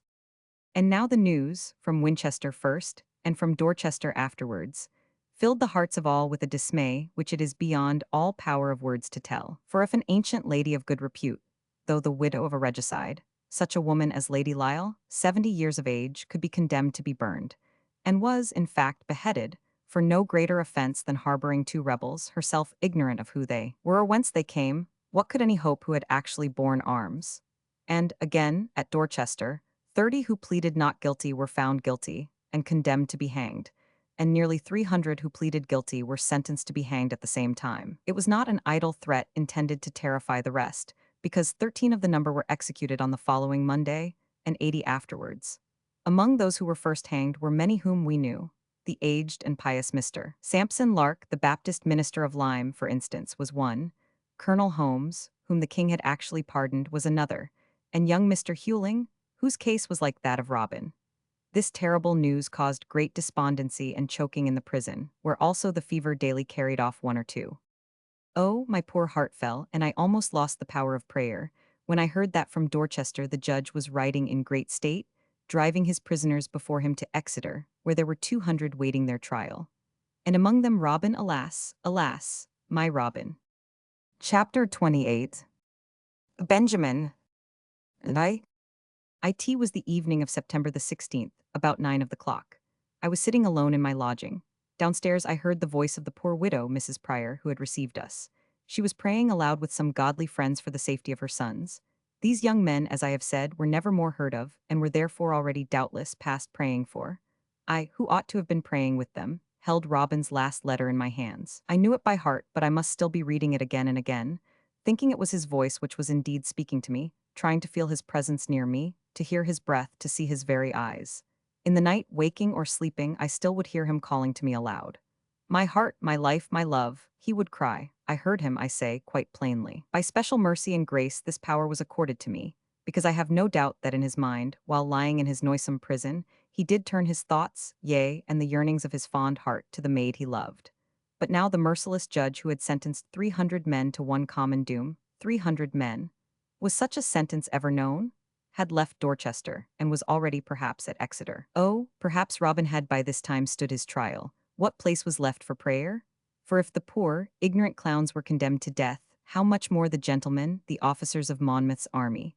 Perhaps he was already executed, my lover, my boy, my Robin, taken out and hanged, and now a cold and senseless corpse. Then the wailings and prayers of the poor woman below, added to the distraction of these thoughts, made me feel as if I was indeed losing my senses. At this time it was blow upon blow, line upon line. The sky was black, the heavens were deaf. Can there be, a more miserable thing than to feel that the very heavens are deaf? The mercy of the Lord, his kindly hearkening to our cries and prayers, these we believe as we look for the light of day and the warmth of the sun. Nay, this belief is the very breath of our life, so that there is none but the most hardened and abandoned sinner who doth not still feel that he hath in the Lord a Father as well as a Judge. To lose that belief, 'twere better to be a lump of senseless clay. The greatest misery of the lost soul, even greater than his continual 187 torment of fire, and his never-ending thirst, and the gnawing of remorse, must be to feel that the heavens are deaf to his prayers, deaf forever and forever. At this time my prayers were all for safety. Safety, good Lord, give them safety. Save them from the executioner, give them safety. Thus, as Barnaby said, the shipwrecked mariner clinging to the mast asks not for a green, pleasant, and fertile shore, but for land, only for land. I sat there, musing sadly, the Bible on the table and a lighted candle. I read not in the Bible, but listened to the wailing of the poor soul below, and looked at the churchyard without, the moonlight falling upon the fresh mounds which covered the graves of the poor dead prisoners. Suddenly I heard a voice, a loud and harsh voice, and footsteps. I knew both footsteps and voice, and I sprang to my feet trembling, because I was certain that some new disaster had befallen us. Then the steps mounted the stairs, the door was opened, and Benjamin, none other than Benjamin, appeared. What did he hear? He was so big, with so red a face, that his presence seemed to fill the room. And with him, what did this mean? Came Madam herself, who I thought to have been at Exeter. Alas, her eyes were red with weeping, her cheeks were thin and wasted with sorrow, her lips were trembling. Alice, she cried, holding out her hands. Child, these terrible things are done, and yet we live. Alas, we live, are our hearts made of stone that we still live? As for me, I cannot die, though I lose all. Dear madam, what hath happened? More misery, more disaster. Oh, tell me, tell me. Oh, my dear, they have been tried, and they are condemned to die. Both Robin, my son Robin, and with him Humphrey, who dragged him into the business and alone ought to suffer for both. But there is now no justice in the land. No, no more justice can be had, else Humphrey should have suffered for all. There was something strange in her eyes. She did not look like a mother robbed of her children. She gazed upon me as if there was something else upon her mind, as if the condemnation of her son was not enough. Robin will be hanged, she went on. He hath been the only comfort of my life since my husband was taken from me, when he was left an infant in my arms. Robin will be hanged like any common gypsy caught stealing a sheep. He will be hanged, and drawn and quartered, and those goodly limbs of his will be stuck upon poles for all to see. Truly I looked for nothing less. Barnaby bade me look for nothing less than this, but at the news I fell into a swoon. So one who knoweth beforehand that he is to feel the surgeon's knife, and thinks to endure the agony without a cry, is fain to shriek and scream when the moment comes. When I recovered, I was sitting at the open window, Madam applying a wet cloth to my forehead. Have no fear, Benjamin was saying. She will do what you command her, so only that he may go free. Is there no way but that? She asked. None, and then he swore a great oath. My eyes being opened and my sense returned, I perceived that Mrs. Pryor was also in the room. And I wondered, in such moments the mind finds relief in trifles, that Benjamin's face should have grown so red and his cheeks so fat. Thou hast been in a swoon, my dear, said Madam, but tea's past. Why is Benjamin here? I asked. He looked at Madam, who cast down her eyes, I knew not why. Benjamin is now our only friend, she replied without looking up. It is out of his kindness, yes, his kindness of heart that he hath come. I do not understand. If Robin is to die, what kindness can he show? Tell her, Benjamin, said Madam, tell her of the trials at Exeter.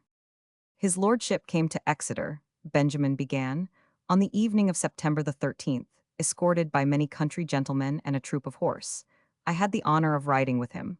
The trials began the day before yesterday, the 14th.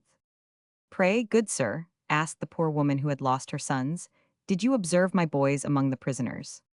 How the devil should I know your boys? He replied, turning upon her roughly so that she asked no more questions.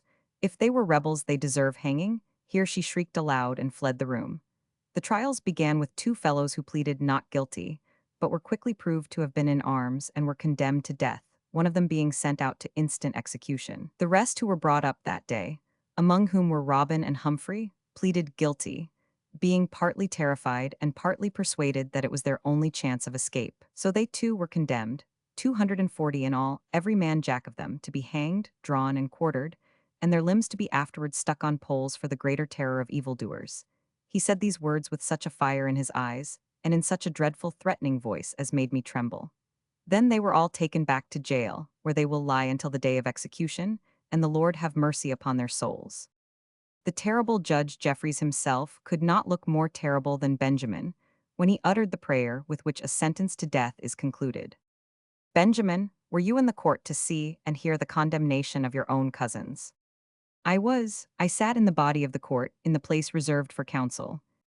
Could you say nothing that would help them? Nothing, not a word from anyone could help them. Consider, one of them was an officer, and one a surgeon in the army. The ignorant rustics whom they led may some of them escape, but the officers can look for no mercy. Madam, I cried, I must see Robin before he dies, though, God knows, there are those here who want my services daily. Yet I must see Robin. He will not die easy unless he can see me and kiss me once. Madam made no reply. For a week, said Benjamin, they are safe. I do not think they will be executed for a week at least, but it is not wise to reckon on a reprieve even for an hour. The judge may at any time order their execution. I will go tomorrow. That will be seen, said Benjamin. My dear, said Madam, my nephew Benjamin is a friend of the judge, Lord Jeffreys. Say rather a follower and admirer of that great, learned, and religious man. One who is yet but a member of the outer bar must not assume the style and title of friend to a man whose next step must be the woolsack. Heavens, he called the inhuman wretch who had sentenced an innocent old woman of 70 to be burned alive, and 500 persons to be hanged, and one knows not how many to be inhumanly flogged, great and religious. If interest can save any, Madam said softly, Benjamin can command that interest, and he is on the side of mercy, especially where his cousins are concerned. I now observed that Madam, who had not formerly been wont to regard her nephew with much affection, behaved towards him with the greatest respect and submission. Madam, he replied, you know the goodness of my heart. What man can do shall be done by me, not only for Robin, but for the others who are involved with him in common ruin. But there are conditions with which I have taken pains to acquaint you. Madam sighed heavily, and looked as if she would speak but refrained, and I saw the tears rolling down her cheeks. What conditions, Benjamin? I asked him. Conditions for trying to save your own cousins and your own grandfather. Conditions? Why, you should be moving heaven and earth for them instead of making conditions. It needs not so much exertion, he replied with an unbecoming grin. First, Alice, I must own, child, that the 2 years or thereabouts since I saw thee last have added greatly to thy charms, at which I rejoice. Oh, what have my charms to do with the business? Much, as thou wilt presently discover. But let me remind you both that there are actually overhanging 190 disasters, the like of which never happened save in time of civil war and of rebellion. my grandfather is in prison, and will be tried on a charge of sending men and horses to join Monmouth. Nay, the Duke's proclamation was found in his house. He will be certainly condemned, and his estates confiscated. So there will be an end of as old a family as lives in Somerset. Then there is thy father, child, who was preacher to the army, and did make mischief in stirring up the fanatical zeal of many. Think you that he can escape? Then there is thy brother Barnaby, who was such a fool as to meddle in what concerned him not, and now will hang therefore. What can we expect? Are men to go unpunished who thus rebel against the Lord's anointed? Is treason rank treason, the setting up of a pretender prince, who is now lying headless in his coffin as the rightful heir, to be forgiven? We must not look for it. Alas, madam, had I been with you instead of that conceited, fanatical, crookback Humphrey, whom I did ever detest, none of these things should have happened. Humphrey, I said, has more worth in one finger than you in all your great body, Benjamin. My dear, do not anger Benjamin. Oh, do not anger our only friend. She may say what she pleases. My time will come. Listen then, they must all be hanged unless I can succeed in getting them pardoned. Nay, but forgive my rudeness, Benjamin. They are your own cousins, it is your own grandfather. What need of conditions? Oh, what does this mean? Are you a man of flesh and blood? My conditions, child, why did he laugh? Will assure you that such is truly the nature of my composition. If money is wanted, I thought of my bag of gold and of Mr. Penny's hints, how much will suffice? I know not, if it comes to buying them off, more thousands than could be raised on the Bradford Orcas estates. Put money out of mind. Then, Benjamin, save them if thou canst. His lordship knows that I have near relations concerned in the rebellion. Yet, he assured me if his own brothers were among the prisoners he would hang them all. Nay then, Benjamin, I say no more. Tell me what are these conditions, and if we can grant or contrive them, we will comply. I had no thought of what was meant by his conditions, nor did I even guess until the morning when Madam told me. Oh, Madam, is there anything in the world, anything that we would not do to save them? Madam looked at me with so much pity in her eyes that I wondered. It was pity for me, and not for her son, that I read in that look. Why did she pity me? I understood not. My dear, she said, there are times when women are called 191 upon to make sacrifices which they never thought to make, which seem impossible to be even asked. Oh, there are no sacrifices which we would not gladly make. What can Benjamin require that we should not gladly do for him?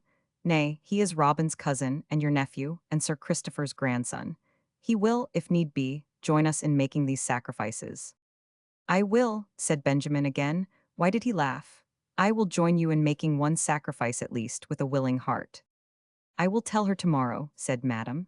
No, I cannot tell her tonight, let us first rest. Go, sir, leave us to our sorrow. It may be that we may yet think the sacrifice too great even for the lives and the safety of those we love. Go, sir, for tonight, and return tomorrow. Surely, child, said Madam presently, when he was gone, and we were alone, we are the most unhappy women in the world.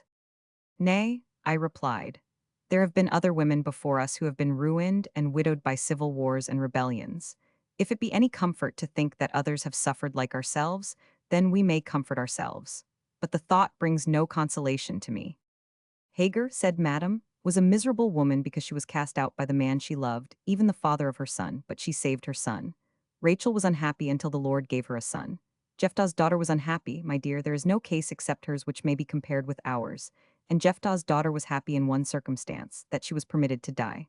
Ah, happy girl, she died. That was all her sacrifice, to die for the sake of her father, but what is ours? So she spoke in riddles or dark sayings of which I understood nothing. Nevertheless, before lying down, I did solemnly and in her presence and hearing, aloud upon my knees, offer unto Almighty God myself, my very life, if so that Robin could be saved. And then, with lighter heart than I had known for long, I lay down and slept. At midnight or thereabouts, Madam woke me up. Child, she said, I cannot sleep. Tell me truly, is there nothing that thou wouldest refuse for Robin's sake? Nothing, verily. Ah, Madam, can you doubt it? Even if it were a sacrifice of which he would not approve. Believe me, Madam, there is nothing that I would not do for Robin's safety. Child, if we were living in the days of persecution, wouldest thou hear the Mass, and adopt the Catholic religion to save thy lover's life? Oh, Madam, the Lord will never try us above our strength. Sleep, my child, sleep, and pray that as thy temptation so may be thy strength. Chapter 29. On what conditions? In In the morning, I awoke with a lighter heart than I had known for a long time. Benjamin was going to release our prisoners. I should go to meet Robin at the gate of his prison. All would be well, except that my father would never recover. We should return to the village and everything would go on as before. Oh, poor fond wretch, how was I deluded? And oh, miserable day that ended with such shame and sadness, yet began with so much hope. Madame was already dressed. She was sitting at the window looking into the churchyard. She had been crying. Alas, how many women in Somersetshire were then weeping all day long. Madam, I said, we now have hope. We must not weep and lament any more. Oh, to have at last a little hope, when we have lived so long in despair, it makes one breathe again. Benjamin will save our prisoners for us. Oh, after all, it is Benjamin who will help us. We did not use to love Benjamin because he was rude and masterful and wanted everything for himself and would never give up anything. Yet, you see, he had, after all, a good heart. Madam groaned. And he cannot forget, though he followeth not his grandfather's opinions, that he is his honour's grandson, the son of his only daughter, and your nephew, and first cousin to Robin, and second cousin once removed to Humphrey and Barnaby, playfellows of old. Why, these are ties which bind him as if with ropes. He needs must bestir himself to save their lives. And since he says that he can save them, of course he must 193 have bestirred himself to some purpose. Weep no more, dear madam, your son will be restored to us. We shall be happy again, thanks to Benjamin. Child, she replied, my heart is broken. It is broken, I say. Oh, to be lying dead and at peace in yonder churchyard. Never before did I think that it must be a happy thing to be dead and at rest, and to feel nothing and to know nothing. But, madam, the dead are not in their graves. There lie only the bodies, their souls are above. Then they still think and remember. Oh, can a time ever come when things can be forgotten? Will the dead ever cease to reproach themselves? She wrung her hands in an ecstasy of grief, though I knew not what should move her so. Indeed, she was commonly a woman of sober and contained disposition, entirely governed both in her temper and her words. What was in her mind that she should accuse herself? Then, while I was dressing, she went on talking, being still full of this strong passion. I shall have my boy back again, she said. Yes, he will come back to me. And what will he say to me when I tell him all? Yet I must have him back. Oh, to think of the hangman tying the rope about his neck, she shuddered and trembled. And afterwards the cruel knife, she clasped her hands and could not say the words, I see the comely limbs of my boy. Oh, the thought tears my heart, it tears me through and through. I cannot think of anything else day or night. And yet in the prison he is so patient and so cheerful. I marvel that men can be so patient with this dreadful death before them. She broke out again into another passion of sobbing and crying. Then she became calmer and tried to speak of things less dreadful. When first I visited my boy in prison, she said, Humphrey came humbly to ask my pardon. Poor lad, I have had hard thoughts of him. It is certain that he was in the plot from the beginning. Yet had he not gone so far, should we have sat down when the rising began? But he doth still accuse himself of rashness and calls himself the cause of all our misfortunes. He fell upon his knees, in the sight of all, to ask forgiveness, saying that it was he and none other who had brought ruin upon us all. Then Robin begged me to raise him up and comfort him, which I did, putting aside my hard thoughts and telling him that, being such stubborn Protestants, our lads could not choose but join the Duke, whether he advised it or whether he did not. Nay, I told him that Robin would have dragged him willy-nilly. And so I kissed him, and Robin took him by the hand, and solemnly assured him that his grandfather had no such thought in his mind. Nay, I said, my father and Barnaby would certainly have joined the Duke, Humphrey, or not. Never were any men more eager for rebellion. I have been to London, she went on. 'Tis a long journey 194, and I effected nothing, for the mind of the king, I was assured, is harder than the nether millstone. My brother-in-law, Philip Bosquerel, went with me, and I left him there. But I have no hope that he will be able to help us, his old friends being much scattered and many of them dead, and some hostile to the court and in ill favor. So I returned, seeing that, if I could not save my son, I could be with him until he died. The day before yesterday he was tried, if you call that a trial when hundreds together plead guilty and are all alike sentenced to death. Have you seen him since the trial? I went to the prison as soon as they were brought back from court. Some of the people, for they were all condemned to death, every one were crying and lamenting. And there were many women among them, their wives or their mothers, and these were shrieking and wringing their hands, so that it was a terrible spectacle. But some of the men called for drink and began to carouse so that they might drown the thought of impending death. My dear, I never thought to look upon a scene so full of horror. As for our own boys, Robin was patient and even cheerful. And Humphrey, leading us to the most quiet spot in that dreadful place, exhorted us to lose no time in weeping or vain laments, but to cheer and console our hearts with the thought that death, even violent death is but a brief pang and life is but a short passage, and that heaven awaits us beyond. Humphrey should have been a godly minister, such is the natural piety and goodness of his heart. So he spoke of the happy meeting in that place of blessedness where earthly love would be purged of its grossness, and our souls shall be so glorified that we shall each admire the beauty and the excellence of the other. Then Robin talked of thee, my dear, and sent thee a loving message bidding thee grieve for him, but not without hope, and that a sure and certain hope of meeting again. There are other things he bade me tell thee, but now I cannot. Oh, I must not. Nay, madam, but if they are words that he wished me to hear. Why, they were of his constant love, and no, I cannot tell them. Well, I said, fret not thy poor heart with thinking any more of the prison, for Benjamin will surely save him, and then we shall love Benjamin all our lives. He will perhaps save him, and yet, she turned her head, oh, how can I tell her, we shall shed many more tears, how can I tell her, how can I tell her? So she broke off again, but presently recovered and went on talking. In time of great trouble the mind wanders backwards and forwards, and though one talks still, it is disjointedly. So she went back to the prison. The boys have been well, though the prison is full and the air is foul.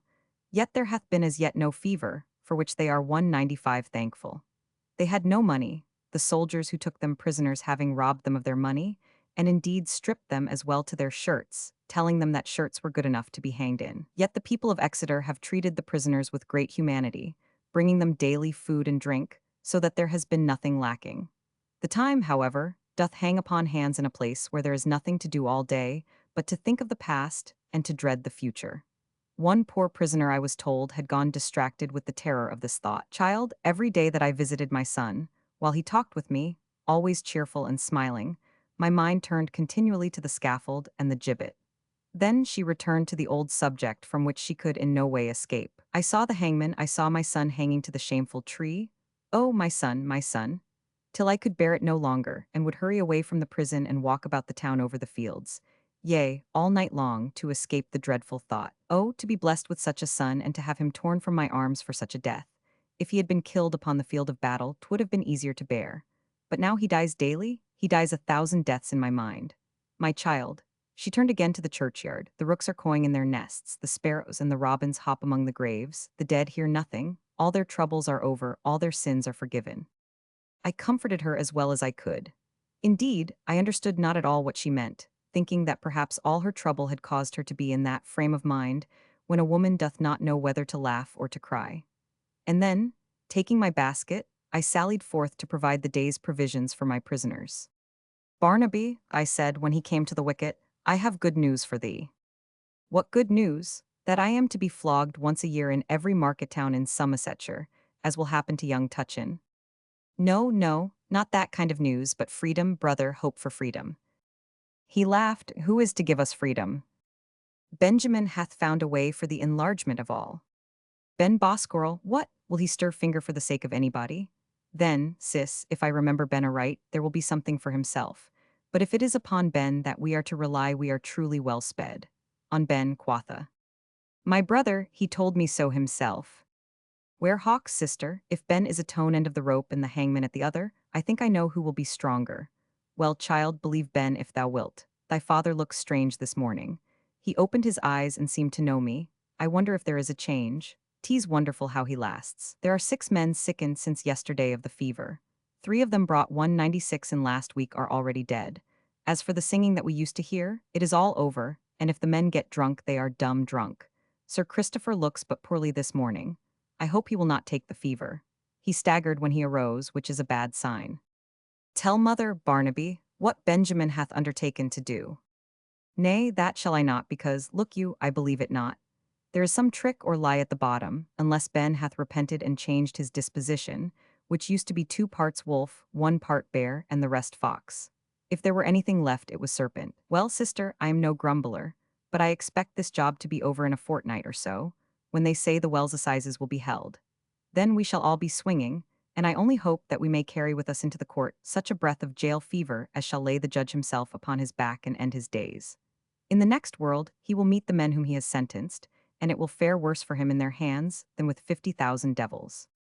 So he took a drink of the beer and departed within the prison, and for many months I saw him no more. On my way home, I met Benjamin. Hath madam told you yet of my conditions? He asked eagerly. Not yet, she will doubtless tell me presently. Oh, what matter for the conditions? It can only be something good for us, contrived by your kind heart, Ben. I have told Barnaby, who will not believe in our good fortune. It is, indeed, something very good for you, Alice, as you will find. Come with me and walk in the meadows beyond the reach of this doleful place, where the air reeks with jail fever, and all day long they are reading the funeral service. So he led me out upon the sloping sides of a hill, where we walked a while upon the grass very pleasantly, my mind being now at rest. You have heard of nothing, he said, of late but of the rebellion and its consequences. Let us talk about London. So he discoursed concerning his own profession and his prospects, which, he said, were better than those of any other young lawyer, in his own opinion. For my practice, he said, I already have one which gives me an income far beyond my wants, which are simple. Give me plain fare, and for the evening a bottle or two of good wine with tobacco and friends who love a cheerful glass. I ask no more. My course lies clear before me. I shall become a king's counsel, I shall be made a judge. Presently I shall become Lord Chancellor.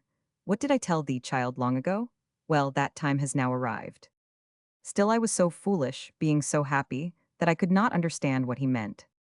I am sure, Benjamin, I said, that we at home shall ever rejoice and be proud of your success. Nobody will be more happy to hear of it than Robin and I. Here he turned very red and muttered something. You find your happiness in courts and clubs in London, I went on.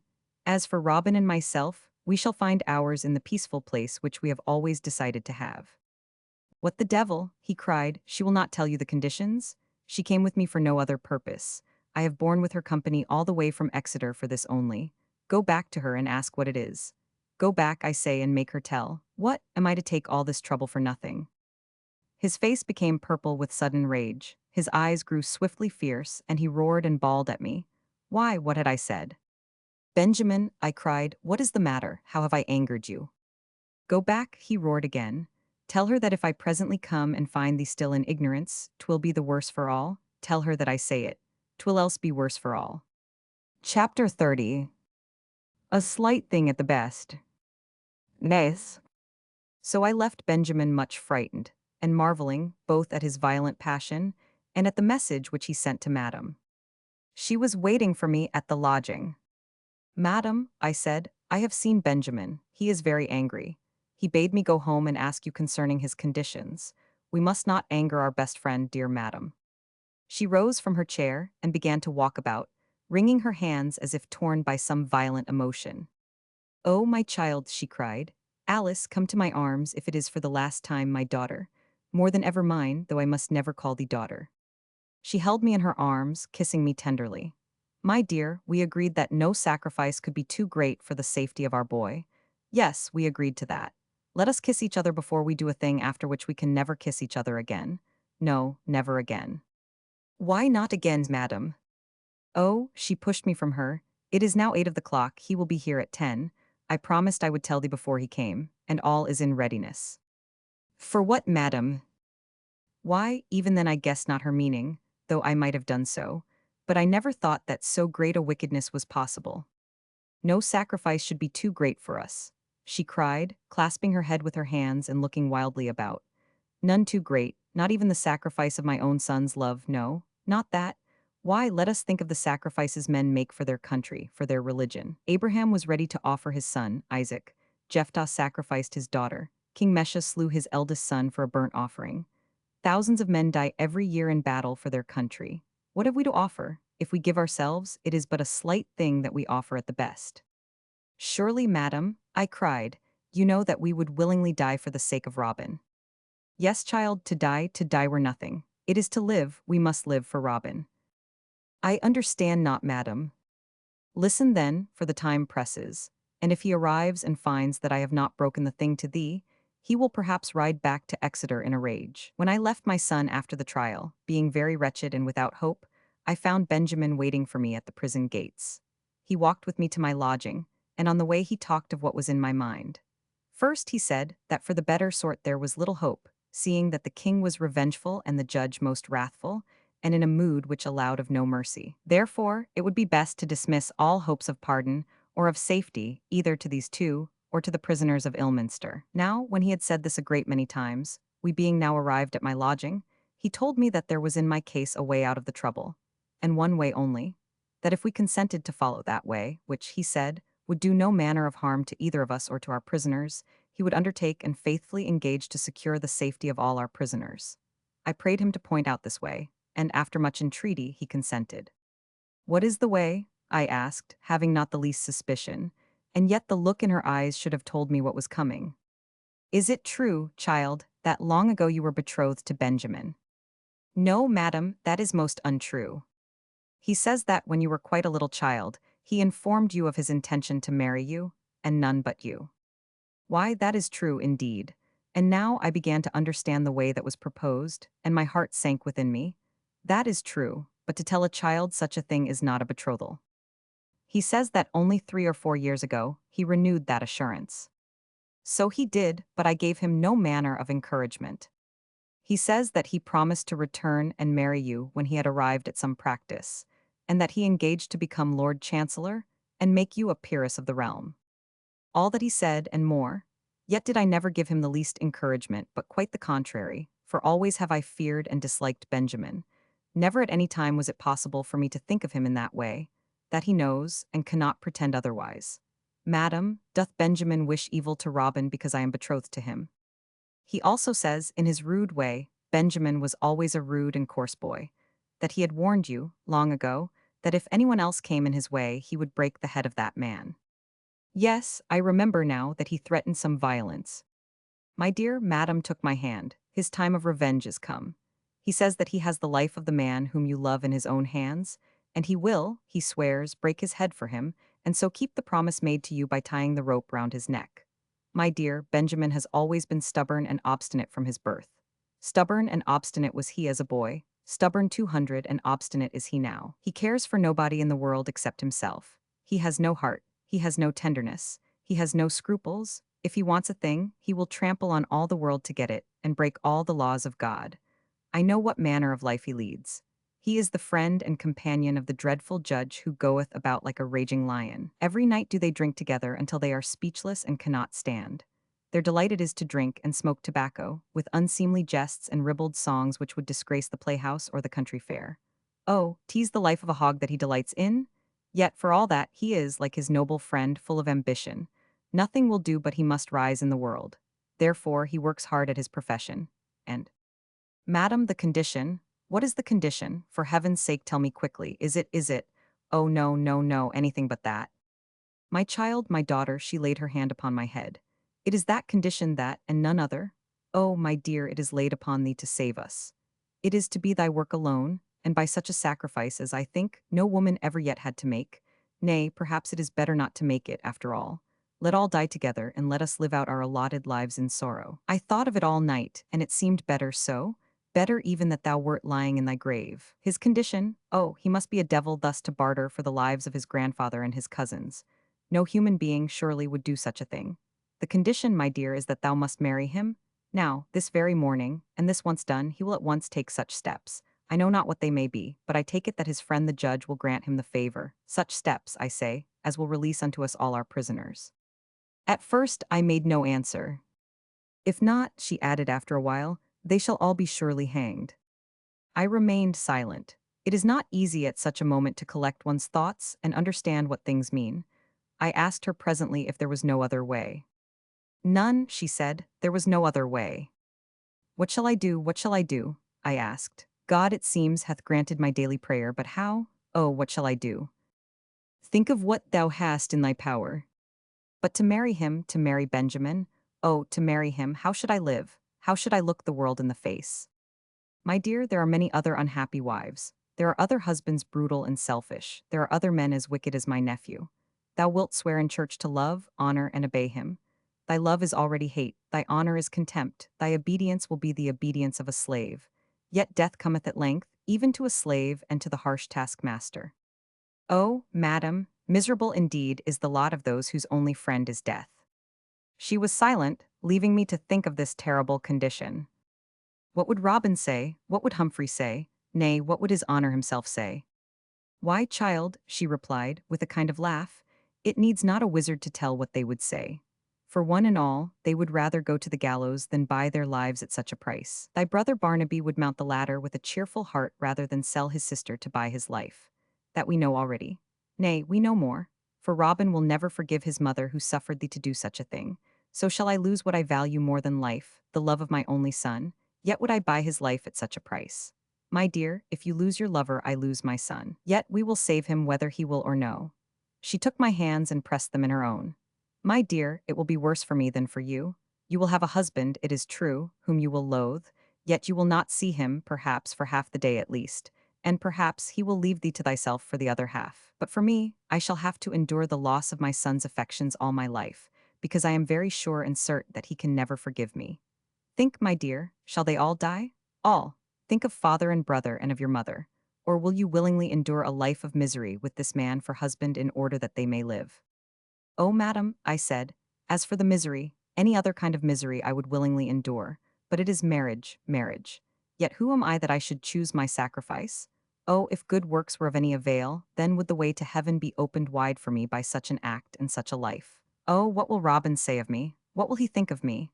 Will he curse me and loathe me for being able to do this thing? Should I do it? Is it right? Doth God command it? Yet to save their dear lives, only to set them free, to send that good old man back to his home, to suffer my father to die in peace. I must do it, I must do it, yet Robin could never forgive me. Oh, he told me that betrothal was a sacrament. I have sworn to be his. Yet to save his life I cannot hesitate. If it is wrong, I pray that Robin will forgive me. Tell him, oh, tell him that it is I who am to die instead of him. Perhaps the Lord will suffer me to die quickly. Tell him that I loved him, and only him, that I would rather have died, that for his life alone I would not have done this thing because he would not have suffered it. But it is for all, it is for all. Oh, he must forgive me. Some day you will send me a message of forgiveness from him. But I must go away and live in London, far from all of you, never to see him or any one of you again, not even my own mother. It is too shameful a thing to do.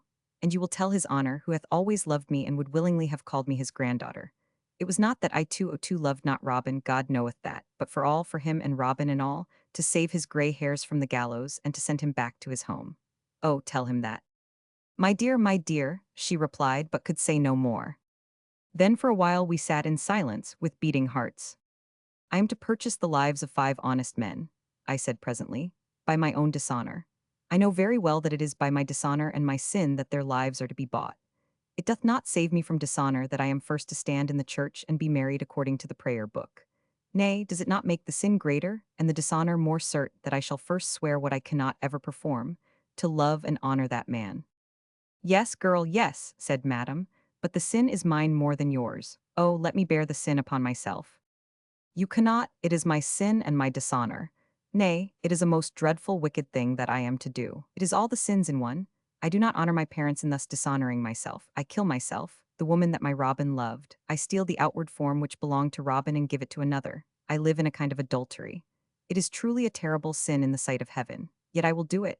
I must do it. I love him so that I cannot let him die. Rather let me be overwhelmed with shame and reproach if only he can live. Said I not, my dear, that we two could never kiss each other again? When 2 men have conspired together to commit a crime they consort no more together, it is said, but go apart and loathe each other. So it is now with us. So I promised to do this thing. The temptation was beyond my strength, yet had I possessed more faith I should have refused, and then great, indeed, would have been my reward. Alas, how was I punished for my want of faith? Well, it was to save my lover. Love makes us strong for evil as well as strong for good. And all the time, to think that we never inquired or proved his promises. To think that we never thought of doubting or of asking how he, a young barrister, should be able to save the lives of 4 active rebels, and one who had been zealous in the cause. That 2 women should have been so simple is now astonishing. When the clock struck 10, I saw Benjamin walking across the churchyard. It was part of the brutal nature of the man that he should walk upon the graves, even those newly made and not covered up with turf. He swung his great burly form and looked up at the window with a grin which made Madame tremble and shrink back. But for me, I was not moved by the sight of him, for now I was strong in resolution. Suppose one who hath made up her mind to go to the stake for her religion, as would doubtless have happened unto many had King James been allowed to continue in his course. Do you think that such a woman would begin 2 or 3 to tremble at the sight of her executioner? Not so. She would arise and go forth to meet him, with pale face perhaps, because the agony is sharp, but with a steady eye. Benjamin opened the door and stood looking from one to the other. Well, he said to Madame roughly, you have by this time told her the condition. I have told her, alas, I have told her, and already I repent me that I have told her. Doth she consent? She does, it shall be as you desire. Ha, Benjamin drew a long breath. Said I not, sweetheart, he turned to me, that I would break the head of any who came between us? What, have I not broken the head of my cousin when I take away his girl? Very well then, and that to good purpose. Very well then, it remains to carry out the condition. The condition, I said, I understand to be this. If I become your wife, Benjamin, you knowing full well that I love another man and am already promised to him. Ta, ta, ta, he said, that you are promised to another man matters not one straw, that you love another man I care nothing. What, I promise, sweetheart, that I will soon make thee forget that other man. And as for loving any other man after marrying me, that, d'ye see, my pretty, will be impossible. Oh, thou shalt be the fondest wife in the three kingdoms. Nay, if such a thing cannot move your heart, I say no more. If I marry you, then all our prisoners will be enlarged. I swear, he used a great round oath, very horrid from the lips of a Christian man. I swear that, if you marry me, the three, Robin, Humphrey, and Barnaby, shall all save their lives. And as for Sir Christopher and thy father, they also shall be enlarged. Can I say aught in addition? I suspected no deceit. I understood, and so did Madam, that this promise meant the full and free forgiveness of all. Yet there was something of mockery in his eyes, which should have made us suspicious. But I, for one, was young and ignorant, and Madam was country-bred and truthful. Benjamin, I cried, falling on my knees before him, think what it is you ask. Think what a wicked thing you would have me do. To break my vows, who am promised to your cousin, and would you leave your grandfather to perish all for a whim about a silly girl? Benjamin, you are playing with us. You could not sell the lives, the very lives of your grandfather and your cousins for such a price as this. The play has gone far enough, Benjamin. Tell us that it is over, and that you never meant to be taken seriously, and we will forgive you the anguish you have caused us. Get up, he said, get up, I say, and stop this folly. He then began to curse and to swear. Playing, is it? You shall quickly discover that it is no play, but serious enough to please you all 204 Puritans though you be. Playing, get up, I say, and have done. Then, I said, there is not in the whole world a more inhuman monster than yourself. Oh, my dear, do not anger him, cried Madam. All is fair in love, my pretty, said Benjamin with a grin. Before marriage call me what you please, inhuman monster, anything that you please. After marriage my wife will have to sing a different tune. Oh, Benjamin, treat her kindly, Madam cried.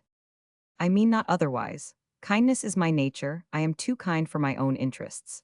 Obedience I expect, and good temper and a civil tongue, with such respect as is due to one who intends to be Lord Chancellor. Come, child, no more hard words. Thou shalt be the happiest woman, I say, in the world. What? Monmouth's rebellion was only contrived to make thy happiness. Instead of a dull country house, thou shalt have a house in London. Instead of the meadows, thou shalt have the parks. Instead of skylarks, the singers at the playhouse. In due course thou shalt be my lady. Oh, stop, stop. I must marry you since you make me, but the partner in your ambitions will I never be. My dear, Madam whispered, speak him fair, be humble to him. Remember he holds in his hands the lives of all. Yes, Benjamin overheard her. The lives of all. The man who dares to take my girl from me, mine, deserves to die. Yet so clement, so forgiving, so generous am I that I am ready to pardon him. He shall actually save his life. If, therefore, it is true that, before marriage, you love that man and are promised to him, come to church with me, out of your great love to him, in order to save his life. But if you love him not, then you can love me, and therefore can come to please yourself, willy-nilly. What, am I to be thwarted in such a trifle? Willy-nilly, I say, I will marry thee. Come, we waste the time. He seized my wrist as if he would have dragged me towards the door. Benjamin, cried Madam, be merciful, she is but a girl, and she loves my poor boy, be merciful. Oh, it is not yet too late. She snatched me from his grasp and stood between us, her arms outstretched. It is not too late, they may die and we will go in sorrow, but not in shame. They may die. Go, murder of thy kith and kin. Go, send thy grandfather to die upon the scaffold, but at least leave us in peace. No, madam, I said. With your permission, if there be no other way, I will save their lives. Well then, Benjamin said sulkily, there must be an end of this talk and no further delay, else, by the Lord, I know not what may happen. Will Tom Bowman delay to prepare his cauldron of hot pitch? If we wait much longer, Robin's arms and legs 205 will be seething in that broth. Doth the judge delay with his warrant? Already he signs it, already they are putting up the gibbet on which he will hang. Come, I say. Benjamin was sure of his prey, I suppose, because we found the clergyman waiting for us in the church, ready with surplice and book. The clerk was standing beside him, also with his book, open at the service for marriage. While they read the service, Madame threw herself prostrate on the communion steps, her head in her hands, as one who suffers the last extremities of remorse and despair for sin too grievous to be ever forgiven. Let us hope that sometimes we may judge ourselves more harshly than heaven itself doth judge us. The clerk gave me away, and was the only witness of the marriage besides that poor distracted mother. 'Twas a strange wedding. There had been no banns put up, the bride was pale and trembling, the bridegroom was gloomy, the only other person present wept upon her knees while the parson read through his ordered prayer and psalm and exhortation. There was no sign of rejoicing. So, said Benjamin when all was over, now thou art my wife. They shall not be hanged therefore. Come, wife, we will this day ride to Exeter, where thou shalt thyself bear the joyful news of thy marriage and their safety to my cousins. They will own that I am a loving and a careful cousin. He led me thus talking out of church. Now, as we left the churchyard, there passed through the gates, oh, baleful omen, 4 men carrying between them a bier. Upon it was the body of another poor prisoner, dead of jail fever. I think that even the hard heart of Benjamin, now my husband, oh, merciful heavens, he was my husband, quailed and was touched with fear at meeting this most sure and certain sign of coming woe, for he muttered something in his teeth and cursed the bearers aloud for not choosing another time. My husband then, I must needs call him my husband, told me brutally that I must ride with him to Exeter, where I should myself bear the joyful news of their safety to his cousins. I did not take that journey, nor did I bear the news, nor did I ever after that moment set eyes upon him again, nor did I ever speak to him again. His wife I remained, I suppose, because I was joined to him in church, but I never saw him after that morning, and the reason why you shall now hear. At the door of our lodging, which was, hard by the church, stood Mr. Boscarroll himself. What means this? He asked, with looks troubled and confused. What doth it mean, Benjamin? What hath happened in the name of God? Sir, said Benjamin, you know my character. You will acknowledge that I am not one of those who are easily turned from 206 their purpose. Truly, the occasion is not favorable for a wedding, but yet I present to you my newly married wife. Thy wife, child, he thy husband. Why, thou art betrothed to Robin. Hath the world gone crazy? Do I hear aright? Is this a time to be marrying? Hast thou not heard? Hast thou not heard, I say? Brother-in-law, said Madam, it is to save the lives of all that this is done. To save the lives of all? Mr. Boscarroll repeated. Why, hath not Benjamin then told what hath happened and what hath been done? No, sir, I have not, said his son. I had other fish to fry. Not told them, is it possible? Benjamin hath promised to save all their lives if this child would marry him. To save their lives hath Alice consented, and I with her. He will save them through his great friendship with Judge Jeffreys. Benjamin to save their lives? Sirrah, he turned to his son with great wrath in his face. What villainy is this? Thou hast promised to save their lives? What villainy, I say, is this? Sister-in-law, did he not tell you what hath been done? He has told us nothing. Oh, is there new misery? Child Mr. Boscarroll spoke with the tears running down his cheeks. Thou art betrayed, alas, most cruelly and foully betrayed. My son, would to God that I had died before I should say so, is a villain.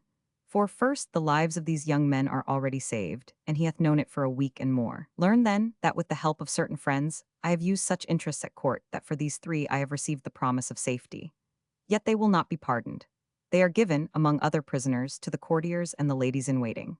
One Mr. Jerome Niffo hath received and entered on his list the names of Robin and Humphrey Chally and Barnaby Aiken.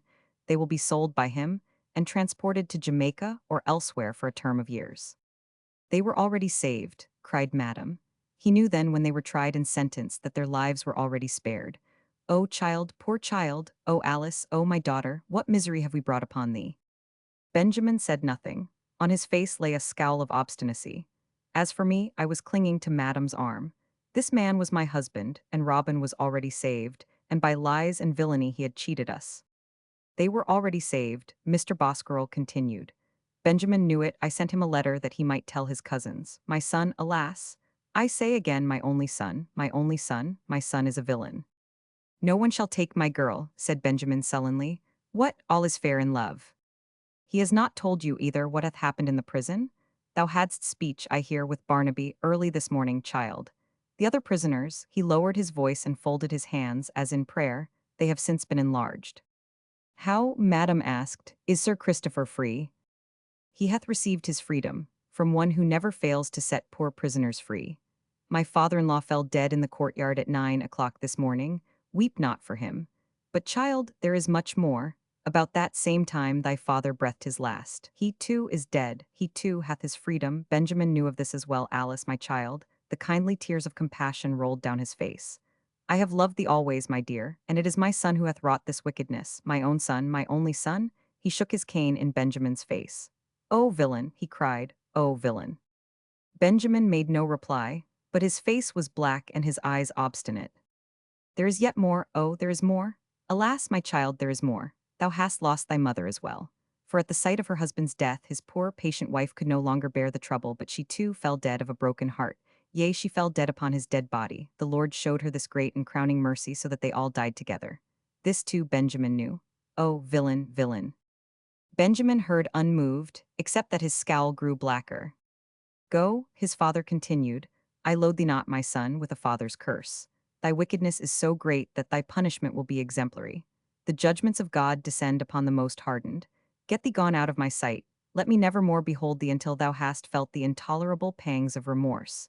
Get thee hence, I say, begone." "I go not," said Benjamin, "without my loving wife. I budge not, I say, without my tender and loving wife. Come, my dear." He advanced with outstretched hands, but I broke away and fled shrieking. As I ran, Mr. Boskerel stood before his son and barred the way, raising his right hand. "Back, boy, back," he said solemnly. "Back, I say, before thou reachest thy most unhappy wife, first shalt thou pass over thy father's body." Chapter 31. The Vision of Consolation. I ran. I ran so fast, being then young and strong, that Benjamin, I am sure, could not have overtaken me had he tried, because he was already gross of body and short of breath in consequence of his tippling. I have since heard that he did not follow me, nor did he dare to push aside his father, but he laughed and said, "Let her run, let her run. I warrant I shall find her and bring her back," thinking, I suppose, that I had run from him as a girl in play runs from her companions. I ran also so long, fear lending me strength, that the sun was getting even into the afternoon before I ventured to stop. I looked round from time to time, but saw no one following me. I do not remember by what road, track, or path I went. Pasture, fields, and plantations I remember. Twice I crossed a stream on stepping stones. Once I saw before me a village with a church tower. But this I avoided for fear of the people. When I ventured to stop, I was in a truly wild and desolate country. Our county of Somerset hath in it many such wild places, given over to forests, fern, and heather. Presently I remembered the place, though one forest is much like another, and I knew that I had been in this part before, on that day when we rode from Lyme to Taunton, and again on the day when we walked prisoners with the soldiers to Ilminster. I was on the Black Down Hills again. When, therefore, I understood where I was, I began to recover a little from the first horror which had driven me to fly like one possessed of an evil spirit. And, seeing that no one was in pursuit, I 209 began to collect my senses, and to ask myself whither I was going, and what I should do. I was then near that ancient enclosure called Castle Ratch, from whose walls one looks down upon the broad vale of Taunton Dean. In the distance, I thought I could discern the great tower of St. Mary's Church, but perhaps that was only my imagination. I sat down, therefore, upon the turf under these ancient walls, and set myself to consider my condition, which was indeed forlorn. First, I had no friends or protectors left in the whole world, because after what I had done, I could never look upon Robin or even Humphrey again. Nor could I importune Madam, because she would not anger her son. I represented him in my mind as most unforgiving. Nor could I seek the help of Mr. Boskerel, because that might help his son to find me out, and everybody knows that a husband may command the obedience of his wife. And Sir Christopher was dead, and my father was dead, and my mother was dead, and I could not even weep beside their coffins or follow their bodies to the grave.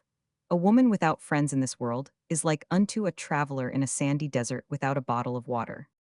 Yet was I so far better than some of these poor friendless creatures, because I had, concealed upon me, a bag containing all the money which Barnaby had given me, 250 gold pieces, save a little which we had expended at Taunton and Ilminster.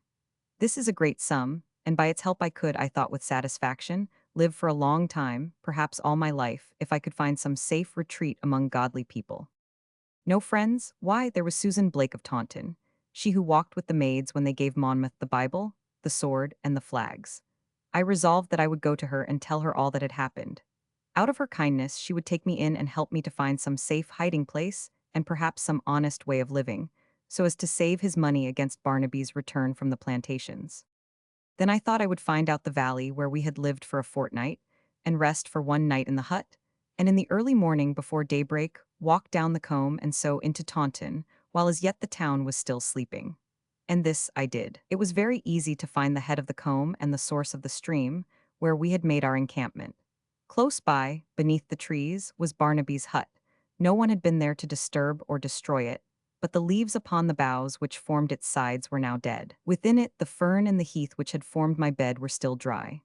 Outside, the pot hung over the black embers of our last fire, and, to my great joy, in the basket which had contained our provisions, I found a large crust of bread. It was, to be sure, dry and hard, but I dipped it in the running water of the stream and made my supper with it. For dessert I had blackberries, which were by this time ripe, and are nowhere 2 10 bigger or sweeter than on black down. There were also filberts and nuts, now ripe, of which I gathered a quantity, so that I had breakfast provided for me, as well as supper. When I had done this, I was so tired, and my head was so giddy with the terror of the day, that I lay down upon the fern in the hut, and there fell fast asleep, and so continued until far into the night. Now in my sleep a strange thing happened unto me. For my own part, I account it nothing less than a vision granted unto me by mercy and special grace of heaven. Those who read of it may call it what they please. It was in this wise. There appeared before my sleeping eyes, but they seemed wide open, as it were, a broad and open champaign.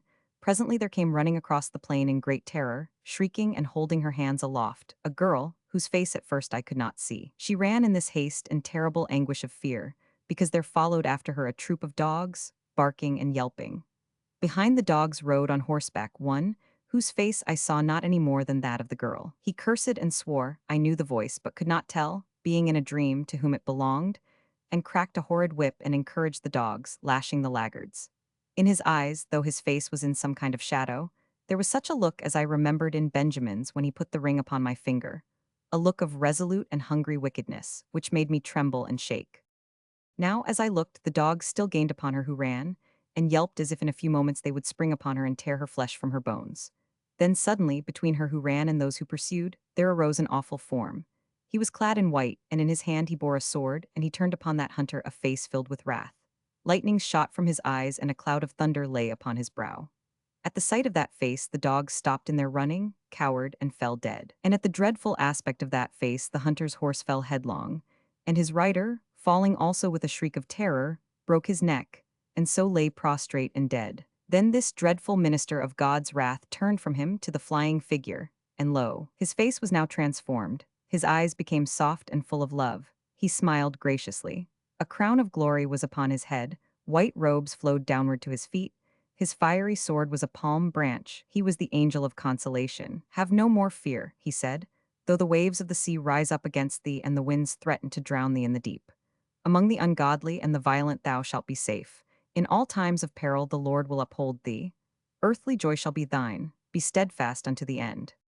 And then I looked again, those blessed words ringing in my ears, and behold, I saw then, which I had not seen before, that the flying figure was none other than myself, that he who cruelly hunted after with the dogs and the whip was none other than my 211 husband, and that the angel of wrath, who became the angel of consolation, was none other than my father himself, but he was glorified. Oh, the face was his face, that anyone could see, but it was changed into something, I know not what, so far brighter and sweeter than the earthly face that I marveled. Then the vision disappeared and I awoke. So bright and clear had it been that I seemed to see it still, though I was sitting up with my eyes open, and it was night. Then it slowly vanished. Henceforth, however, I was assured of two things. First, that no harm would happen unto me, but that I should be protected from the malice of my enemies, whatever they might design. Indeed, I had but one enemy, to wit, the man who had that morning sworn to love and cherish me. And next, that I had seen with mortal eyes what indeed hath been vouchsafed to few, the actual spiritual body, the glorified body like to the earthly but changed, with which the souls of the elect are clothed. So I arose now without the least fear. It was night, but in the east there showed the first gray of the dawn, and the birds were already beginning to twitter as if they were dreaming of the day. The wind was fresh and I was lightly clad, but the splendor of the vision made me forget the cold. Oh, I had received a voice from heaven. How could I henceforth fear anything? Nay, there was no room even for grief, though those terrible things had fallen upon me, and I was now alone and friendless, and the world is full of ungodly men. It must have been about 4:30 in the morning. It grew light quickly, so that not only the trees became visible, but the black depths between them changed into glades and underwood, and I could see my way down the combe beside the stream. Then, without waiting for the sun to rise, which he presently did in great warmth and splendor, I started, hoping to get into Taunton before the people were up and the streets became crowded.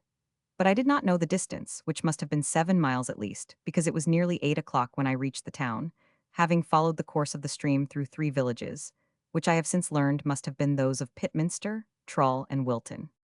It was market day, and the streets were full of country people, some of them farmers with bags of corn in their hands, going to the corn market, and some with carts full of fresh fruit and other things. Their faces were heavy and sad, and they talked in whispers as if they were afraid. They had indeed good cause for fear, for the prison held over 500 unfortunate men waiting for their trial, and the terrible judge was already on his way with his carts filled with more prisoners rumbling after him. Already Colonel Kirke had caused I know not how many to be hanged, and the reports of what had been done at Dorchester and Exeter sufficiently prepared the minds of the wretched prisoners at Taunton 212 for what was about to be done there. Among them was the unfortunate Captain Hucker, the serge maker, who had looked for a peerage and was now to receive a halter. There was also among them that poor man, Mr. Simon Hamlin, who was hanged only for riding into Taunton in order to dissuade his son from joining Monmouth. This the mayor of Taunton pointed out to the bloodthirsty judge, but in vain. The whole 500 prisoners were, in the end, sentenced to death, and 145 actually suffered, to the great indignation of those who looked on, even of the king's party. Nay, at one of the executions, when 19 were hanged at the same time, and a great fire was made so that the sufferers might actually see before their death the fire that was to burn their bowels, the very soldiers wept, saying that it was so sad a thing they scarce knew how to bear it. 3 years later, the hard heart of the king met with its proper punishment. The soldiers were among the crowd, some leaning against bulkheads, some drinking at the alehouses, some haggling for the fruit, some were also exercising upon Castle Green. They looked good-natured and showed in their faces none of the cruelty and rage which belonged to their officers. But what a doleful change from the time when Monmouth's soldiers filled the town, and all hearts were full of joy, and every face shone with happiness. What a change, indeed. As I passed among the crowd, one caught me by the arm. It was a little old woman, her face all wrinkled and puckered. She was sitting on a stool beside a great basket full of apples and plums, and a short pipe of tobacco within her lips.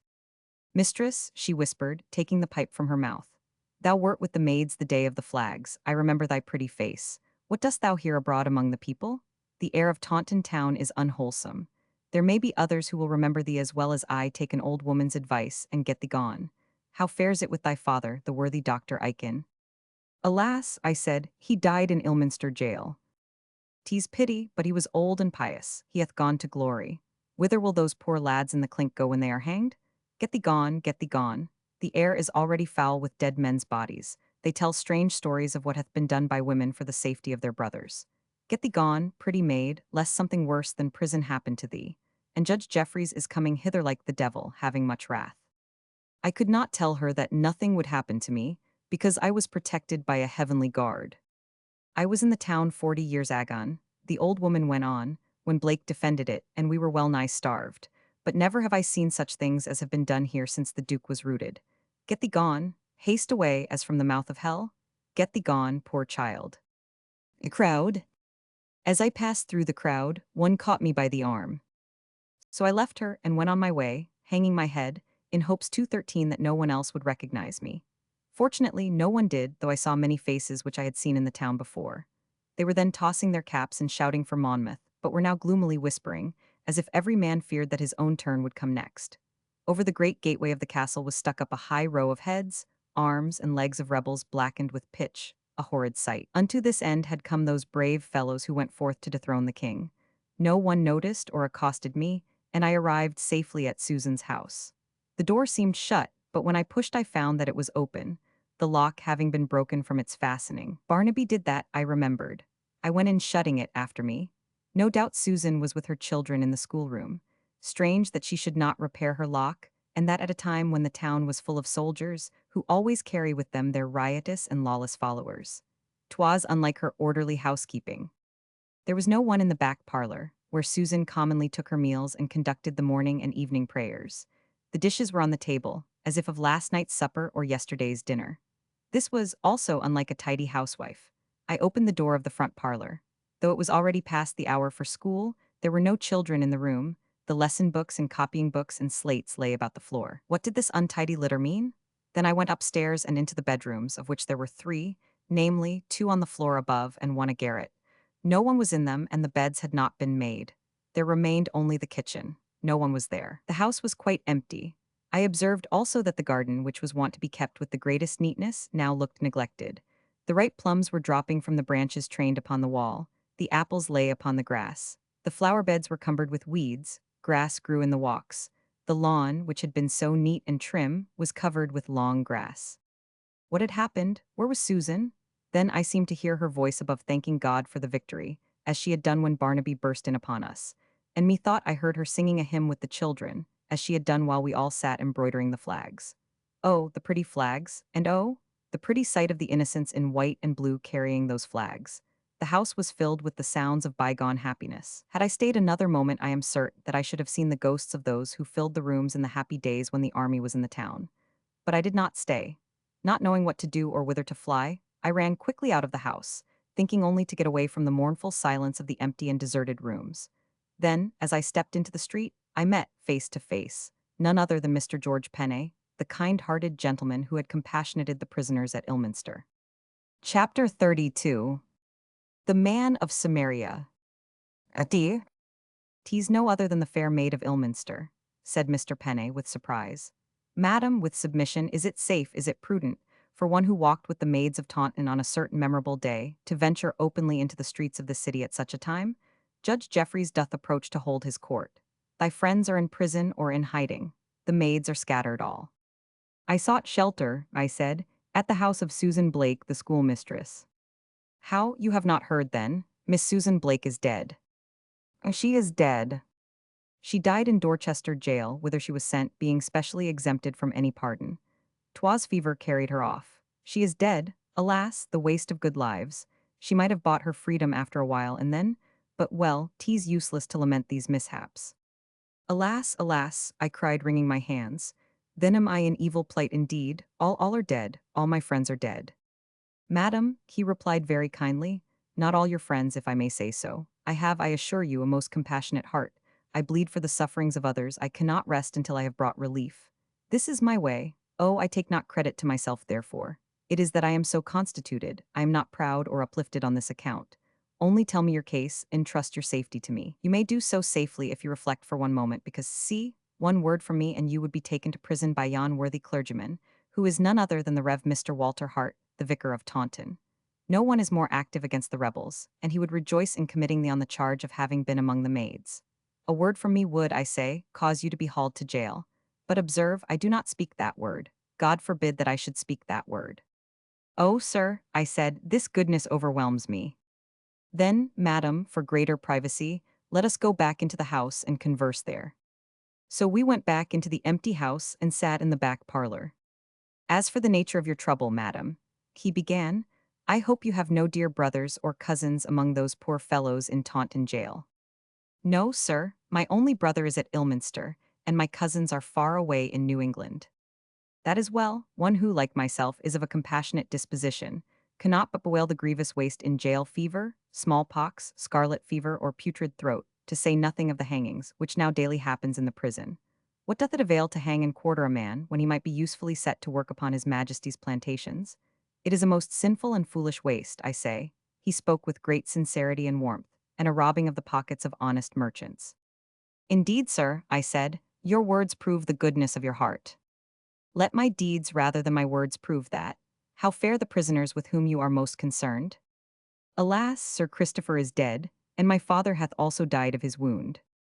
"So, indeed, more waste, they are dead, more waste, but one was old. Had Sir Christopher been sent to the plantations, his value would have been but small, though indeed a ransom. But he is dead, and your father being wounded, but they are dead, and so no more need be said. There are, however, others, if I remember aright.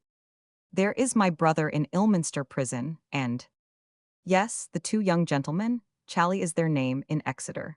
I have seen them and conversed with them. strong young men, especially one of them.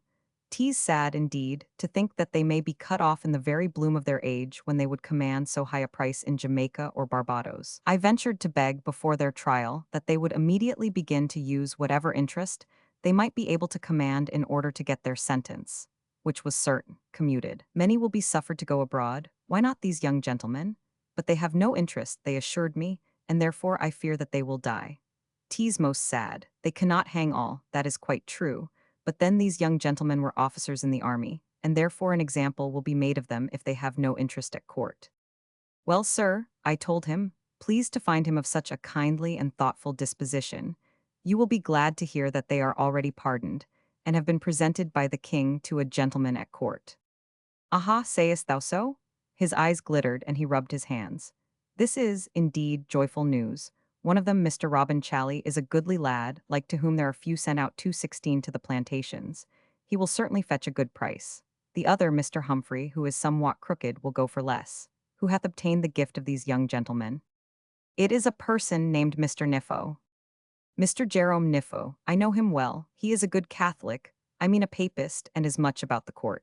He is lucky in having had many prisoners given to him. And now, madam, I hope you will command my services. In what way, sir? In this way, I am, as I have told you. Here he wagged his head and winked both his eyes, and laughed pleasantly.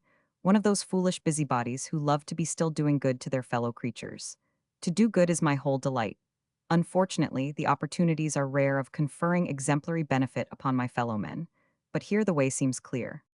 He rubbed his hands and laughed again, repeating that the way was clear before him, so that I believed myself fortunate in falling in with so virtuous a person. Oh, sir, I cried, would that the whole world would so live and so act. Truly, if it did, we should have the prisons cleared. There should be no more throwing away of good lives in hanging, no more waste of stout fellows and lusty wenches by fever and smallpox. All should go to the plantations, all. Now, madam, to our business. Which is the advantage of these young gentlemen? Know, therefore, that Mr. Jerome Niffo, with all those who have received presents of prisoners, straightway sells them to persons who engage to transport them across the seas to His Majesty's plantations in Jamaica, Virginia, or elsewhere. There they are bound to work for a certain term of years. Call it not work, however, he added quickly.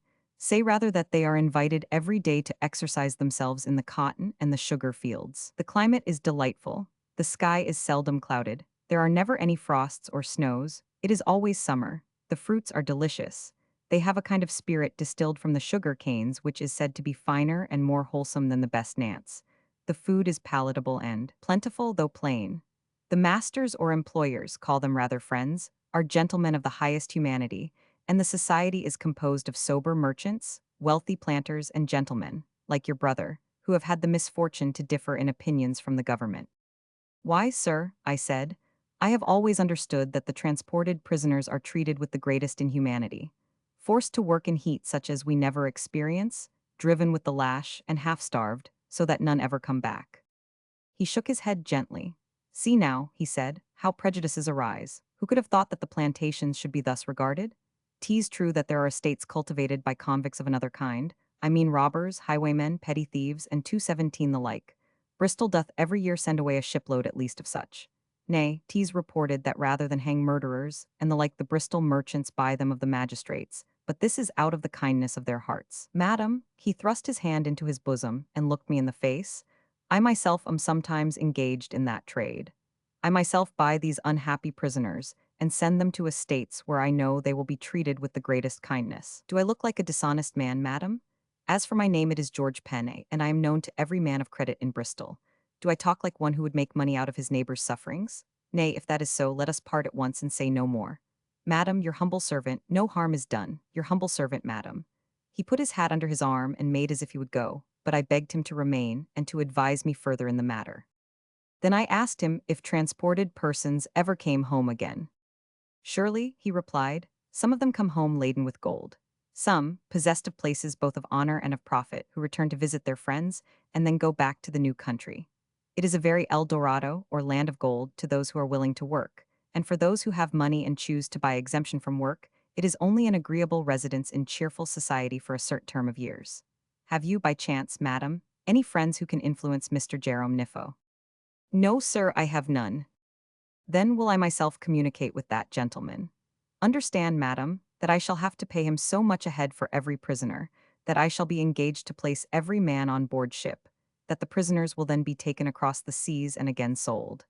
But in the case of those who have money, a ransom can be procured, by means of which they will not have to work. So far he had spoken in the belief that I was at Taunton on my brother's business, or that of my friends. I told him, therefore, that certain events had occurred which would prevent me from seeing the prisoners at Exeter, and because I could not forbear from weeping while I spoke, he very earnestly begged me to inform him fully in every particular as to my history, adding that his benevolence was not confined to the unhappy case of prisoners, but that it was ready to be extended in any other direction that happy chance might offer. Therefore, being, as you have seen, so friendless and so ignorant, and so fearful of falling into my husband's hands, and at the same time so grateful to this good man for his kindly offers. Indeed, I took him for an instrument provided by heaven for the safety promised. In my vision of the night, that I told him everything exactly, concealing nothing. Nay, I even told him of the bag of gold which I had tied round my waist, a thing which I had hitherto concealed, because the money was not mine, but Barnaby's. But I told it to Mr. Penney. While I related my history, he interrupted me by frequent ejaculations, showing his abhorrence of the wickedness with which Benjamin compassed his design, and when I finished, he held up his hands in amazement. Good God, he cried, that such a wretch should live, that he should be allowed still to cumber the earth. What punishment were fitting for this devil in the shape of a man? Madam, your case is, indeed, one that would move the heart of Nero himself. What is to be done? Nay, that I know not, for if I go back to our village he will find me there, and if I find out some hiding place he will seek me out and find me. I shall never know rest or peace again. For of one thing am I resolved, I will die, yea, I will indeed die, before I will become his wife more than I am at present. I cannot but commend that resolution, madam. But to be plain with you, there is no place in the world more unsafe for you than Taunton at this time. Therefore, if you please, I will ride with you to Bristol without delay. Sir, I cannot ask this sacrifice of your business. My business lies at Bristol. I can do no more here until Judge Jeffreys hath got through his hangings, of which, I fear, there may be many, and so more sinful waste of good convicts. Let us, therefore, hasten away as quickly as may be, as for what shall be done afterwards, that we will consider on the way. Did ever a woman in misfortune meet with so good a man? The Samaritan himself was not of better heart. Well, to be brief, half an hour afterwards we mounted and rode to Bristol, by way of Bridgwater. This town was even more melancholy than Taunton, taking 3 days, the weather being now wet and rainy, so that the ways were bad.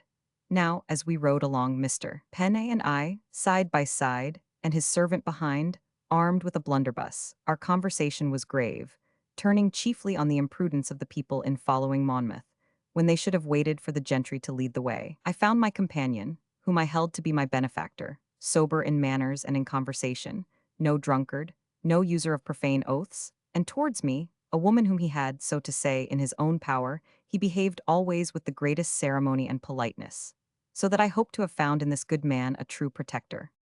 When we reached Bristol, he told me that, for my better safety, he would lodge me apart from his own house, and so took me to a house in Broad Street, near St. John's Gate, where there was a most respectable old lady of grave aspect, though red in the cheeks. I have brought you, madam, he said, to the house of a lady whose virtue and piety are well known. Sir, said the old lady, this house is well known for the piety of those who use it, and everybody knows that you are all goodness. No, said Mr. Penney, no man is good, we can but try our 219 best. In this house, however, madam, you will be safe. I beg and implore you not at present to stir abroad, for reasons which you very well know. This good woman has 3 or 4 daughters in the house, who are sometimes, I believe, merry. Sir, said the old lady, children will be foolish. True, true, he replied, laughing. Take care then that they molest not madam. No, sir, they shall not. Then, madam, for the moment I leave you. Rest and be easy in your mind. I have, I think, contrived a plan which will answer your case perfectly. In the evening he returned and sent me word, very ceremoniously, that he desired the favor of a conversation with me, as if there could be anything in the world that I desired more.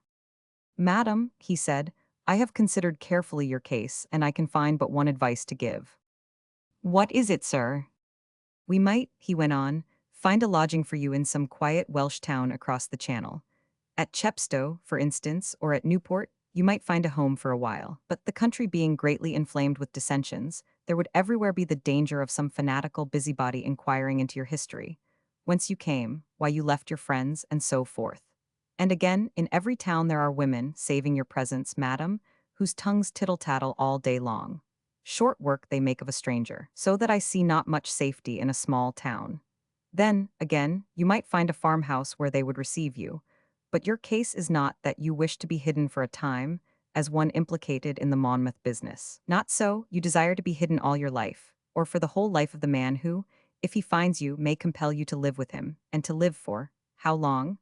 60 years, perhaps, in a dull and dirty farmhouse among rude boors would be intolerable to a person of your manners and accomplishments. Then, sir, in the name of heaven, for I began to be wearied with this lengthy setting up of plans only to pull them down again, what shall I do? You might go to London. At first I thought that London offered the best hope of safe retreat. There are parts of London where the gentlemen of the robe are never seen, and where you might be safe. Thus, about the eastern parts of the city there are never any lawyers at all. There you might be safe, but yet it would be a perpetual risk. Your face, madam, if I may say so, is one which will not be quickly forgotten when it hath once been seen. You would be persecuted by would-be lovers. You would go in continual terror, knowing that one you fear was living only a mile away from you. You would have to make up some story to maintain which would be troublesome, and presently the time 2:20 would come when you would have no more money. What then would you do? Pray, sir, if you can, tell me what you think I should do, since there are so many things that I cannot do. Madam, I am going to submit to you a plan which seems to me at once the safest and the best. You have, you tell me, cousins in the town of Boston, which is in New England. Yes, I have heard my father speak of his cousins. I have myself visited that place, and have heard mention of certain Aikins as gentlemen of substance and reputation. I propose, madam, that you should go to these cousins and seek a home among them. Leave England? You would have me leave this country and go across the ocean to America. That is my advice. Nay, madam, he assumed a most serious manner. Do not reject this advice suddenly. Sleep upon it. You are not going among strangers, but among your own people, by whom the name of your pious and learned father is doubtless held in great honor. You are going from a life, at best, of danger and continual care, to a place where you will be certainly free from persecution. Madam, sleep upon it. Chapter 33. On board the Jolly Thatcher. I lay awake all night thinking of this plan. The more I thought upon it, the more I was pleased with it. To fly from the country was to escape the pursuit of my husband, who would never give over looking for me because he was so obstinate and masterful. I should also escape the reproaches of my lover, Robin, and break myself altogether from a passion which was now, through my own rashness, become sinful. I might also break myself from the loathing and hatred which I now felt towards my wicked husband, and might even, in time and after much prayer, arrive at forgiving him. At that time, yea, and for long afterwards, I did often surprise myself in such a fit of passion as, I verily believe, would have made me a murderess had opportunity, or the evil one sent that man my way. Yea, not once or twice, but many times have I thus become a murderess in thought and wish and intention. I confess this sin with shame, though I have long since repented of it. To have been so near unto it, nay, to have already committed it in my imagination, covers me with shame. And now when I sometimes, my lord, the master of my affections, doth allow it, visit the prison of Ilchester, and find therein some poor wretch who hath yielded to temptation and sudden wrath, which is the possession by the devil, and so hath committed what I only imagined, my heart goes forth to that poor creature. And I cannot rest until I have prayed with her and softened her heart, and left her to go, contrite to the shameful tree. Nay, since, as you shall hear, I have been made to pass part of my 222 life among the most wicked and profligate of my sex, I am filled with the thought that the best of us are not much better than the worst, and that the worst of us are in some things as good as the best, so that there is no room for pride and self-sufficiency, but much for humiliation and distrust of one's own heart. Well, if I would consent to fly from the country, across the seas, I should find kith and kin who would shelter me. There should I learn to think about other things, poor wretch, as if I could ever forget the village and Robin. Oh, that I should have to try, even to try to forget Robin. I was to learn that though the skies be changed, the heart remains the same. How I fled and whither, you shall now hear. Mr. George Penney came to see me next morning, sleek and smiling and courteous. Madam, he said, May I know your decision if you have yet arrived at one? Sir, it is already made. I have slept upon it, I have prayed upon it, I will go. That is well. It is also most opportune, because a ship sails this very day. It is most opportune, I say, even providential. She will drop down the channel with the coming tide. You will want a few things for the voyage. It will be winter when we arrive, and the winters in that country are cold. I must buy some thicker clothing.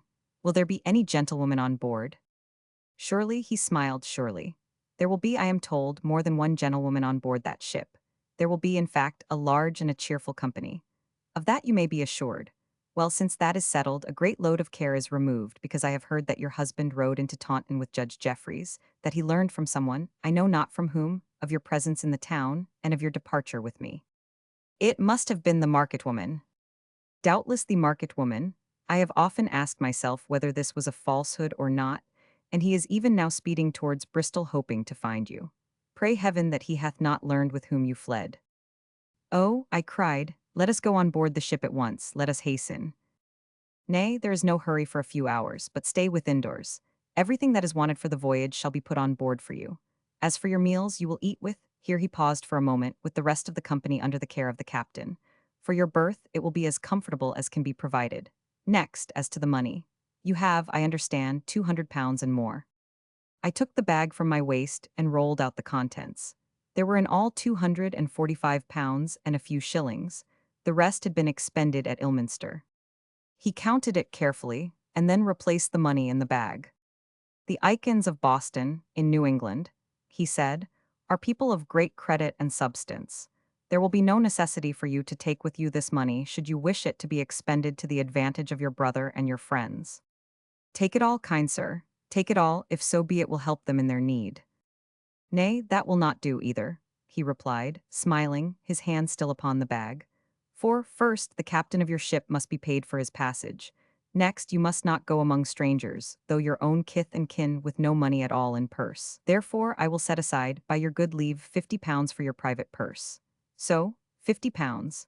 A letter to my correspondent at Boston, which I will write, will cause him to pay you this money on your landing.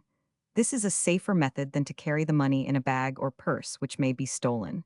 But if the letter be lost, another can be written. We merchants, indeed, commonly send 3 such letters of advice in case of shipwreck and loss of the bags. This done, and the expenses of the voyage provided, there remains a large sum, which, judiciously spent, will, I think, ensure for your friends from the outset the treatment reserved for prisoners of distinction who can afford to pay. Namely, on their arrival they will be bought, as it is termed, by worthy merchants, who, having been previously paid by me, will suffer them to live where they please, without exacting of them the least service or work. Their relatives at home will forward them the means of subsistence, and so their exile will be softened for them. If you consent thereto, madam, I will engage that they shall be so received, with the help of this money. If I consented, indeed, with what joy did I give my consent to such laying out of my poor Barnaby's money? Everything now seemed turning to the best, thanks to my new and benevolent friend.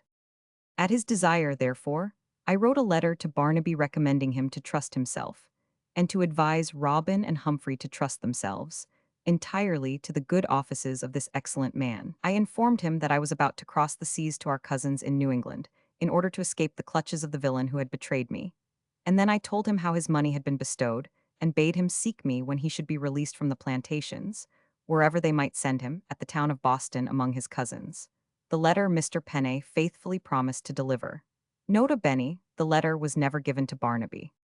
At the same time, he wrote a letter for me to give to his correspondent at Boston, telling me that, on reading that letter, his friend would instantly pay me the sum of £50. Thus was the business concluded, and I could not find words, I too 24 told him, to express the gratitude which I felt for so much goodness towards one who was a stranger to him. I begged him to suffer me to repay at least the charges to which he had been put at the inns, and the stabling, since he took me into his own care and protection. But he would take nothing. Money, he said, as payment for such services as he had been enabled to render, would be abhorrent to his nature. Should good deeds be bought? Was it seemly that a merchant of credit should sell an act of common Christian charity? What, he asked, are we to see a poor creature in danger of being imprisoned if she is recognized, and of being carried off against her will by a husband whom she loathes, if he finds her? Are we to see such a woman and not be instantly fired by every generous emotion of compassion and indignation to help that woman at the mere cost of a few days' service and a few guineas spent? I was greatly moved, even to tears, at these words and at all this generosity, and I told him that I could not sufficiently thank him for all he had done, and that he should have my prayers always. I hope I may, madam, he said, smiling strangely. When the ship hath sailed, you will remember, perhaps, the fate of Susan Blake, and whatever may be your present discomfort on board a rolling ship, say to yourself that this is better than to die in a noisome prison. You will also understand that you have fallen into the hands of a respectable merchant, who is much more lenient than Judge Jeffreys, and will not consent to the wasting of good commercial stuff in jails and on gibbets. Nay, sir, I said, what doth all this mean? Nothing, madam, nothing. I was only anxious that you should say to yourself, thus and thus have I been saved from a jail. Such was Mr. Penney's humanity. Understand it. Oh, dear sir, I repeat that my words are not strong enough to express my gratitude. Now, madam, no doubt your gratitude runs high. Whether tomorrow? Can I ever forget tomorrow? Tomorrow, surely, sir. Well, madam, we will wait until tomorrow. Meantime, lie snug and still all day, and in the afternoon I will come for you. £245. 'Tis not a great sum, but a good day's work. A good day's work, added to the satisfaction of helping a most unfortunate young gentlewoman, most unfortunate. What did the good man mean by still talking of the morrow? At 12:30, the good woman of the house brought me a plate of meat and some bread. So, she said, her face was red, and I think she had been drinking. He hath determined to put you on board with the rest, I hear. Hush, if you have heard, say nothing. He thinks he can buy my silence. Come, madam, though indeed some would rather take their chance with Judge Jeffreys. They say he is a man who can be moved by the face of a woman. Then well, as for my silence, there? It is usual, madam, to compliment the landlady, and though I confess you are not of the kind which do commonly frequent this house, yet one may expect. Alas, my good woman, I have nothing. Mr. Penney has taken all my money. What, you had money, and you gave it to Mr. Penney? You gave it to him? Nay, indeed, why, in the place where thou art going. She was silent, for suddenly we heard Mr. Penney's step outside, and he opened the door. Come, he said roughly. The captain says that he will weigh anchor in an hour. The tide serves come. I hastened to put on my hat and mantle. Farewell, I said, taking the old woman's hand. I have nothing to give thee but my prayers. Mr. Penney, who is all goodness, will reward thee for thy kindness to me. He all goodness? Asked the old woman. He, why, if there is upon the face of the whole earth. Come, child. Mr. Penney seized my hand and dragged me away. The woman, he said, hath been drinking. It is a bad habit she hath contracted of late. I must see into it and speak seriously to her, but a good nature at heart. Come, we must hasten. You will be under the special care of the captain. I have provided a box full of warm clothing and other comforts. I think there is nothing omitted that may be of use. Come. He hurried me along the narrow streets until we came to a quay, where there were a great number of ships, such as I had never before seen. On one of them the sailors were running about clearing away things, coiling ropes, tossing sacks and casks aboard with such a yo-hoing and noise as I never in my life heard before. "'Tis our ship," said Mr. Penney. Then he led me along a narrow bridge formed by a single plank to the deck of the ship. There stood a gentleman of a very fierce and resolute aspect, armed with a sword hanging from a scarlet sash and a pair of pistols in his belt. "Captain," said Mr. Penney, "are all aboard?" "Aye, we have all our cargo, and a pretty crew they are. Is this the last of them? Send her forward." "Madam," said Mr. Penney, "suffer me to lead you to a place where, until the ship sails and the officers have time to take you to your cabin, you can rest and be out of the way. It is a rough assemblage, but at sailing one has no choice." Gathered in the forepart of what they call the waist there was 226, a company of about 100 people. Some were young, some old, some were men, some women, some seemed mere children. All alike showed in their faces the extreme of misery, apprehension, and dismay. "Who are these?" I asked. "They will tell you themselves presently. Madam, farewell." With that Mr. Penney left me standing among this crowd of wretches, and, without waiting for my last words of gratitude, hurried away immediately. I saw him running across the plank to the quay. Then the boatswain blew a shrill whistle, the plank was shoved over, some ropes were cast loose, and the ship began slowly to move down the river with the tide, now beginning to run out, and a wind from the northeast. I looked about me. What were all these people? Why were they going to New England?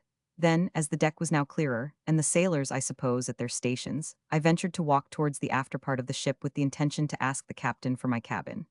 As I did so, a man stood before me armed with a great cane, which he brandished, threatening, with a horrid oath, to lay it across my back if I ventured any further aft. "Prisoners forward," he cried, "back you go or by the Lord." "Prisoner," I said, "I am no prisoner, I am a passenger." "Passenger? Why, as for that you are all passengers." "All? Who are these, then?"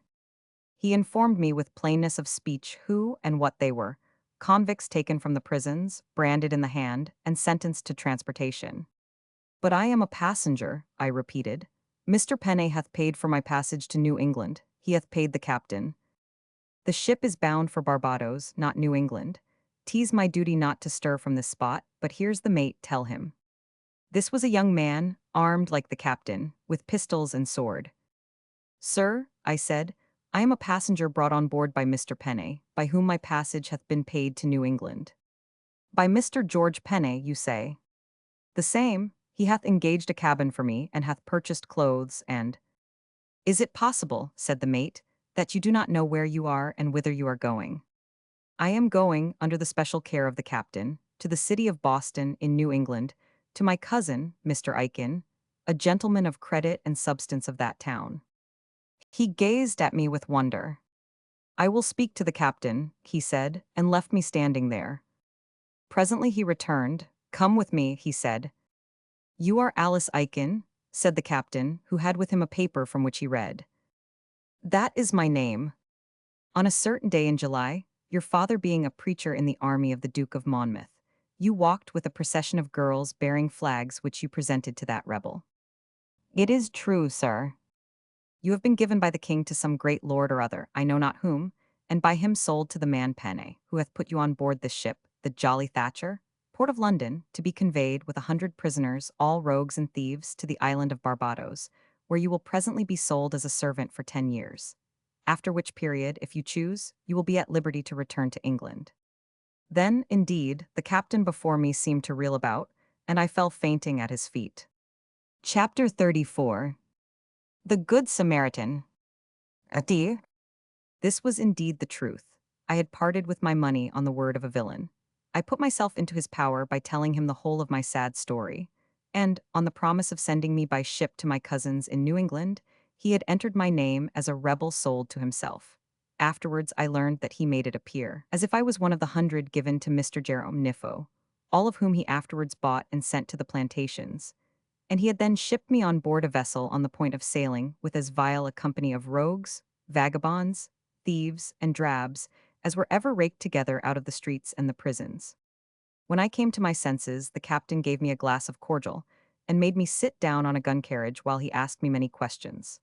I answered him all truthfully, concealing only the reason of my flight and of my visit to Taunton, where, I told him truly, I hoped to see my unhappy friend Miss Susan Blake, of whose imprisonment and death I knew nothing. "Madam," said the captain, stroking his chin, "your case is indeed a hard one. Yet your name is entered on my list, and I must deliver your body at St. Michael's Port, Barbados, or account for its absence. This must I do, I have no other choice. As for your being sold to Mr. George Penney by Mr. Jerome Nifo, this may very well be without your knowing even that you had been given to that gentleman by the king. They say that the maids of Taunton have all been given away, mostly to the Queen's maids of honor, and must either be redeemed at a great price or be sold as you have been. On the other hand, there may be villainy, and in this case it might be dangerous for you to move in the matter lest you be apprehended and sent to jail as a rebel, and so a worse fate happen unto you." Senses. When I came to my senses, the captain gave me a glass of cordial.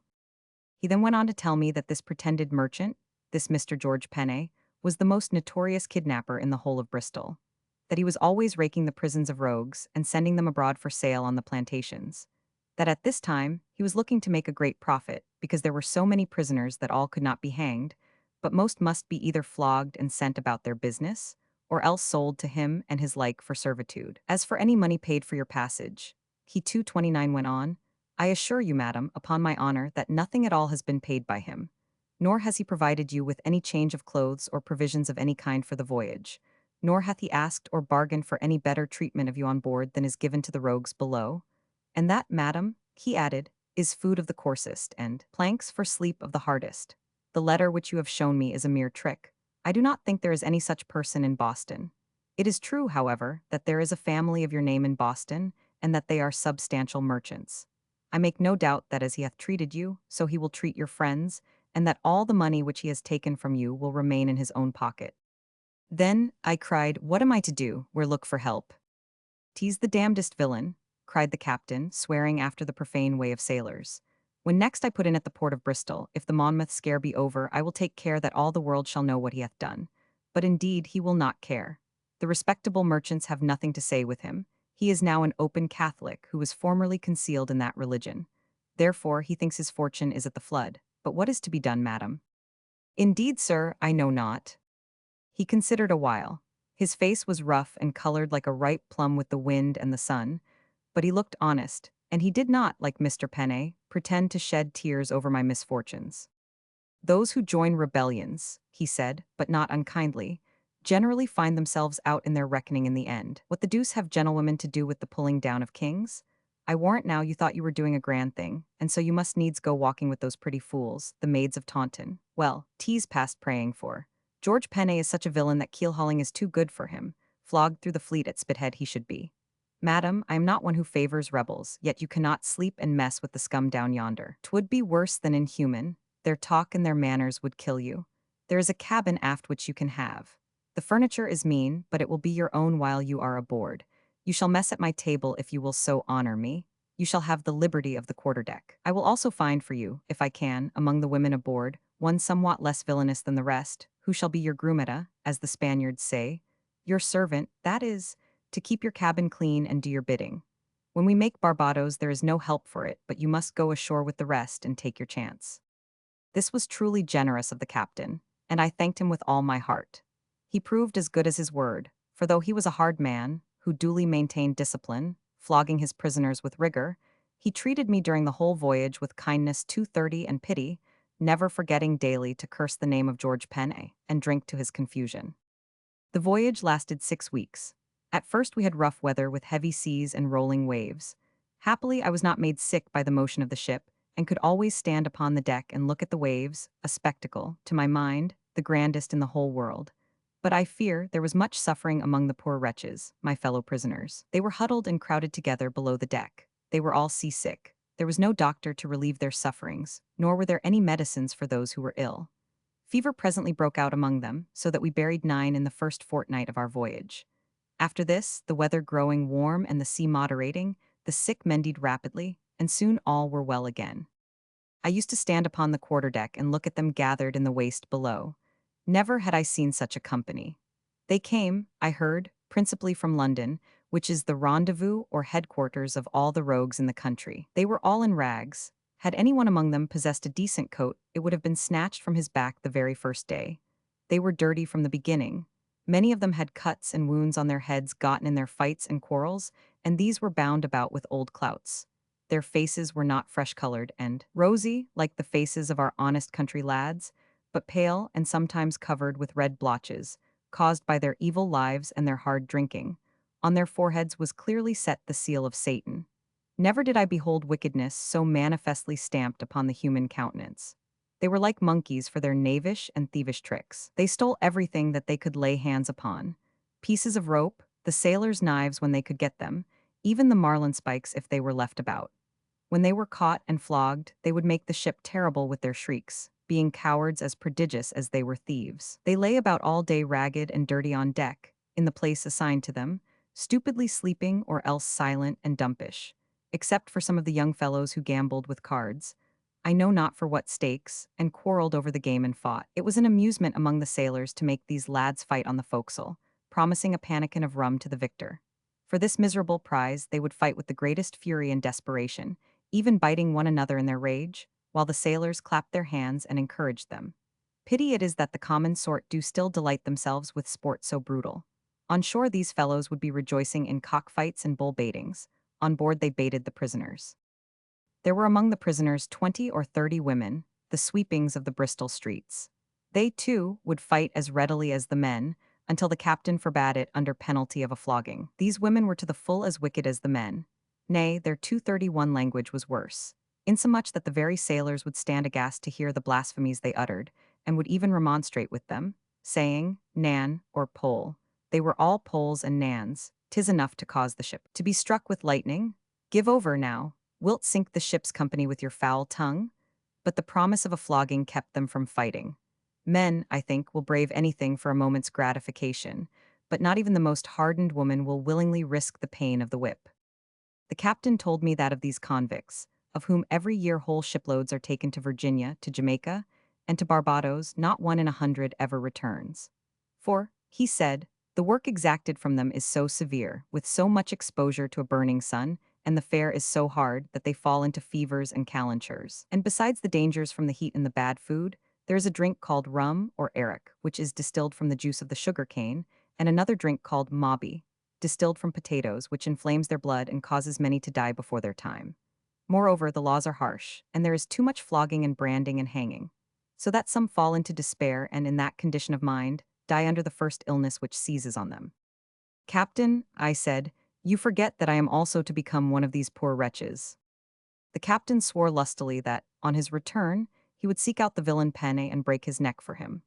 Then he assured me that the difference between myself and the common herd would be immediately recognized, that a rebel is not a thief and must not be so treated, and that I had nothing to fear, nay, that he himself would say what he could in my favor. But he entreated me with the utmost vehemence to send home an account of where I was, and what I was enduring, to such of my friends as might have either money to relieve me from servitude or interest to procure a pardon. Alas, I had no friends.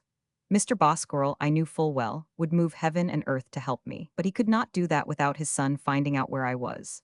And this thought so moved me that I implored the captain to tell no one who I was, or what was my history. And, for greater persuasion, I revealed to him those parts of my history which I had hitherto concealed, namely, my marriage and the reason of that rash step and my flight. Madam, he said, I would that I had the power of revenging these foul wrongs. For them, I swear, I would kidnap both Mr. George Penne and Mr. Benjamin Bosquirrel, and look you, I would make them mess with the scum and the sweepings whom we carry forward, and I would sell them to the most inhuman of the planters, by whom they would be daily beaten and cuffed and flogged, or, better still, would cause them to be sold at Havana to the Spaniards, where they would be employed, as are the English 232 prisoners commonly by that cruel people, namely, in fetching water under Negro overseers. I leave you to imagine how long they would live and what terrible treatment they would receive. So it was certain that I was going to a place where I must look for very little mercy, unless I could buy it, and where the white servant was regarded as worth so many years of work.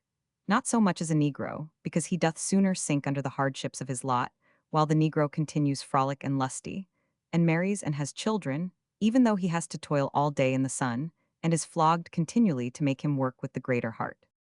Among the women on board was a young woman, not more than 18 or thereabout, who was called Deb. She had no other name. Her birthplace she knew not, but she had run about the country with some tinkers, whose language she said is called Shelta by those people. This she could still talk. They sold her in Bristol, after which her history is one which, I learn, is common in towns. When the captain bade her come to the cabin, and ordered her to obey me in whatsoever I commanded, she looked stupidly at him, shrinking from him if he moved, as if she was accustomed, which was indeed the case, to be beaten at every word. I made her first clean herself and wash her clothes. This done, she slept in my cabin, and, as the captain promised, became my servant. At first she was not only afraid of ill treatment, but she would wilfully lie. She purloined things and hid them. She told me so many tales of her past life, all of them different, that I could believe none. Yet when she presently found out that I was not going to beat her, and that the captain did never offer to cuff or kick her, which the poor wretch expected, she left off telling falsehoods and became as handy, obliging, and useful a creature as one could desire. She was a great, strapping girl, black-eyed and with black hair, as strong as any man, and a good-looking creature as well, to those who like great women. This Deb, when, I say, she ceased to be afraid of me, began to tell me her true history, which was, I suppose, only remarkable because she seemed not to know that it was shameful and wicked. She lived, as the people among whom she had been brought up lived, without the least sense or knowledge of God. Indeed, no heathen savage could be more without religion than the tinkers and gypsies on the road. They have no knowledge at all. They are born, they live, they die, they are buried in a hedgeside and are forgotten.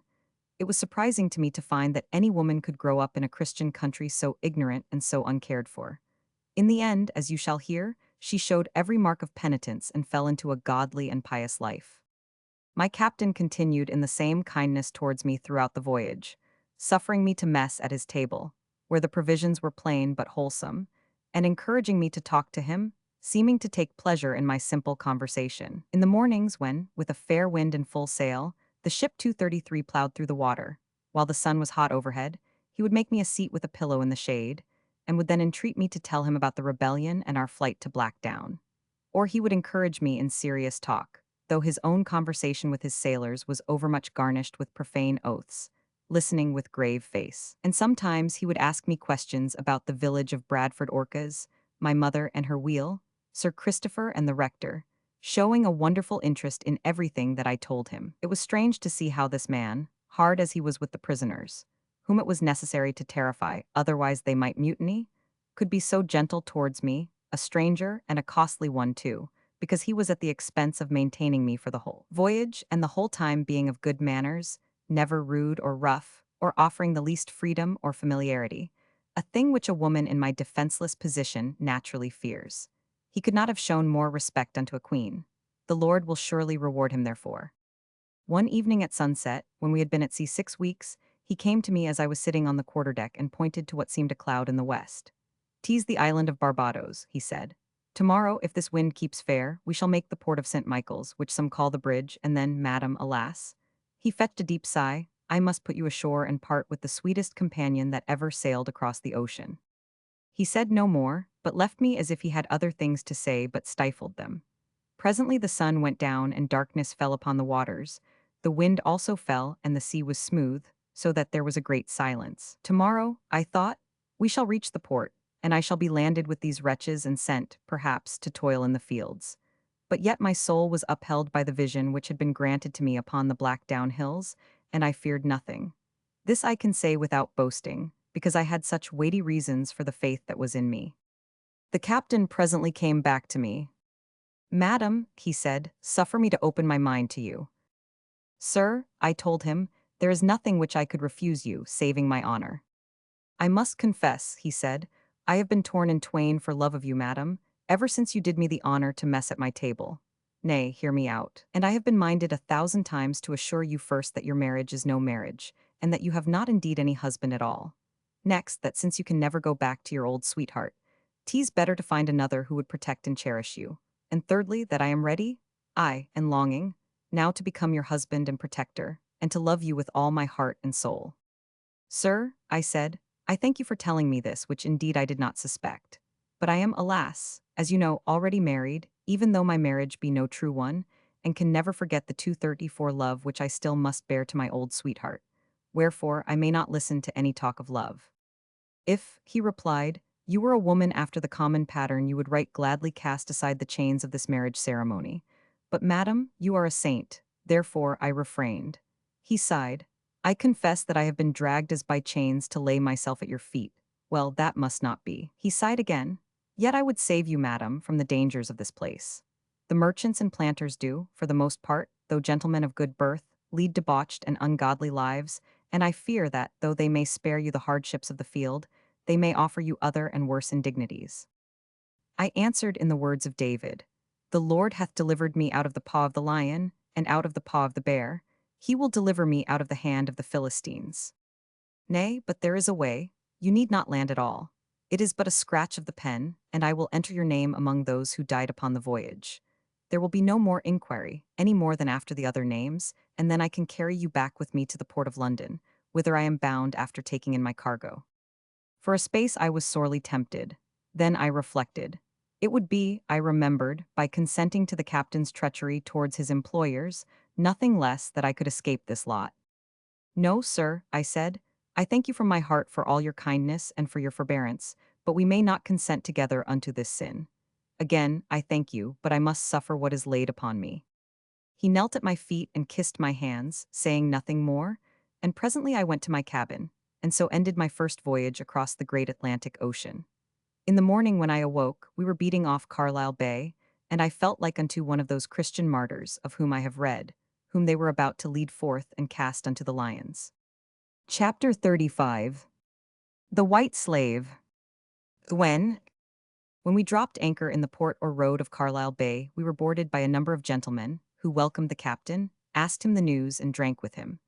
I meantime kept in my cabin, knowing that I must shortly come forth, and presently I heard the boatswain's pipe and the order to all the prisoners to come on deck. Then one knocked softly at my door. It was the captain. "Madam," he said with a troubled voice, "it is not too late. Suffer me, I pray you, to enter your name as one of those who died on the voyage. It is no great deception. The villain Penne will alone be hurt by it, and I swear to take you home, and to place you until better times with honest and God-fearing people in London." "Oh, sir," I replied, "tempt me not, I pray you. Let me go forth and take my place among the rest." He entreated me again, but, finding that he could not prevail, he suffered me to come out. Yet, such was his kindness to the last that he would not place me with the rest, but caused his men to give me a chair on the quarterdeck. Then I saw that we were all to be sold. The prisoners were drawn up standing in lines one behind the other, the men on one side and the women on the other. The hardships of the voyage had brought them so low that, what with their rags and dirt, and their dull scowls and savage faces, and their thin, pale cheeks, they presented a forbidding appearance indeed. 3 or 4 gentlemen, they were, I found, planters of the 236 Island, were examining them, ordering them to lift up their arms, stretch out their legs, open their mouths, and, in short, treating them like so many cattle. At which the women laughed with ribald words, but the men looked as if they would willingly, if they dared, take revenge. "Faugh!" cried one of the planters. "Here is a goodly collection indeed. The island is like to become the dust heap of Great Britain, where all the rubbish may be shot. Captain, how long before these bags of bones will drop to pieces? Well, sweet ladies and fair gentlemen," he made a mock bow to the prisoners, "you are welcome. After the voyage, a little exercise will do you good. You will find the air of the fields wholesome, and the gentlewomen, I assure you, will discover that the drivers and overseers will willingly oblige any who want to dance with a skipping rope." There were now 20 or 30 gentlemen, all of them merchants and planters, on board, and a man stepped forward with a book and pencil in hand, who was, I perceived, the salesman. "Gentlemen," he said, "this parcel of servants," he called them a parcel, as if they were a bale of dry goods, "is consigned to my care by Mr. George Penne, of Bristol, their owner. They are partly from that city and partly from London, though shipped at the port of Bristol. A tedious voyage, following after a long imprisonment in Newgate and Bridewell, hath, it is true, somewhat reduced them. But there are among them, as you will find on examination, many lusty fellows and stout wenches, and I doubt not that what you buy today will hereafter prove good bargains. They are to be sold without reserve and to the highest bidder. Robert Bull," he read the first name on the list, "Robert Bull, shoplifter. Stand forth, Robert Bull." There arose from the deck where he had been lying a poor wretch who looked as if he could hardly stand, wasted with fever and privation, his eyes hollow, yet they looked full of wicked cunning. The planters shook their heads. "Come, gentlemen," said the salesman, "we must not judge by appearances. He is at present, no doubt, weak, but not so weak as he looks. I warrant a smart cut or two of the whip would show another man. Who bids for Robert Bull?" He was sold after a little parley for the sum of £5. Then the speaker called another, naming his offense as a qualification. No pillory could be more shameful, yet the men looked dogged and the women laughed. The sale lasted for 3 or 4 hours, the prisoners being knocked down, as they say, for various sums, the greatest price being given for those women who were young and strong. The reason, I have been told, is that the women make better servants, endure the heat more patiently, do not commonly drink the strong spirit which destroys the men, and though they are not so strong, do more work. Bareheaded. This I did, and so stood before them all bareheaded. Last of all the man called my name. "Alice Aiken, rebel, stand forth, Alice Aiken, rebel." "Do not go down among them," said the captain. "Let them see at once that yours is no common case. Stand here." He led me to the top of the ladder, or steps which they call the companion, leading from the waist to the quarterdeck. "Madam," he said, "it will be best to throw back your hood." This I did, and so stood before them all bareheaded. Oh, ye who are women of gentle nurture, think of such a thing as this: to stand exposed to the curious gaze of rough and ribald men, to be bought and sold like a horse or an ox at the fair. At first my eyes swam and I saw nothing, and should have fallen but that the captain placed his hand upon my arm, and so I was steadied. Then my sight cleared, and I could look down upon the faces of the men below. There was no place whither I could fly and hide. It would be more shameful still, because it might make them laugh, to burst into tears. Why, I thought, Why had I not accepted the captain's offer and suffered my name to be entered as one of those who had died on the voyage and been buried in the sea? Down in the waist, the gentleman gazed and gasped in astonishment. It was no new thing for the planters to buy political prisoners. Oliver Cromwell sent over a shipload of Irishmen first, and another shipload of those engaged in the rising of Penruddock and Grove. Among them were gentlemen, divines, and officers, of whom a few yet survived on the island. But as yet no gentlewoman at all had been sent out for political reasons. Wherefore, I suppose, they looked so amazed, and gazed first at me, and then at one another, and then gasped for breath. Alice Aikin, gentleman, said the salesman, who had a tongue which, as they say, ran upon wheels, is a young gentlewoman, the daughter, I am informed, of the Rev. Comfort Aikin, Doctor of Divinity, deceased, formerly rector of Bradford Orcas, in the county of Somerset, and sometime fellow of his college at Oxford, a very learned divine.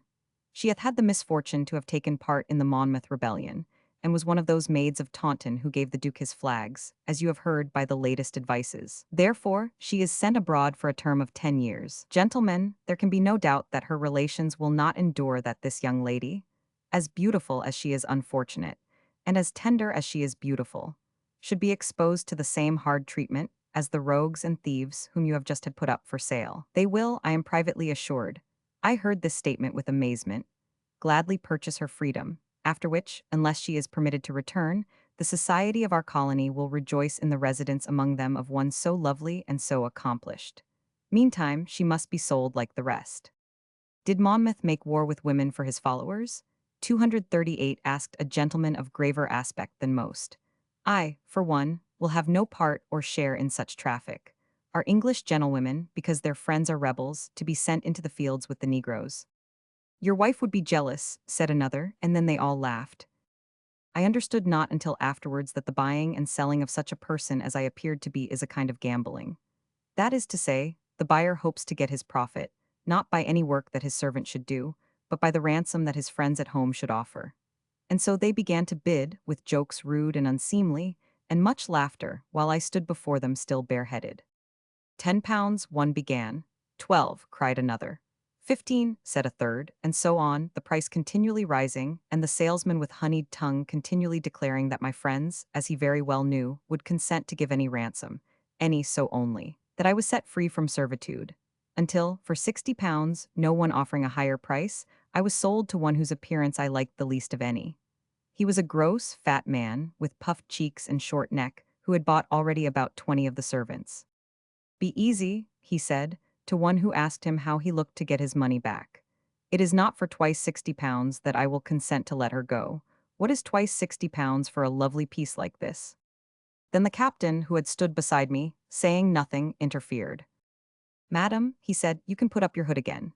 And harkye, sir, he spoke to the planter, remember that this is a pious and virtuous gentlewoman, and here he swore a round oath. If I hear when I make this port again that you have offered her the least freedom, you shall answer to me for it. Gentlemen all, he went on, I verily believe that you will shortly have the greatest windfall that hath ever happened to you, compared with which the Salisbury rising was but a flea bite. For the trials of the Monmouth rebels were already begun when I left the port of Bristol, and though the judges are sentencing all alike to death, they cannot hang them all. Therefore his Majesty's plantations, and Barbados in particular, will not only have whole cargoes of stout and able-bodied servants, compared with whom these poor rogues are like so many worthless weeds, but there will also be many gentlemen, and perhaps gentlewomen, like Madam here, whose freedom will be bought of you. So that I earnestly advise and entreat you not to treat them cruelly, but with gentleness and forbearance, whereby you will be the gainers in the end, and will make their friends the readier to find the price of ransom. Moreover, you must remember that though gentlemen may be flogged at whipping posts, and beat over the head with canes, as is your 239 habit with servants both black and white, when the time of their deliverance arrives, they will be no longer slaves but gentlemen again, and able once more to stand upon the point of honor and to run you through the body, as you will richly deserve for your barbarity. And in the same way, any gentlewomen who may be sent here have brothers and cousins who will be ready to perform the same act of kindness on their behalf. Remember that very carefully, gentlemen, if you please. The captain spoke to all the gentlemen present, but in the last words, he addressed himself particularly unto my new master. It was a warning likely to be very serviceable, the planters being one, and all notoriously addicted to beating and whipping their servants. And I have no doubt that these words did a great deal towards assuring for the unfortunate gentleman who presently arrived such consideration and good treatment as they would not otherwise have received. The island of Barbados, as many people know, is one of the Caribbean islands. It is, as to size, a small place, not more than 20 miles in length by 15 in breadth, but in population it is a very considerable place indeed, for it is said to have as many people in it as the city of Bristol. It is completely settled, and of the former inhabitants not one is left. They were the people called Indians or Caribs, and how they perished I know not. The island had 4 ports, of which the principal is that of St. Michael or the Bridge, or Bridgetown in Carlisle Bay. The heat by day is very great, and there is no winter but summer all the year round. There is, however, a cool breeze from the sea which moderates the heat. A great number of vessels call here every year. There is said to be one every day, but this I cannot believe. They bring to the island all kinds of European manufactures, and take away with them cargoes of muscovada sugar, cotton, ginger, and logwood. The island hath its shores covered with plantations, being, the people say, already more thickly cultivated than any part of England, with fewer waste places, commons, and the like. The fruits which grow here are plentiful and delicious, such as the pineapple, the papaw, the guava, the bonano, and the like, but they are not for the servants and the slaves. The fertility of the country is truly astonishing, and the air, though full of moisture, whereby knives and tools of all kinds quickly rust and spoil, is considered more healthy than that of any other West Indian island. But for the poor creatures who have to toil in the hot sun, the air is full of fatigue and thirst. It is laden with fevers, calentures, and sunstrokes. Death is always in their midst, and after death, whatever awaits them cannot, I think, be much worse than their condition on the island. After the sail was finished, the captain bade me farewell, with tears in his eyes, and we were taken into boats and conveyed ashore. I, for my part, sitting beside my purchaser, who addressed no word at all to me. I was, however, pleased to find that among 240 the people whom he had bought was the girl Deb, who had been my maid.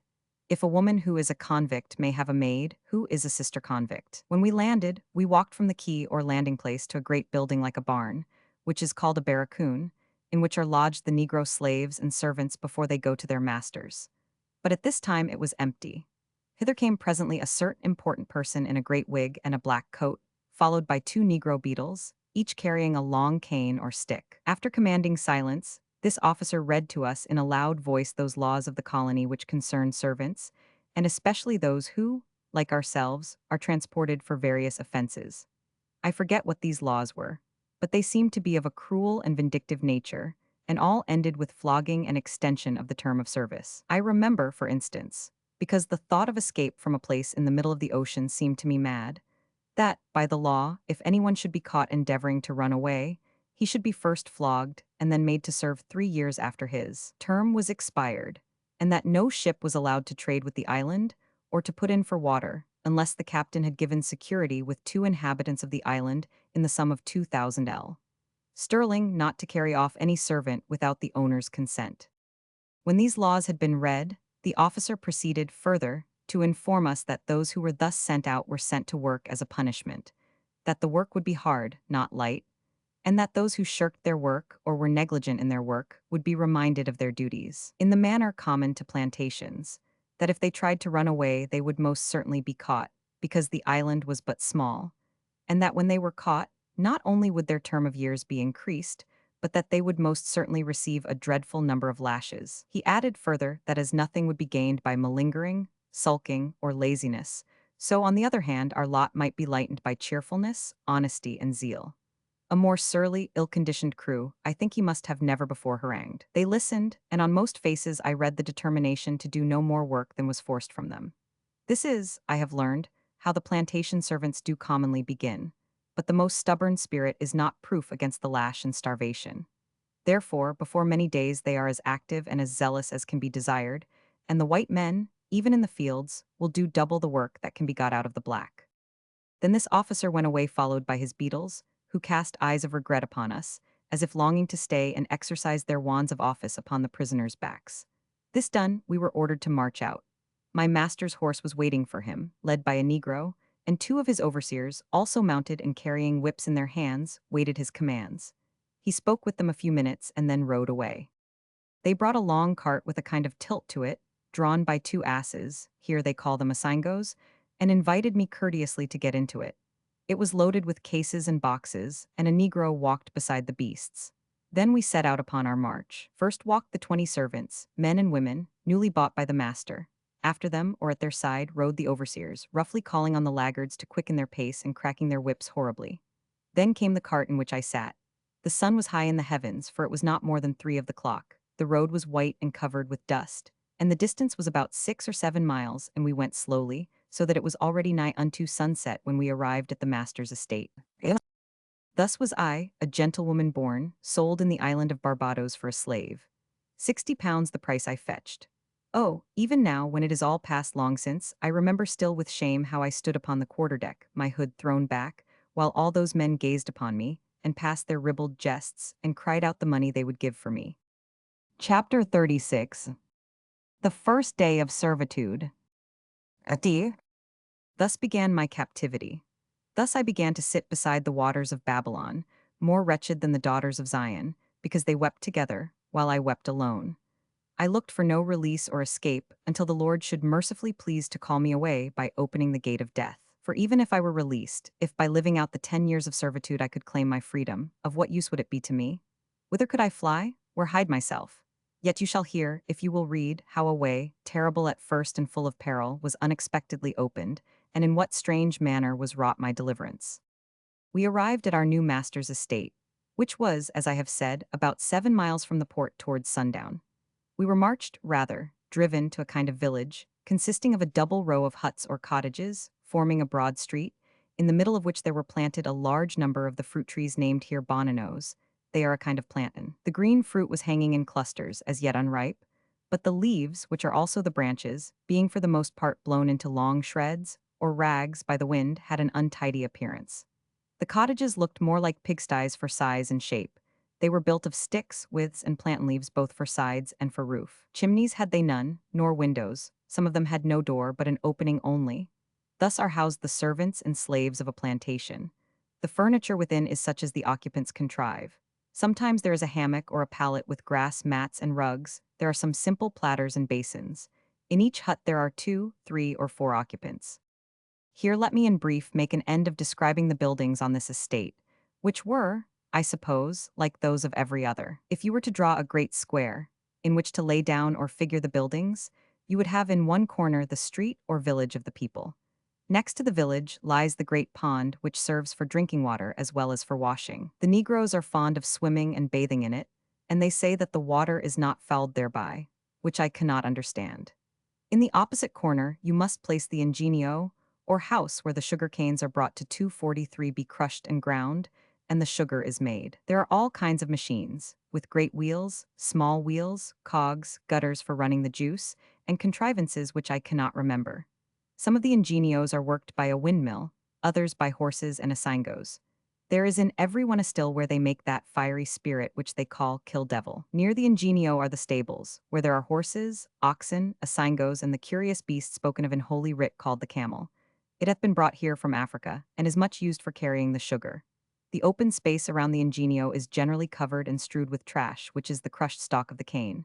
It always gives forth a sour smell, as if fermenting, which I cannot think to be wholesome.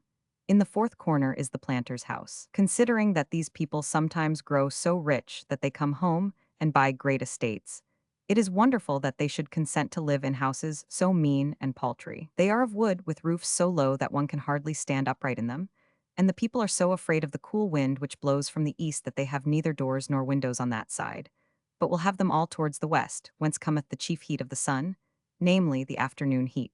Their furniture is rude, and they have neither tapestry, nor wainscoted walls, nor any kind of ornament. Yet they live always in the greatest luxury, eating and drinking of the best. Some of the houses, my masters among them, have an open veranda, as they call it. In Somersetshire we should call it a linny, running round 3 sides of the house, with coarse canvas curtains which can be let down so as to keep out the sun, or drawn up to admit the air. But their way of living, though they eat and drink of the best, is rude, even compared with that of our farmers at home. And a thriving tradesman, say, of Taunton, would scorn to live in such a house as contenteth a wealthy planter of Barbados. Behind the house is always a spacious garden, in which grow all kinds of fruits and vegetables, and all round the buildings on every side stretched the broad fields of sugar canes, which, when they are in their flower or blossom of grey and silver, wave in the wind more beautifully than even a field of barley in England. On the approach of our party and hearing the voices of the overseers, a gentlewoman, So, at least, she seemed, came out of the house and stood upon the veranda, shading her eyes and looking at the gang of wretches. She was dressed splendidly in a silken gown and flowered petticoat, as if she was a very great lady, indeed. Over her head lay a kerchief of rich black lace. Round her neck was a gold chain. When she slowly descended the steps of the veranda and walked towards us, I observed that she was of a darker skin than it is customary to find at home.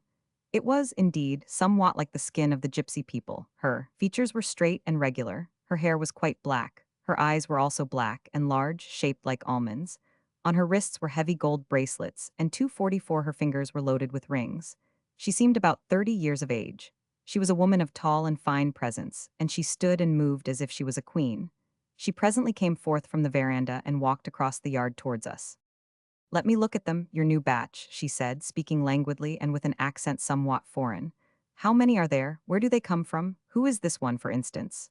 She took the girl named Deb by the chin and looked at her as if she were some animal to be sold in the market. A stout wench, truly. What was she over there? The overseer read the name and the crimes of the prisoner. "Madam," this was the only name by which I knew her, pushed her away disdainfully. "Well," she said, "she will find companions enough here. I hope she will work without the whip.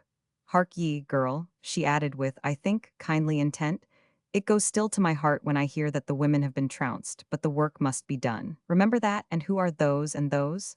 She pointed with contempt to the poor creatures covered with dirt and dust, and in the ragged, miserable clothes they had worn all the voyage. "Street sweepings, rogues and thieves all. Let them know," she said grandly, "what awaits those who skulk and those who thieve. And whom have we here?" She turned to me. "Is this some fine city madam fresh from Bridewell?" "This prisoner," said the overseer, "is described as a rebel in the late Monmouth rising." "A rebel, truly?" she asked with curiosity. "Were Monmouth soldiers women? We heard by the last ship something of this. Madam, I know not why you must needs become a rebel, but this, look you, is no place for gentlewomen to sit down and fold their arms." "Madam," I replied, "I look for nothing less than to work, being now a convict, though I was never tried and condemned, I know not by whom, to transportation in his Majesty's plantations." "Let me look at your hands," she said sharply. "Why, of what use are these little fingers? They have never done any work, and your face, prithee turn back your hood." I obeyed, and her eyes suddenly softened. Indeed, I looked not for this sign of compassion, and my own tears began to flow. "'Tis a shame," she cried. "'Tis a burning shame to send so young a woman and a gentlewoman and one with such a face to the plantations. Have they no bowels, child, who put thee aboard the ship?" "I was brought on board by one Mr. Penney, who deceived me, promising that I should be taken to New England, where I have cousins. We will speak of this presently. Meantime, since we must by the law find you some work to do, can you sew?" "Yes, madam, I can perform any kind of needlework, from plain sewing to embroidery." "What mean they?" she cried again, "by sending a helpless girl alone with such a crew? The very Spaniards of whom they talk so much would blush for such barbarity. Well, they would send her to a convent where the good nuns would treat her kindly. Madam or miss, thou art bought, and the master may not by law release you. But there is a way of which we will talk presently. Meanwhile, thou canst sit in the sewing room, where we may find thee work." I thanked her. She would have said more, but there came forth from the house, with staggering step, the man who had bought us. He had now put off his wig and his scarlet coat, and wore a white dressing gown and a linen nightcap. He had in his hand a whip, which he cracked as he walked. "Child," said madam quickly, "pull down your hood, hide your face. He hath been drinking, and at such times he is dangerous. Let him never set eyes upon thee save when he is sober." He came rolling and staggering, and yet not so drunk but he could speak, though his voice was thick. "Oho," he cried, "here are the new servants. Stand up, every man and woman, stand up, I say." Here he cracked his whip and they obeyed, trembling, but madam placed herself in front of me. "Let me look at ye." He walked along the line, calling the unhappy creatures vile and foul names. "Oh shame, thus to mock their misery." "What?" he cried. "Think you have come to a country where there is nothing to do but lie on your backs and eat turtle and drink mobby? What? You shall find out your mistake." Here he cracked his whip again. "You shall work all day in the field, not because you like it, but because you must. For your food it shall be loblolly, and for your drink water from the pond. What I say, those who skulk shall learn that the Newgate cat is tender compared with her brother of Barbados. Tremble, therefore, ye devils all, tremble." They trembled visibly. All were now subdued.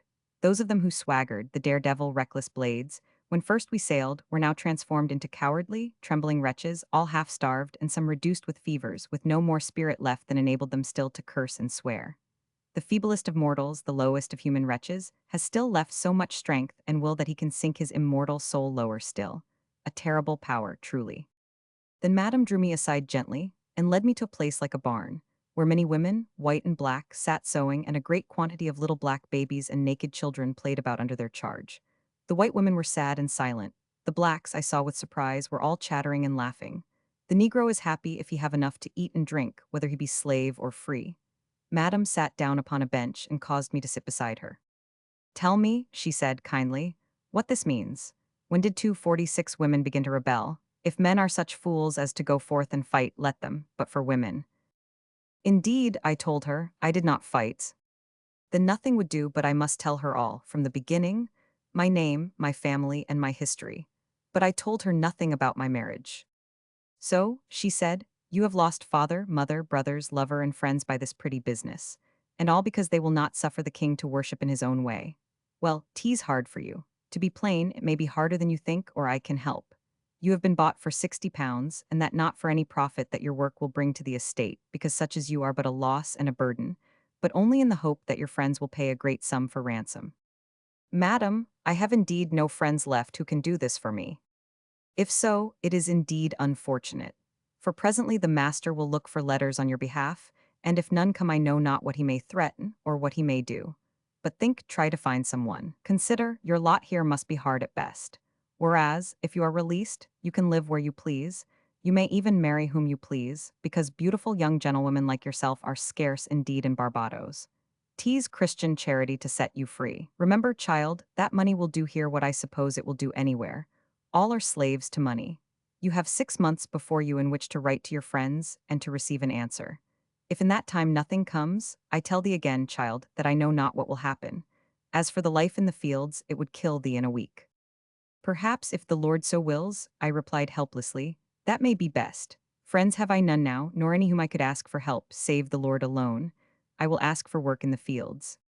Perhaps he may forget thee, she said, meaning the master. But no, a man who hath once seen thy face will never forget thee. My dear, he told me when he came home that he had bought a woman whose beauty would set the island in flames. Pray heaven he come not near thee when he is in liquor. Hide that face, child, hide that face. Let him never see thee. Oh, there are dangers worse than labor in the fields, worse than whip of overseer. She sprang to her feet and clasped her hands. You talk of the Lord's will, what hath the Lord to do with this place? Here is nothing but debauchery and drinking, cruelty and greed. Why have they sent here a woman who prays? Then she sat down again and took my hand. Tender maid, she said, thy face is exactly such as the face of a certain saint. 'Tis in a picture which hangs in the chapel of the convent where the good nuns brought me up long ago, before I came to this place, long ago. Yes, I forget the name of the saint, thou hast her face. She stood in the picture, surrounded by soldiers who had red hair, and looked like devils. English 247 devils, the nuns said. Her eyes were raised to heaven, and she prayed. But what was done unto her I know not, because there was no other picture.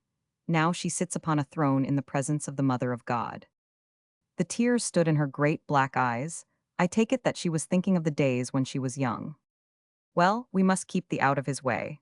While he is sober, he listens to reason, and thinks continually upon his estate and his gains. When he is drunk, no one can hold him, and reason is lost on him.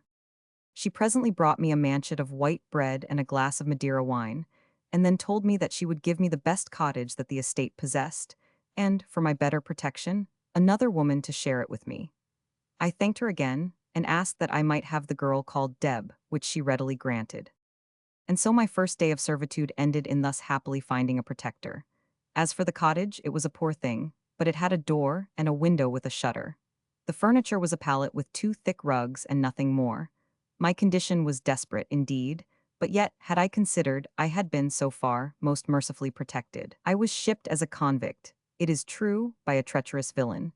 But on the ship I found a compassionate captain, who saved me from the company among whom I must otherwise have dwelt. I was sold to a drunken and greedy planter. But I found a compassionate woman who promised to do what she could, and I had for my companion the woman who had become a most faithful maid to me upon the voyage, and who still continued in her fidelity and her love. Greater mercies yet, and also greater troubles, were in store, as you shall see. Chapter 37. By the waters of Babylon. Thus delivered from the slavery of the fields, I began to work, an unprofitable servant, among those who made and mended the garments of the servants and negroes. On an estate so large as this there is always plenty to be done by the sempstresses and needlewomen. Thus to every woman is given by the year 4 smocks, 2 petticoats, and 4 coifs, besides shoes, which are brought from England by the ships. Those who wait in the house have, in addition, 6 smocks and 3 waistcoats. To the men are given 6 shirts, and to every man and woman a rug or gown of thick stuff to cast about them when they come home hot, so that they may not catch cold, a thing which throws many into a fever. All these things have to be made and mended on the estate. As for the children, the little blacks, they run about without clothing, their black skin sufficing. The women who are engaged upon the work of sewing are commonly those of the white servants, who are not strong enough for the weeding and hoeing in the fields, or are old and past hard work. Yet the stuff of which the smocks and shirts are made is so coarse that it tore the skin from my fingers, which, when madam saw, she brought me fine work, namely, for herself. She was also so good as to provide me with a change of clothes, of which I stood sadly in need, and excused my wearing the dress of the other women. I hope that I am not fond of fine apparel, more than becomes a modest woman, but I confess that the thought of wearing this livery of servitude, this coarse and common dress of smock, petticoat, and coif, all of rough and thick stuff, like canvas, with a 249 pair of shoes and no stockings, filled my very soul with dismay. None of the many acts of kindness shown me by madam was more gratefully received than her present of clothes, not coarse and rough to the skin, nor ugly and common, befitting prisoners and criminals, but soft and pleasant to wear, and fit for the heat of the climate. 'Twas no great hardship, certainly, to rise early and to sit all day with needle and thread in a great room well aired. The company, to be sure, was not what one would have chosen, nor was the language of the poor creatures who sat with me, prison and bridewell birds, or negro slaves, such as my poor mother would have desired her daughter to hear. The food was coarse, but I was often at the house, when the master was away, and their madam would constantly give me something from her own table, a dish of chocolata, rightly called the Indian nectar, made so thick and strong that a spoon stands upright in it, or a glass of Madeira if my cheeks looked paler than ordinary. In this country, the great heat of the air seems to suck out and devour the heat of the body, so that those of European birth, if they are not nourished on generous diet, presently fall into a decline or wasting away, as is continually seen in the case of white servants, both men and women, who die early, and seldom last more than 5 or 6 years. Briefly, madam seemed to take great pleasure in my conversation, and would either seek me in the workroom, or would have me to the house, asking questions as to my former life. For herself, I learned that she was born in Cuba, and had been brought up by nuns in a convent. But how or why she came to this place, I knew not, nor did I ask. Other gentlewomen of the island I never saw, and I think there were none who visited her. Nor did she show kindness to the women servants, except to myself, treating them all, as is the fashion in that country, as if they were so many black negroes, not condescending to more than a word or a command, and if this were disobeyed, they knew very well what to expect from her. But to me she continued throughout to be kind and gracious, thinking always how she could lighten my lot. In this employment, therefore, I continued with such contentment as may be imagined, which was rather a forced resignation to the will of the Lord than a cheerful heart. But I confess that I looked upon the lot of the other women with horror, and was thankful indeed that I was spared the miseries of those who go forth to the fields. They begin at 6 in the morning, and work until 11, when they come home to dinner. At 1 o'clock they go out again and return at sunset, which, in this country, is nearly always about 6:30. But let no one think that work in the fields at Barbados may be compared with work in the fields at home. For in England there are cloudy skies and cold wintry days in plenty. But in Barbados, save when the rain falls in prodigious quantities, the skies have no clouds but are clear blue all the year round. The sun burns with a heat intolerable, so that the eyes are well nigh blinded, the head aches, the limbs fail, and but for fear 250 of the lash, the wretched toiler would lie down in the nearest shade. And a terrible thirst, all this was told me by the girl Deb, seizes the throat all day long, which nothing can assuage but rest. For the least skulking the whip is laid on. And if there be a word of impatience or murmuring, it is called stark mutiny, for which the miserable convict, man or woman, is tied up and flogged with a barbarity which would be incredible to any were it not for the memory of certain floggings in our own country. Besides the lash, they have also the pillory and the stocks, and the overseers carry in addition to their whip a heavy cane, with which they constantly belabor the slaves, both white and black. I say slaves because the white servants are nothing less, save that the negroes are far better off, and receive infinitely better treatment than the poor white creatures. Indeed, the negro being the absolute property of his master, both he and his children, To ill-treat him is like the wanton destruction of cattle on a farm, whereas there is no reason in making the convicts last out more than the 10 years of their servitude, or even so long, because many of them are such poor creatures when they arrive, and so reduced by the miseries of the voyage, and so exhausted by the hard labor to which they are put, that they bring no profit to the master, but quickly fall ill and die like rotten sheep. Like rotten sheep, I say, they die, without a word of Christian exhortation, and like brute creatures who have no world to come, are they buried in the ground. Again, the food served out to these poor people is not such as should be given to white people in a hot climate. There is nothing but water to drink, and that drawn from ponds, because in Barbados there are few springs or rivers. It is true that the old hands who have learned how to manage, contrive to make plant and wine, and get, by hook or by crook, mobby, which is a strong drink made from potatoes, or kill devil, which is the new spirit distilled from sugar. Then for solid food, the servants are allowed 5 pounds of salt beef for each person every week, and this so hard and stringy that no boiling will make it soft enough for the teeth. Sometimes, instead of the beef, they have as much salt fish, for the most part stinking, with this a portion of ground Indian corn, which is made into a kind of porridge and called loblolly. This is the staple of the food, and there are no rustics at home who do not live better and have more nourishing food.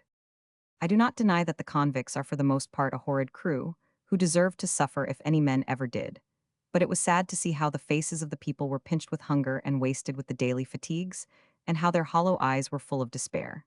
Whatever their sins may have been, they were at least made in God's own image.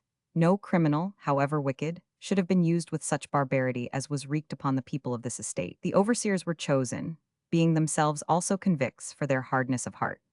Nay, did they show the least kindness towards the poor creatures whom they drove, they 251 would themselves be forced to lay down the whip of office, and to join the gang of those who twalled. And over them was the master, jealous to exact the last ounce of strength from the creatures whom he had bought. Did the good people of Bristol, who buy the sugar and molasses and tobacco of the Indies, know or understand the tears of despair, and the sweat of agony which are forced with every pound of sugar, they would abhor the trade which makes them rich. The companion of my sleeping hut, the girl Deb, was a great, strapping wench who bid fair to outlast her 10 years of servitude, even under the treatment to which, with the rest, she was daily subjected, and partly because she was strong and active, partly because she had a certain kind of beauty, the kind which belongs to the rustic, and is accompanied by good humor and laughter. She would perhaps have done well, as some of the women do, and ended by marrying an overseer, but for events which presently happened. Yet, strong as she was, there was no evening when she did not return worn out with fatigue, her cheeks burning, her limbs weary, yet happy because she had one more day escaped the lash, and had the night before her in which to rest. If it is worth noting, the women were from the outset the most willing workers, and the most eager to satisfy their taskmasters. The men, on the other hand, went sullen and downcast, thinking only how to escape the overseer's whip, and going through the work with angry and revengeful eyes. I think that some great mutiny might have happened upon this estate, some wild revenge. So desperate were these poor creatures, and so horrible were the scourgings they endured, and the shrieks and curses which they uttered. Let me not speak of these things. There are other things which make residence in Barbados, even to the wealthy, full of annoyances and irritations. The place is filled with cockroaches, great spiders, horrid scorpions, centipedes, and lizards. There are ants which swarm everywhere, and there are clouds of flies, and at night there are mosquitoes and merriwings, which by their bites have been known to drive newcomers into fever, or else into a kind of madness. In the evenings after supper, there reigned a melancholy silence in the village, the people for the most part taking rest with weary limbs. Sometimes there would be a quarrel, with horrid oaths and curses, and perhaps some fighting, but these occasions were rare. From the house there came often the noise of singing, drinking, and loud talking when other planters would ride over for a drinking bout. There was also sometimes to be heard the music of the theorbo, upon which Madame played very sweetly, singing Spanish songs, so that it seemed a pity for music so sweet to be thrown away upon the selfish crew.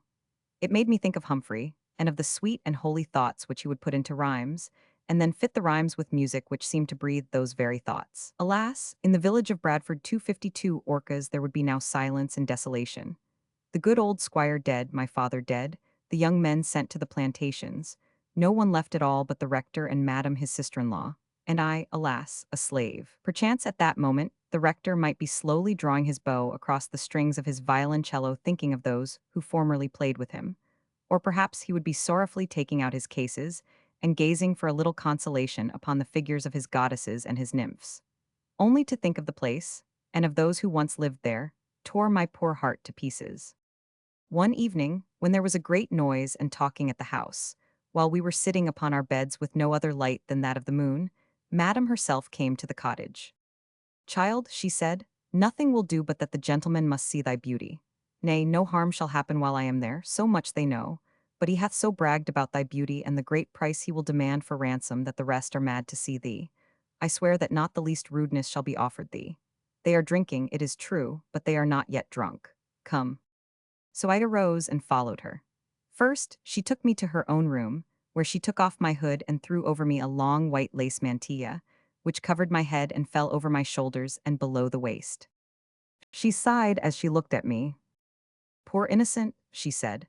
"If money could buy that face, there is not a man in the room but would give all he hath and count it gain. Canst thou play or sing?" I told her that I had some knowledge of the theorbo. Therefore she brought me hers and bade me sing to the gentleman and then retire quickly. So I followed her into the living or keeping room, where a dozen gentlemen were sitting round the table. A bowl of punch was on the table, and every man had his glass before him and a pipe of tobacco in his hand. Some of their faces were flushed with wine.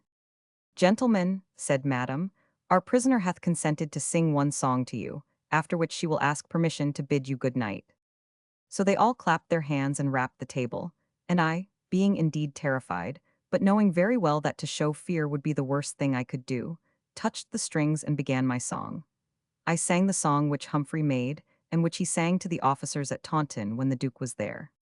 When I finished, I gave back the theorbo to Madam, curtsied to the gentleman, and quickly stepped back to Madam's room, while they all bellowed and applauded and roared for me to come back again. But I put on my hood and slipped out to the cottage, where I lay down beside Deb, and quickly fell asleep.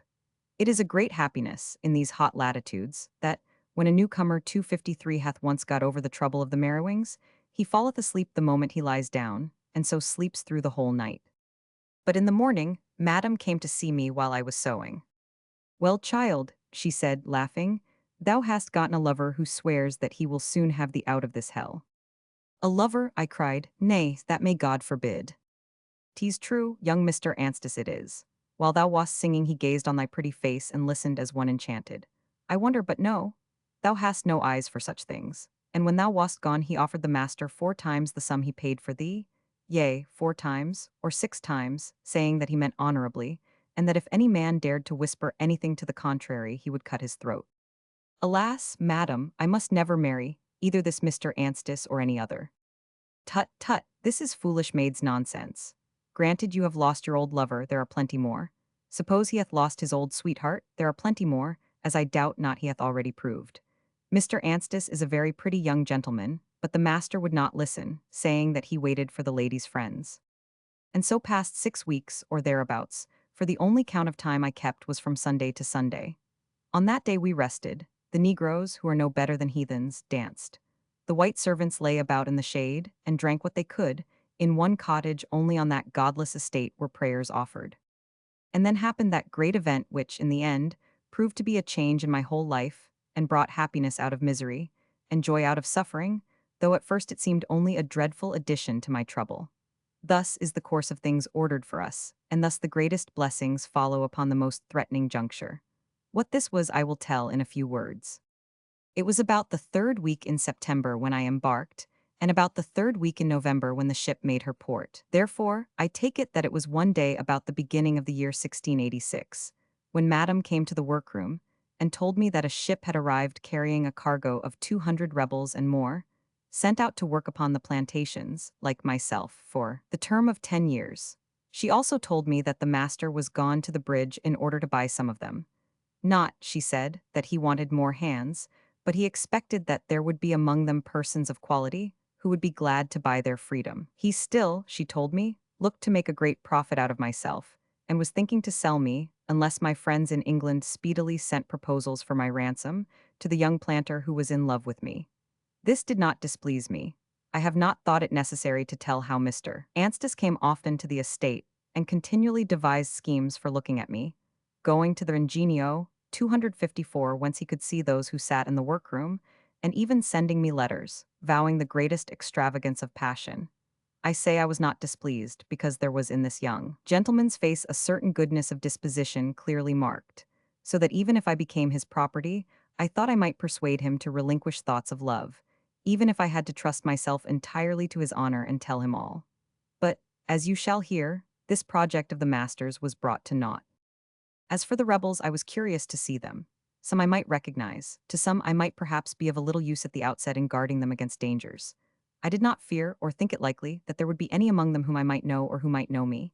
Yet the thing which I least suspected and the least feared, a thing which one would have thought so unlikely as to make the event a miracle, nay, call it rather the merciful ordering of all, that thing, I say, actually happened. The newly bought servants arrived at about 5 in the evening. I looked out of the workroom to see them. Why, I seemed to know their faces, all their faces. They were our brave West Country lads, whom I had last seen marching gallantly out of Taunton town to victory and glory as they believed. Now pale with the miseries of the voyage, thin with bad food and disease, hollow-cheeked and hollow-eyed, in rags and dirt, barefooted, covered with dust, grimy for want of washing, their beards grown all over their faces, with hanging heads, stood these poor fellows. There were 30 of them. Some had thrown themselves on the ground, as if in the last extremity of fatigue.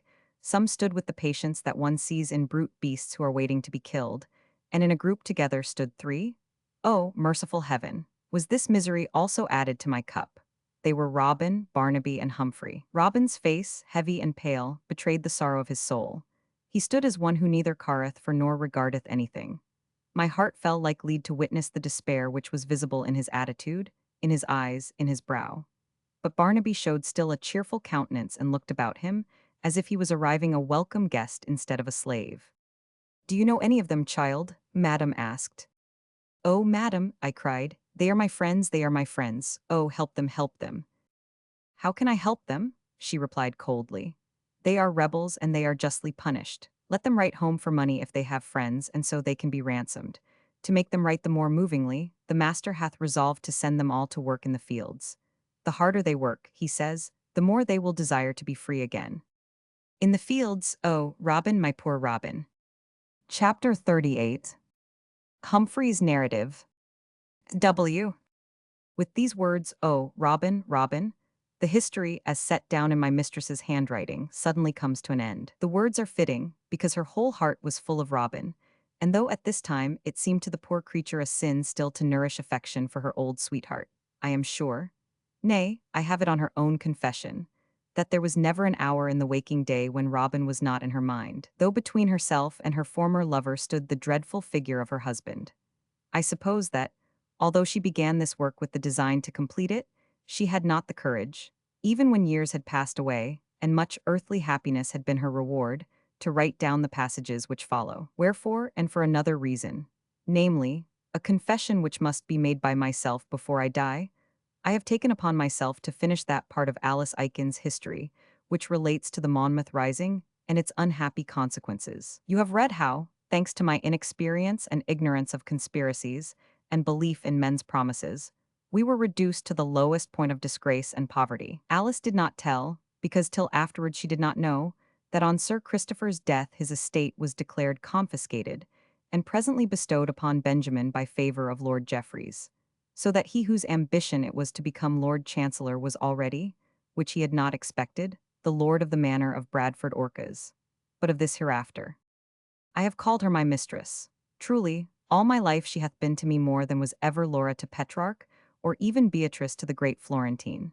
The ancients represented every virtue by a goddess, a grace, or a nymph. Nay, the arts were also feminine, yet subject to the informing influence of the other sex, as the muses had Apollo for their director in chief. To my mind, every generous sentiment, every worthy thought, all things that are gracious, all things that lift my soul above the common herd, belong not to me, but to my mistress. In my youth it was she who encouraged me to the practice of those arts, by which the soul is borne heavenwards. I mean the arts of poetry and of music. It was she who listened patiently, when I would still be prating of myself, and encouraged the ambitions which had already seized my soul, so that if I turned a set of verses smoothly, it was to Alice 256 that I gave them, and for her that I wrote them. When we played heavenly music together, the thoughts inspired by the strain were like the Italian painter's vision of the angels which attend the Virgin. I mean that, sweet and holy as the angels are, they fall far short of the holiness and sweetness of her whom they honor. So, whatever my thoughts or my ambitions, amidst them all I saw continually the face of Alice, always filled with candor and with sweetness. That quality which enables a woman to think always about others, and never about herself, was given to Alice in large and plenteous measure. If she talked with me, her soul was all mine. If she was waiting on Madam, or upon Sir Christopher, or upon the rector, or on her own mother, she knew their inmost thoughts and divined all their wants. Nay, long afterwards, in the daily exercise of work and study, at the University of Oxford, in the foreign schools of Montpellier, Padua, and Leyden, it was Alice who, though far away, encouraged me. I could no longer hear her voice, but her steadfast eyes remained in my mind like twin stars that dwell in heaven. This is a wondrous power given to few women, that they should become as it were angels sent from heaven, lent to the earth awhile, in order to fill men's minds with worthy thoughts, and to lead them in the heavenly way. The Romish Church holds that the age of miracles hath never passed, which I do also believe, but not in the sense taught by that Church. Saints there are among us still, who daily work miracles, turning earthly clay into the jasper and the precious marble of heaven. Again, the great poet Milton hath represented his virtuous lady unharmed among the rabble rout of Camus, protected by her virtue alone. Pity that he hath not also shown a young man led by that sweet lady, encouraged, warned, and guarded along that narrow way, beset with quag and pitfall, along which he must walk who would willingly climb to higher place. And all this apart from earthly love, as in the case of those two Italian poets. More, I confess, I would have had, and presumptuously longed for it, nay, even prayed for it with such yearnings and longings as seemed to tear my very heart asunder. But this was denied to me. In September 1685, 10 weeks after the fight of Sedgemoor, we, being by that time well tired of Exeter prison, were tried by Lord Jeffreys. It was no true trial, for we were all advised to plead guilty, upon which the judge bellowed and roared at us, abusing us in such language as I never thought to hear from the bench, and finally sentenced us all to death.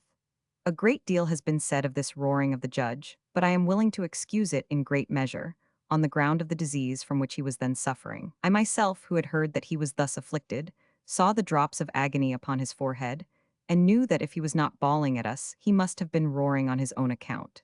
So we were marched back to prison and began to prepare for the last ceremony, which is, I think, needlessly horrible and barbarous. To cut a man open while he is still living is a thing not practiced even 257 by the savage Turk.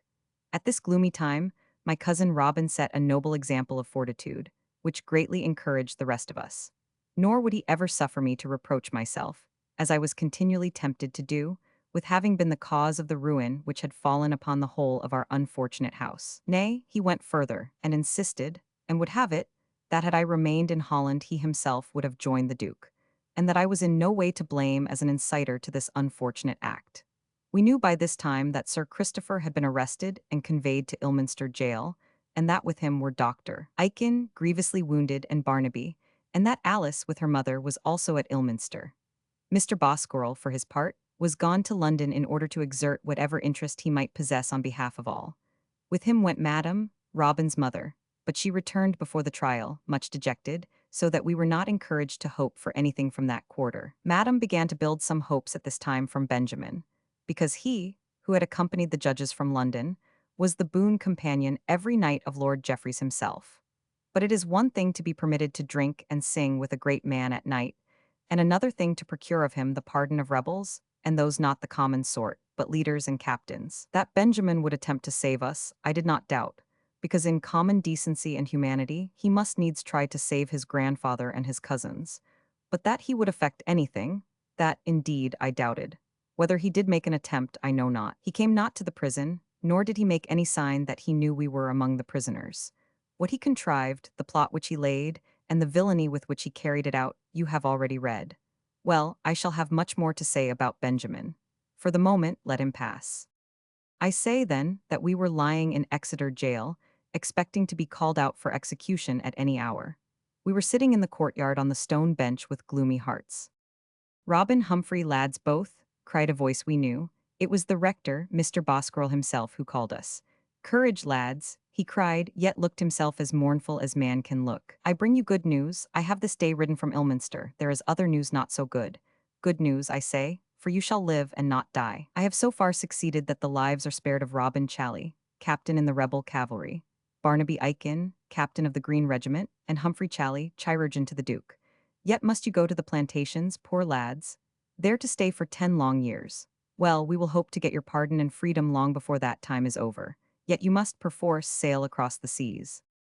Lad, cried Robin, catching my hand, cease to tear thy heart with reproaches. See, none of us will die after all. On the scaffold none, said Mr. Bosquirrel. On the scaffold none, he repeated. And what saith my grandfather, sir? Robin asked. He is also enlarged, I hope at least. And how is the learned Dr. Aiken? And Alice, my Alice, where is she?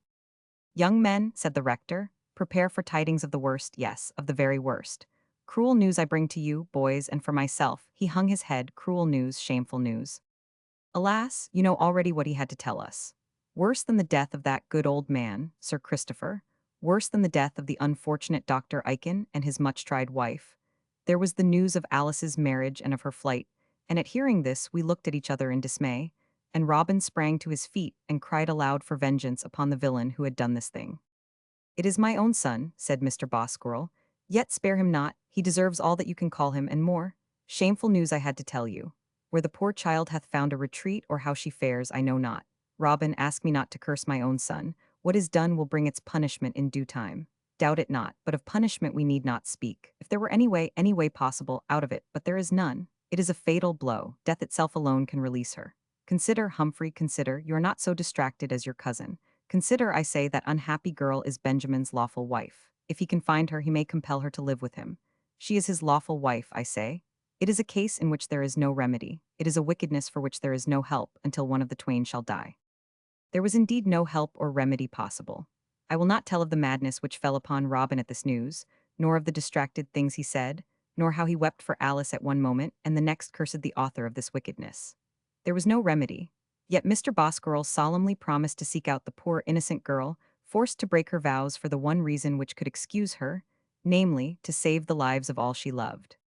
They were saved already, Mr. Bosquirrel added. He knew that they were saved. He had seen me. He had the news that I brought from London. He knew it, and he lied unto her. There is no single particular in which his wickedness can be excused or defended. Yet I say, curses are of no avail. The hand of God is heavy upon all sinners and will presently fall upon my unhappy son. I pray that before that hand shall fall his heart may be touched with repentance. But Robin fell into a melancholy from which it was impossible to arouse him. He who, while death upon the scaffold seemed certain, was cheerful and brave, now, when his life was spared, sat heavy and gloomy, speaking to no one, or, if he spoke, then in words of rage and impatience. Mr. Bosquirrel remained at Exeter, visiting us daily until the time came when we were removed. He brought with him one day 259 a smooth-tongued gentleman in sober attire, who was, he told us, a West Indian merchant of Bristol, named George Penney. You have read and know already how great a villain was this man. This gentleman, said Mr. Bosquirrel, is able and willing, for certain considerations, to assist you in your exile. You have been given, among many others, by the king to one Mr. Jerome Niffo, who hath sold all his convicts to this gentleman. In his turn, he is under bonds to ship you for the plantations, where you will be sold again to the planters. Sirs, Mr. Penney looked from one to the other of us with compassionate eyes. I have heard your melancholy case, and it will be to my great happiness if I may be able in any way to soften the rigors of your exile. Be it known to you that I have correspondents in Jamaica, Barbados, and Virginia, and that for certain sums of money these, my friends, will readily undertake to make your servitude one merely in name. In other words, as I have already informed his reverence, I have bought you in the hope of being useful to you. I wish I could thus buy all unhappy prisoners. And I can, on paying my friends what they demand, secure to you freedom from labor, subject only to the condition of remaining abroad until your term is expired, or your friends at home have procured your pardon. As for the price, Humphrey, said Mr. Bosquirrel, that shall be my care. It is nearly certain that Sir Christopher's estates will be confiscated, seeing that he died in prison under the charge of high treason, though he was never tried. Therefore we must not look to his lands for any help. What this gentleman proposes is, however, so great a thing that we must not hesitate to accept his offer gratefully. I must have, said Mr. Penney, £70 for each prisoner. I hear that there is a third young gentleman of your party now in the same trouble at Ilminster. I shall therefore ask for 200 guineas, 200 guineas in all. It is not a large sum in order to secure freedom. Those who cannot obtain this relief have to work in the fields or in the mills under the hot sun of the Spanish Main. They are subject to the whip of the overseer. They have wretched food. They are worse treated than the Negroes, because the latter are slaves for life and the former for 10 years only. By paying 200 guineas only you will all be enabled to live at your ease. Meanwhile, your friends at home will be constantly endeavoring to procure your pardon. I myself, though but a simple merchant of Bristol City, can boast some influence, which I will most readily exert to the utmost in your behalf. Say no more, sir, said Mr. Bosquirrel, interrupting him. The bargain is concluded. These young gentlemen shall not be subjected to any servitude. I will pay you 200 guineas. I would, sir, Mr. Penne laid his hand, which was large, white, and soft, the hand of a liar and a traitor, upon his treacherous heart. I would to heaven, sir, he said, that I could 260 undertake this service for less. If my correspondents were men of tender hearts, the business should cost you nothing at all. But they are men of business. They say that they live not abroad for pleasure, but for profit. They cannot forgo any advantage that may offer. As for me, this job brings me no profit. Upon my honor, gentlemen, profit from such a source I should despise. Every guinea that you give me will be placed to the credit of my correspondents, who will, I am assured, turn a pretty penny by the ransom of the prisoners. But that we cannot help. And as for me, I say it boldly in the presence of this learned and pious clergyman, I am richly rewarded with the satisfaction of doing a generous thing. That is enough, I hope, for any honest man. The fellow looked so benevolent, and smiled with so much compassion, that it was impossible to doubt his word. Besides, Mr. Bosquirrel had learned many things during the journey to London, among others that it would be possible to buy immunity from labor for the convicts. Therefore, he hesitated not, but gave him what he demanded, taking in return a paper, which was to be shown to Mr. Penne's correspondence, in which he acknowledged the receipt of the money, and demanded in return a release from actual servitude. This paper I put carefully in my pocket, with my notebook and my case of instruments. It was, so far as my memory serves me, about 6 weeks after our pardon was received when we heard that we were to be marched to Bristol, there to be shipped for some port or other across the ocean. At Taunton we were joined by 100 poor fellows as fortunate as ourselves, and at Bridgwater by 20 more, whose lives had been bought by Colonel Kirke. Fortunate we esteemed ourselves, for everywhere the roads were lined with legs, heads, trunks, and arms, boiled and blackened in pitch, stuck up for the terror of the country. Well, you shall judge how fortunate we were. When we reached Bristol, we found Mr. Penne upon the quay, with some other merchants. He changed color when he saw us, but quickly ran to meet us, and whispered that we were on no account to betray his goodness in the matter of ransom, otherwise it might be the undoing of us all, and perhaps cause his own imprisonment. He also told me that the ship was bound for Barbados, and we should have to mess with the other prisoners on the voyage, but that it would all be made up to us when we arrived. He further added that he had requested his correspondents to entertain us until money should arrive from England, and to become our bankers for all that we should want. And with that he clasped my hand tenderly, and with a God be why ye, he left us, and we saw him no more. Chapter 39. For 10 years. It was a numerous company gathered together on the deck of the ship. By their dress they were country lads, by their pale cheeks they were prison birds like ourselves, by their dismal faces they were, also like ourselves, rebels condemned to the plantations. Alas, how many of these poor fellows have returned to their homes, and how many lie in the graves of Jamaica, Virginia, and Barbados? As for preparations for a voyage, not one of us could make any, either of clothes or of provisions. There was not among the whole company so much as a change of clothes. Nay, there was not even a razor, and our faces were already bristling horribly with the beards which before long made us look like so many haydocks. Among them I presently discerned, to my great surprise and joy, none other than Barnaby. His coat of scarlet was now so ragged and stained that neither color nor original shape could be discerned. His ruffles and cravat of lace were gone, and the scarlet sash which had formerly carried his hanger was gone also. In a word, he was in rags and covered with the dust of the road. Yet his jolly countenance showed a satisfaction which contrasted greatly with the dejection of his companions. He sniffed the scent of tar and ropes with a joy which was visible to all, and he contemplated the ship and her rigging with the air of one who is at home. Then he saw us and shouted to us, while he made his way roughly through the rest. What cheer, ho, Humphrey, brave lad of Bolus's! Never did any man grasp the hand of friend with greater vigor. This is better, I say, than the accursed prison, where one got never a breath of fresh air. Here one begins to smell salt water and tarred rope, which is a downright wholesome smell. Already I feel hearty again. I would willingly drink a tankard or two of black beer. What, Robin, what? We are not going to be hanged after all. Lift up thy head, therefore. Is this a time for looking glum? We shall live to hang Judge Jeffreys yet. What? Thy looks are but poorly, lad. Is it the prison, or is it thy disappointment? That villain, Benjamin. Hark ye, Robin, some men's faces look black when they threaten, but Barnaby's grew broader, as if the contemplation of revenge made him the happier. Hark ye, this is my business. No one shall interfere with me in this. Benjamin is my affair. No one but I myself must kill Benjamin. Not you, Humphrey, because he is your cousin.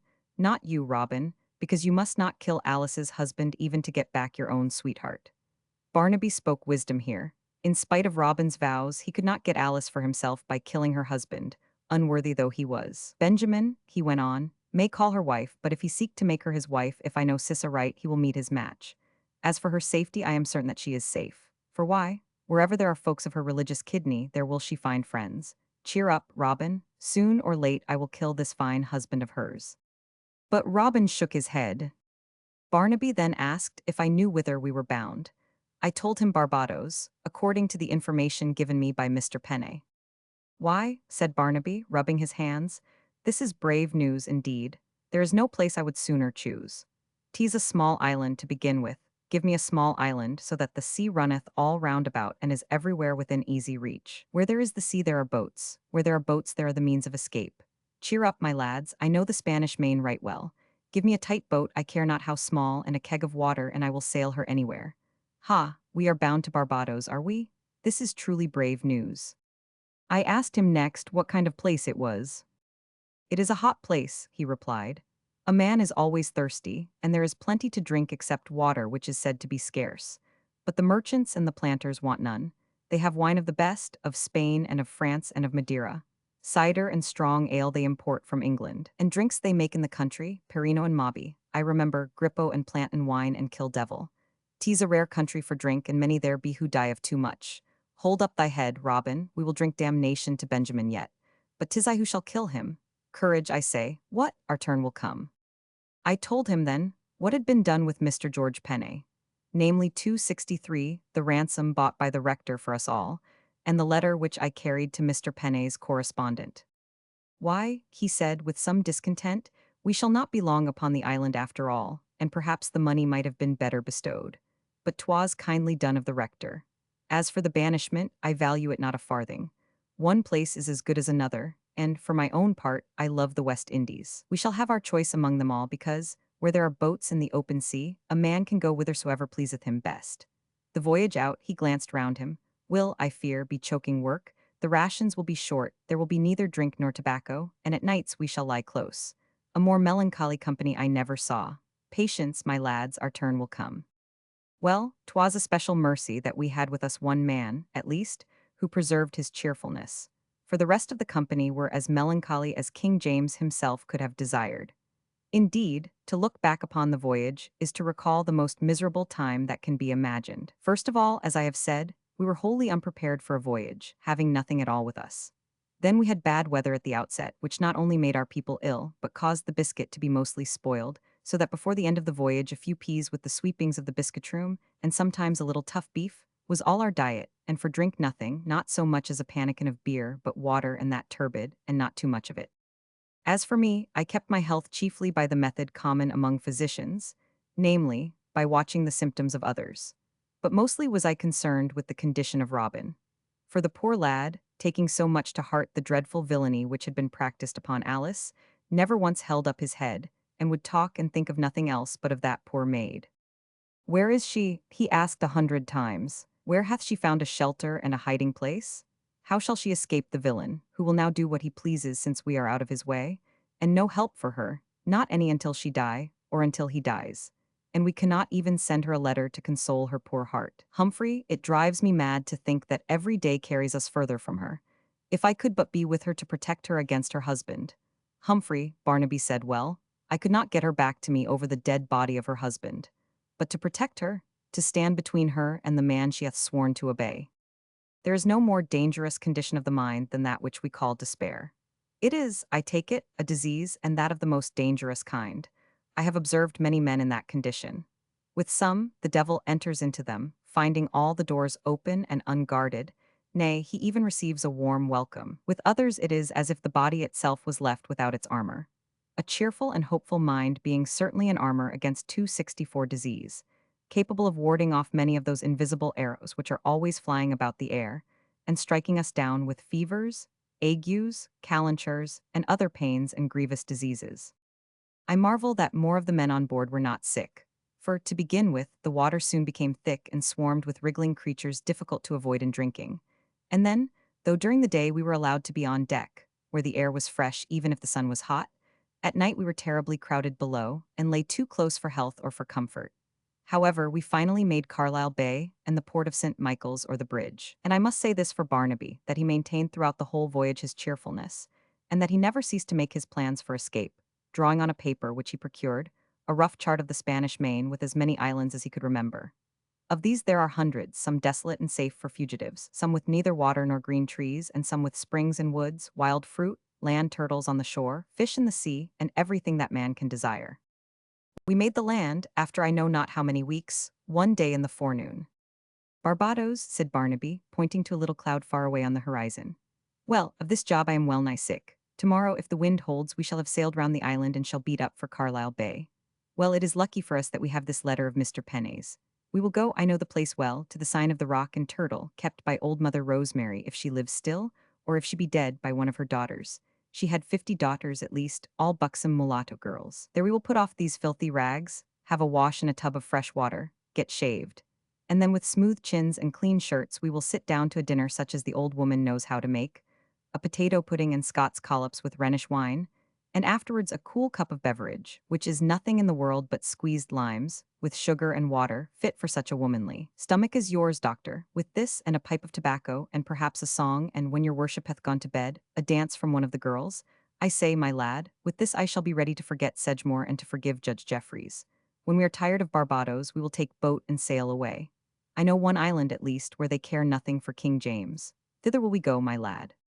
Well, what we found at our port, and how we fared, was not quite as Barnaby expected and hoped, as you shall hear. But I must admire the cunning of the man Pennay, who not only took from Alice, poor child, all her brother's money, amounting to £250 or thereabouts, which you have read, on the pretext of bestowing it for the advantage of all, but also received 200 guineas from Mr. Bosquirrel on the same 265 pretence. This made in all £450, and not one penny, not a single penny, of this great sum did the man spend upon the purpose for which it was given him. You have heard how the merchants and planters came aboard the ships which put in with servants and slaves, and how these are put up for sale one at a time. As was the sale described by Alice, just such was ours, though I take it our lads were not so miserable a company as were those on board her ship. Pale of cheek they looked, and dejected, and some were sick with various disorders, caused by the confinement of the prison or the sufferings of the voyage. They put us up one after the other, and we were sold. I forget what I myself fetched, and indeed it matters not, save that many jests were passed at our expense, and that when one was put up, as Robin, for instance, who had been a captain in the rebel army, the salesman was eloquent in praise of his rich and illustrious family, who would never endure that this unfortunate man should continue in servitude. But Barnaby put his tongue in his cheek and laughed. When the sale was concluded, we were bundled into boats and taken ashore to the Barracoon, of which you have heard from Alice. Here the same officer who read to her party the laws concerning servants and their duties, and the punishments which await transgressors, read them also to ourselves. Faith, Barnaby whispered, there will be a great scoring of backs before many days are done, unless their bark is worse than their bite. This business dispatched, I thought it was time to present my letter. Therefore I stepped forward and informed the officer, who, by reason of his gown and wig and the beadles who were with him, I judged to be some lawyer, that, with my cousin and another, I held a letter which should hold us free from servitude. Aye, he said, where is that letter? So I gave it to him. 'Twas addressed to one Jonathan Palwell, and enjoined him to receive the 3 prisoners, named Humphrey Chally, Robin Chally, and Barnaby Aiken, to pay for them such sums as would reasonably be required to redeem them from servitude, and to advance them such moneys as they would want at the outset for maintenance. The whole to be accounted for in Mr. Jonathan Palwell's next dispatches to his obedient, much obliged servant, G.P. Sir, said the officer, when he had read the letter through, this epistle is addressed to one Jonathan Palwell. There is no merchant or planter of that name on the whole island. He gave me back the letter. If this, he said, is all you have to show, there is no reason why you and your friends should not march with the rest. Truly, we had nothing else to show. Not only was there no one named Polwell on the island, but there never had been anyone of that name. Therefore it was plain that we had been 266 tricked, and that the man George Penney was a villain. Alas, poor Barnaby. Where now were his cool cups and his pipe of tobacco? Then the officer beckoned to a gentleman, a sober and grave person, standing near, and spoke to him. "Gentlemen," said the merchant, "permit me to read this letter. So, it is in the handwriting of Mr. George Penney, which I know well. There is here some strange mistake. The letter is addressed to Mr. Jonathan Polwell, but there is no one of that name in the place. I am myself Mr. Penney's correspondent in this island. My name, gentlemen, is Sefton, not Polwell." "Sir," I said, "do you know Mr. Penney?" "I have never seen him. He consigns to my care once or twice a year a cargo of transported servants, being rogues and thieves, sent here instead of to the gallows. He ships them to my care, I say, as he hath shipped the company arrived this morning, and I sell them for him, taking for my share a percentage, as agreed upon, and remitting to him the balance in sugar and tobacco." "Is there no letter from him?" "There is a letter in which he advises me of so many rebels consigned to me in order to be sold.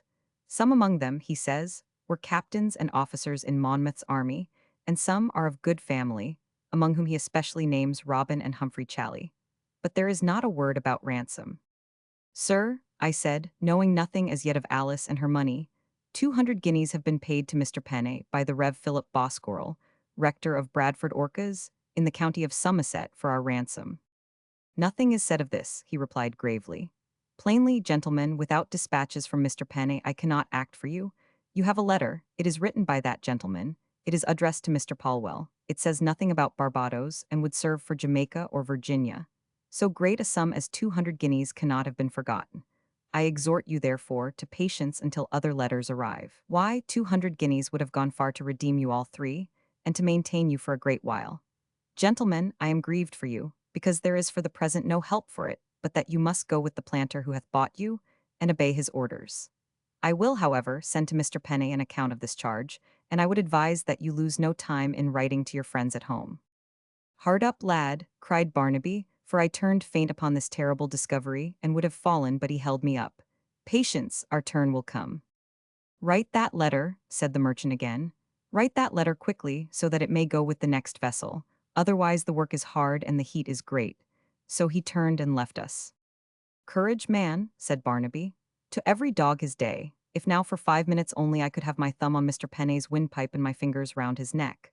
And I thought to spend 267 the evening joyfully at Mother Rosemary's. Courage, lad, I have seen already," he whispered, "a dozen boats in the bay, any one of which will serve our turn." But Robin paid no heed, whatever happened. He stood up when his name was called, and was sold without showing any emotion. When we found that we had been tricked, he seemed as if he neither heard nor regarded.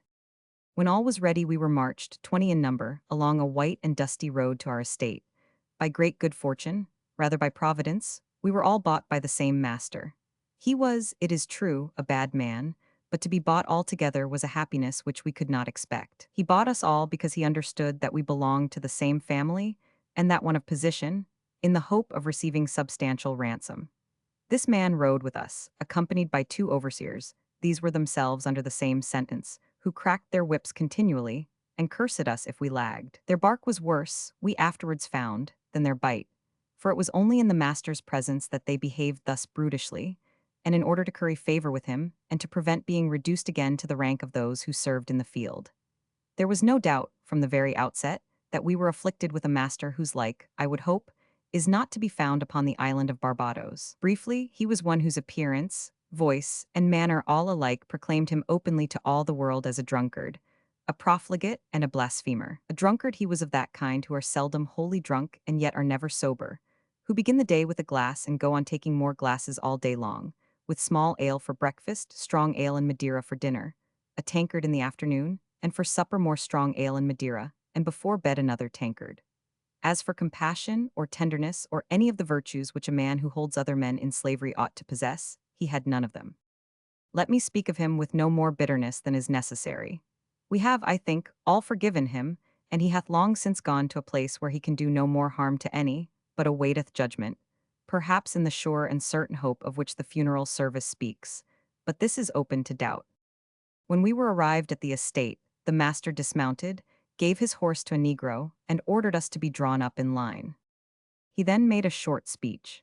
He said that he had bought us, rebels and villains as we were, and that he meant to get his money's worth out of us or he would cut us all to pieces. Other things he told us, which I pass over because they were but repetitions of this assurance. He then proceeded to examine us in detail. When he came to me, he cursed and swore because he said he had been made to pay for a sound, proper man, and had got a crookback for his bargain. I told him that, with submission, he might find the crookback 268 who was a physician, a more profitable bargain than many a stronger man. What? He roared. Thou art a physician, eh? Would slink out of the fieldwork and sit idle among bottles and boluses? John, he turned to one of the overseers, pay particular attention, I command thee, to this learned physician. If he so much as turn round in his work, make his shoulders smart. Aye, sir, said the overseer. And what art thou, sirrah? He turned next to Barnaby. Another learned physician, no doubt, or a divine, a bishop likely, or a dean at the least. As for what I was, said Barnaby, that is neither here nor there. For what I am, I suppose I am your servant for 10 years, or until our pardons are sent us. Thou art an impudent dog, I dare swear, returned the master. I remember now, thou wast a captain in the rebel army, once a sailor. Well, take care lest thou taste the cat. Gentlemen who are made to taste the cat, said Barnaby, are apt to remember the taste of it when their time is up. What? He cried, you dare to threaten, take that and that? And so began to belabor him about the head. I trembled lest Barnaby should return the blows, but he did not. He only held up his arm to protect his head, and presently, when the master desisted, he shook himself like a dog. I promise you I shall remember the taste of that wood, he said quietly. The master looked as if he would renew the cudgeling, but thought better of it. Then, without more violence, we were assigned our quarters. A cottage or hut was given to us. We were served with a hammock and a rug each, a pannikin, basin, spoon and platter for each, a Monmouth cap, 2 shirts, common and coarse, 2 pairs of canvas breeches, and a pair of shoes for each, so that we looked for all the world like the fellows who live by loading and unloading the ships in the port of Bristol. Yet the change after the long voyage was grateful. They served us next with some of the stuff they call loblolly, and then the night fell and we lay down in our hammocks, which were certainly softer than the planks of the ship, and then fell fast asleep in spite of the humming and the biting of the merrywings, and so slept till the break of day. Chapter 40. With the hoe. B. Before it was daylight, we were aroused by the discordant clang of a bell. Work was about to begin. In these latitudes there is little twilight. The day begins, as it ends, with a kind of suddenness.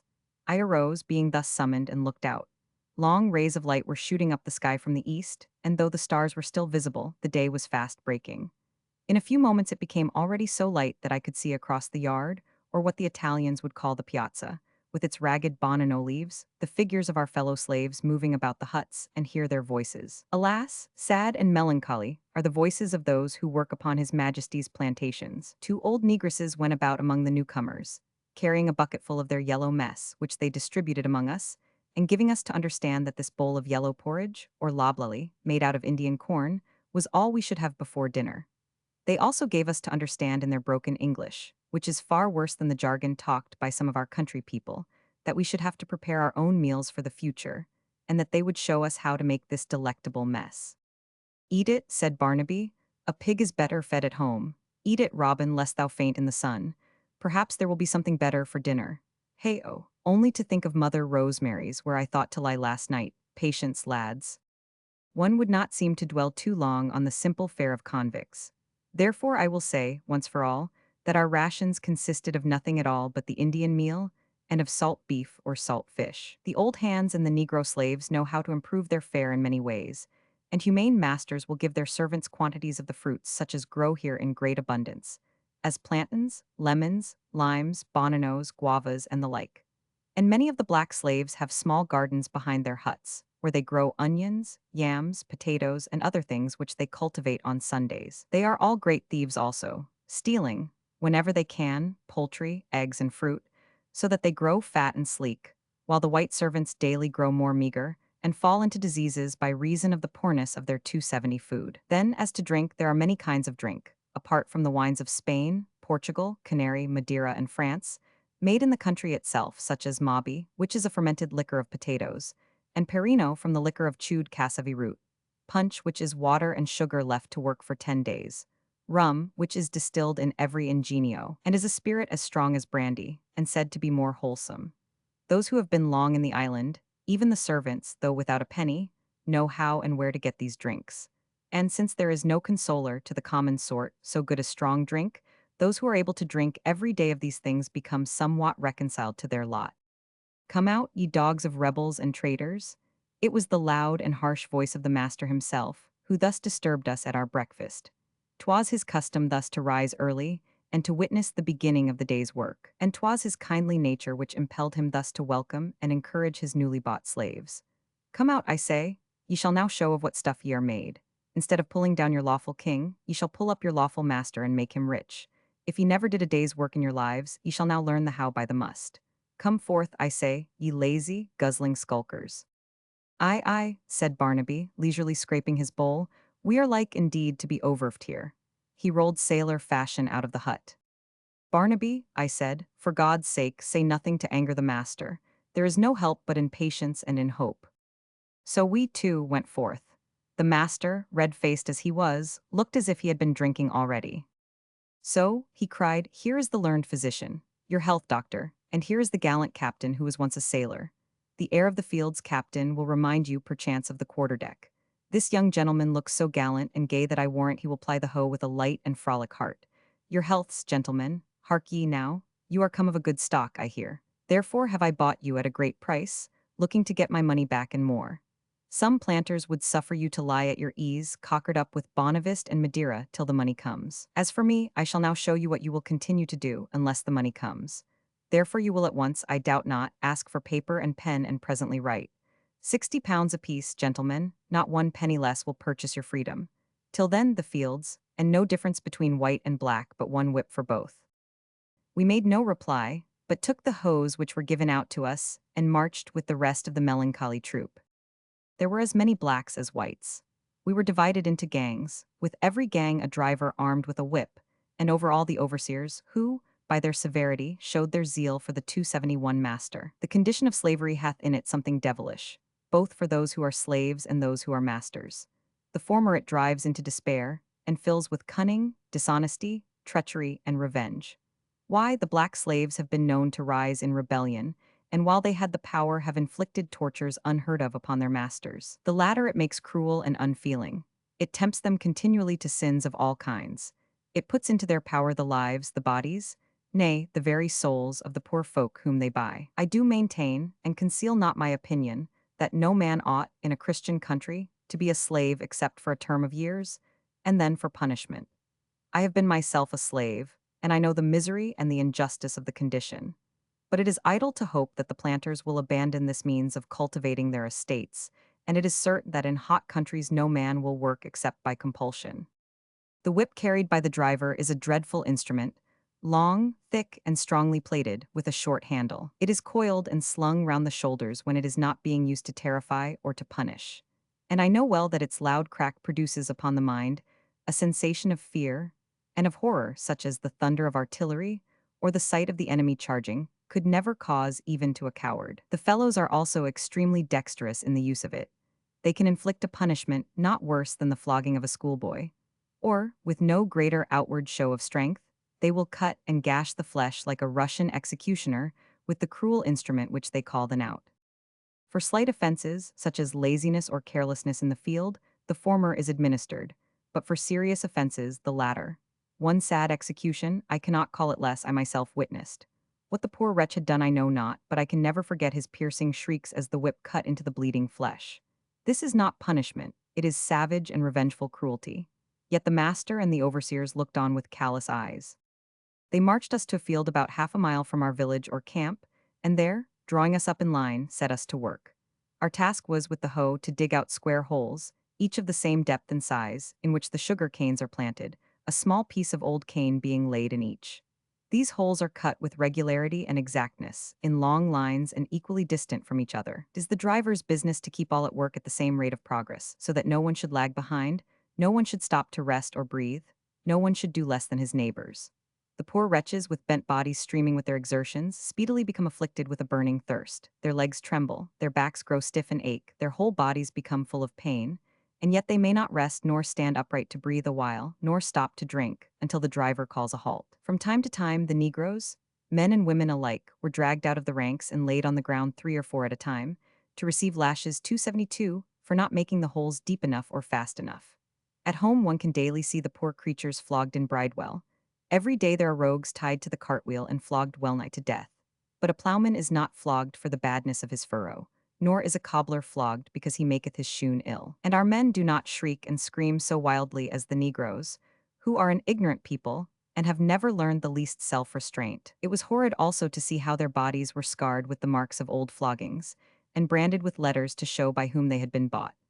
As for our poor fellows, who had been brave recruits in Monmouth's army, they trembled at the sight and worked all the harder, yet some of them with the tears in their eyes, to think that they should be brought to such a dismal fate, and to herd with these poor, ignorant, black people. 'Twas the design of the master to set us to the very hardest work from the beginning, so that we should be the more anxious to get remission of our pains. For it must not be supposed that all the work on the estate was so hard and irksome as that with the hoe, which is generally kept for the strongest and hardest of the Negroes, men and women. There are many other employments. Some are put to weed the canes, some to fell wood, some to cleave it, some to attend the ingenio, the boiling house, the still house, the curing house, some to cut the maize, some to gather provisions of bonavist, maize, yams, potatoes, cassavi, and the like, some to the smith's forge, some to attend to the oxen and sheep, some to the camels and asingos and the like, so that, had the master pleased, he might have set us to work better fitted to English gentlemen. Well, his greediness and cruelty were defeated, as you shall presently see. As for the domestic economy of the estate, there were on it 500 acres of land, of which 200 were planted with sugar, 80 for pasture, 120 for wood, 30 for tobacco, 5 for ginger, and as many for cottonwool, and 70 for provisions, viz., corn, potatoes, plantains, cassavi, and bonavist, with a few for fruit. There were 96 Negroes, 2 or 3 Indian women with their children, and 28 Christian servants, of whom we were 3. At 11 o'clock we were marched back to dinner. At 1 we went out again, the sun being at this time of the day very fierce, though January is the coldest month in the year. We worked till 6 o'clock in the evening, when we returned. "This," said Robin with a groan, "is what we have now to do every day for 10 years. "Hard up, lads," said Barnaby, "our time will come. Give me time to turn round, as a body may say. Why, the harbour is full of boats. Let me get to the port and look round a bit, if we had any money now, but that is past praying for. Courage and patience. Doctor, you hoe too fast, no one looks for zeal. Follow the example of the black fellows, who think all day long how 273 they shall get off with as little work as possible. As for their lash, I doubt whether they dare to lay it about us, though they may talk. Because you see, even if we do not escape, we shall some time or other, through the rector's efforts, get a pardon, and then we are gentlemen again. And when that moment arrives, I will make this master of ours fight willy-nilly, and I will kill him, d'ye see, before I go home to kill Benjamin." He then went on to discourse, either with the hope of raising our spirits, or because it cheered his mind just to set them forth, upon his plans for the means of escape. "A boat," he said, "I can seize. There are many which would serve our purpose, but a boat without victuals would be of little use. One would not be accused of stealing, yet we may have to break into the store and take therefrom some beef or biscuit. But where to store our victuals? We may have a voyage of 300 or 400 knots before us. That is nothing for a tight little boat when the hurricane season is over. We have no compass either. I must lay hands upon a compass. The first Saturday night I will make for the port and cast about. Lift up your head, Robin. Why, man, all bad times pass if only one hath patience." It was this very working in the fields, by which the master thought to drive us into despair, which caused in the long run our deliverance, and that in the most unexpected manner. Chapter 41. On conditions. This servitude endured for a week, during which we were driven forth daily with the Negroes to the hardest and most intolerable toil, the master's intention being so to disgust us with the life, as to make us write the most urgent letters to our friends at home. Since, as we told him, 200 guineas had been already paid on our account, though none of the money was used for the purpose, he supposed that another 200 could easily be raised. Wherefore, while those of the new servants who were common country lads were placed in the ingenio, or the curing house, where the work is sheltered from the scorching sun, we were made to endure every hardship that the place permitted. In the event, however, the man's greed was disappointed and his cruelty made of none avail. In fact, the thing I had foreseen quickly came to pass. When a man lies in a lethargy of despair, his body, no longer fortified by a cheerful mind, presently falls into any disease which is lurking in the air. Diseases of all kinds may be likened unto wild beasts, invisible, always on the prowl, seeking whom they may devour. The young fall victims to some, the weak to others, the drunkards and gluttons to others, the old to others, and the lethargic again to others. It was not surprising to me, therefore, when Robin, coming home one evening, fell to shivering and shaking, chattering with his teeth and showing every external sign of cold, though the evening was still warm, and the sun had that day been more than commonly hot. Also, he turned away from his food and would eat nothing. Therefore, as there was nothing we could give him, we covered him with our rugs, and he presently fell asleep. But in the morning, when we awoke, behold, Robin was in a high fever, his hands and head burning hot, his cheek flushed red, his 275 eyes rolling, and his brain wandering. I went forth and called the overseer to come and look at him. At first he cursed and swore, saying that the man was malingering, that is to say, pretending to be sick in order to avoid work. That if he was a Negro instead of a gentleman, a few cuts with his lash should shortly bring him to his senses. That, for his part, he liked not this mixing of gentlemen with Negroes. And that, finally, I must go and bring forth my sick man or take it upon myself to face the master, who would probably drive him afield with the stick. Sir, I said, what the master may do I know not. Murder may be done by any who are wicked enough. For my part, I am a physician, and I tell you that to make this man go forth to work will be murder. But indeed he is light-headed, and with 1,000 lashes you could not make him understand or obey. Well, he grumbled, but he followed me into the hut. The man hath had a sunstroke, he said. I wonder that any of you have escaped. Well, we can carry him to the sick house where he will die. When a new hand is taken this way, he always dies. Perhaps he will not die, I said, if he is properly treated. If he is given nothing but this diet of loblolly and salt beef, and nothing to drink but the foul water of the pond, and no other doctor than an ignorant old negress, he will surely die. Good Lord, man, said the fellow, what do you expect in this country? It is the master's loss, not mine. Carry him between you to the sick house. So we carried Robin to the sick house. At home we should account it a barn, being a great place with a thatched roof, the windows open, without shutter or lattice, the door breaking away from its hinges. Within there was a black lying on a pallet, groaning most piteously.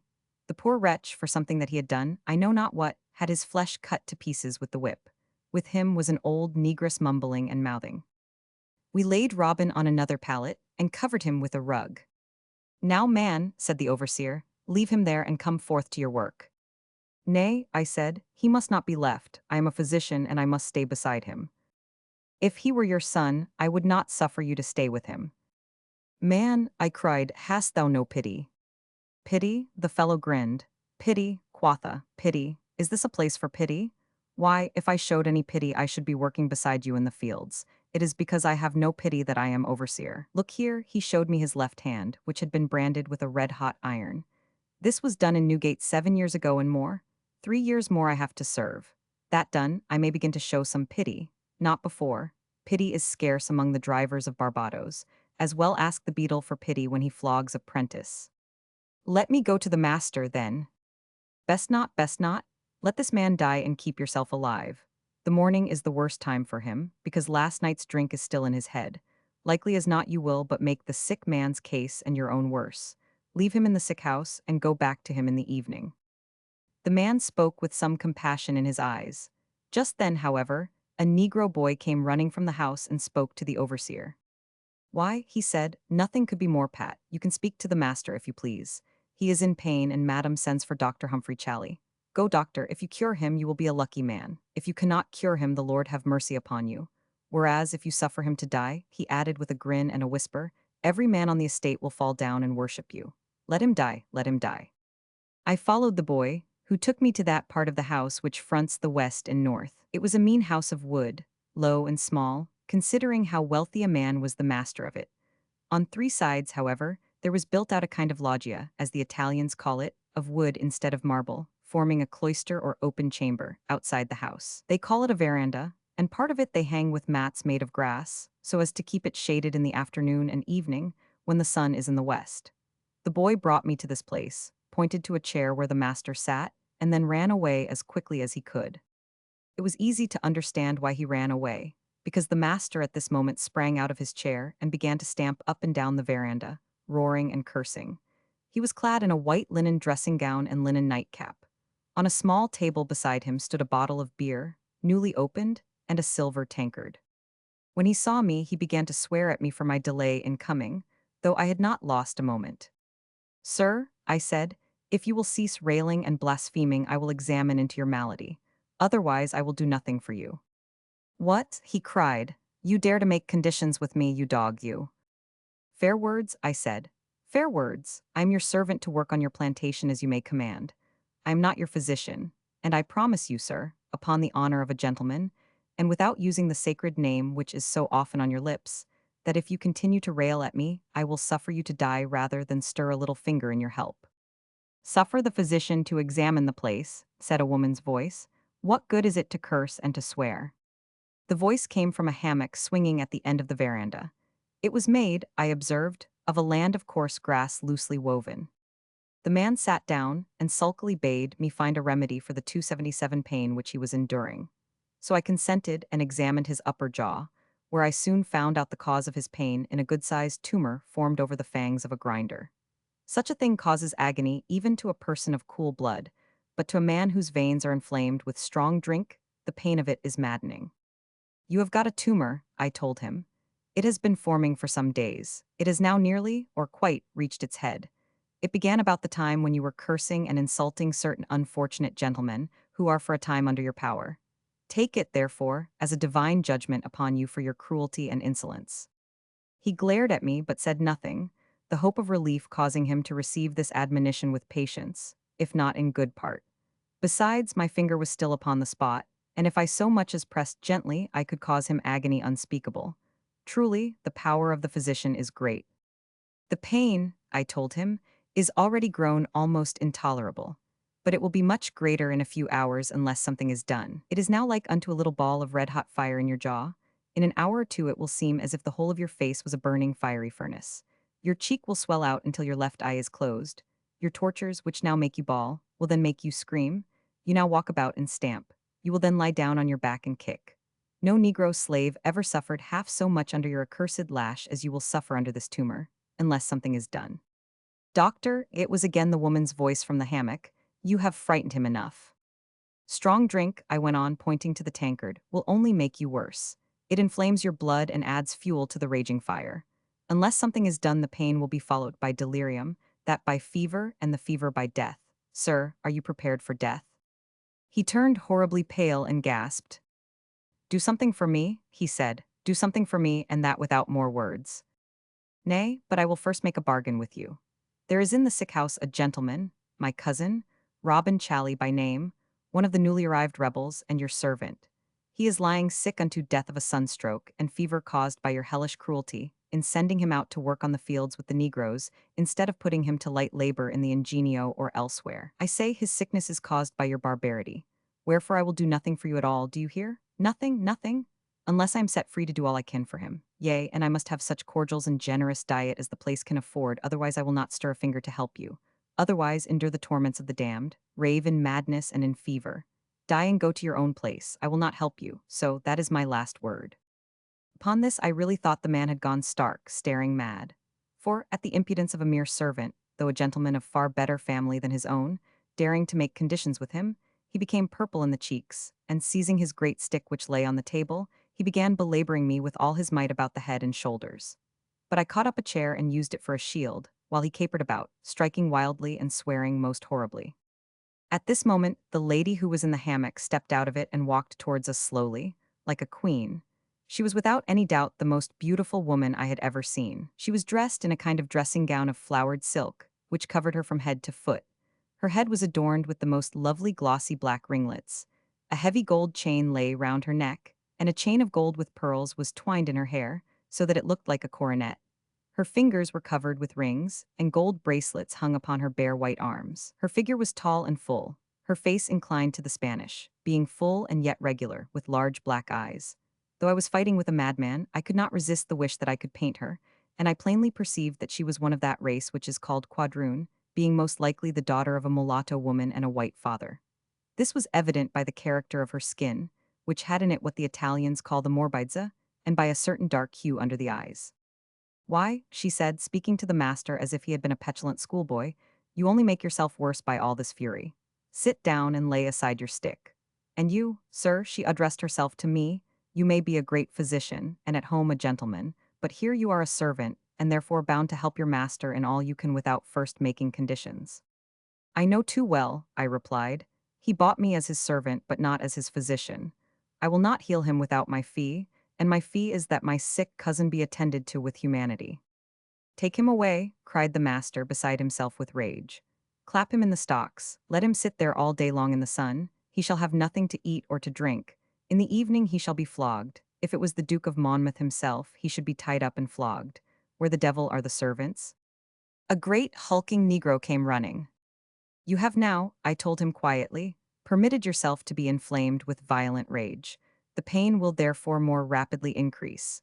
When it becomes intolerable, you will be glad to send for me. The negro dragged me away, but I made no resistance, and led me to the courtyard, where stood the stocks and a whipping post. He pointed to the latter with a horrid grin, and then laid me fast in the former. Fortunately, he left me my hat, otherwise the hot 279 sun would have made an end of me. I was, however, quite easy in my mind.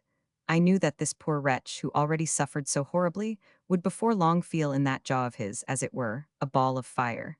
He would drink in order to deaden the pain, but the wine would only make the agony more horrible.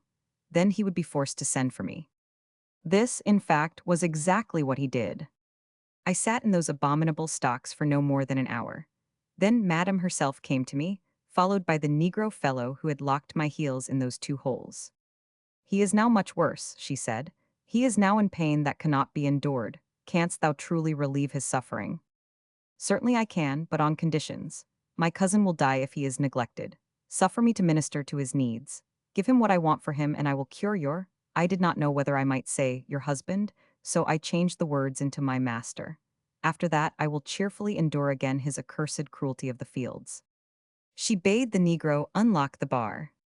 Come, she said, let us hear no more about any bargains. I will see to it that you are able to attend to your cousin. Nay, there is an unfortunate young gentlewoman here, a rebel and a servant like yourself. For the last week she doth nothing but weep for the misfortunes of her friends, meaning you and your company. I will ask her to nurse the sick man. She will desire nothing better, being a most tender-hearted woman. And as for you, it will be easy for you to look after your cousin and your master at the same time. Then, madam, I replied, take me to him, and I will speedily do all I can to relieve him. I found my patient in a condition of mind and body most dangerous. I wondered that he had not already fallen into a fit, so great was his wrath and so dreadful his pain. He rolled his eyes, his cheeks were purple, he clenched his fists, he would have gnashed his teeth but for the pain in his jaws. Make yourself easy, said Madame.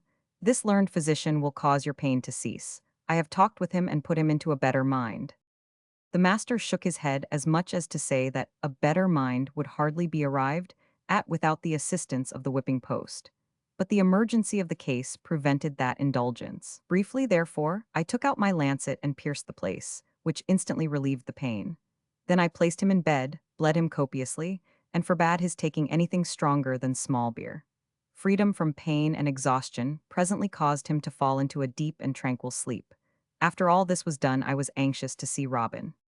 Madam, I said, I have now done all I can. He will awake at noon, I dare say. Give him a little broth, but not much. There is danger of fever. You had better call me again when he awakes. Warn him solemnly that rage, revenge, cursing, and beating must be all postponed until such time as he is stronger. I go to visit my cousin in the sick house, where I await your commands. Sir, she said courteously, I cannot sufficiently thank your skill and zeal. You will find the nurse of whom I spoke in the sick house with your cousin. She took with her some cordial and will tell me what else you order for your patient.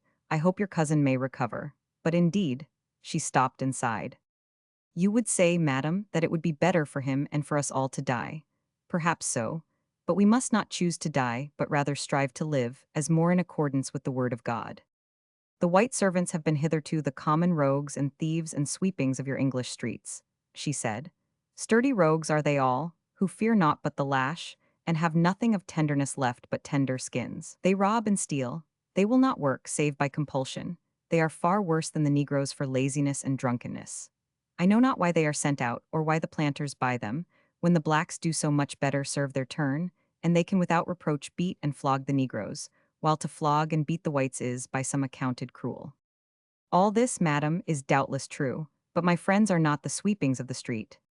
No, but you are treated as if you were. It is a new thing having gentlemen among the servants, and the planters are not yet accustomed to them. They are a masterful and a willful folk, the planters of Barbados. From childhood upwards they have their own way, and brook not opposition. You have seen into what a madness of wrath you threw the master by your opposition. Believe me, sir, the place is not wholesome for you and for your friends. The master looks to get a profit, not from your labor, but by your ransom.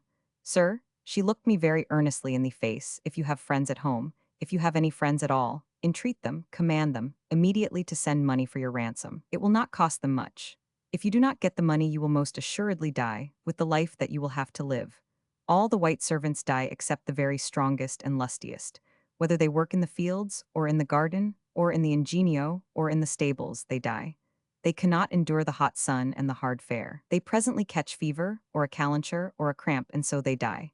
This young gentlewoman who is now with your cousin will presently fall into melancholy and die. There is no help for her, or for you, believe me, sir, there is no hope but to get your freedom. She broke off here, and never at any other time spoke to me again upon this subject.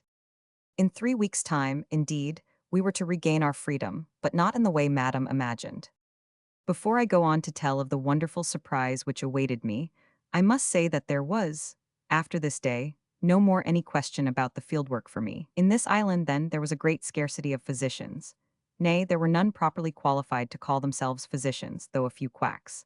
The sick servants on the estates were attended by the negresses, some of whom have, I confess, a wonderful knowledge of herbs, in which respect they may be likened to our countrywomen, who, for fevers, agues, toothache, and the like, are as good as any physicians in the world. It was, therefore, speedily rumored abroad that there was a physician upon my master's estate, whereupon there was immediately a great demand for his services.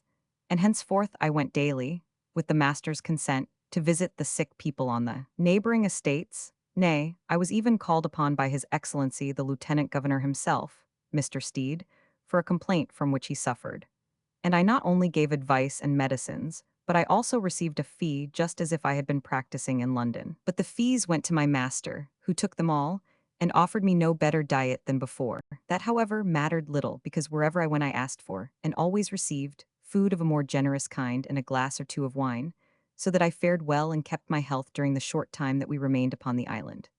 I had also to thank Madame for many a glass of Madeira, dish of cocoa, plate of fruit, and other things, not only for my patient Robin, but also for myself and for another, of whom I have now to speak.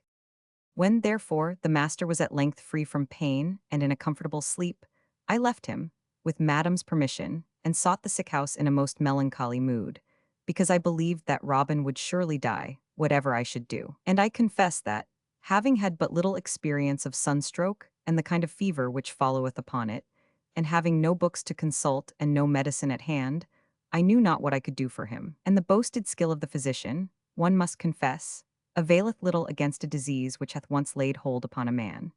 'Tis better for him so to order the lives of his patients while they are well as to prevent disease, just as those who dwell beside an unruly river, as I have seen upon the great river Rhone, build up a high levee or bank, over which it cannot pass. In the sick house the floor was of earth, without boards.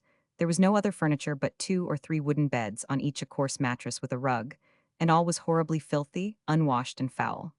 Beside the pallet where Robin lay there knelt, praying, a woman with her head in her hands. Heavens! There was then in this dark and heathenish place one woman who still remembered her Maker. Robin was awake. His restless eyes rolled about, his hands clutched uneasily at his blanket, and he was talking. Alas, the poor brain, disordered and wandering, carried him back to the old 282 village. He was at home again in imagination, though we were so far away. Yea, he had crossed the broad Atlantic and was in fair Somerset, among the orchards and the hills. And only to hear him talk, the tears rolled down my cheeks. Alice, he said, alas, he thought that he was again with the sweet companion of his youth. Alice, the nuts are ripe in the woods. We will tomorrow take a basket and go gather them. Benjamin shall not come to spoil sport. Besides, he would want to eat them all himself. Humphrey shall come, and you, and I, that will be enough. Then his thoughts changed again. Oh, my dear, he said. In a moment he had passed over 10 years and was now with his mistress, a child no longer. My dear, thou hast so sweet a face. Nowhere in the whole world is there so sweet a face. I have always loved thy face, not a day but it has been in my mind. Always my love, my sweetheart, my soul, my life. My dear, we will never leave the country. We want no grandeur of rank and state and town. We will always continue here. Old age shall find us lovers still. Death cannot part us, oh my dear, save for a little while, and then sweet heaven will unite us again to love each other forever and forever. Oh, Robin, Robin, Robin. I knew that voice. Oh, heavens, was I dreaming? Was I too wandering? Were we all back in Somerset? For the voice was none other than the voice of Alice herself. Chapter 42. Alice. Eh? Alice, I cried. She rose from her knees and turned to meet me. Her face was pale, her eyes were heavy, and they were full of tears. Alice. I saw you when you came here a week ago, she said. Oh, Humphrey, I saw you, and I was ashamed to let you know that I was here. Ashamed, my dear, ashamed, but how, why, what dost thou here? How could I meet Robin's eyes after what I had done? It was done for him, and for his mother, and for all of us. Poor child, there is no reason to be ashamed. And now I meet him, and he is in a fever, and his mind wanders. He knows me not. He is sorely stricken, Alice. I know not how the disease may end. Mind and body are sick alike. For the mind I can do nothing, for the body I can do but little, yet with cleanliness and good food we may help him to mend. But tell me, child, in the name of heaven, how camest thou in this place? But before anything she would attend to the sick man. And presently she brought half a dozen negresses, who cleaned and swept the place, and sheets were fetched and a linen shirt, in which we dressed our patient, with such other things as we could devise for his comfort. Then I bathed his head with cold water, continually changing his bandages so as to keep him cool, and I took some blood from him, but not much, because he was greatly reduced by bad food and hard work. When he was a little easier we talked, but heavens, to think of the villainy which had worked its will upon this poor child. As if it was not enough that she should be forced to fly from a man who had so strangely betrayed her, and as if it was not enough that she should be robbed of all her money. But she must also be put on board, falsely and treacherously, as one, like ourselves, sentenced to 10 years' servitude on the plantations. For, indeed, I knew, and was quite certain that none of the maids of Taunton were thus sent abroad. It was notorious, before we were sent away, that, with the exception of Susan Blake, who died of jail fever at Dorchester 284, all the maids were given to the Queen's ladies, and by them suffered to go free on the payment by their parents of 30 or 40 pounds apiece. And as for Alice, she was a stranger in the place, and it was not known that she had joined that unfortunate procession. So that, if ever a man was kidnapper and villain, that man was George Penne. It behoves a physician to keep his mind under all circumstances calm and composed. He must not suffer himself to be carried away by passion, by rage, hatred, or even anxiety. Yet I confess that my mind was clean distracted by the discovery that Alice herself was with us, a prisoner like ourselves. I was, I say, distracted, nor could I tell what to think of this event and its consequences. For to begin with, the poor child was near those who would protect her. But what kind of protection could be given by such helpless slaves? Then was she beyond her husband's reach. He would not, it was quite certain, get possession of her at this vast distance. So far she was safe. But then the master, who looked to make a profit by her, as he looked to make a profit by us, through the ransom of her friends. She had no friends to ransom her. There was but one, the rector, and he was her husband's father. The time would come when the avarice of the master would make him do or threaten something barbarous towards her. Then she had found favor with Madame, this beautiful mulatto woman, whom Alice innocently supposed to be the master's wife. And there was the young planter, who wished to buy her with the honorable intention of marrying her.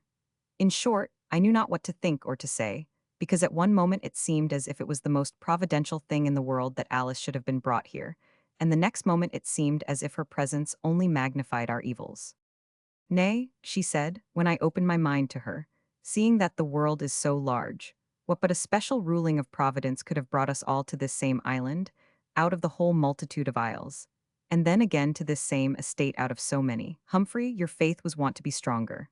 I believe, nay, I am quite sure, that it was for the strengthening and help of all alike that this hath been ordained. First, it enables me to nurse my poor Robin, mine, alas, no longer, yet must I still love him as long as I have a heart to beat. Love him always, child, I said. This is no sin to love the companion of thy childhood, thy sweetheart, from whom thou wast torn by the most wicked treachery. But could say no more, because the contemplation of that sweet face, now so mournful, yet so patient, made my voice to choke and my eyes to fill with tears. Said I not that a physician must still keep his mind free from all emotion? All that day I conversed with her. We agreed that for the present she should neither acknowledge nor conceal the truth from Madame, upon whose goodwill we now placed all our hopes. That is to 285 say, if Madame questioned her, she was to acknowledge that we were her former friends, But if Madam neither suspected anything nor asked her anything, she should keep the matter to herself. She told me during this day all that had happened unto her since I saw her last, when we marched out of Taunton. Among other things I heard of the woman called Deb, who was now working in the cane fields. She was one of a company whose duty it was to weed the canes. In the evening this woman, when the people returned, came to the sick house. She was a great strapping woman, stronger than most men. She was dressed, like all the women on the estate, in a smock and petticoat, with a thick coif to keep off the sun, and a pair of strong shoes. She came to help her mistress, as she fondly called Alice. She wanted to sit up and watch the sick man, so that her mistress might go to sleep. But Alice refused. Then this faithful creature rolled herself up in her rug and laid herself at the door, so that no one should go in or out without stepping over her. And so she fell asleep. Then we began our night watch and talked in whispers, sitting by the bedside of the fevered man. Presently I forgot the wretchedness of our condition, the place where we were, our hopeless, helpless lot, our anxieties and our fears, in the joy and happiness of once more conversing with my mistress. She spoke to me after the manner of the old days, but with more seriousness, about the marvelous workings of the Lord among his people. And presently we began to talk of the music which we loved to play, and how the sweet concord and harmony of the notes lift up the soul, and of pictures and painting, and Mr. Boscarol's drawings and my own poor attempts, and my studies in the schools, and so forth, as if my life was, indeed, but just beginning, and instead of the Monmouth cap and the canvas breeches and common shirt, I was once more arrayed in velvet, with a physician's wig and a gold-headed cane. Lastly she prayed, entreating merciful heaven to bestow health of mind and enlargement of body to the sick man upon the bed, and her brother, and her dear friend, meaning myself, and to all poor sufferers for religion. And she asked that, as it had been permitted that she should be taken from her earthly lover by treachery, so it might now be granted to her to lay down her life for his, so that he might go free and she die in his place. Through the open window I saw the 4 stars which make the constellation they call the Crucero, being like a cross fixed in the heavens. The night was still, and there was no sound save the shrill noise of the cigala, which is here as shrill as in Padua. Slave and master, bondman and free, were all asleep save in this house, where Robin rolled his heavy head and murmured without ceasing, and Alice communed with her God. Surely, surely, I thought, here was no room for doubt. This my mistress had been brought here by the hand of God himself, to be as an angel or messenger of his own, for our help and succor. Haply for our spiritual help alone, seeing that no longer was there any help from man. Chapter 43. Barnaby hears the news. Adi. The master, my patient, got up from his bed in a few days, somewhat pale and weak after his copious bloodletting, and the drastic medicines with which I purged the grossness of his habit, and expelled the noxious humors caused by his many intemperances. These had greatly injured what we call, because we know not what nor what else to call it, the pure volatile spirit, and so to speak, turned sour the humor radicales, the sweet oil and balsamical virtues of the body. I gave him such counsel as was fitting for his case, admonishing him urgently to abstain from strong liquors, except in their moderate use, to drink only after his meals, to keep his head cool and sober, and above all things to repress and govern his raging temper, which would otherwise most certainly catch him by the throat like some fierce and invisible devil, and throw him into a fit, and so kill him. I told him also what might be meant by the wise man, who certainly thought of all the bearings which his words could have, when he said that one who is slow to wrath is of great understanding, namely, that many men do throw away their lives by falling into excessive fits of rage. But I found that the words of Holy Scripture had little authority over him, for he lived without prayer or praise, trampled on the laws of God, and gave no heed at all to the flight of time and the coming of the next world.